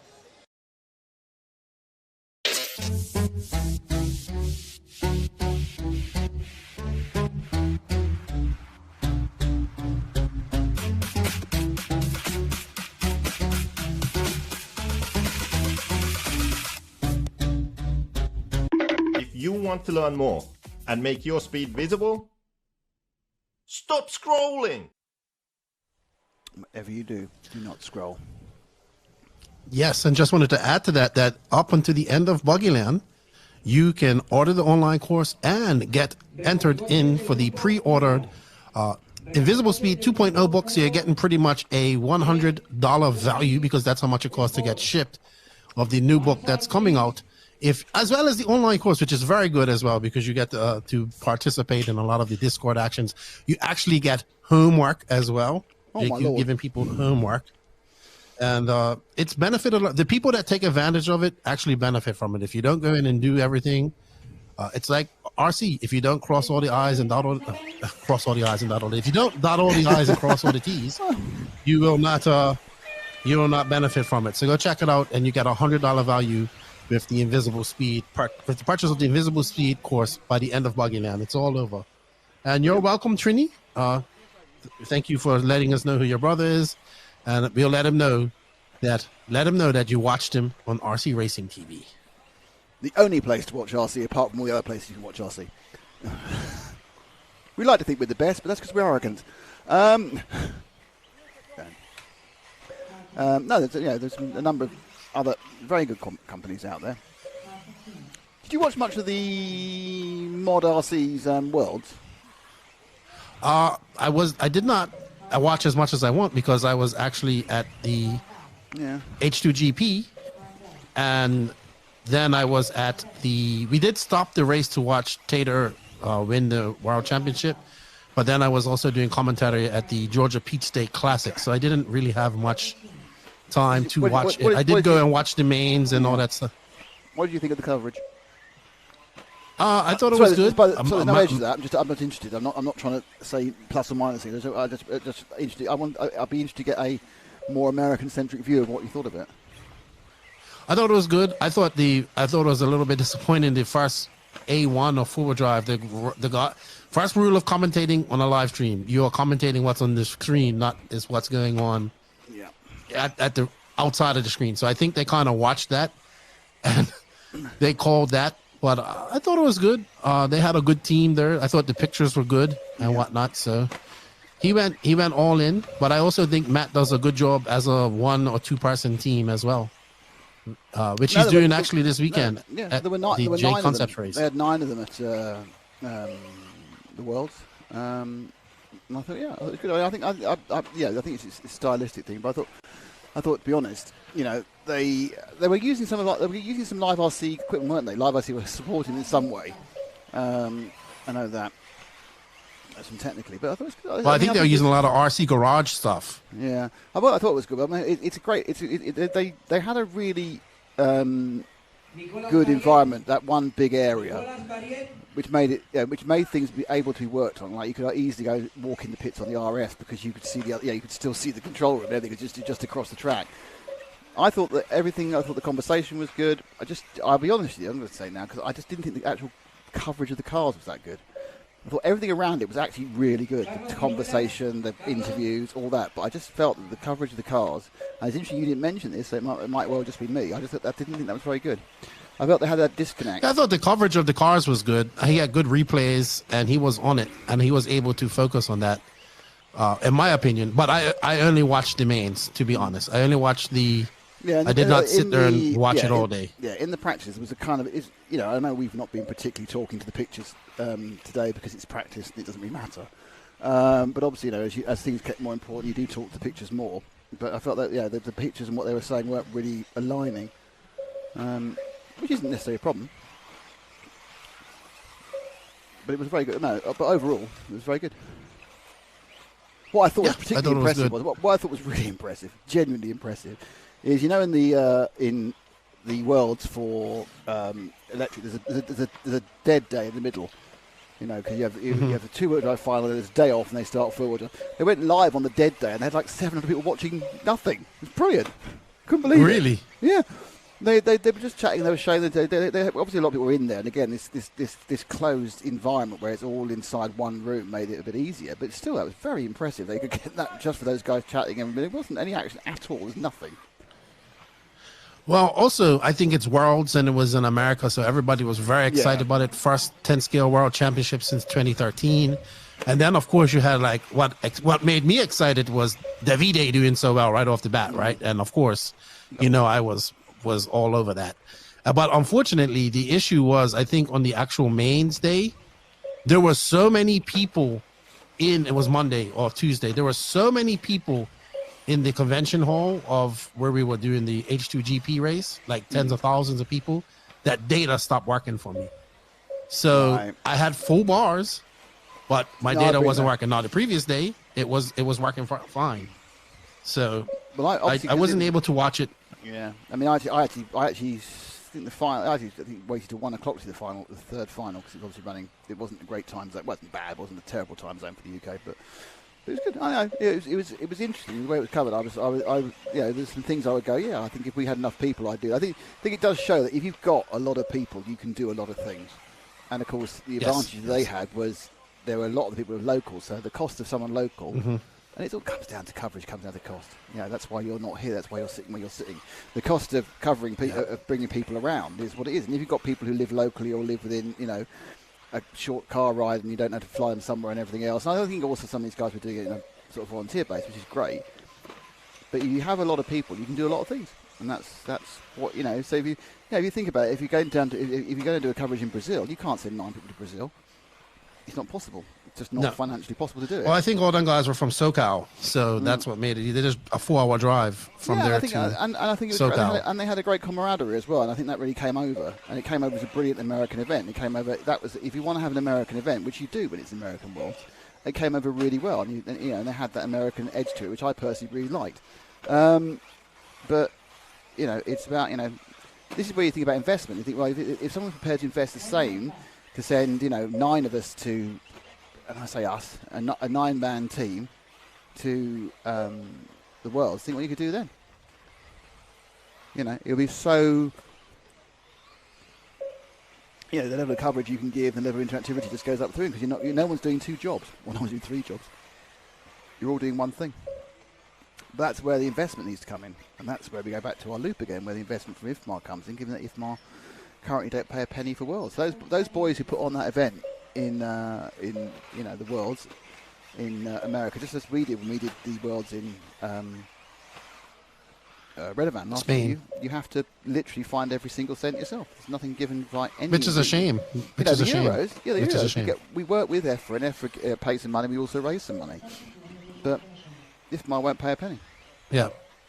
Yeah, and they only sent one. Don't worry, I'm not getting on that tangent right now, but that's for a further podcast. But also, IFMAR sent one person there to be in charge, and Raw had to do everything.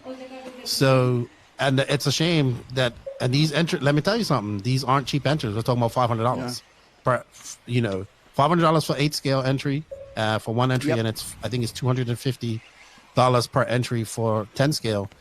So they can afford to pay some money. They just need to see the importance of doing it. And this is why I believe that IFMAR is in desperate need of a revamp. So there's no way that I know for a fact that Raw also pays Live RC for their coverage. So I don't understand why IFMAR doesn't feel they have to pay.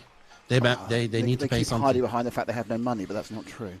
I think this is quite Oliver Verde, one of our RC TV heroes. The Mods World coverage was really good. Like the pit walks and the interviews in the pits, the commentators could use some pointers. The viewership was good. I think the commentators were very good when they weren't commentating on the track. I think their rapport was brilliant and their conversation was brilliant. It was really easy to listen to. It was a lovely thing to listen to during the day. But I say it didn't necessarily tie up, and you didn't see only saw the files. But I was watching during the day as well. Didn't tie up with the pictures, which is fine sometimes. But yeah, the pit walk's great. You could do it all the time. If you look at what we did, with a bit of a gap. If you look at what we did with RCGP when we had more people, then we were doing post-race interviews and all the walkabouts and everything else, because it's just about people and time, isn't it? That's what it comes down to. The more people you have, the more you can do, and the less compromise you have to make. You had a decent team at the Worlds too, right? And then I just happened to be there. That was great. But we realistically, and then, I'm not talking out of school. When I turned up at the Worlds, I was losing money. Luckily, thanks to you, we got Clinic RC, we got 2 sponsors actually at the event, and it didn't lose.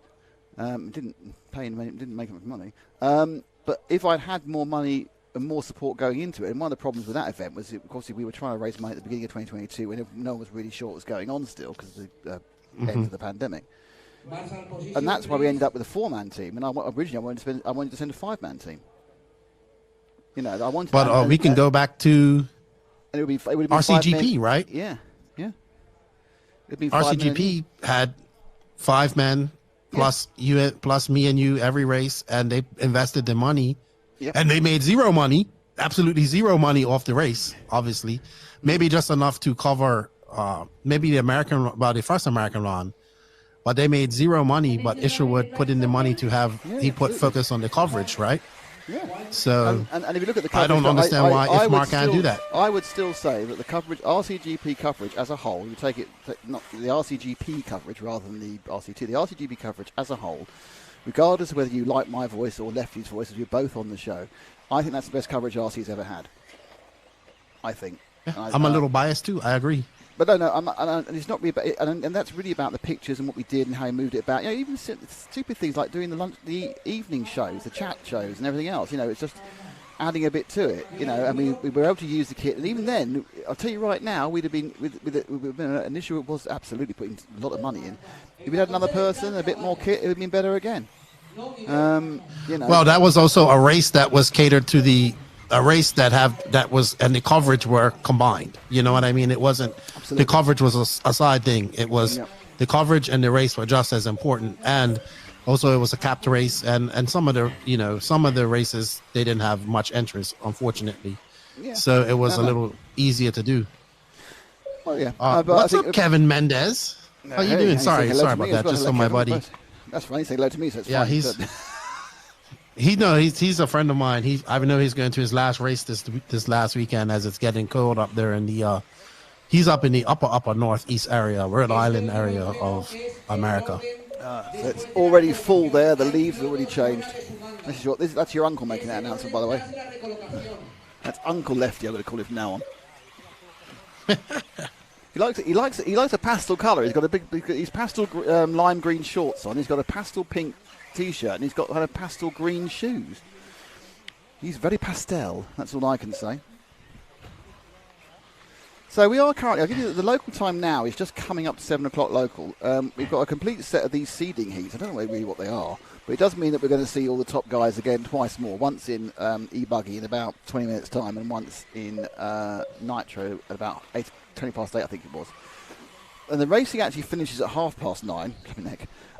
And then we've got 2 amusing races. I think is how they're framed. I'm not even sure what whether they're going to run them straight away, whether there's going to be a delay, whether we're going to have to sit around twiddling our thumbs. But we will film what's on the track, and then Letty will enjoy the rest of his day, and we'll go to McDonald's and have a sleep.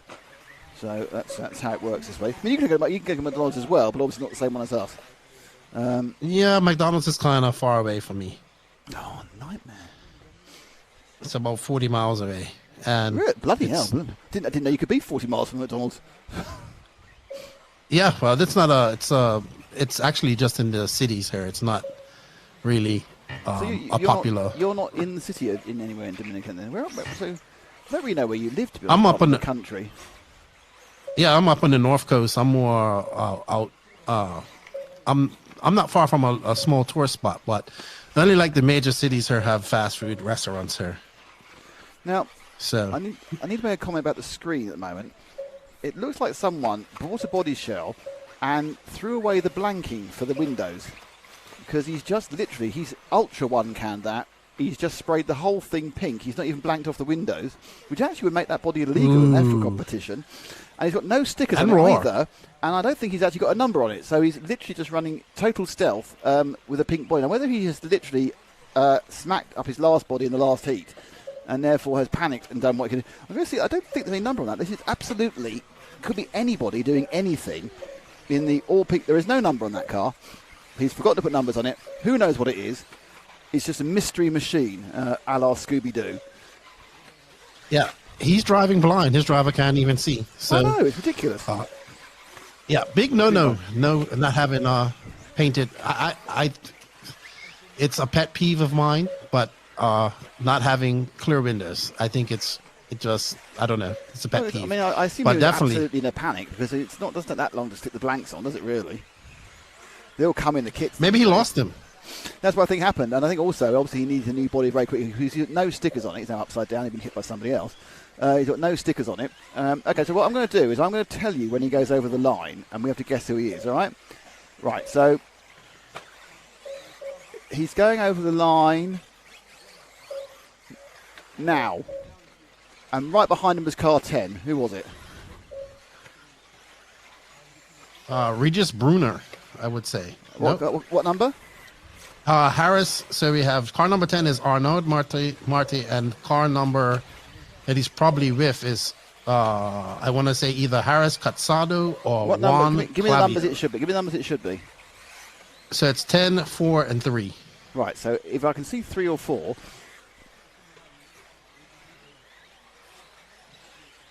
So, right. So it's either 10, 4, or 3. It's not 10 obviously, because 10 we can see. 10 is definitely there. So the question is, this is now that CSI Buggyland, isn't it? It's 10. This is the mystery car. Behind him is 3. And behind him is 4. So it's not 10, it's not 3, it's not 4. Who's the other car then? No idea. Pink Panther car. He's mysterious, work, like then? Pink Panther. How's that all gone to Swanee? Well, let's see when they come across the line. Car number 4 is actually in the lead right now, according to scoring. Where's 10? Where's 3 and 4? 3's there. 4's there.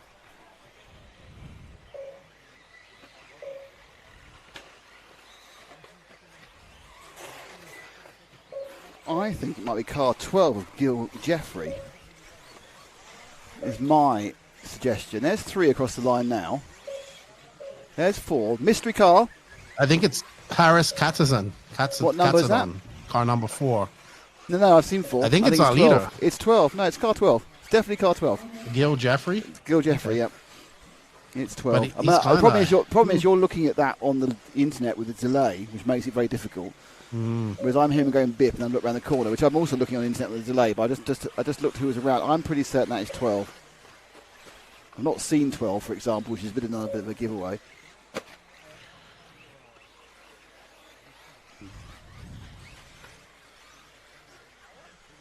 So, one way of getting yourself onto the screen is by presenting us with a quandary. Who are you? Why are you? Where are you going? What did you do? Here they come. Anyway, well done for you for getting all that TV time. It's 14 Pink seconds Panther. to go. Da-dun, da-dun, da-dun, da-dun, da-dun. Hey, even in the chat, it's 16, number 16, I guess. Well, he's not running. So there is being counted because you're getting the bip. So it is being counted. Gonzalo de Viva. No, he's in 12, but no.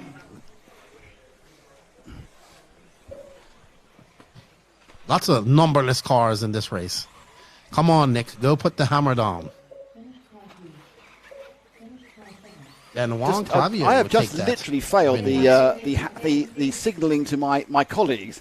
You know, I wanted him to do something. He does something completely different. That's it. Yeah, I'm trying to get throughput of air now. The sun's not on the back door. Just trying to. Every time I go outside, it's about 7 or 10 degrees less warm than it is in this sweat box. But we have got a door we can open. So it's weird. There's this door. So I've got you've got the end of the rostrum. There's a door. Okay, lefty, and then there's got us in a normal sort of old timing hut. But there's a door which goes nowhere. Which when you open, it's just a 8-foot drop. Obviously, which used to be somewhere else, but I've opened that door now with the 8-foot drop because I'm trying to get a throughput of air because it's quite toasty in here at the moment. And obviously, when it gets toasty, it gets a bit, what's the word for it, flavoursome. E-buggy Inter, anyway, the 16 entries for E-buggy Inter. Any favourites amongst them, Lefty? Let's see. E-buggy intermediate race 1. I need to see who. Oh, we got. Why is Savoya an intermediate e-buggy? They don't have a pro e-buggy? Why is Savoy? That's not Savoy. That is Savoya. It looks like him. It can't be. I think this is pro e-buggy. If we skip right one, now, we have. Okay, right. That's gone wrong. We had the wrong heat. That explains a lot of things. So the car 12, it was Gil Geffrey. Yes, that's right. So we're in pro now. It's pro buggy, everybody. I knew that all along. So it's Jordan Lott. I'm about to pros say, coming up. Ricardo Montero, Renan Savoya, Iker Tellez, Oscar Navarro, Jean-Patrick Sartel, Aaron Ronick, Ivan Navarro, Patrick Avenant Jr., Alex Valls, Hugo Ibanez, Andre Bento. Oh, I'm really up to key with everything going on today. Mark Desvart and Pedro Gomez. Now, they have now resorted this. So the top heat, which is on in 10 minutes' time, is all the big names apart from Renan Savoya. So they've done a bit of a resort. So I knew that all along. Who's this guy in the techno hat? Techno hat. He was in some earlier races. This guy's leaning. Shouldn't really be there. He's near the camera. So, right, so Aaron Ronick. I'm going to pick Aaron Ronick in this race. Tell your friends this is the top heat, one of the two top heats. So yes, I knew that was coming, and I haven't at all forgotten that fact, and haven't at all made a mistake. No, never happens. If you are watching and you're not a subscriber, please subscribe. We're trying to get to 80,000 this weekend. And if we do get 80,000, Lefty will sing a selection of show tunes from My Fair Lady. Is that correct?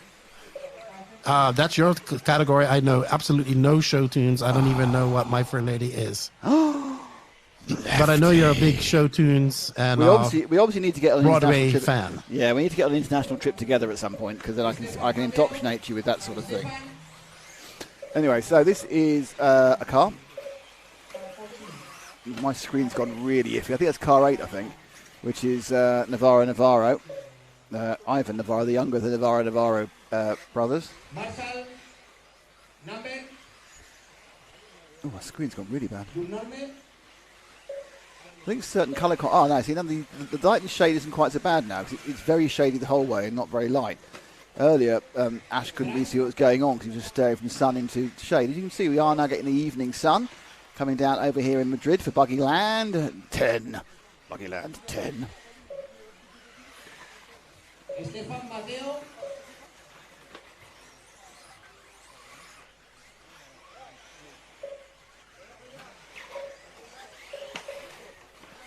There we go. Harris. Harris.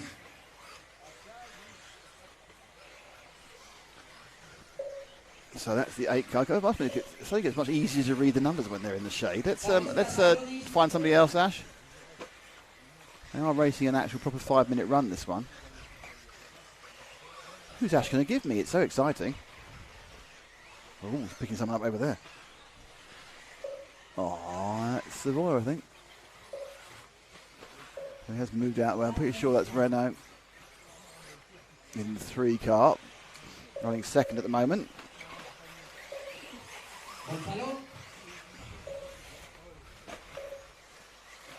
Gonzalo de Vivar. Do it too much curb.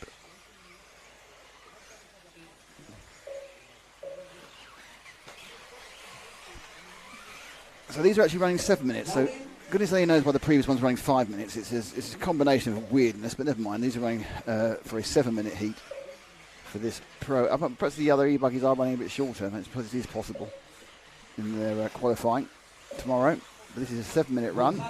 Renault Savoy currently leading with a predicted, well, leading this pretend one, with a predicted 10.706. Fastest lap there is by Oscar Navarro. So we've got both the Navarros in this one, have we? Yeah, we've got Ivan and Oscar. 42 flat, effectively, for Oscar.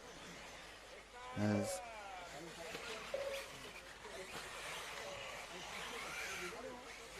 Savoy goes up and over the top of the track. So doing quite a lot of driving in from sun into shade here. Just going past 7 o'clock. Sunset is 8 o'clock here. But obviously the lengthening shadows and the sun does go down behind the back of the circuit. Shines in your eye the first couple of hours and then goes down the back of the circuit. 2 wheels. So Oscar Navarro now in the 5 car. And that's leading this one. On predicted. Ibanez is leading in overall time because he's crossing the line first. Let's leave Renault for a second.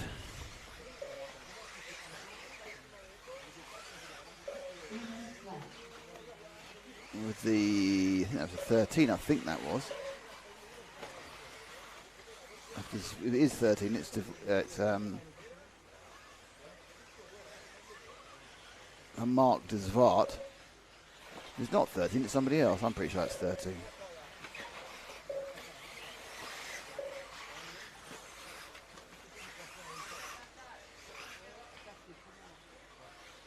Way and over the top of the track. Riding the waves of the waterbed. Now through the door and up and down the main straight past the drivers.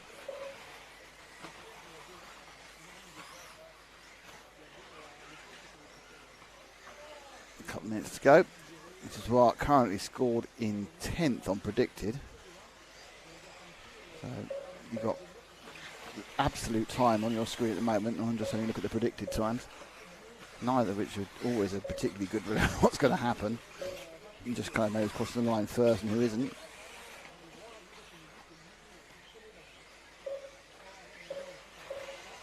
Let's let Mark go and look at somebody else. Ooh, not that one. Who's this then? It's like the 7, I think. I think that's the 7. Can be the 7, can be the 1. Not enough numbers in that car. It is the 7, I think. This was the 1, I don't know. 7, yeah. So that's the 7 of Aaron Ronick. Actually, that isn't the 7 of Aaron Ronick because that's not where he is on the... I think that's the 1 of Jordan Lott just because of where he is in the track. That is the 1 of Jordan Lott. 1 and 7 are very hard to differentiate in my eyes.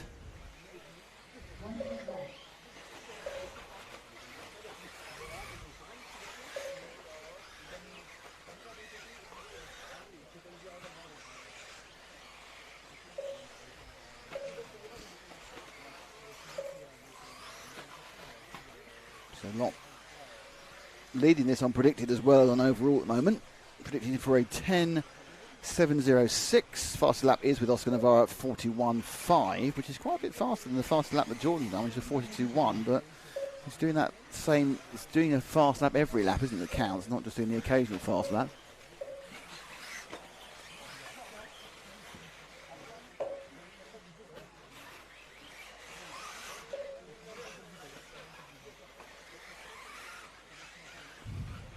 Ooh. A few seconds to go, so they're going to have to go this lap and then the one after. So you've got to complete this lap.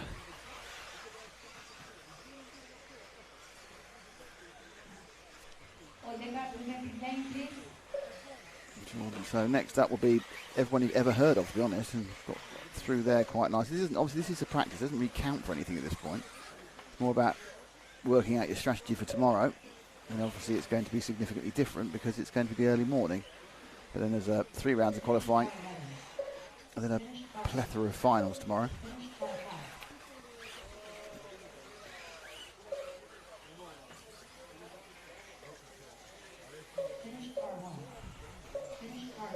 So they are all finishing there.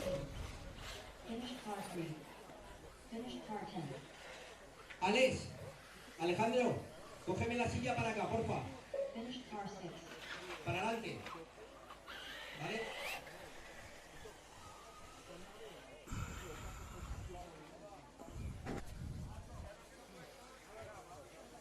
Finish car 9.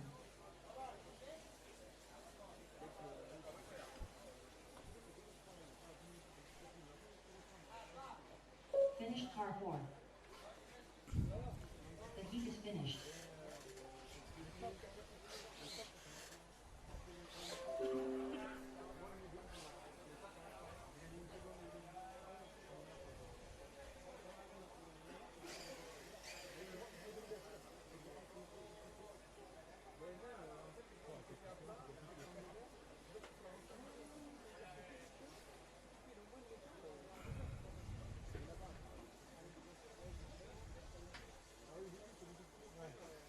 Oh, blimey. Okay, Facebook of people. The video just ended. Done me 8 hours. I better get that sorted out. So we're just going to restart the Facebook. Sneaked over 8 hours without me seeing it.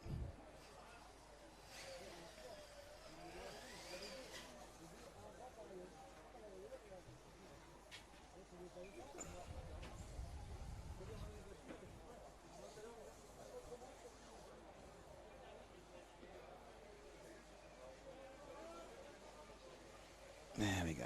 Facebook started again, everybody. I know none of people on Facebook can hear that because it had sneaked over the 8 hours without me noticing, which is a bit unfortunate. Problem is you get 8 hours on a Facebook stream, but you get almost 12 hours on a YouTube stream. The driver, the track is open.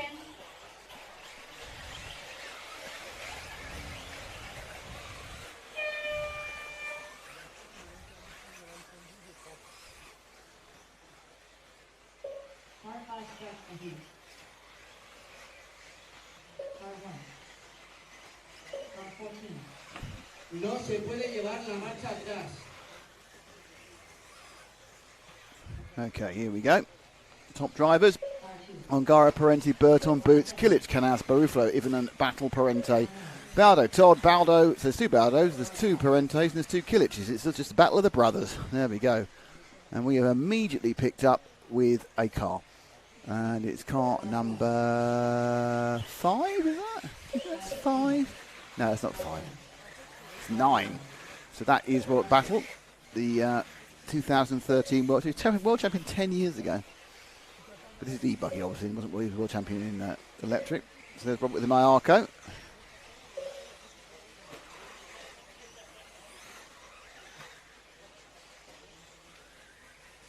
There's David Bound saying thanks for coming. You're very welcome, David. Bit of wrenching to do. There it goes. I have to say, it's much easier to see the cars now. There's a bit of shadow out there. I'm sure once it gets dark, it'll get difficult. Oh dear, oh dear, oh dear, oh dear. That wasn't great for Robert.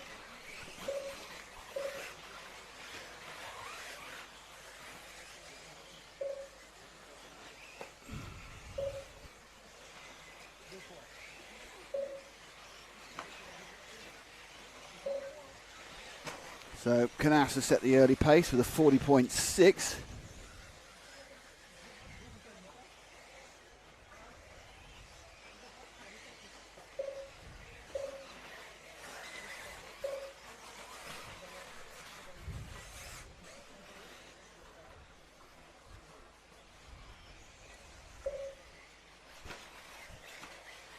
Let's leave Robin and drop back. Oh, who's that behind him? Putting some pace on. That looks like the number 7, is that? Marco Baruffalo is the 7, the WIRC car. Marco Baruffalo. Cuidado.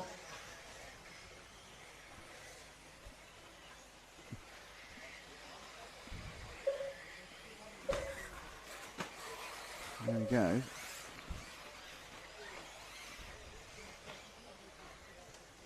So Baruffalo up round the inner S's and are now sprinting up towards the top of the circuit. They're going to turn around and they turn sharply left. This is kind of a flat section. It goes right at the far right hand side of the circuit. They go up the hill. It's a nice flat area. Round the hairpin, down this kind of flat double doesn't do anything. A little bit of a jump there, turn, and now power the thing, blast it up and over the top of the circuit, over what I like to call the waterbed section, because once you get rolling, you keep going with it, keep going with the rollers, and then you brake hard. The wave you just run with, and then you come in through the door. Oh, didn't quite go through, knocked yourself on the threshold there, and over for a lap. And Baruffalo, interestingly, not really showing particularly well at the moment. I think he must have, whoa, it's hardly surprised you did that. That's spectacular, wasn't it? Let's see how it looks like in a replay, shall we? So Baruffalo come round, and it's just all over the air. We go, way! Excellent, that's a kind of a double twist with a pike, I think. Then he kept going. We give him a 10 out of 10 for that. He left his back from his little break, and he comes back to a bit of an exciting bit of accidental crashery, but it didn't quite go off. Let's leave Marco as well now, just find the next cars that come along. We've got 3 minutes to go. Who could it be? It could be anybody. Oh, we're going underneath here. We're going with the blue and white car. Who's that then? Oh, it's one of the Killich brothers. Yeah. Burek's ranked 14. He's had a bad qualifying. I think he's done in 14th place, but he's now up in 4th in this one, which is more indicative. Did Pecco not start, or is he not running E-buggy? He does not start for some reason. You don't really need to start this one. It doesn't count for anything. It may just be he wants to concentrate on the... or he may have a problem. You never can tell. Mostly electric start, but every now and again, everything has a problem occasionally, as you know. Ooh. Burak looks like he just snapped that car on into the ground and then makes a mistake. Let's watch that again, shall we? Because I wasn't really looking to see what happened there. Oh, he just went over that. Oh, white guy did well to avoid him. Lost some time. Look at that. Slow motion marshalling. That's always good to see. Often, actually, all accidents sound like marshalling feels like slow motion when it's you. But that actually was slow motion marshalling. Canas goes to the top of the shop on 11 laps, 7:35. So he's about 12 seconds faster than the previous round. I think, 40 and a half top. So Canas continue that form. This doesn't count for anything, but obviously is indicative. Canas, as we discussed earlier, on absolute top form at the moment. He makes the same mistake. Right, well, he's not getting a second replay. Let's find somebody else, Ash. We are doing Burak no good at all. Oh, look at that. Look at that. He's gone straight, I think, to Ongaro. I think Ongaro's running that yellow body shell. Now, where is Ongaro? Alternating first and second. So he's running a one-can yellow, but it's those giveaway rear wing end plates. That's what it is. It's how you can tell that's an Ongaro car. So he's got to probably stick it up wing, but not bother quite so much with the body.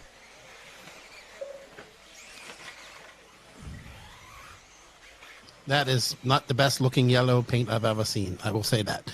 It's like a mustardy green. It was looking better earlier on in the sun. Now, I couldn't agree with you more. Now it looks like a dull baby poo colour, doesn't it, really? It's not what I would describe as the colour I want to go with. You and I. But it doesn't matter because he is going fast, right? It's going like S off a shuffle, which goes baby poo, isn't it? So, he's got there in the end. That was good. I like that one. But it's still going very quickly. His fastest lap though is 40.4, which is a 10th. Oh, he's ruined that one. I didn't see that. I'm going to mark that and replay. I didn't see it because I was doing looking at the timing screen. Also, I was told by Matt to do as many replays as possible, even though I didn't use them apparently, because he's going to make a kind of a special replay mixture thing. We've seen quite a few mistakes on that corner as these guys jump, and it's a weird angle, and I guess all the suspension is compressing to that left-hand side of the car. Oh, sorry, driver's side of the car in America, and just some high traction there. Yeah, so that's all gone for Burton, and well, that's a surprise. Well, that doesn't finish yet, so it's still going.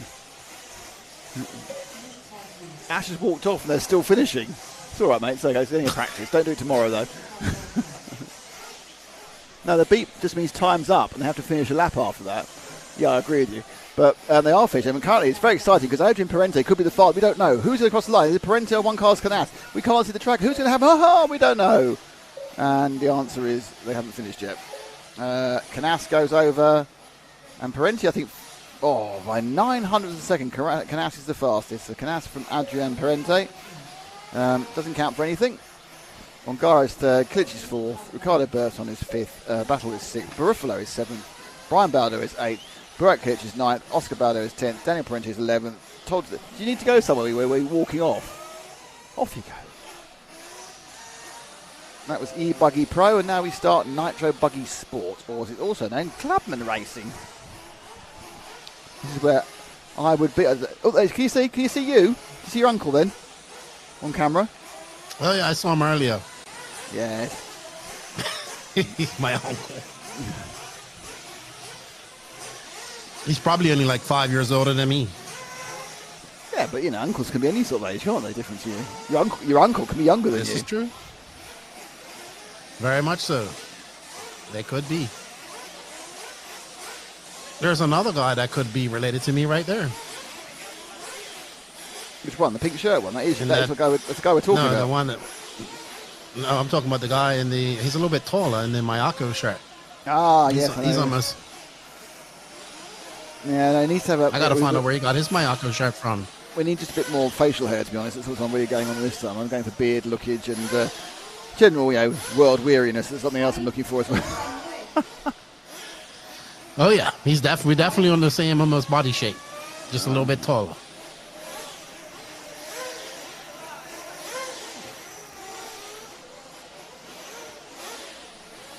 Alrighty then. So we have... These are practice races, or do they count for anything? They're sort of practice racing. It's a bit weird. I think they did the seeding on those first two things we saw, and this is just as everyone back in that order they're going to be in tomorrow. It's another chance to run around the track, to be honest. Okay, more practice.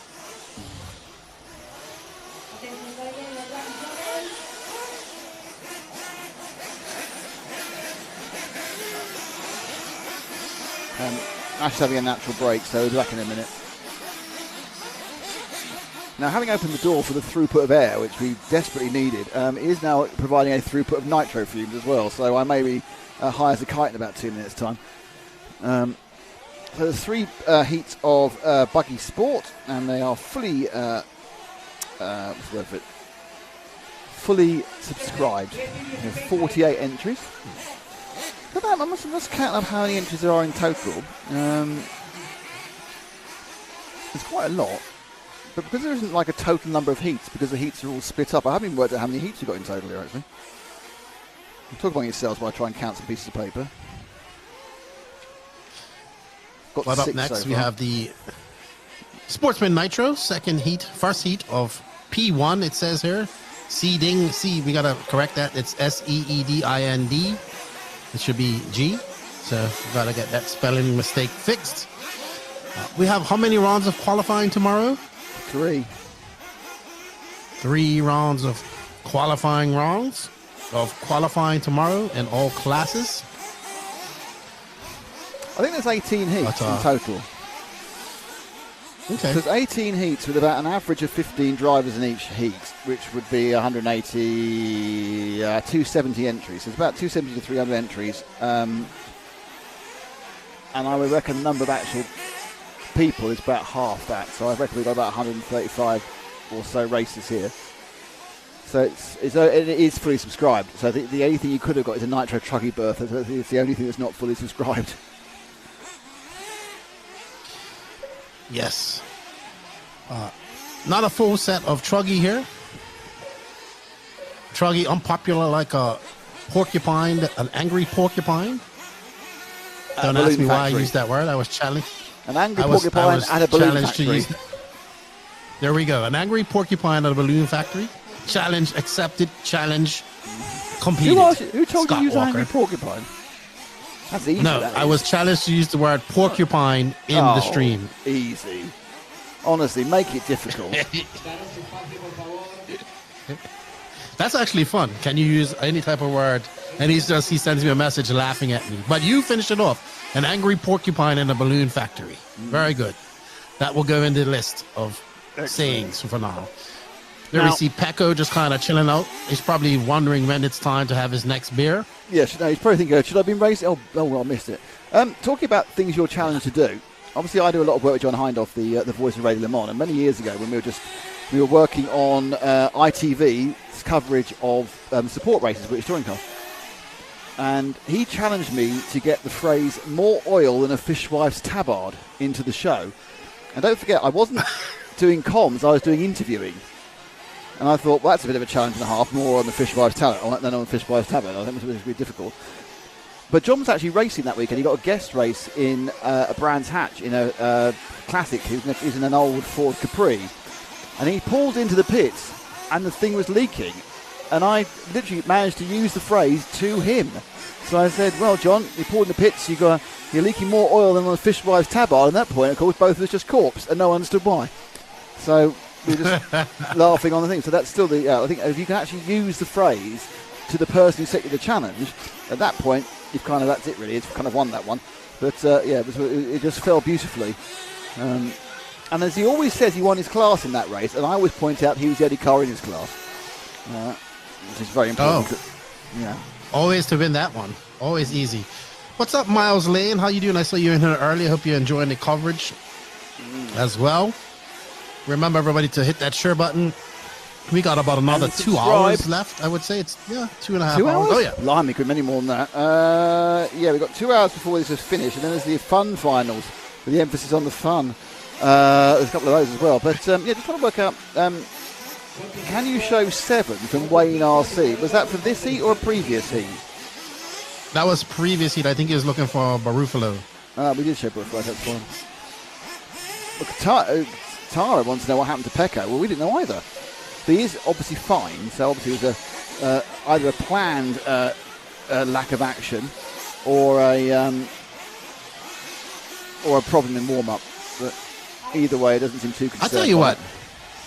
I would love to see Pecco drive a Truggy. I think it would be great. But we are on board with a all Prima Gray car. I do like Prima Gray. So. Now, I point out that the cameras are having a lot easier time picking out the numbers now it's in shadow. The sun was really difficult. Now, literally, the number reading is so easy now. That's 5. I can see that. That's, as whoever you said it is, Philip Brada. But when the sun's out, you cannot read the numbers. I've managed to put the door in the way of the camera. Just realised that the open door is now blocking the camera. This is not a great move. Talk about yourselves for 30 seconds, Lefty. Yeah, what's up, X-Tech? No, I just said he's probably thinking about when he's going to have another bear. Not sure what happened to him in his last practice round. Let me ask JQ. Let's see if he answers. And probably had a malfunction or something happened, or probably saving their car for tomorrow, because I don't believe that this counts for anything. So let me find out. See if Joseph answers my text. Okay, now move the door. The things you battle with.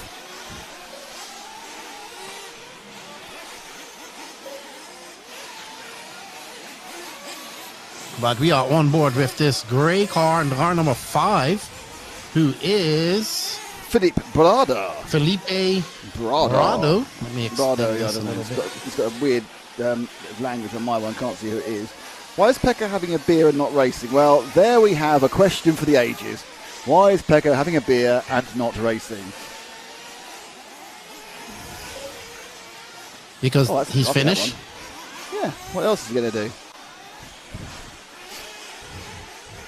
So coming around that left-hander, putting on a bit of oomph, and wow, that was a very innocuous triple roll, wasn't it? Oh, done it again.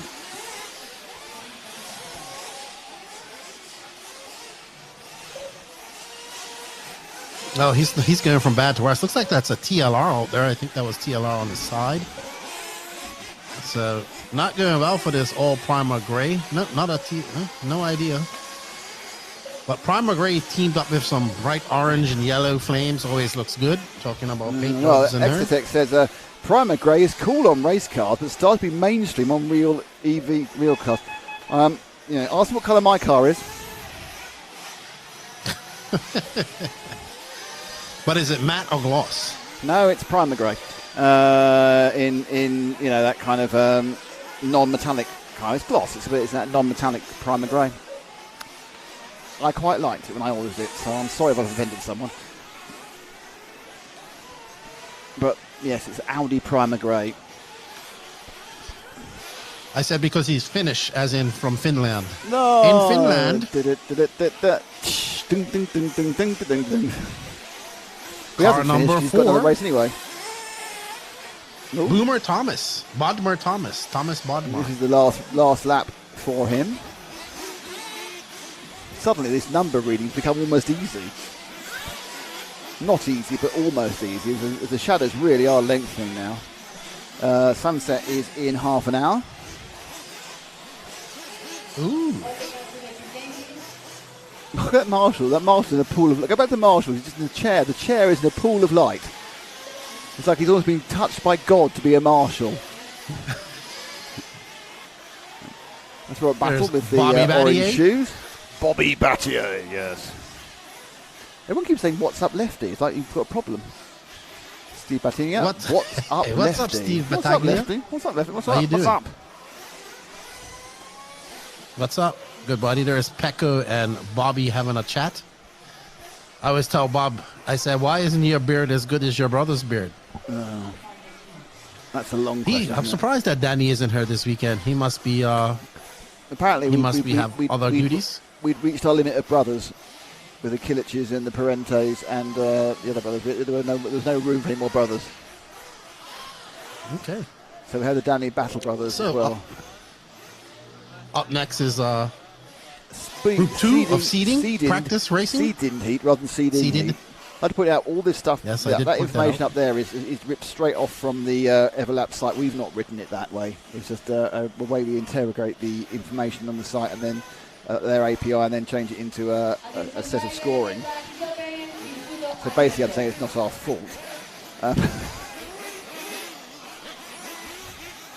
So you got Fernando Cabral-Salado, Sebastian Regret, Pau Enriquez, Optiz Etienne, Dennis Hugenuk, and Laurent Hugenuk.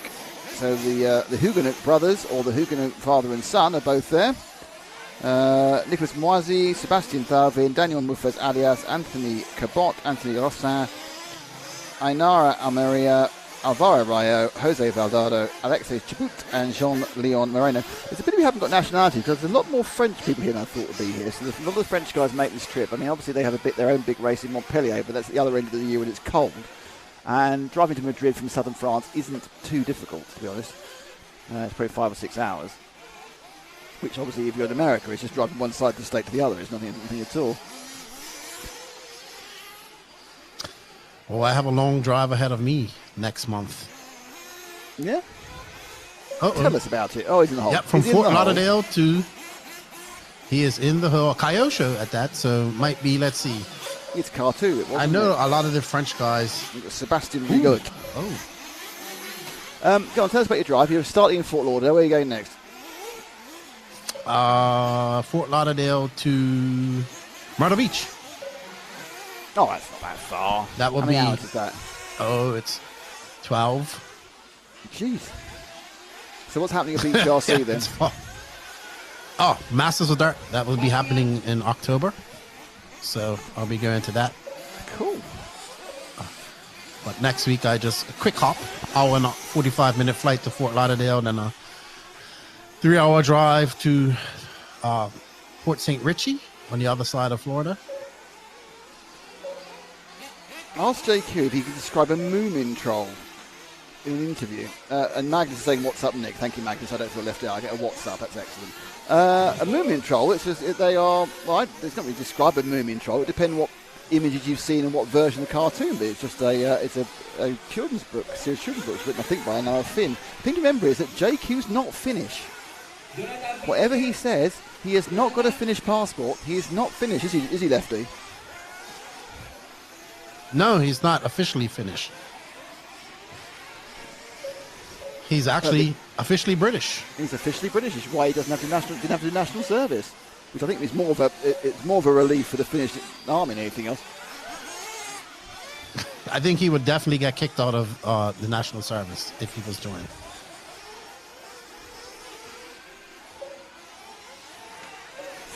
Q Lick missing our favourite female Swedish driver. It should be Jessica Palsen. Well, Jessica, I think, wrote on social media. She's hung up the Nitro for the year because Sweden gets cooler. Oh. She's going fully inside for the next 6 months or so, which is fair enough even in Sweden. So JQ answered me and said that Pekka was wrenching on his car. So I guess this is not a mandatory. This race doesn't count for anything. So I guess he decided to just wrench on his car and get it ready for tomorrow. Well, yeah, but also he's got 2 cars. The important thing is, hang on, I thought JQ was wrenching his car. Well, yeah. So we're with the pink car, which is number what? Let's do our car number and everything else. Let's do what we're trained for. Let's see. 13, that is. No, 13. Car number 13, which is Alvaro Rayo. It's always good to know who you're covering. Go, Alvaro, go. Dale, Alvaro, dale. Hey, Alvaro. That's more Italian. That's true. Uh-oh. What's going on? Somebody's getting reprimanded by the race director? By your uncle, yeah.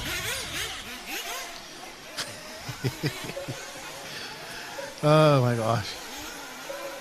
And Alvaro comes by the loop. Ooh. Alvaro currently being scored. He's had no accidents, but he's almost had 3 accidents. He almost had a he 4th scored one right on in. Yep, he scored right on in 14th at the moment. So he's way back of this. I have confidence in him. Well, he has 2 minutes and 50 seconds to drop down to 16th if he dare tries, or gain some spots. But let's see. Over the top of the track. Whee!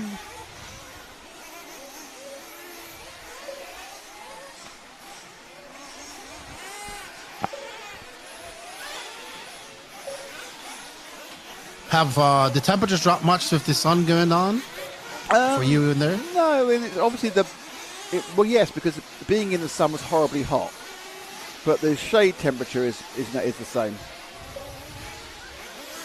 It won't drop. How's the humidity? It's like desert, right? It's not too bad. It's not super dry, but it's not too bad. I mean, in the shade, in the fresh air and the shade, not in this hut. It's been really pleasant all day actually. In the sun, the difference in the shade and the sun is startling. Now this track is almost completely in the shade now, so I'm assuming that track temperatures are going down. It's going to be interesting to see, because these guys will be racing at night tomorrow as well, correct? The final qualifying tomorrow. No, they won't be. The qualifying will be finished by then. We're into finals by the evening.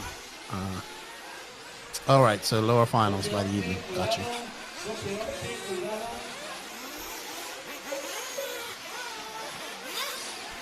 Magnus Bergens, he's packing for a race tomorrow. First time he started the Nitro car in the year. Well done, Magnus.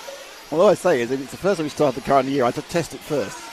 I might start it actually, in the garage or something, just to make sure it does start. Because the last thing you want is a non-starting car.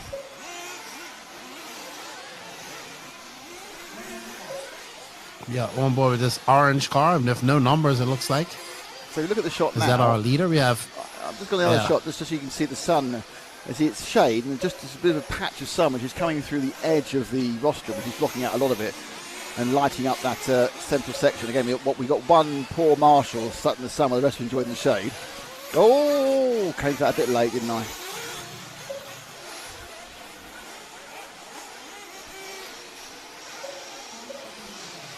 So not long ago on this one.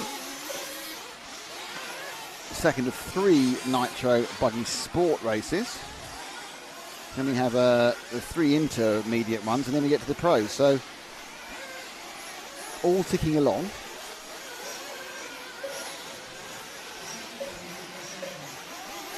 So certainly by the time the pros get on, it's going to be dark, and the lights will be on.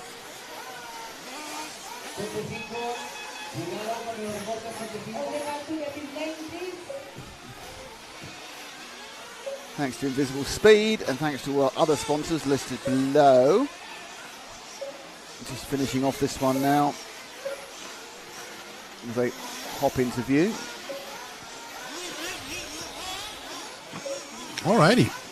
I guess we'll be seeing lights come on shortly. I think so. I'm luckily alrighty there. Well, it doesn't get officially, there isn't officially sunset in 20 minutes, so I think perhaps the light should start to come in a few minutes. But yeah, it's going to be in the next half hour. We'll get a load of interesting stuff going. But I think prior to that, I think the most important thing we should do now is hear from good old sponsors. Stop scrolling. You want to be Lewis Hamilton? Learn something new with InvisibleSpeed. You can't do everything at 100% maximum speed. You have to be smooth. I mean, when you drive a real car, if you drive a real car, how do you just, when you get to a 90-degree corner to turn into the parking lot, do you go like that with the steering wheel? Do you like slam on the throttle and the brake? No. You probably turn the wheel smooth and get on the throttle smooth. Same thing with an RC car. If you want to learn more and make your speed visible, stop scrolling. There we are. Crimes against everything scrolling. InvisibleSpeed, fantastic offer. Only available till the end of this event on Sunday evening. If you sign up for the course, you get the pre-order of the new book, which apparently, according to my very good friend Lefty, has a $100 value. There we are. Absolutely. It's about $106 by the time it's shipped out. There will be added chapters, and he says he might even add chapters from other people in there as well. So the book actually is sold out a lot. I think I have 3 of the only existing English copies left. Wow. In existence. So we never gave me one. They're going for gold now. Not that I need one, but he never gave me one. I just feel like I just feel like we're given stuff for no other reason than I want it. Well, there was. We took them down to the South American tour last year.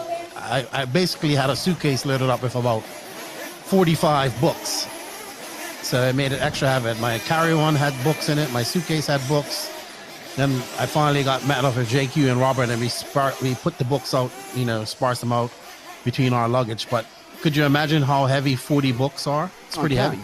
Yeah. Alrighty then. So this is Heat 3 of Sportsman Nitro Buggy here at the Buggyland X, Buggyland 10th iteration of this race. 10 Buggylands. I'll swap you 10 Buggylands. This race has definitely been around for a while. Mm-hmm. How many Neos were there? 10? How many Neo races were there? There was 12, I think. We did Neo 10 in 2015. There was 2016, 2017, and then there was the 2018 was in Spain, and then 2019 was DXR.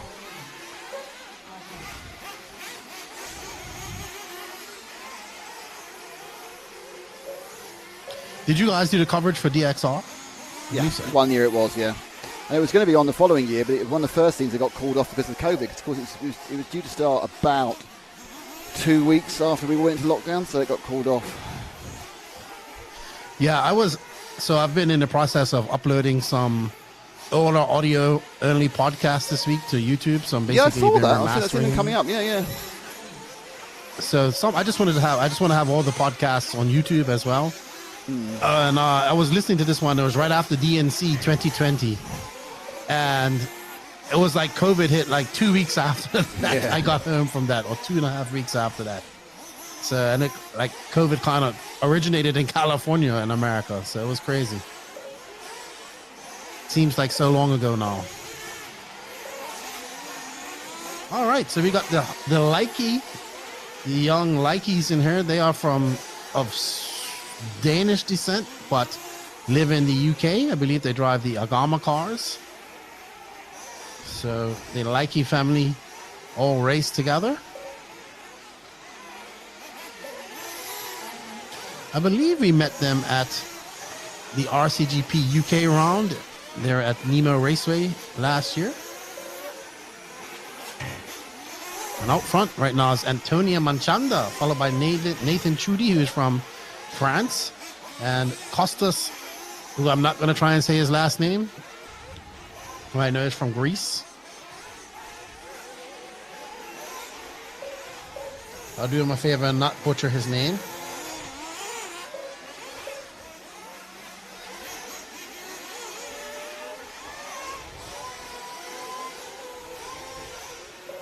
Sorry, I was just getting confused. I thought I saw a message to myself earlier, but it's not there.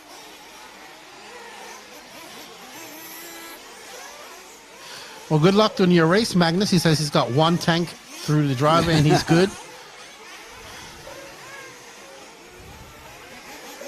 But it's Costas. Oh, no, Alejandro. No, Jules thought. I'm pretty sure he's from France as well. He was lost in France.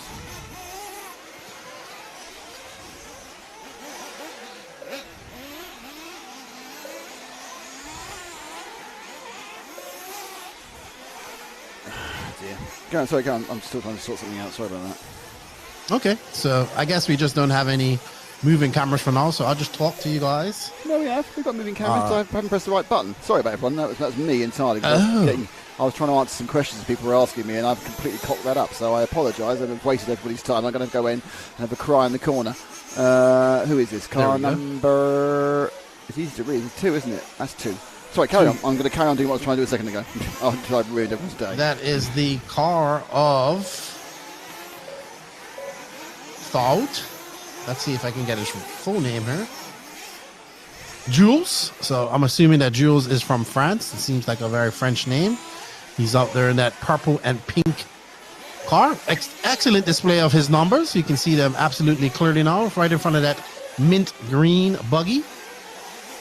So it looks like Jules needs some white wheels for that car, though, to match that white wing. So he goes up and over the waterbed, as Nick calls it. I can see why he calls it that, because it kind of just flows. You don't even really get too upset once you go over those bumps.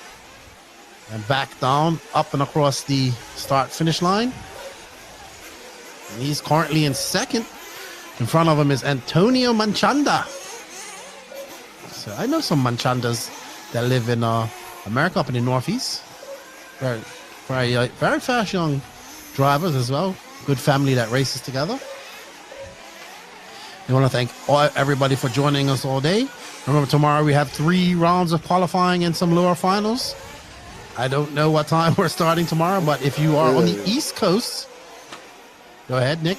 No, I'm saying I don't know what time we're starting either, but we have one main final. We have the first round, or even the first leg of the E-buggy main as well. There's a big selection of finals at the end of the day. There's 3 rounds of qualifying. Yeah, it's a lot going on, and I'm still trying to search this thing I've lost earlier, so it's all difficult. No worries. But you can join us tomorrow if you are on the East Coast of America. We are 6 hours. Spain is 6 hours ahead of the East Coast, 9 hours ahead of West Coast. So some of you will be probably in bed. I just had Barry Baker message me a little while ago asking me where scoring is. Everlaps.com. He was asking Everlaps.com. The fabulous one, Barry Baker. Very entertaining. Always good to have him on the podcast. No holds barred. As we are watching Jules, he has 56 seconds left. Still currently running in second. It's about 0.8 of a second back of Nathan Truggy. So I believe we have 2 Frenchmen out here making the trip from France. I assume. I know Nathan is because I saw his shirt. Jules, that sounds like a French name. I'm sure somebody will correct me in the chat if they know who they are.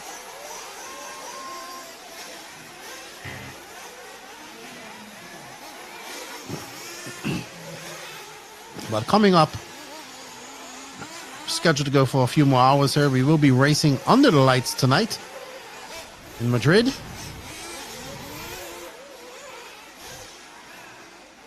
Been to Madrid 3 times. Only have seen the airport and the hotel and the way to the airport and the hotel. It's always been my European flights always seem to require a overnight stay in Madrid on the way home. As we heard the final turn for the last bit of this race, as now Costas has moved up to that first spot. I wonder if Costas is doing double duties, media and racing. I know he's racing for sure. I wonder if he's doing his media. Met Costas at the Worlds last year in Redovan, host of the 2023 European Championships, where the Spaniard JCC took his first Nitro European title. He is an E-buggy European champion. Now has that Nitro title under his belt. Well done to JCC.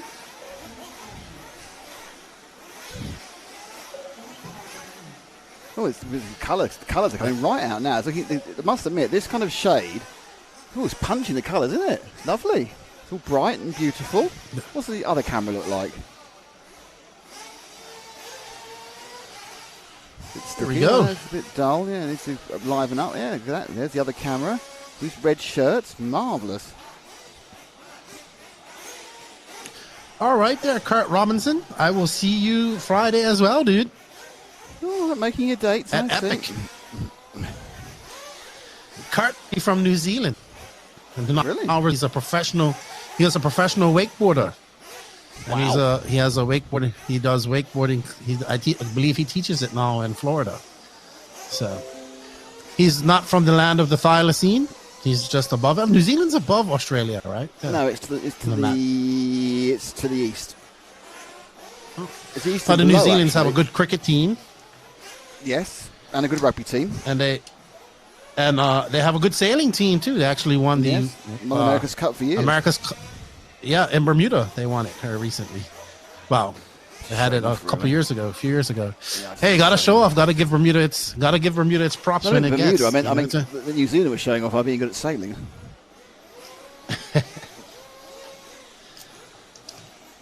So as you can see, the lights are now on.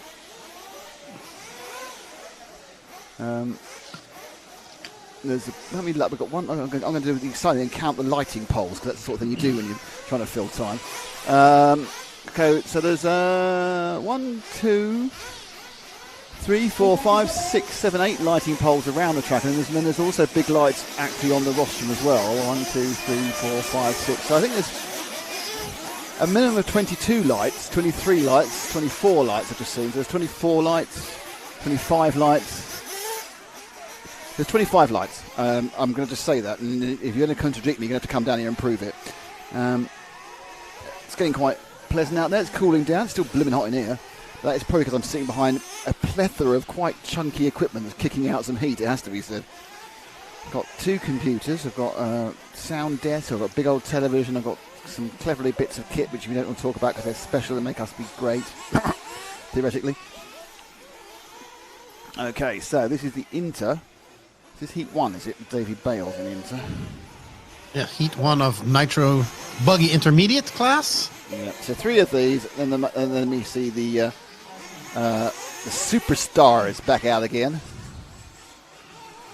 Then we have the one. Great hustle by that well. Tara Marshall. Great hustle. Oh, we love it. Let's see. Oh, your Car number 4. Again.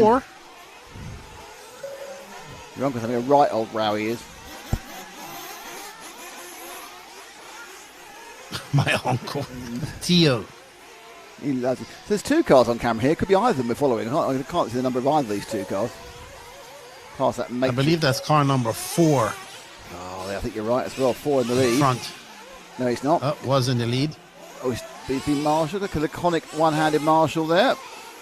That was a very timid Marshall, if I would say so myself. Are you sure it's 4, not 14? It not probably saying is you're 14, wrong. I would think. No, you might be right. It's 4 with a black bit of wing. It is 4. You're quite right. So that is Gonzalo. No, it's 14. It is 4. Then that's Diego Rivas Cardia. Oh, yeah, it is. Yes, let's turn around again. It was much more 14 on that wing than the other wing. So yes, Diego Rivas Cardia,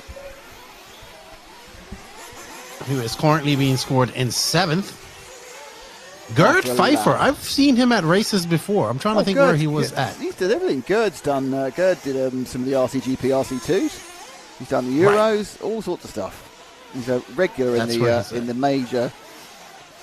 When RC, when is Truggy going on track? Truggy goes on track after the expert buggy, so in about an hour's time or so. And you have a Nitro Truggy, and then you have an electric Truggy. And the Nitro Truggy has 10 entries. Well, it's 9 at the moment because how Big Ray has not turned up. He's coming tomorrow. And then you have 16 or 17 in electric Truggy. So there's 2 Truggy-esques for Wayne to enjoy. Sup, Lefty? Yes, so Truggy up. One of the rare European races that do run Truggy. So, but E-Truggy is outnumbering Nitro Truggy here, as we are seeing in America as well. Bullying them. It's car 7. This is, which is Jesus Portas.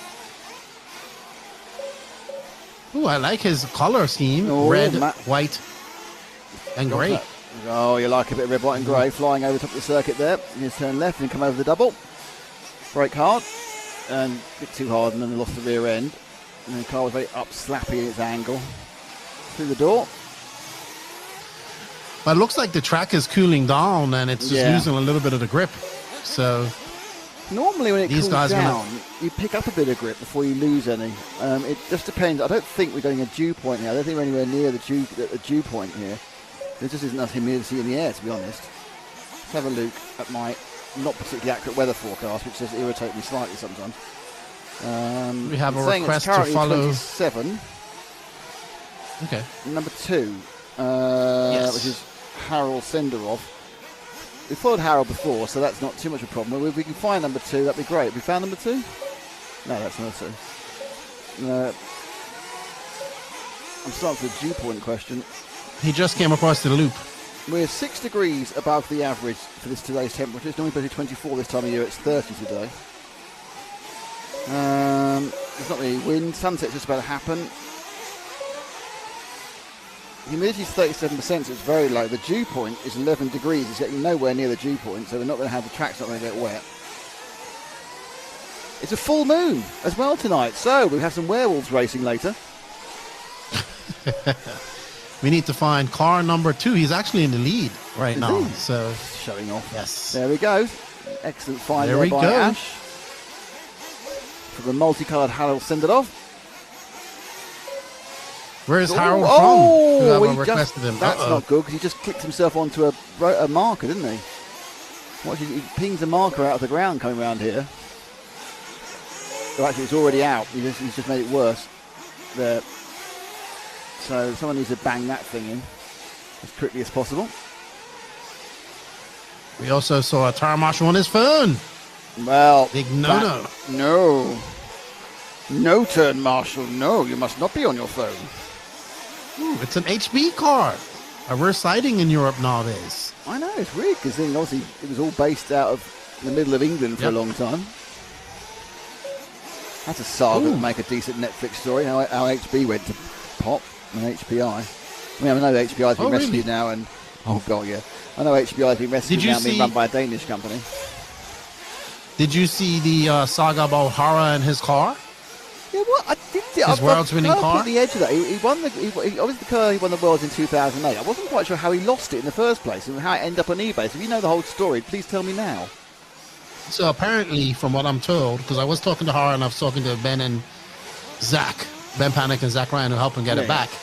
Apparently, it must have got sold in a lot of cars when HBI closed, I guess, whatever, changed hands. Oh, right, in America, yeah.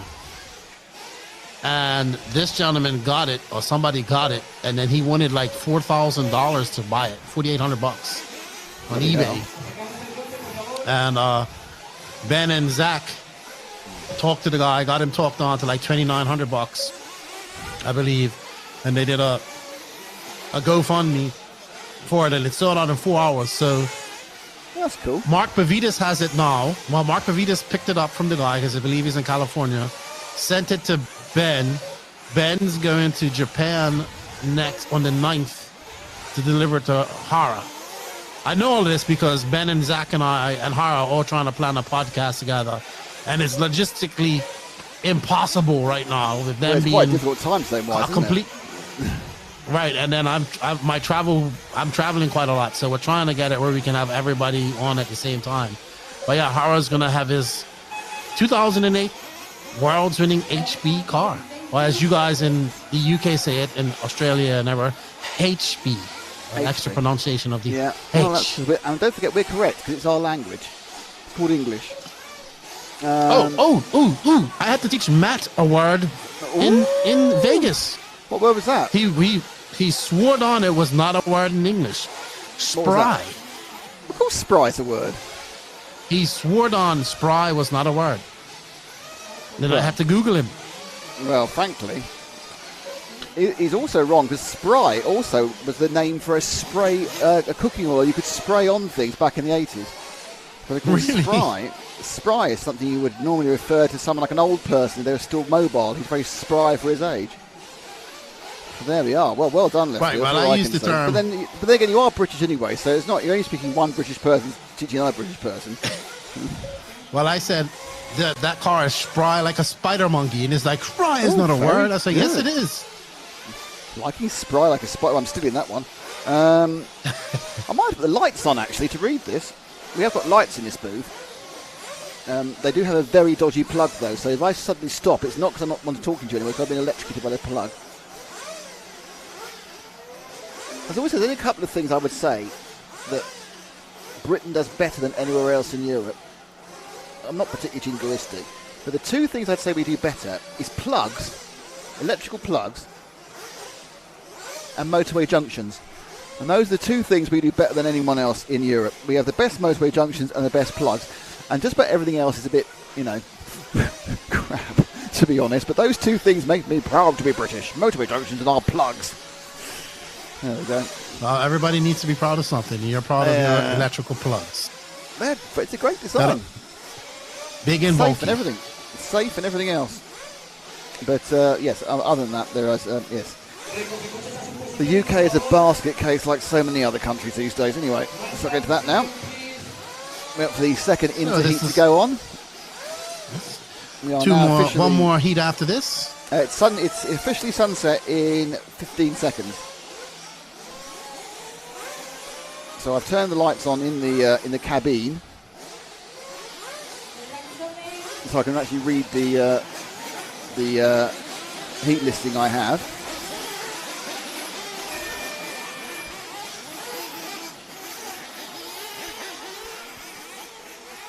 Ash missed the sound. He's probably texting someone. Say someone. Oh. Shake it out, shake it out. Tomorrow's longer, Ash. It's got more hours tomorrow. I really wouldn't plan a 2-hour phone call this evening. I'm going to ask a question of the man sitting next to me. I'm going to raise your attention first. Hang on. So, Zach, how are the... how's it going? How many have you done? How many have you really done? You've done 7? Oh, okay. Zach's doing B-roll stuff. He's getting loads of shots of stuff. Oh, right. So Oliver Verdi says the Netherlands would like to have a chat with you. What, are you talking about the motorway? I will take our motorway, but obviously the plugs, I don't know, because I think the Netherlands use Euro plugs, which are rubbish. But I would have a word, but I would support our motorway junctions over any... I'll have a motorway junction fight with anyone in Europe. No problem at all. I have driven in the Netherlands. I don't know. One thing I remember driving in the Netherlands is I was driving along into Amsterdam near the airport. and I just turned off a road, and there in a field was a crashed Turkish Airlines plane that crashed like 2 days beforehand, a day beforehand, and all broke out. I think no one got hurt actually, or maybe very few. And it was just there. It wasn't like covered up or anything, or it wasn't just lying in this field right next to the road. I think, especially recently crashed aircraft. Well, I don't anyway.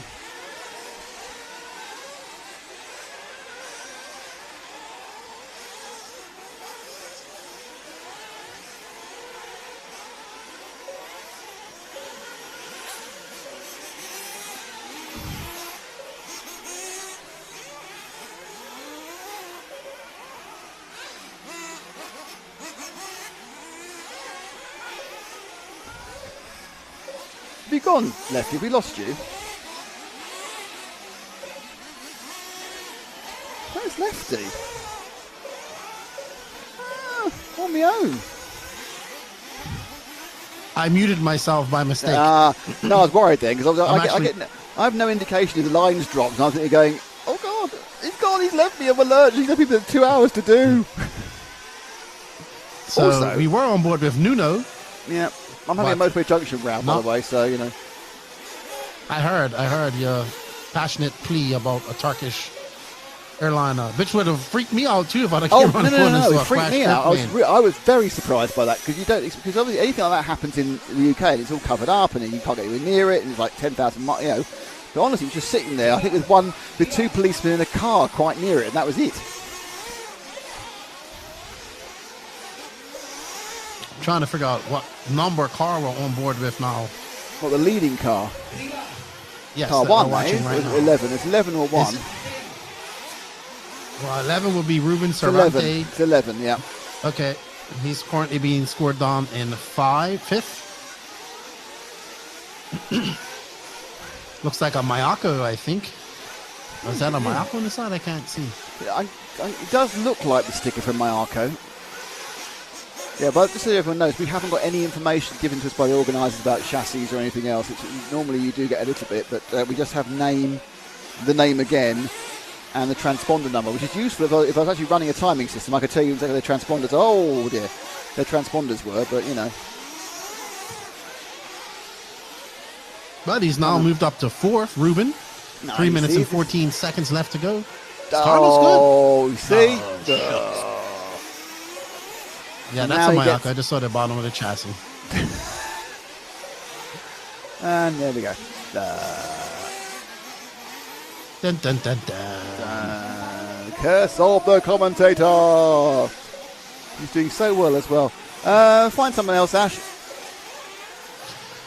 Let's find. Oh, that was beautiful. That was one of the best. Do you know? I'm actually going to. Car number 5. I'm going to replay that transition. Car 6. Look. So I said, find someone else. There he is on that one. Look at that transition. That is what's going to happen now is when Matt reviews all these replays, you go, why have you done that? Why have you put that car 5 doing nothing? But that's because it's the greatest transition ever from our only professional on the team, and it's car number 5 on camera of Yale's Flu, who is running dead last. But it doesn't matter because it's a transition from heaven.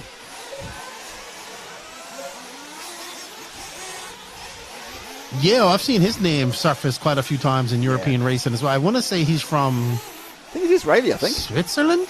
I think you're right. I think he runs under the Swiss flag, but I think he's actually Israeli. But I could be wrong. I don't know why I think he's Israeli. I think he's just hanging around in Central. But I think you're absolutely right. He's under a Swiss flag normally. So I think I remember him either from RCGP or the Worlds. I think both, probably. Both. He's certainly been doing Euros for years. So. I know because Switzerland has CHE or something as its CH. Yep. On the F thing, it's CH. So confusing. Why can't it just be SWI? Well, SW would be Sweden, you see, and that's because ES is Spain, but everyone thinks it's S, and then Sweden is SE normally, for some reason, because neither Switzerland nor Sweden want to be SW.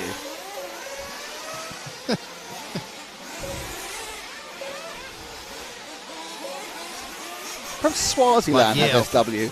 I'm not sure if Swaziland still exists. That sounds like quite a name that may have been changed. Non-existent country anymore. I don't know. Swaziland. I mean, Or maybe I it was assume- part of a country. Well, no, Swaziland was a country, but I get the impression now that Swaziland does sound like a rather colonial name, so I expect it's probably been changed to what it actually was originally. But I can't quote myself on that. Oh, I'll look it up. You talk about yourselves for a second.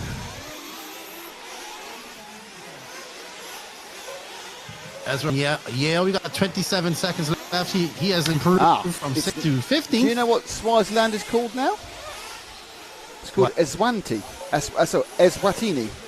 Eswatini. It was a country in southern Africa, and it's landlocked, which is quite bad news for it. But it's got rhino, according to the picture I'm seeing now.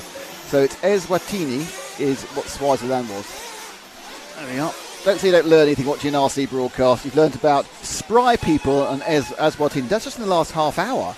That's how much we give to you guys and girls watching us. So please, if you aren't subscribed, subscribe to us. We'll love you even more if it was possible. If it was possible to love you even more, we would. 94 subs left. 80,000. Well, we were... How long? We put on 14 today, so thank you to the 14 people who have subscribed to us, but it's 79,921. So we're getting there. Oh my lord, this is fantastic. I didn't know this. 6Q Lick says that Switzerland's official name is the Confederation Helvetic. Helvetic, sorry. That's why it's called CH. Brilliant. Well, this literally has turned into the most educational RC event ever. Because that's the sort of stuff that can win you a pub quiz. Let's be honest about that. If I was running a pub quiz, I'd put that up. Absolutely. A pub quiz. Wayne RC is again asking when is Truggy up, and again I'll tell you it's now up in about 40 minutes, perhaps a bit less, 30 minutes for Truggy. That's Truggy. Yeah, we got one more heat of intermediate Nitro Buggy, 2 heats of Pro, I think it is, or 3. Oh yeah, two Pro. 2 pros. Yeah.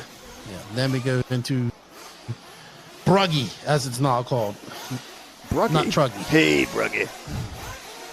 Yep. Then we have some over 45. Like so over 35 racing. Then we have 2 Amuse finals. Ooh, there's a bit of noise in that picture already, so it needs a bit more. Is it noise or smoke? I think it might be smoke. So the lights aren't. We're not dark yet, but the lights are coming on. Racing under lights, always exciting and exotic. Often annoying as well. Confederation Helvetic. There you go. What can you say? Still think it'll just be SWI or SW, yeah. I agree. 6Q like. By the way, 335 viewers and only 93 likes. I hope all 336 of those viewers are subscribed. Well, absolutely, and of course it's not the same 330 viewers. We'll end up with about 8,000 views, or perhaps more than that by the end of the day, and it's individuals be a lot more than that. People are coming and going. I'm sure there's a few of you been here with us for the entirety of the 9 hours we've been going so far, but most, I'm sure, have just popped in and popped out. I think at the Worlds, last year we had almost 7,000 people on at one time. We peaked at, if you threw in the Facebook as well, we were at 8,400. That's amazing. Yeah, the really interesting thing was, just talking about numbers, is that when we did we did the Euros in one day effectively, which meant that the final ended up being really late on a Friday night for Europe, but obviously just falling into a better time for the US and everything else. We got like half as much viewers as we got for for last year's Euros final, because people were kind of with it and watching it. So interesting for viewership. Actually, it was actually better. It was 2 days in one. Absolutely. I just remember looking over at the YouTube count during the A final, and it was like 7,000 people, while 6,500 people watching on YouTube. Like, no, it goes to show what there is there. Yeah, the electric event a couple of weeks ago, it was more difficult. They had their streams spread over about 4 different sources. So they were running out their mod for. Obviously, J Concept had a lot, but I think they peaked about 2,500, which is pretty good for electric. It's the fact is that actually one of the things about any Nitro event works better for, let's call it television, let's call it live broadcast, than any electric event. And the reason is because you build to a crescendo of the main final. It's building, building, building, building, building, building, building. Whereas, of course, with electric, you have 3 legs of your final. So you build to a leg, and back down again, build again, and back down again. And so you need a third leg, build again. It's just not the same as, people know when to tune in. I'm going to tune in for the main final, or they can tune in for the semi-finals and onwards. So actually, as a format, the Christmas tree final, be it IFMA, Raw, or F-Ray, is actually really good. It's great for people to watch and pick up and move in. How excited are you? I'll watch all day, or I'll watch from the quarterfinals, or I'll watch from the last chance qualifier, the semi. And then it just works better. I'm not saying it's better racing, not saying it's better class, not saying anything like that. I'm just saying for broadcast. It's the same again for Nitro Track as well, because you're building all the time. It just, that's how people want to consume product, isn't it? A build to a crescendo. And it stops. So that makes it even more. Mike Walker, good buddy. The pros are up next. Seeding 2 rounds after this. We were on young Iker Tevez, Robert Badier's young protege. Not sure who this is. I can't see the number as of yet. The seeing the numbers is around this part of the track. It looks like 6. 9 or 8. That's 8. 8. So that's actually second, David Benite. Yeah. Yep. So it looks like that's Agama. Yep. So if you look at the pictures, you can now very much see that we're under lights. It's a completely different look as the lights have taken over in the natural light. There's still some natural light, as you can see looking there, but when you close up, you can see what we're seeing is something from the light. Wayne RC keeps asking about Trucky. So there's WRC Trucky sitting for the first time. He is. We've already seen it with Marco Barufalo has been driving it already. But WIRC. WIRC, yes. Let's get it right. World Innovation Racing Cars. Innovative, yeah. There we are with I need to tell our Zach second place, something. David Benito. I told Zach something. So we've got 2 big. So we've got the Nitro Pro coming out in a minute, and then we have some more fun with the OAPs because they're 35. How old can you get? And then we have the schedule then has a couple of fun races. Tomorrow, the action starts at 8 and runs until 10.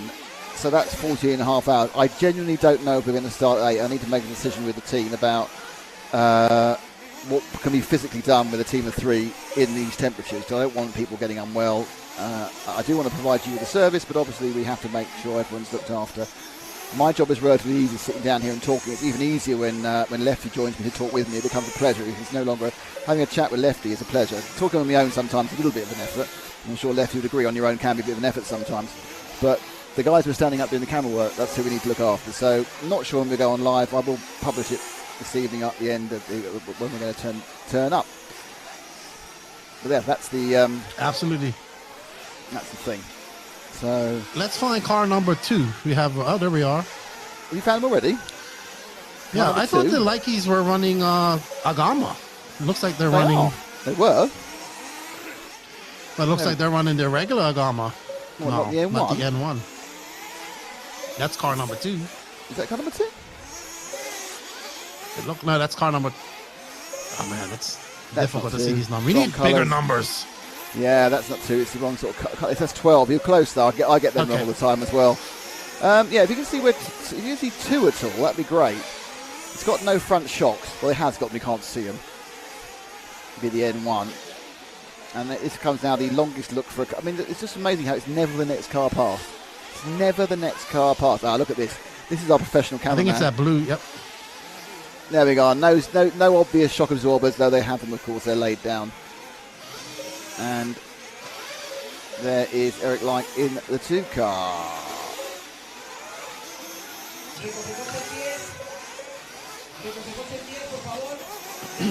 So there's the lights like dropping. Your family? Yep. Good people. Now, of course, Swedish. I think it's 2 brothers. Yeah, 2 brothers and a father that race, and then the mother's there. So it's a whole family racing affair. Oh, yeah. It's certainly not a boys' only because I don't know the name actually. Mrs. Like. she does a lot of work. She does the tyre prep. She does some of the pitting. I think most of the wrenching is done by Dad, and most of the driving is done by the lads. We do lad-based driving. Thank you. I mean, Zach's coffee service is keeping me alive at the moment. Thank you. Oh, I've got some sugar and everything else. Yes, because this is just going to be mere 10 hours today. But I'd like to say, often I don't get a chance to do that. I'd like to say thank you, Keenan, for coming on and helping me, because without you this would have been virtually impossible. So I appreciate you giving up your time in the Dominican Republic, where I'm sure the weather's much nicer than it needs to be, and you could be out in the sun doing something. But of course, the good news is when we finish, you'll still have some of the afternoon left, so it's okay. This is the hardest part of the day. I prefer to be in air conditioning at this time of the day. All right. Oh, I'm going to ask you a completely random question. Now, how are your dogs doing? My dogs are good, actually. One was a little bit sick this week. I have a new dog. Someone dropped off a puppy. I want to know about this. You're a new dog. Well, what sort of dog somebody is it? abandoned a puppy in my yard. That's awful. Yeah, I would say around July. And my wife didn't want to have it her, and she wanted to go abandon it somewhere. And I was like, no. And my kids really like him, and now we have a genuine mutt. But she's the best watchdog you could ever have. Do you have any idea what size she's going to end up? No, I don't think she's going to be big. She's what we call a Dominican Villalata. So my daughter named her Flurry, and Flurry is just wild and free. She can go outside and do whatever she wants. She seems to be inside. She sneaks in through the windows, through the bars, and she's that small. And she chases people down the road. And she waits for my kids when they come off the school bus, my daughter and my son. That's really sweet. And she's now we gotta take her to the vet and get her fixed. Yes. And no more puppies. No, definitely not. No, it's nothing like a dog. Best creature in the world, dogs, I personally think. One of my biggest red flags about people is they say I don't like dogs. I think, I'm not sure about you then. All right, so this is our first heat of Pro. I'm going to read up the names. Car 1 is Renault Savoia, and it's Ivan Navarro in 2, Oscar Baldo in 3, Andre Bento in 4, Jean-Pierre Sartel in 5, David Todd is 6, Patrick Avnet Jr. is 7, Aaron Ronick is 8, Hugo Ibanez is 9, Mark Devart 10, Joana Guillen is 11, Alberto Garcia is 12, Pedro Gomez is 13, Alex Vaz Gambia is 14, Andre Guerrero is 15, and Hal Figueiredo isn't here, but he will be 16 tomorrow when he turns up. Well, he's older than 16, number 16. So there'll be 15 starters. Looks like we've had a change of cameraman. Ash is off to some texting, possibly. I must give Ash some credit, though. He did go on our coffee runs in Vegas, and they did take about 45 minutes because the line was that big. Yeah, I can imagine. Maybe even an hour. Like yeah, in a conference like that, I can imagine that.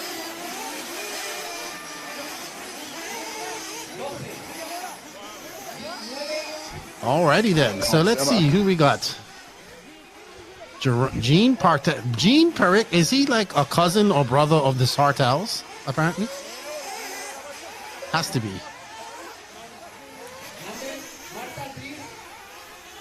Yeah, Jean Perrick, he is the nephew of Jerome and a European champion in E-buggy back in 2018.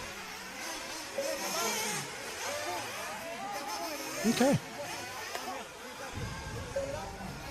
There we see Oscar Baldo, fully concentrated. Currently being scored in second. Aaron Ronick, sorry, not being scored, they're just going across the line. Haven't. No, that's a great shot of how we are in the night now, isn't it? That's our night shot. Ooh. That's actually a very good shot. Yeah, you can see the cameras though already.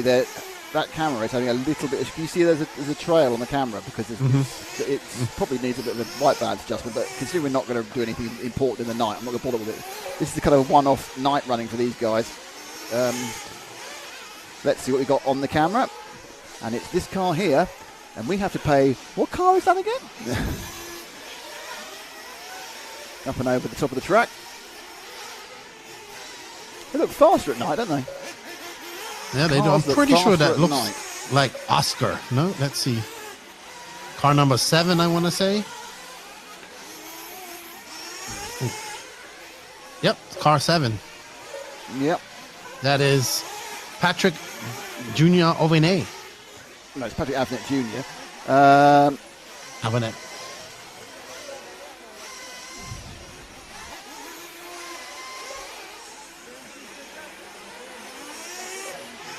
But right now, out front is Oscar Baldo. Oh, Savoia. Yeah. So the important thing to remember is that there are 16 spots. I need to get the finals and everything else, but I think you can bump up from the B final to the A final. By the way, it's a single side bump. But there are only 16 places available for the main final, and obviously currently on qualifying, Savoia and Oscar Baldo and the others aren't in there. But obviously this is just seeding. Nothing that has happened so far will count for anything when we start tomorrow. Oh, and they get it wrong. Ovenet Jr. gets it. Ovenet gets it wrong. Let's find Savoia. Everybody likes to watch Savoia. Easy to find his car. Orange and yellow. There it is, going off the track actually. So just as we say that, Savoia having some issues. The Shark. In his time, probably one of the best, if not the best, 8-scale drivers in the world. He certainly was. I mean, yeah, Renault was top European for 3 years in a row and continues to be incredibly competitive. Well, still is really. But I think it's a situation where, time catches up with all of us. But he's certainly made Who a has very, our very cameraman long career picked to out of it. follow? Well, this is the thing. He has. Top of the track now. But who is it? Who could it be? That bar at the circuit when they I won't put believe it's an numbers X-ray. Well, this is a good start. It won't put numbers in the right. Oh, he's been hit. But he's not been knocked round to show his number, had he? He steadfastly stayed not on the number side. Oh, was that a... I swear that we had that brief period when the light was just enough to read the numbers really easily. 7, that is. That's Patrick Avnet Jr. And that's gone again. So there's about a small period of low light when we can work out which car's which.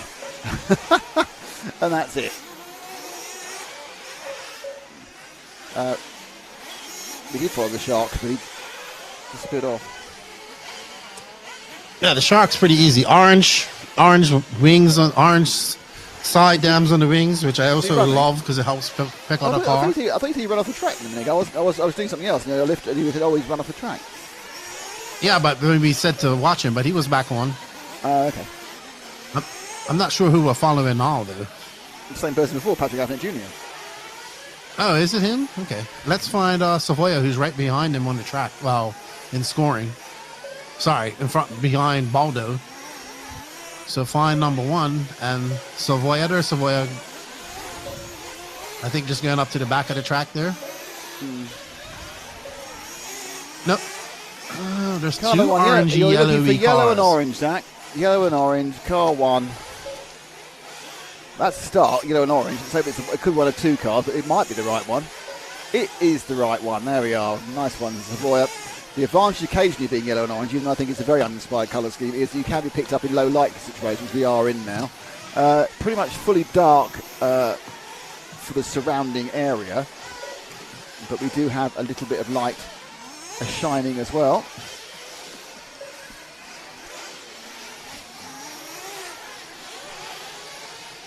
Here we go. So Savoia down to the end of the track.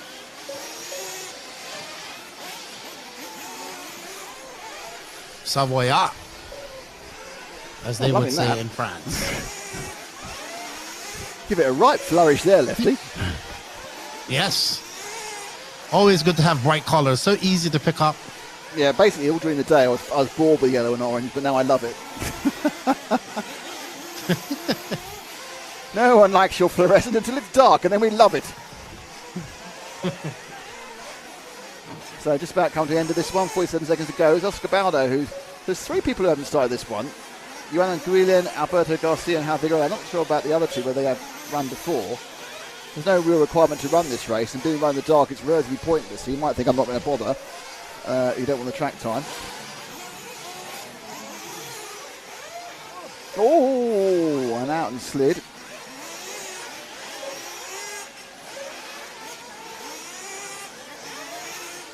It does look a bit darker in some areas than others, to be honest.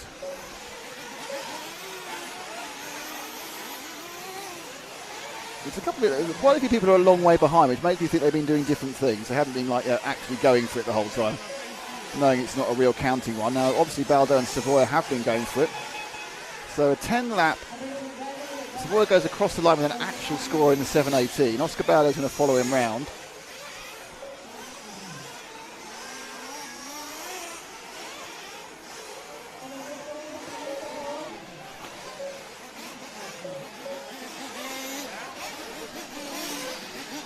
Oscar Baldo, the Baldo brothers. Both of them made the finals at the Euros. Not to be unexpected. It's their home track. If anybody knew how to run that track at the dark, it was the Baldo brothers.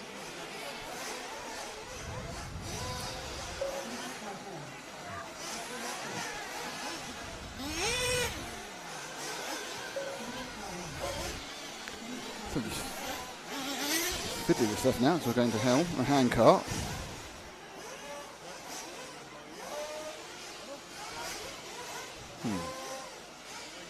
I have no idea what's happening here.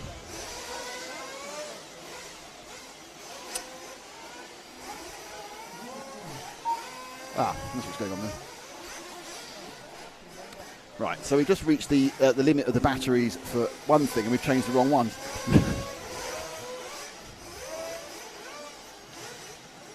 So things go flat when you run them for a long time. There you are, that's my bit of knowledge for you. Alrighty, so we are on the top. Ooh, what is that? Well, that's smoke rising into the lights. It's very arty. It's gone very arty on us straight away. That's Zach. Zach's making a feature film in Greece later this year. Ooh. Yeah. However, what he's doing is not what he's doing here, so he isn't a true professional. See, what Ash does for us is sort of what he does. That's why I call him professional. Whereas you're not a professional in the cameraman side of things, so you don't get that call in. You don't get to be one of the professionals. However, you are a professional in the film. But he came into me there and gave me a big stare, so I'm now going to say that Zach is a professional in the film world. So that's very yellow, isn't it? I'm going to colour balance on that tomorrow. Oh, that's better. Is that you colour balancing it then? Because I think he wasn't a professional cameraman, he started fiddling with the camera and ruined it. Honestly. The ego of these people. Shocking. Anyway, we do have a laugh in fairness. All right. So let's go. Last time we're going to see these top guys in Nitro Buggy on track tonight. Let's see how they fare under the lights. The people in this race are down there. They're firing off. Ongaro, Kilic, Birkin, Parente, Kilic, Burak, Juan Carlos Canas, we're battle with Carlo Burton, Pecco Even, and Marco Barofalo, Ivan Navarra, Elliot Boots.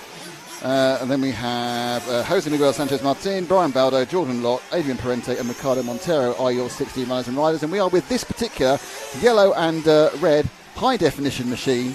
And I'm going to say left, you can decide what number it is. That's going to be hard. But I believe.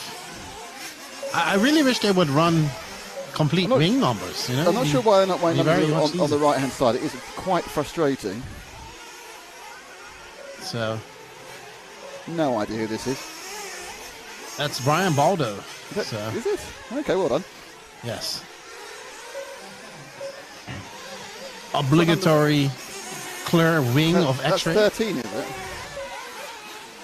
I can't see 13 on that. I'm sure it probably is. I know that's his. No, it's 5. 5. That is car number 5 of Juan Carlos Canas. It isn't like Canas's car. Exactly. That's Baldo. Has someone not changed their numbers from the previous round? Absolutely. Oh, flipping heck's sake. Go on and give them a scolding. Right, off this car. It's an idiot. Get off this car. I don't care where you go. I don't want him. I don't want him polluting my screen with his wrong numbers. Who's Parente. this then? This is 3. Parente. So this should be Daniel Parente. Daniel Parente, the older Parente brother. Is he? Yes, he is. Right, there's Daniel Parente. I'm sorry to be tough on people, but they've got to have the right numbers on it. It's not worth bothering.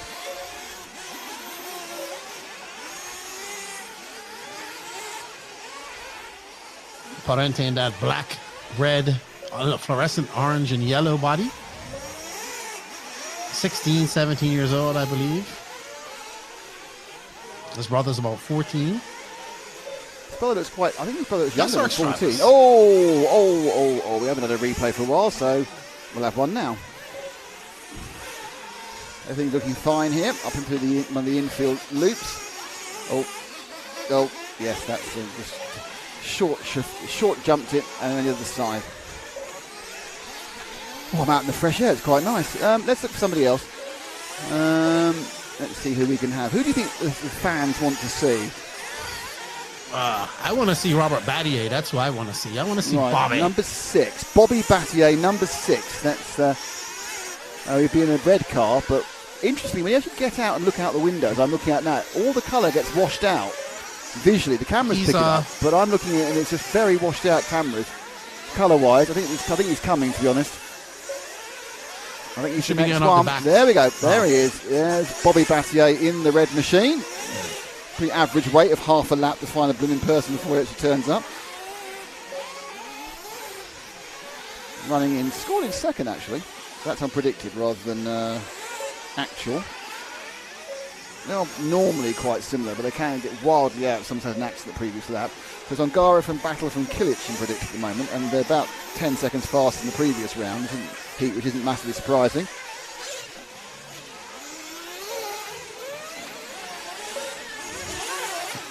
Bobby Battier, soon to be a father. Battier. Well, that's already got the name of his.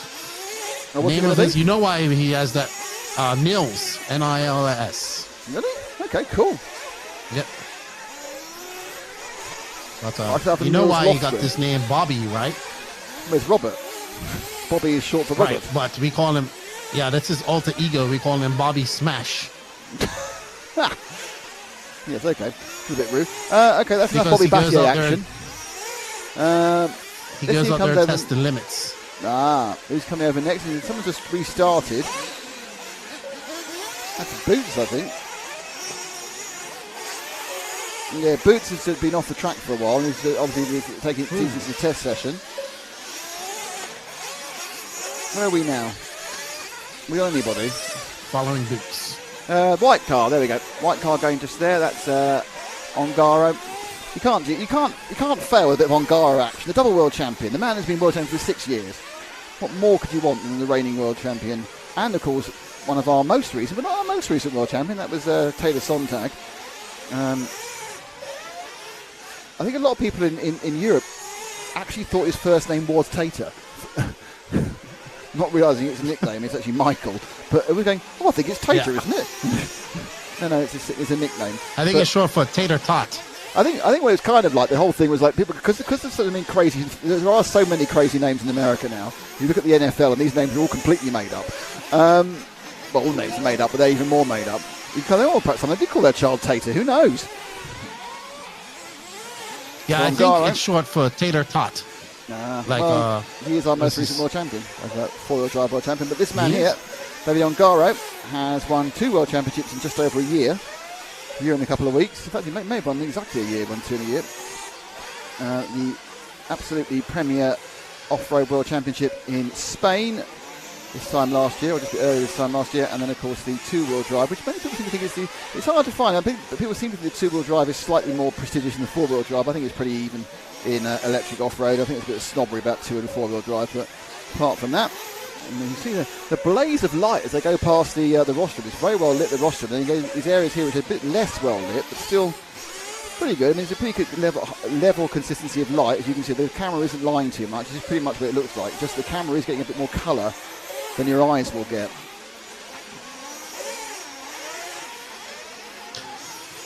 But right now, JCC is up out front, followed by Ongaro. Ongaro currently running in second, followed by Burak, Parente, Jordan Lott. I think I would say this year, I think that Ongaro is a bit fed up with JCC just creeping out ahead of him. Well, we did see them almost come to some RC fisticuffs at RCGP last year. One race, they got very upset. Ongaro was mad at times. Canas. I think everyone was mad at Canas for one race. But yeah, Yeah. it happened. So yeah, I think in far Italy, right. Ongaro was mad at Yeah. Canas, and then in England, Canas was mad at all the AE guys. He was mad at Ongaro. He was mad at Tom Robin. So Yeah, I think Robin didn't cover himself in glory. Okay, Ongaro has those finished gate on starts? 7:01. Oh, one car's Canas has made the 11 lapper. Ooh. 11:7:41. So Canas is your leader. There he is.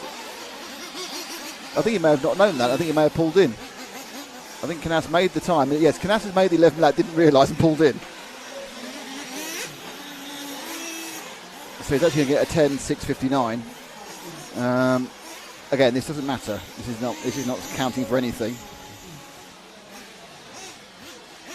Man with a vintage HB shirt, because they can't be modern.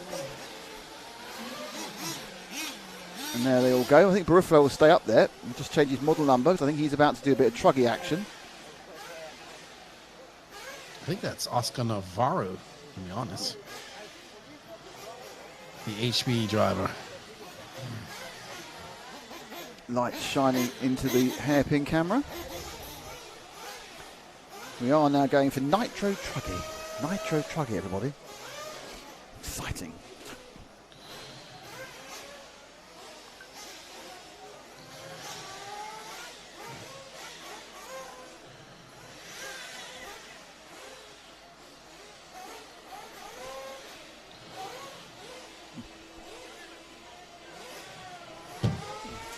Canas, Ongaro, Kilek, Burak, Daniel Parente, Jordan Lott. I think Jordan Lott just won the French E-buggy national championships, if I'm not mistaken. That's good knowledge. So Yao Figueiredo is cheering on. He says, "We want Jose Figueiredo." We saw Jose do 1,000 cartwheels down the straightaway when we put the We all want Jose Figueiredo. camera on him. No, that's it, you see.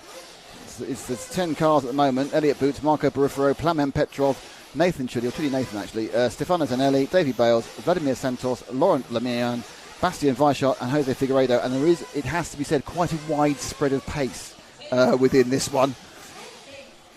And that's one car's Canas with his new facial hair meandering out to his marshal point. So Friday has been Reds Day for the T-shirt. I wonder what T-shirt they're going to wear tomorrow.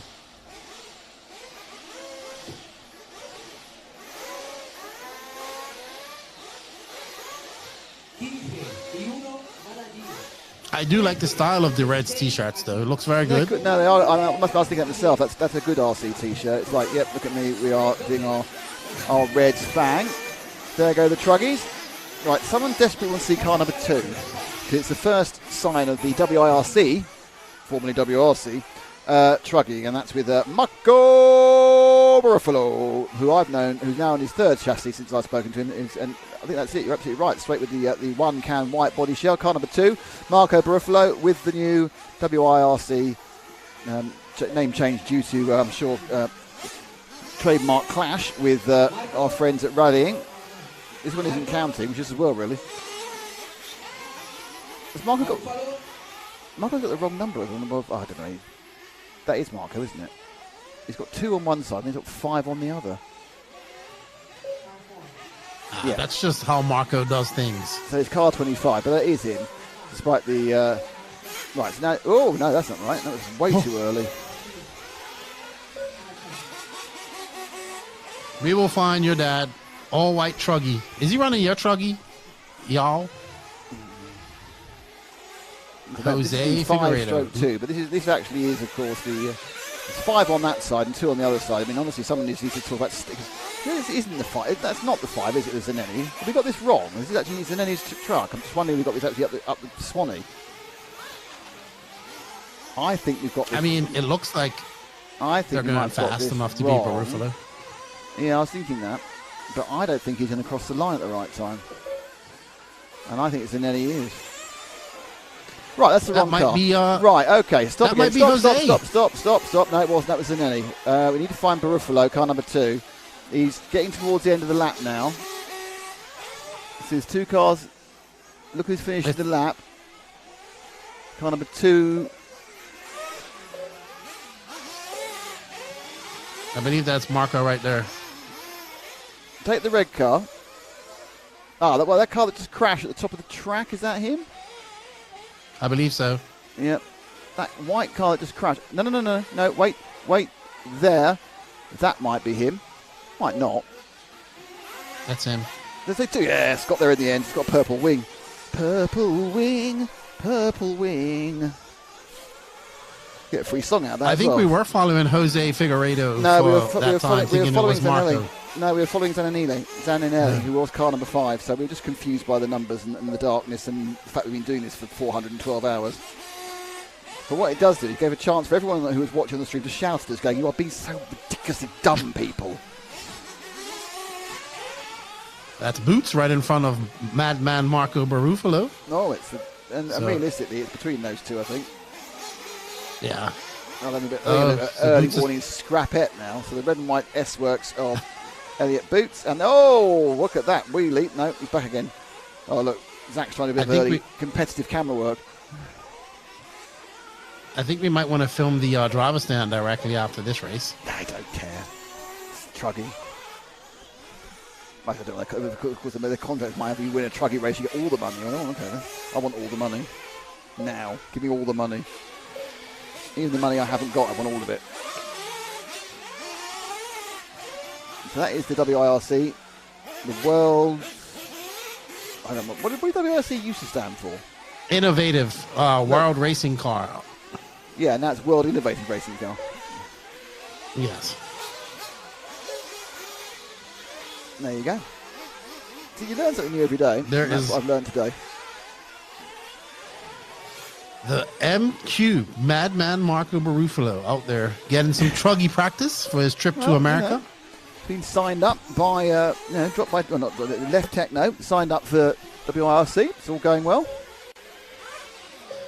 Yeah, this is their new truggy too. It's just, I think it's just being pre-ordered. I think people will be getting it shortly. I think they have this and a new E-buggy. They obviously must be quite confident what they can sell into America then, because this is not going to make big numbers in Europe. So this is obviously designed for a WIRC push into the States. Well, you know that WIRC or WRC is also a European champion in on-road. Yeah. I mean, they were like most Italian firms started in on-road because they love a bit of nitro on-road. But I mainly know because they used to sponsor Luca Giotto in GP2 and F2, and I think Luke is actually, I think he's related, I think he's the son of the owner, I think. Don't quote me on that. I think this is Jose Figueiredo right behind him. You're very obsessed with Jose Figueiredo, aren't you? Right, drop yeah, that because one. y'all wants to see him, so I want to let y'all see his dad run his car. That is car number 10. So how is, surely if Hal's coming here tomorrow and lives in Portugal, he should be already on his way in a car or something. No, I think he's in Spain. He's just on vacation. Has he not cleared it with the missus? Is that what it is? Probably had to put in his last day of family duty. Yeah. Yes, and then he's coming for qualifying tomorrow. Oh, and there's Jose. Jose. Like what's up, Matt Harrison? It's like the two Spanish firemen, isn't it? It's Jose and Jose B. What's up, Matt Harrison? How you doing? I'm actually not in Spain, unfortunately. I'm at home doing this virtually with the RC Racing TV crew. And X-Tech, I don't know, but they were WRC for many, many, many, many years. And now they changed to WIRC. And there's Pecco, Terra Marshall, Mr. Figueiredo, who has some incredibly massive Spanish Mastiffs at his house, as well as dogs.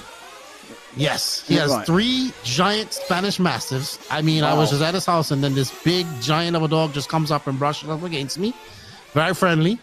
And then he has these 4 super aggressive killing German Shepherds, all in cages that they are trained Why? by police. Why has he got 4 He's killing? he's into dog training, so they're like designed to Oh, he like they're trains working them. dogs. He's training them, okay. Yeah. Yes. But the Mastiff's huge. This dog just meanders by me. Huge dog. Had to be about 170 pounds worth of dog. Wow. Beautiful dog. I think the combined weight of the 2 dogs I own is about 40 pounds, if that, perhaps 35 pounds. I've got a Boston Terrier, who's a cracking animal, weighing about 9.5 kilos, and then we've got a little kind of white fluffy called a Havanese for the Cuban. She's only about 4.5 kilos. In fact, my cat's bigger than my other dog. So, and I got a skink, a blue-tongued skink. It's a 2-foot lizard, and we've got a Eastern hognose as well. It's A skink is medium-sized. 2 feet. Yeah, perhaps 20 inches. Yeah, they're big lizards, blue-tongued skinks. They're basically like a kind of a big living shoe, really, because they're quite leathery and they have legs which are quite small for their body. How they do that? That's the exciting world of pets, to be honest. Motion Motorsports wants to know, is the guy talking from Bermuda? Yes, I am. Oh, There's from Jose, Bermuda. smiling. You're not talking from Bermuda. You're talking from the Dominican Republic, but you are from Bermuda. Yes, I The am world's from most Bermuda. expensive place. Yes. 20 miles long, 1 mile wide. And just paved with cash that you There's- can't get hold of.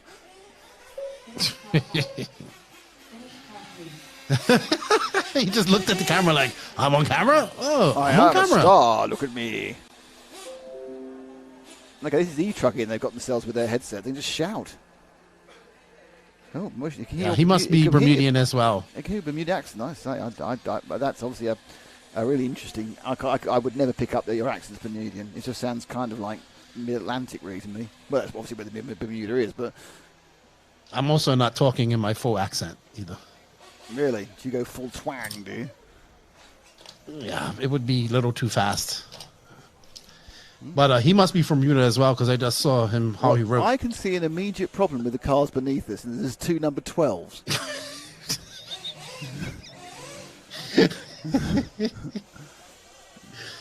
Oh my gosh. Dear.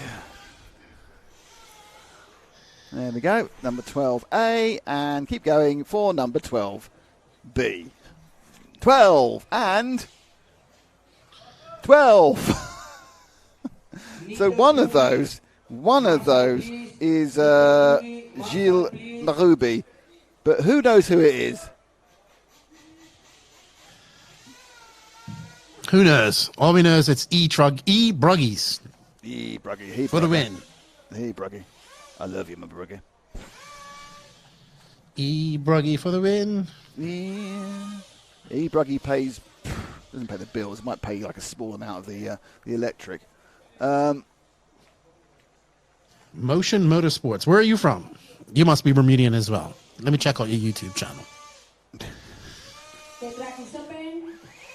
Especially we said huge. Apparently The huge track is is your giveaway open. word. Huge is your giveaway word. And there we are with a car which may or may not be number 12, and a car may not be... Quédate con este lado. Oh, he's gone for that. Is that one of the 12s? Or is that a different car? This one just says no numbers. Oh, that really wants to be... Oh, yeah. Give it a zoom. Give it a death zoom. That is one of the 12s. Marshall, upside down. Marshall wakes up.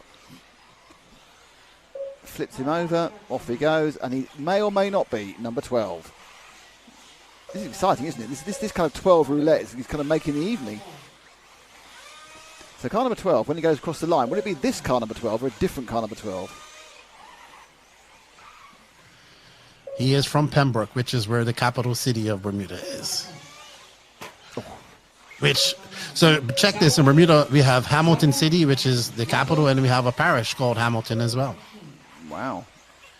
And Hamilton City is not in Hamilton. Right, okay, slight problem there. That isn't the car 12. Oh, it's... No, that is your 12, that's Marube. That actually is, he's got his correct numbers. The other 12 was the interloping 12, not this 12, which is the actual 12. So this is the real 12 having a real accident. It's not a pretend 12. I think your uncle might have a word about these numbers later. I hope he does. Oh dear, right. We got to get these numbers fixed so we can call correct races. Yeah, otherwise it does make it... I mean, in fact, yeah, we have many limitations, one of which is that the door's open, you can't see past it. But the other limitation we don't tend to have is that swung right open again. E-Truggy, you're welcome. Obrigado, y'all. See you tomorrow. Not really, but virtually. Having a right argument with the door now. Yes, it's slightly open, that's what we want, yeah. Bit of airflow. So you get a lot of bonuses with this comment. You get virtual door amount adjustments as well. That's enough of the real number 12. So just pick up somebody else because that will obviously add to the fun. That's what Jean-Pierre, who's an E-buggy specialist, E-Truggy specialist now too. Look at that. I want to say he's running the Techno. Maybe? Well, that one. No. What car number is this? 1? Is this car number 1? Well, let's find out. By that, I mean, I have no idea. And it doesn't appear to have any numbers. By that, it has no numbers. And that means it can't be on camera. So you could leave it be, please, for being ill-numbered.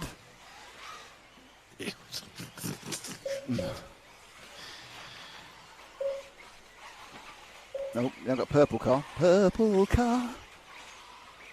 Again, not particularly well liveried up with a number. Can you see the number of that one?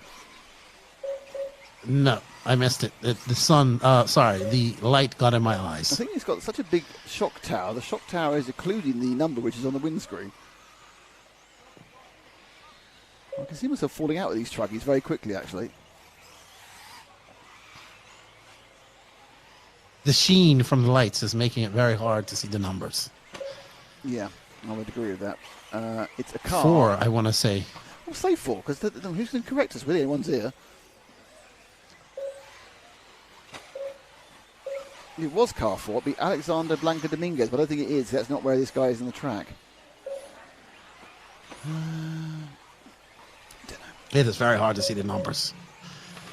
So anyway, he's purple, and he's off the track. That's a shortcut round the corner, wasn't it?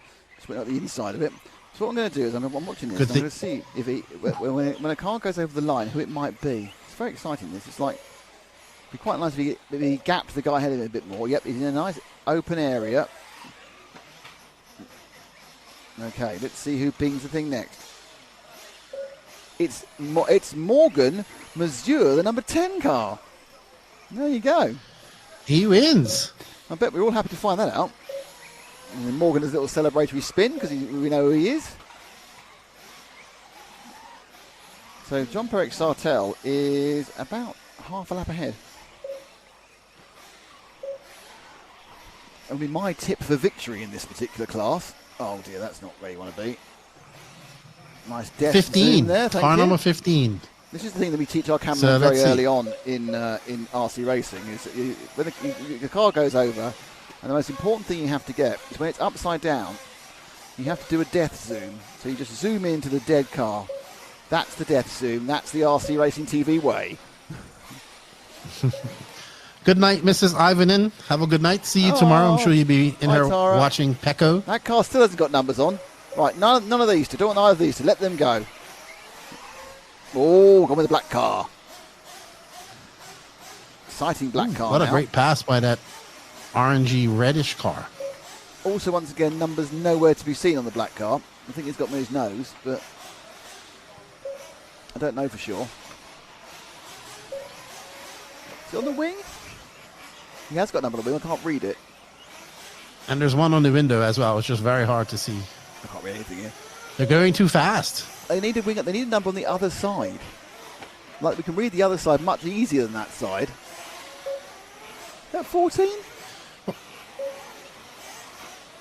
I want to say that's 14. Yes, it's 14. Nicholas Marete.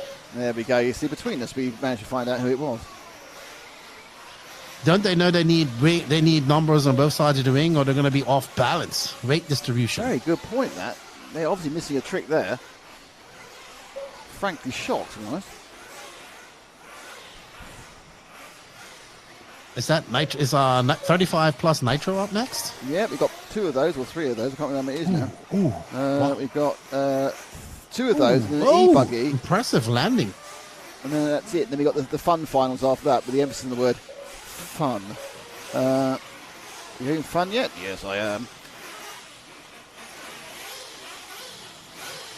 And then tomorrow we do it all again, but for longer.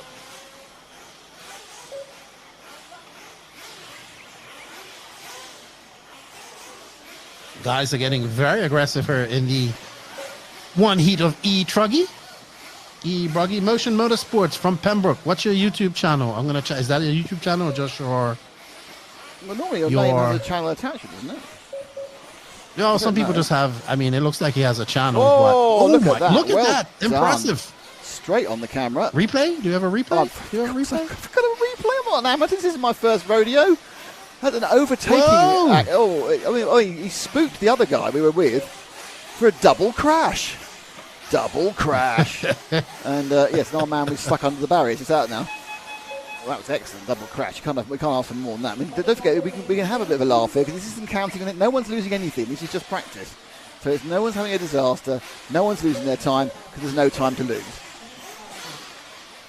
It's all a bit of fun. No one got hurt, just a bit of fun. Just a little bit of fun. Got you singing now. My work here is done. I've managed to get Lefty singing as well. I do sing when I'm commentating as well. Alone. I've probably got a trouser, but my shorts keep riding up a bit too much. It's quite pleasant now, the temperature. It's dropped a little bit and it's quite pleasant, so I'm just kind of sitting here thinking this isn't too bad.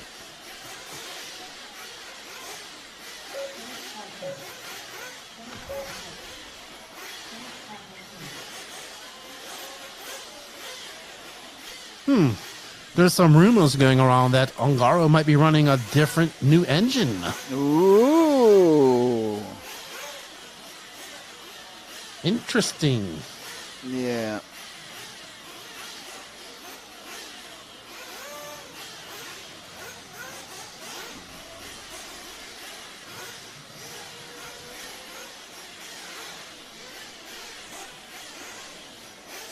Okay. Here we all go, getting ready now for the two final over 35 Nitro buggies. And then a Truggy. So we have a Truggy race, or what is this? No, this is all practicing. Sorry, I've got going on. So it's there's Nitro buggy, and then there's E-buggy over 35. There's no more Truggy today. There is another half an hour of this, and then these 2 other finals, which are very nebulous in when they're going to start, or how long they're going to run for, or what's going to happen. I'm not sure how many people have gone home, to be honest. I don't know, but we'll find out what the takers are for these finals.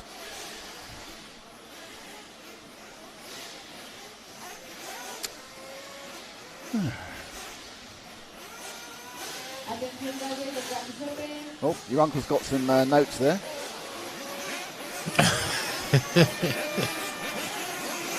You gotta call him uncle in Spanish. Tío. There's one of the cars is going the wrong way down the start line. What that was all about. Crazy, it was crazy. Give him a penalty. Well, what, in practice?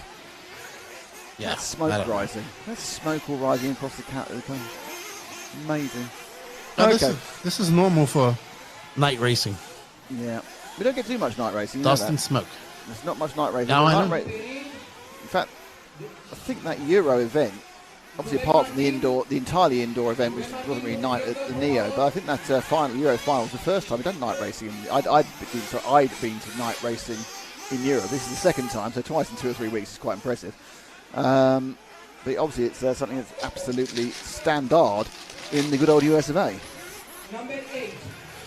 Oh yeah, I will be under the lights next week Saturday.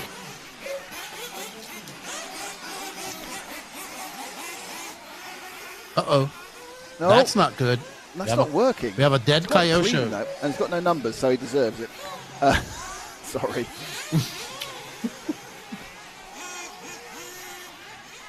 Where are we going now? 7, this is. That car is number... I caught that. Number 7 is Deswat. That's OAP Deswat, no. That is Uwe Deswat. There's Mark Deswat as well. So there's a father and son team here, I would assume. There's Uwe's car. Put back on its wheels.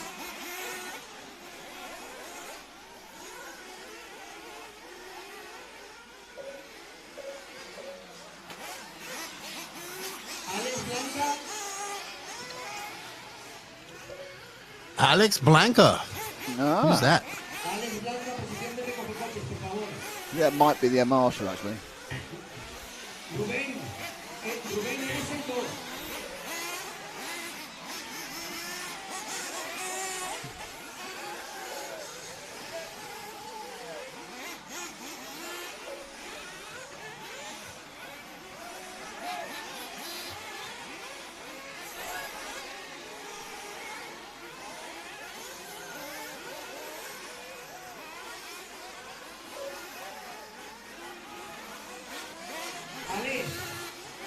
Por favor, llegamos antes en nuestro sitio.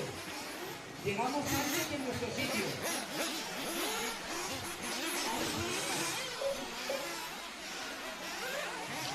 So the race director is asking him to go somewhere else. Oh, he's marshalling somewhere he shouldn't be marshalling. Who's this blue and I like this paint scheme. Reminds me of STP colors. Okay, let's go with this one. He likes to paint Marco, that isn't it? But No, it's got a Kyosho, I believe. No, it's a Kyosho. It's not. That's 9, isn't it? That's 9. So that is car number 9 of Sebastian Falvey. Sebastian. Oh, well done to put your. That was. You almost thought he was going to. You thought he was going to rescue that one, but it never quite happened. Well, that started a long ways away back too. He was just sliding down a hill, isn't he? Bang. Actually, it is a Mayako. Well, thank you very much. I thought that was purely done by sticker recognition, the size of the sticker and the design of it. So, I just like the colors because it reminds me of the STP color coordination, the gas additive,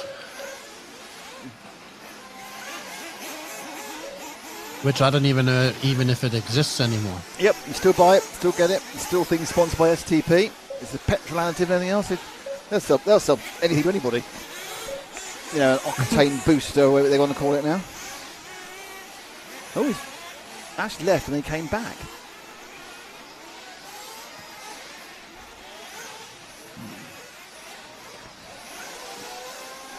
Oh, getting it all wrong there.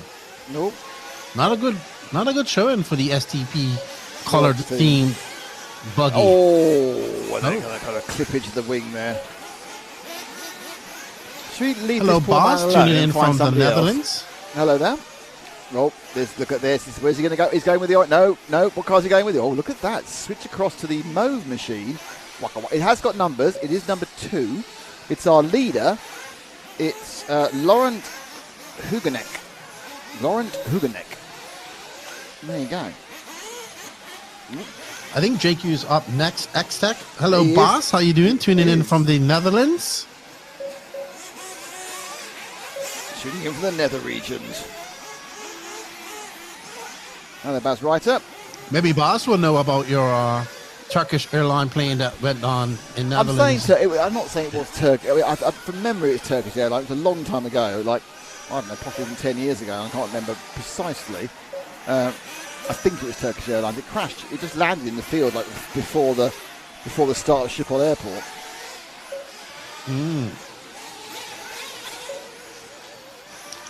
Ma says he's watching some racing before bed. Well, what time is it? It's 9 o'clock over there. 9:05 on a Friday. Sparko F8. No, Baz saying it was that one. Yeah, it was Turkish Airlines. I was right. Thank you. What's up, Mike Kaz? What is a Sparko Came F8? to see Sorry. me yet. So Sparko is a new brand of car. Oh, okay. It's called Sparko. Tyler Jones is currently running it in America. They had quite a bunch at Femke this past year. Oh, okay. And they seem to have a little bit of backing behind them. And I know Mike Cass is running it. Not in Europe, I haven't seen any in Europe. But hey, with so many drivers probably looking for rides here soon, I wouldn't be surprised to see a Sparko team pop up. Seems good.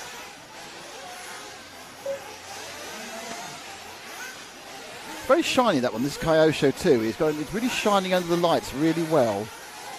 It's like it's been polished specially. And that mauve color, as you said. Mauve, yes.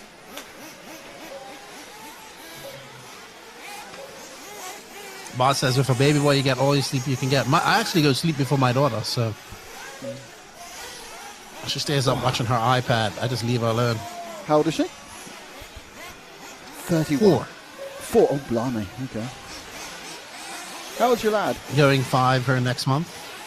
He's 11. Wow. Yes. Racing. I waited very late to have children. Well, don't we all? He did race recently. I took him to America for the first time. Oh, cool. And he raced that Wicked Weekend. But we don't have a tracker, so unfortunate.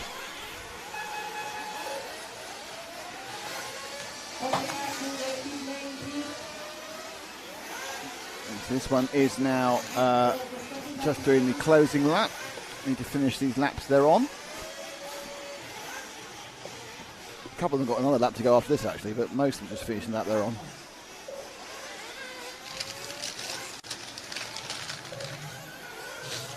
All right, this is the first heat of 35 plus Nitro Buggy. One of two. Yes, the Mike next one Cass. features some old bloke called Jikwe. Jesus Quao Wow Wow. Says quite green.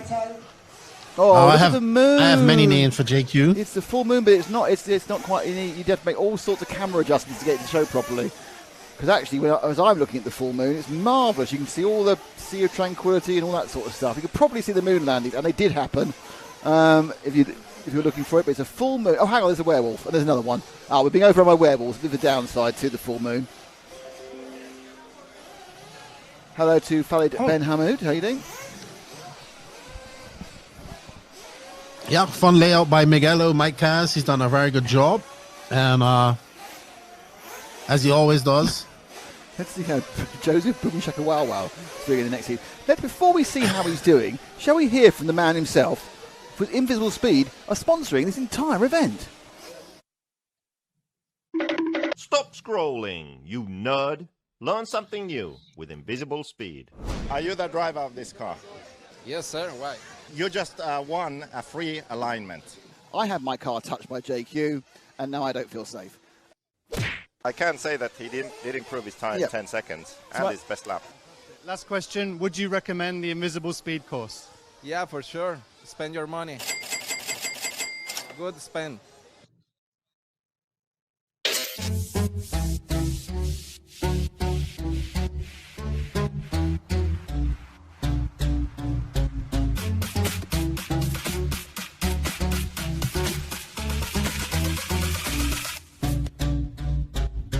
If you want to learn more and make your speed visible, stop scrolling. Oh, I'm sorry, I wasn't concentrating. And do remember, I was yes, scrolling. do remember that. Stop scrolling, Hamilton. They're all scrolling, but more importantly, you have an important announcement about this special offer, don't you, Lefty? Exactly. You can take advantage of the deal of the year. Buy the Invisible Speed online course and get the Invisible Speed book 2.0 when it comes out, which he says will be at the end of the year, but realistically, I have a feeling it will be more like January, February. But it's $100 value, and it is basically $100 value you will get for free. The confidence you have, brilliant. Okay, so has this car got numbers? Yes, it has. Has it got numbers we can read? Probably not. 12. Oh, well done. Car number Straight 12. on. So that is the 12. Miguel Mir. Miguel Mir. Right, Jean Mir, the Mir. MotoGP world champion from 2020.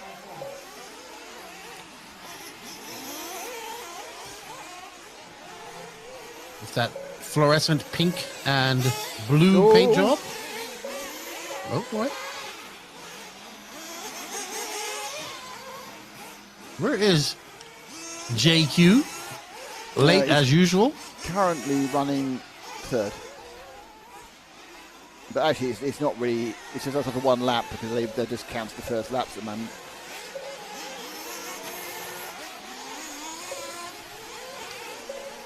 So our man on camera in 6th place, Blue and Poiple.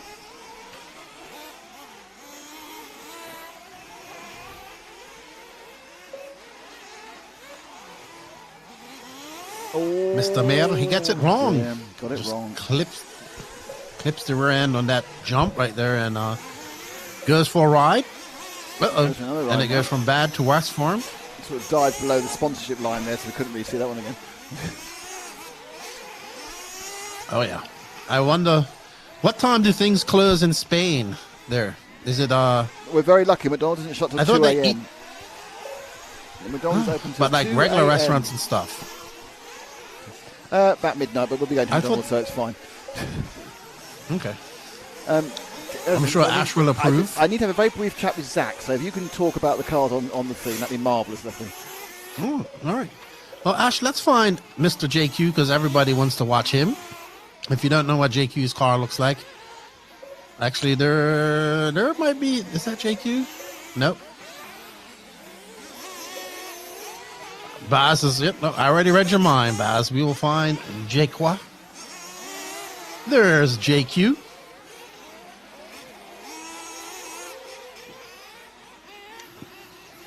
As we, oh boy.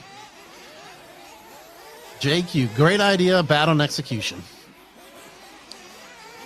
As we see Mr. Beaker himself coming up and over that double. Now to go up to the back section of the waterbed section, down the stairs, back up over the double. Now he makes that way back up. Boom, like a pillow, like an air mattress. Just gliding. Like a gazelle in the Serengeti, running from a leopard. This is JQ. A gazelle. There's many things JQ could be. A giraffe, possibly, not a gazelle. But I love the way he's running from a leopard. He might, if he was doing large scale, he might run from an FG leopard. But yeah. Ooh. That's a long time ago. They don't make them anymore. But they were one of the big large scale. That's not the track, but JQ. Thank you for that. We actually have a conversation about montages we've done for JQ. Hello, I have montage for JQ. Oh, he's got himself a replay. There's the story of his life. What, getting himself a replay? Right there. Oh, that's gone wrong, No, actually. just Why is that not going working? all great. I'm going to do a till he quick test. messes it That's up. gone wrong, yeah? Oh, right, the replays have stopped working. That's weird.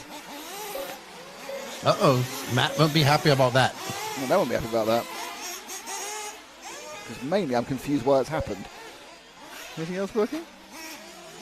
No. What's happened is I have a locked up thing.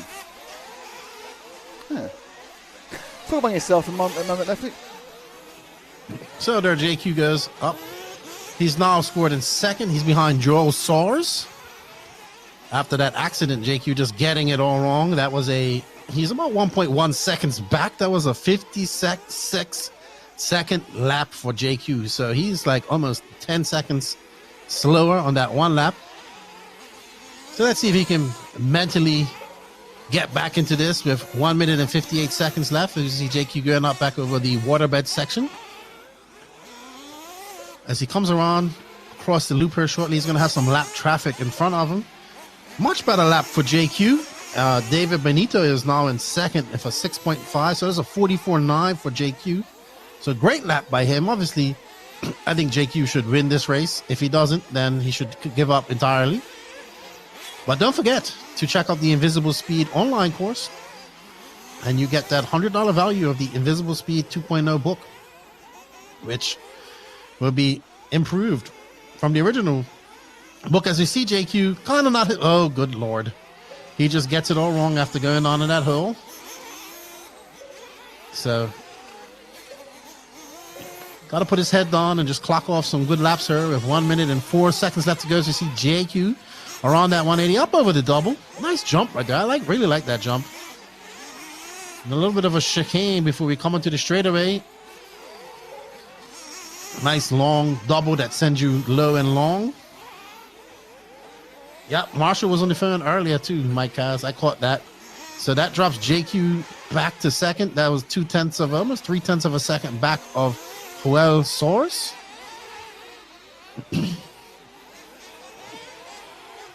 JQ here just being a race engineer of sorts for Pecco and Robert, I assume. And I'm pretty sure there's a big contingent of Mayako drivers here, with Robert being a Spanish Mayako driver. But now, JQ being scored down in third. Let's see, he moves up. David Benito, 1.7 seconds above him. What's up, Matt Castle? A wild JQ experience. Well, it's 35 plus. He's only racing in age categories now. He's going to race 40 plus at AMS next month. Well, sorry, in November. And he looks like he should be running in 40 plus right now. As this will be his last lap as he comes down the stairs. This track's starting to groove up very nicely. So very dusty on the outline. We got a little bit of a sparkage as he comes up over that double in the waterbed section. Let's see if JQ can get into first after this. At that time, no, he's gonna have to settle for second. Half a second back of Benito. There's Benitez right there. Getting into scoring. There's JQ mentally scolding himself, probably. He's mentally scarred himself. I'm just going to. And up next will be. Okay, yeah, sorry, sure. Go ahead. Stop scrolling, you nerd. Learn something new with Invisible Speed. Are you the driver of this car? Yes, sir. Why? You just won a free alignment. I had my car touched by JQ, and now I don't feel safe. I can say that he did improve his time 10 seconds and his best lap. Last question, would you recommend the Invisible Speed course? Yeah, for sure. Spend your money. Good spend.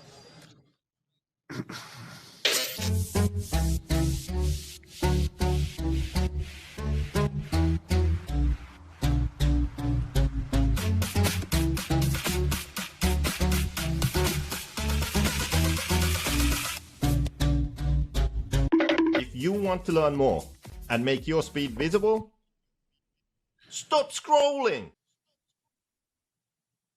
Yes, apologies for playing that again so quickly. We're just trying to go through a little bit of thing that's not quite running as it should, and still isn't running as it should. Okay, never mind. I think we're without. We're probably. I'm afraid I don't think we've got any more replays at the moment, so we'll have to worry about that later. Marshall, please.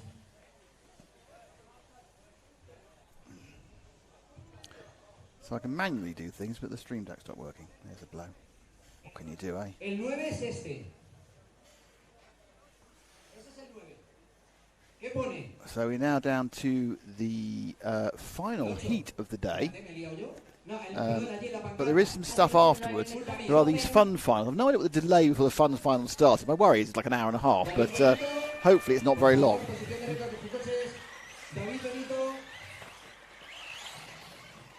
You have an hour and a half delay between the finals? No. I don't know. No, there's a couple of fun finals. Honestly, after this last one, you are more than welcome to meander off and do the rest of your life, to be honest, Lefty, because I think there's going to be a big gap, and then we'll have to try and see where these finals are going to start, because I'm not sure how organised this part of the day is.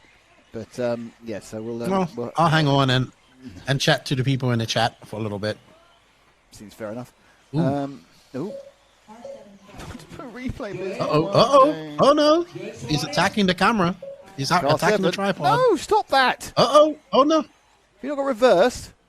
It's not. Is it number 5 or is it number 7? Number 57. Who is it? Number 57 is attacking our camera. I can't cut to the camera shot because the camera shot cutting isn't working. But there we go. Actually, what do I do with that? Well, I can do it. I think manually. We can now look at the shot manually. Oh, it's still. Oh, he didn't do anything. He hasn't moved it at all. Nothing. You guys must have secured that with some zip ties or some sort of rope. We've moved that 3 times to avoid this happening. The first place we put it, Ash put it there during the sort of the Pro Nitro bits, and it looked absolutely fine. And then I watched it during one of the early heats with the less accurate races, shall we say, and it was nearly hit 3 times in half a lap. I thought, perhaps we need to move that one. More importantly, it nearly hit from 2 different angles. Uh-oh. Something's going on. We heard T.O. in the background. Well, you need to just phone your... Oh, who's doing that? You need to phone... Someone's put their finger in front of the camera. Well, if it was the middle one, I'd say it was JQ. It's cleaned up now. It's no, it's not on camera anyway. It's I think it's Ash trying to Zach trying to clean it up, but it's fine because it's actually all right. It has been lightly attacked. It has to be said. He's taking off the hood. Doesn't actually know I can't cut to it at the moment due to the slight issue here. And we are on board with the green and yellow car. I cannot see his number. I'll wait till he comes. That's 3. 3. Well, it was 3 on that angle. Given the fact that 7 of them had 2 numbers on, who knows? But it is officially Christophe Lefebvre. Looks like 13. Well, it could be that as well. Who knows? I thought 3, but you could be right. Uh-oh. I heard somebody kind of upset in the background there. That's the glory and beauty of E-Truggy and E-buggy. You can hear what's wrong. You hear everyone having a moan. Oh, let me see that guy. Again. He's been on his phone every time he's marshaled. 3. You was correct. Well, yeah. It has to happen once a day, doesn't it? I can't always be wrong. You're not my wife. Ba-bomb! Hey! Actually, that's not true. Rachel's lovely. It isn't like that at all, but that's my disclaimer there in case she's listening. No reaction from Ash at all on that one. It's very depressing when you say something you hope to get a reaction from someone. They just look at you like, nah, I'm not giving you the satisfaction of a reaction to that bollocks. Just run over my wires. Don't do that. So this is the last practice day. Tomorrow, there is 2 Final Fives after. Tomorrow everything starts at 8. I don't think they're going to start at 8, I'll be honest with you. For the main reason is it doesn't finish till 10. And I don't think 14 hours is a great period of time for people to be on air. So we're going to start a bit later and miss some of the early qualifying. And you can sue me if you don't like that. It's all right for you. You'll be in bed at that point either way. Yeah. Oh, it's 8 o'clock would be 2 o'clock in the morning. Yeah, I'm not going to ask you to do that. I mean, yeah, I'd like you to show your true commitment, but honestly, I'm not going to. Yes. Get JQ. I'm not saying that I've woken up that time. Yeah, well, we've all done that as well. I've had to wait. I've done races during the pandemic. I did races. If a race was going on, you covered it. If it was in Japan or if it was in America, you just covered it down the line. Which I think. Virtually, right? Yeah. Yeah, of course. I think I should. Remember doing one Japanese race, but I think that was before the pandemic, which started at 4 in the morning. But I had to get to the place. But that was before the pandemic, so we actually went to a studio to do that in the UK. And I think I had to get up at 2:30 and drive to the studio. And it was a 6-hour race from 4 till 10. And you're going, oh god, I'm dead. And then you had the rest of the day to just feel awful. It's all fun, isn't it? It's all fun and games. Hey, it could be a worse thing to do on a... Could be a real job, couldn't it? Yeah. So I want to press replay. It doesn't work. How strange. How strange. No replay. No. The replay button. Matt's not going to be happy about that. He's probably feverishly working on the replay. It's only the last 2 days. Two races. It's not too bad.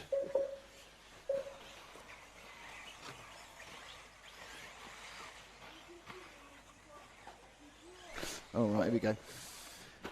I have some advice about this.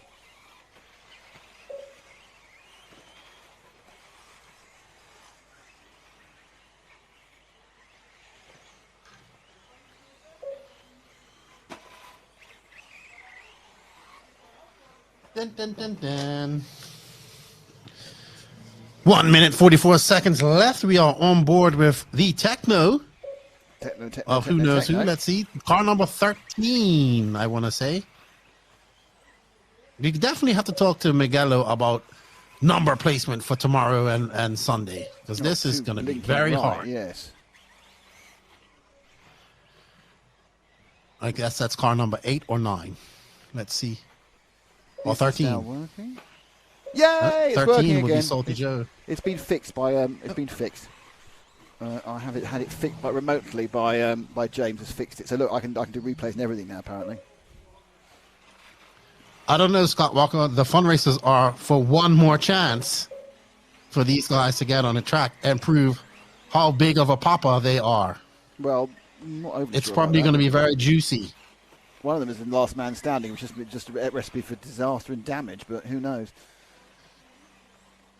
Maybe they're going to give a warning to their competitors. So I was challenged by Scott Walker to say as many song titles from one of my favorite artists in one sentence, and I just did. Did you? Who's your favourite artist? Sorry about that. Notorious B.I.G. Right, I wouldn't know one of his songs.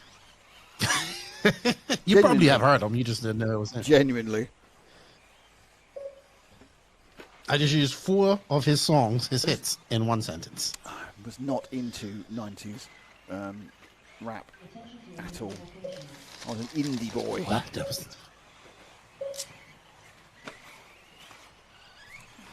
Scott, have you been to Buggyland before? I know you used to go to the Biddy race. Is that still a thing, or did that stop? I haven't seen a Bitty race recently. Yeah. A Bitty design still going? Because they did body shells and stuff Good like question. that. That's a really good question. I don't think there's been a Bitty race since the pandemic. They were big. They were huge, the Bitty races. Mm-hmm. You've really opened a can of worms in my brain now, Lefty. Wow. So we are now in a situation where we have to wait and see what happens next. I don't know what's happening next. There's supposed to be 2 fun finals coming up. One of which is the 2 drivers, 1 car, where one of them does the throttle, one of them does the steering. And the other one is a last man standing, but they call it the Gladiator Final. But it's the last man standing. So I don't know how that could be. A lot of people have left, in fairness. Not surprising you finished your day. So I'm not quite sure what happens on these finals. So basically, we don't. Oh, that's a lovely shot of smoke and dust and sand in the sky. I've now got a cameraman kind of trying to out-artist each other. So I'm just going to replay this. So hold the shot, because I want to see if the replays are working. Yay, they're back on again. Everything's working again. Look, slow motion dust now. It's even more arty. That's top arty. Yeah, well, I'll find exactly what you'll find is it wasn't in slow motion. Oh dear. So yeah, thanks for. By the way, X-Tech. Sorry, go ahead. No, I was just going to say, thank everyone who's been with us all day. Thank you very much indeed. Thank you to InvisibleSpeed.net for this, and thank you Lefty for helping me out for the last few hours. And obviously thanks to Ash and Zach who've been working very, very hard doing millions of montages and millions of camera moves. We are staying on air because we're waiting to see what's happening in these next 2 finals because we've no idea. We'd love you to stay with us and we'll try and entertain you with something, but the track's not going to have much action for a few minutes until these 2 finals start. But yeah, that's where we're at. I haven't really made a decision about when we're starting tomorrow. I'm quite concerned about the late run, so I think skipping whole first round could be quite naughty. I think we might actually start at 9:30, which is sort of halfway through the first round, because starting at 8 is going to be ridiculous. Also, by starting at 9:30, it means we might stay under the 12-hour limit for the main program. So I'm going to say we're going to come at 9:30. So you'll miss. So we'll come on and we'll almost immediately be on in time for the first qualifying round for the Nitro Pros. Yes, we'll miss the the Pro Electric, but in some ways you just need to look after your people. Exactly. Oh, so I just want to X-Tech. He was saying that Get JQ on Live, the latest NNRC pods he's been on has been exciting as a box of Valium. But if you're listening to the ones that I recently released this week, they're actually 3 years old. So they were recorded 3 years ago. And he was. You can hear me getting on him. Was he not as exciting 3 years ago? Well, now I only have JQ on maybe once a month. Yes. You only met once a month. Max as well, don't you? On quite regularly. Max hasn't been on for about a month and a half now. So blimey. He I've been doing recaps, and then I was traveling and whatnot. So I'm hoping that Davide Ongaro is my guest next week. He's been kind of avoiding me for the last 3 months. He's like, yes, we can do it. We can do it. We can do it. But he hasn't And done then it. he's like, oh, I have to do this. I have to do this. You gonna So ask- he are you doesn't do gonna ask nothing him- next week. Are you going to ask me a difficult question? Yeah, I'm going to ask him what he thinks about when everybody was accusing him of running a gyro, of course. Oh, no, not that one. No, I was going to Oh, you yes. were asking about, how are the tyres? Well, I'll ask him how the tires are. I'm pretty sure they have heard my position on the tires as well. So, but not to say that they won't get it fixed. That's for sure.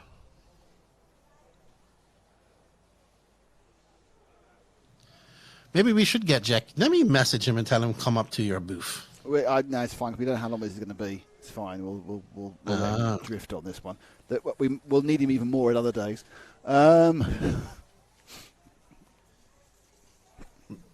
So you want it to be, David, basement still in the basement. You ain't going to sleep yet? Scott Walker, I'm surprised you're up this late. You must be getting ready for NFL this weekend. And Mike Walker, not related to Scott Walker, by the way. Mike Walker from Australia. Scott Walker from somewhere in England. And X-Tech. I have no idea where X-Tech is. He's been commenting a lot on the YouTube podcast and stuff. So I wonder where he's from. I don't know. Daniel Good question, Cezanto. JQ should. Where is he JQ from? should run E-Truggy. X-Tech 101. X-Tech used to be a motor brand back in the day. Yeah, there's quite a few brands that kind of swap what they do and moved around with the times. Derek Vanderham. What's up, buddy? Lefty Turner. Okay. Yeah. I have about 20 podcasts that I haven't uploaded to YouTube. So Wow. I'll do a new podcast next week. I took a week off this week. So I have a hectic schedule coming up ahead of me. I am taking my podcast equipment with me, though.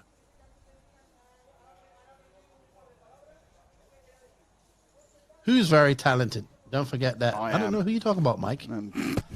I think Mike's Me. watching like older coverage, Oh, right. not live. Well, takes all sorts. I think it's an hour back. Well, it was a good hour, that was. Oh, so X-Tech is from Sweden. I figured he was from a Norwegian. I figured he was from a Scandinavian type country. There's lots of people leaving and no one kind And of you know- actioning themselves to go towards the track for these finals. I think they just want to go home. I don't know when these finals are going to happen. I'm just going to walk outside the pit. There's not really anybody here. Oh, gosh. Everyone's But thank you, leaving. X-Tech, for the support of the podcast. I think you might be the only one that thinks there's a fun final going on. Well, it was in the diary. It was in the program, but it doesn't actually seem to be happening. Maybe they're like, it's been a long day. We're going to go home and have some cervezas. Right. Someone's going to need to go and ask them if this is happening or not. So it's going to have to be me, which means you're going to have to. I will take over for You're you. going to literally have to talk amongst yourself. Tell you what, why don't you have a chat with Zach? Go on, Zach. Go on, Zach. You can come and talk to Lefty. So there we go. I'd rather. Hello. Hello, Zach. Missed you in Vegas. What was you doing? Jinx. I was shooting a film. I very much wanted to go to Vegas and film with you guys and lose all the money in the casino. I spent zero money in the casino whatsoever. I do not gamble. Oh, good. Where did you spend your money in Vegas? Getting around Vegas. What is that? Taxis, buses, airplanes, helicopters? Ubers, just Ubers, because I would Uber. Ubers. Yeah. And food, basic living. It's expensive in Vegas. I did hear there Chemo was a very, RC. very expensive shot happening in Vegas that David may have given to you and Ash, maybe? Nope, not me. I wasn't there for the party. See, I left. I left Thursday morning to go to another race. So those guys had 2 more days in Vegas than me.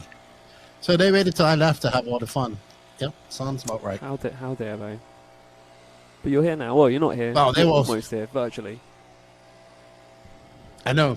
I've had a few people ask me, "Are you at Buggyland?" I wish I was. I really do, but I'm not. Chemo, we're not sure if we're finished for the day. We're checking. We're waiting. I see a very excited Nick. Just poked to me now. That must mean they're done for the Isn't day. it great when people actually tell you what the hell's going on? They have no drivers for these finals. Everyone's going to bed, but they haven't told us that, so we just stayed on air. So with that, we are now going to stop being on air because there are no fun finals. The fun is out of the day. The final fun has ended. There's no fun finals.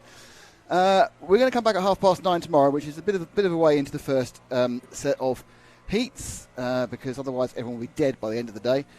So we will see you back at 9:30. Lefty, thank you so much for your work today. It was fantastic. And sure, I'll see you tomorrow once you work up. Thanks, Lefty. Thank you very much. Say goodbye to Thank you, everybody. Say goodbye, Lefty. Bye. And I'm also going to say goodbye to all of you. Thank you very much for being with us all day. It's going to be another long day, starting at 9:30 local time, which is, of course, 8:30 in the UK and various other times around the world. But we will see you very, very soon tomorrow for the second day and qualifying and some finals from Buggyland 10. See you there. Bye-bye.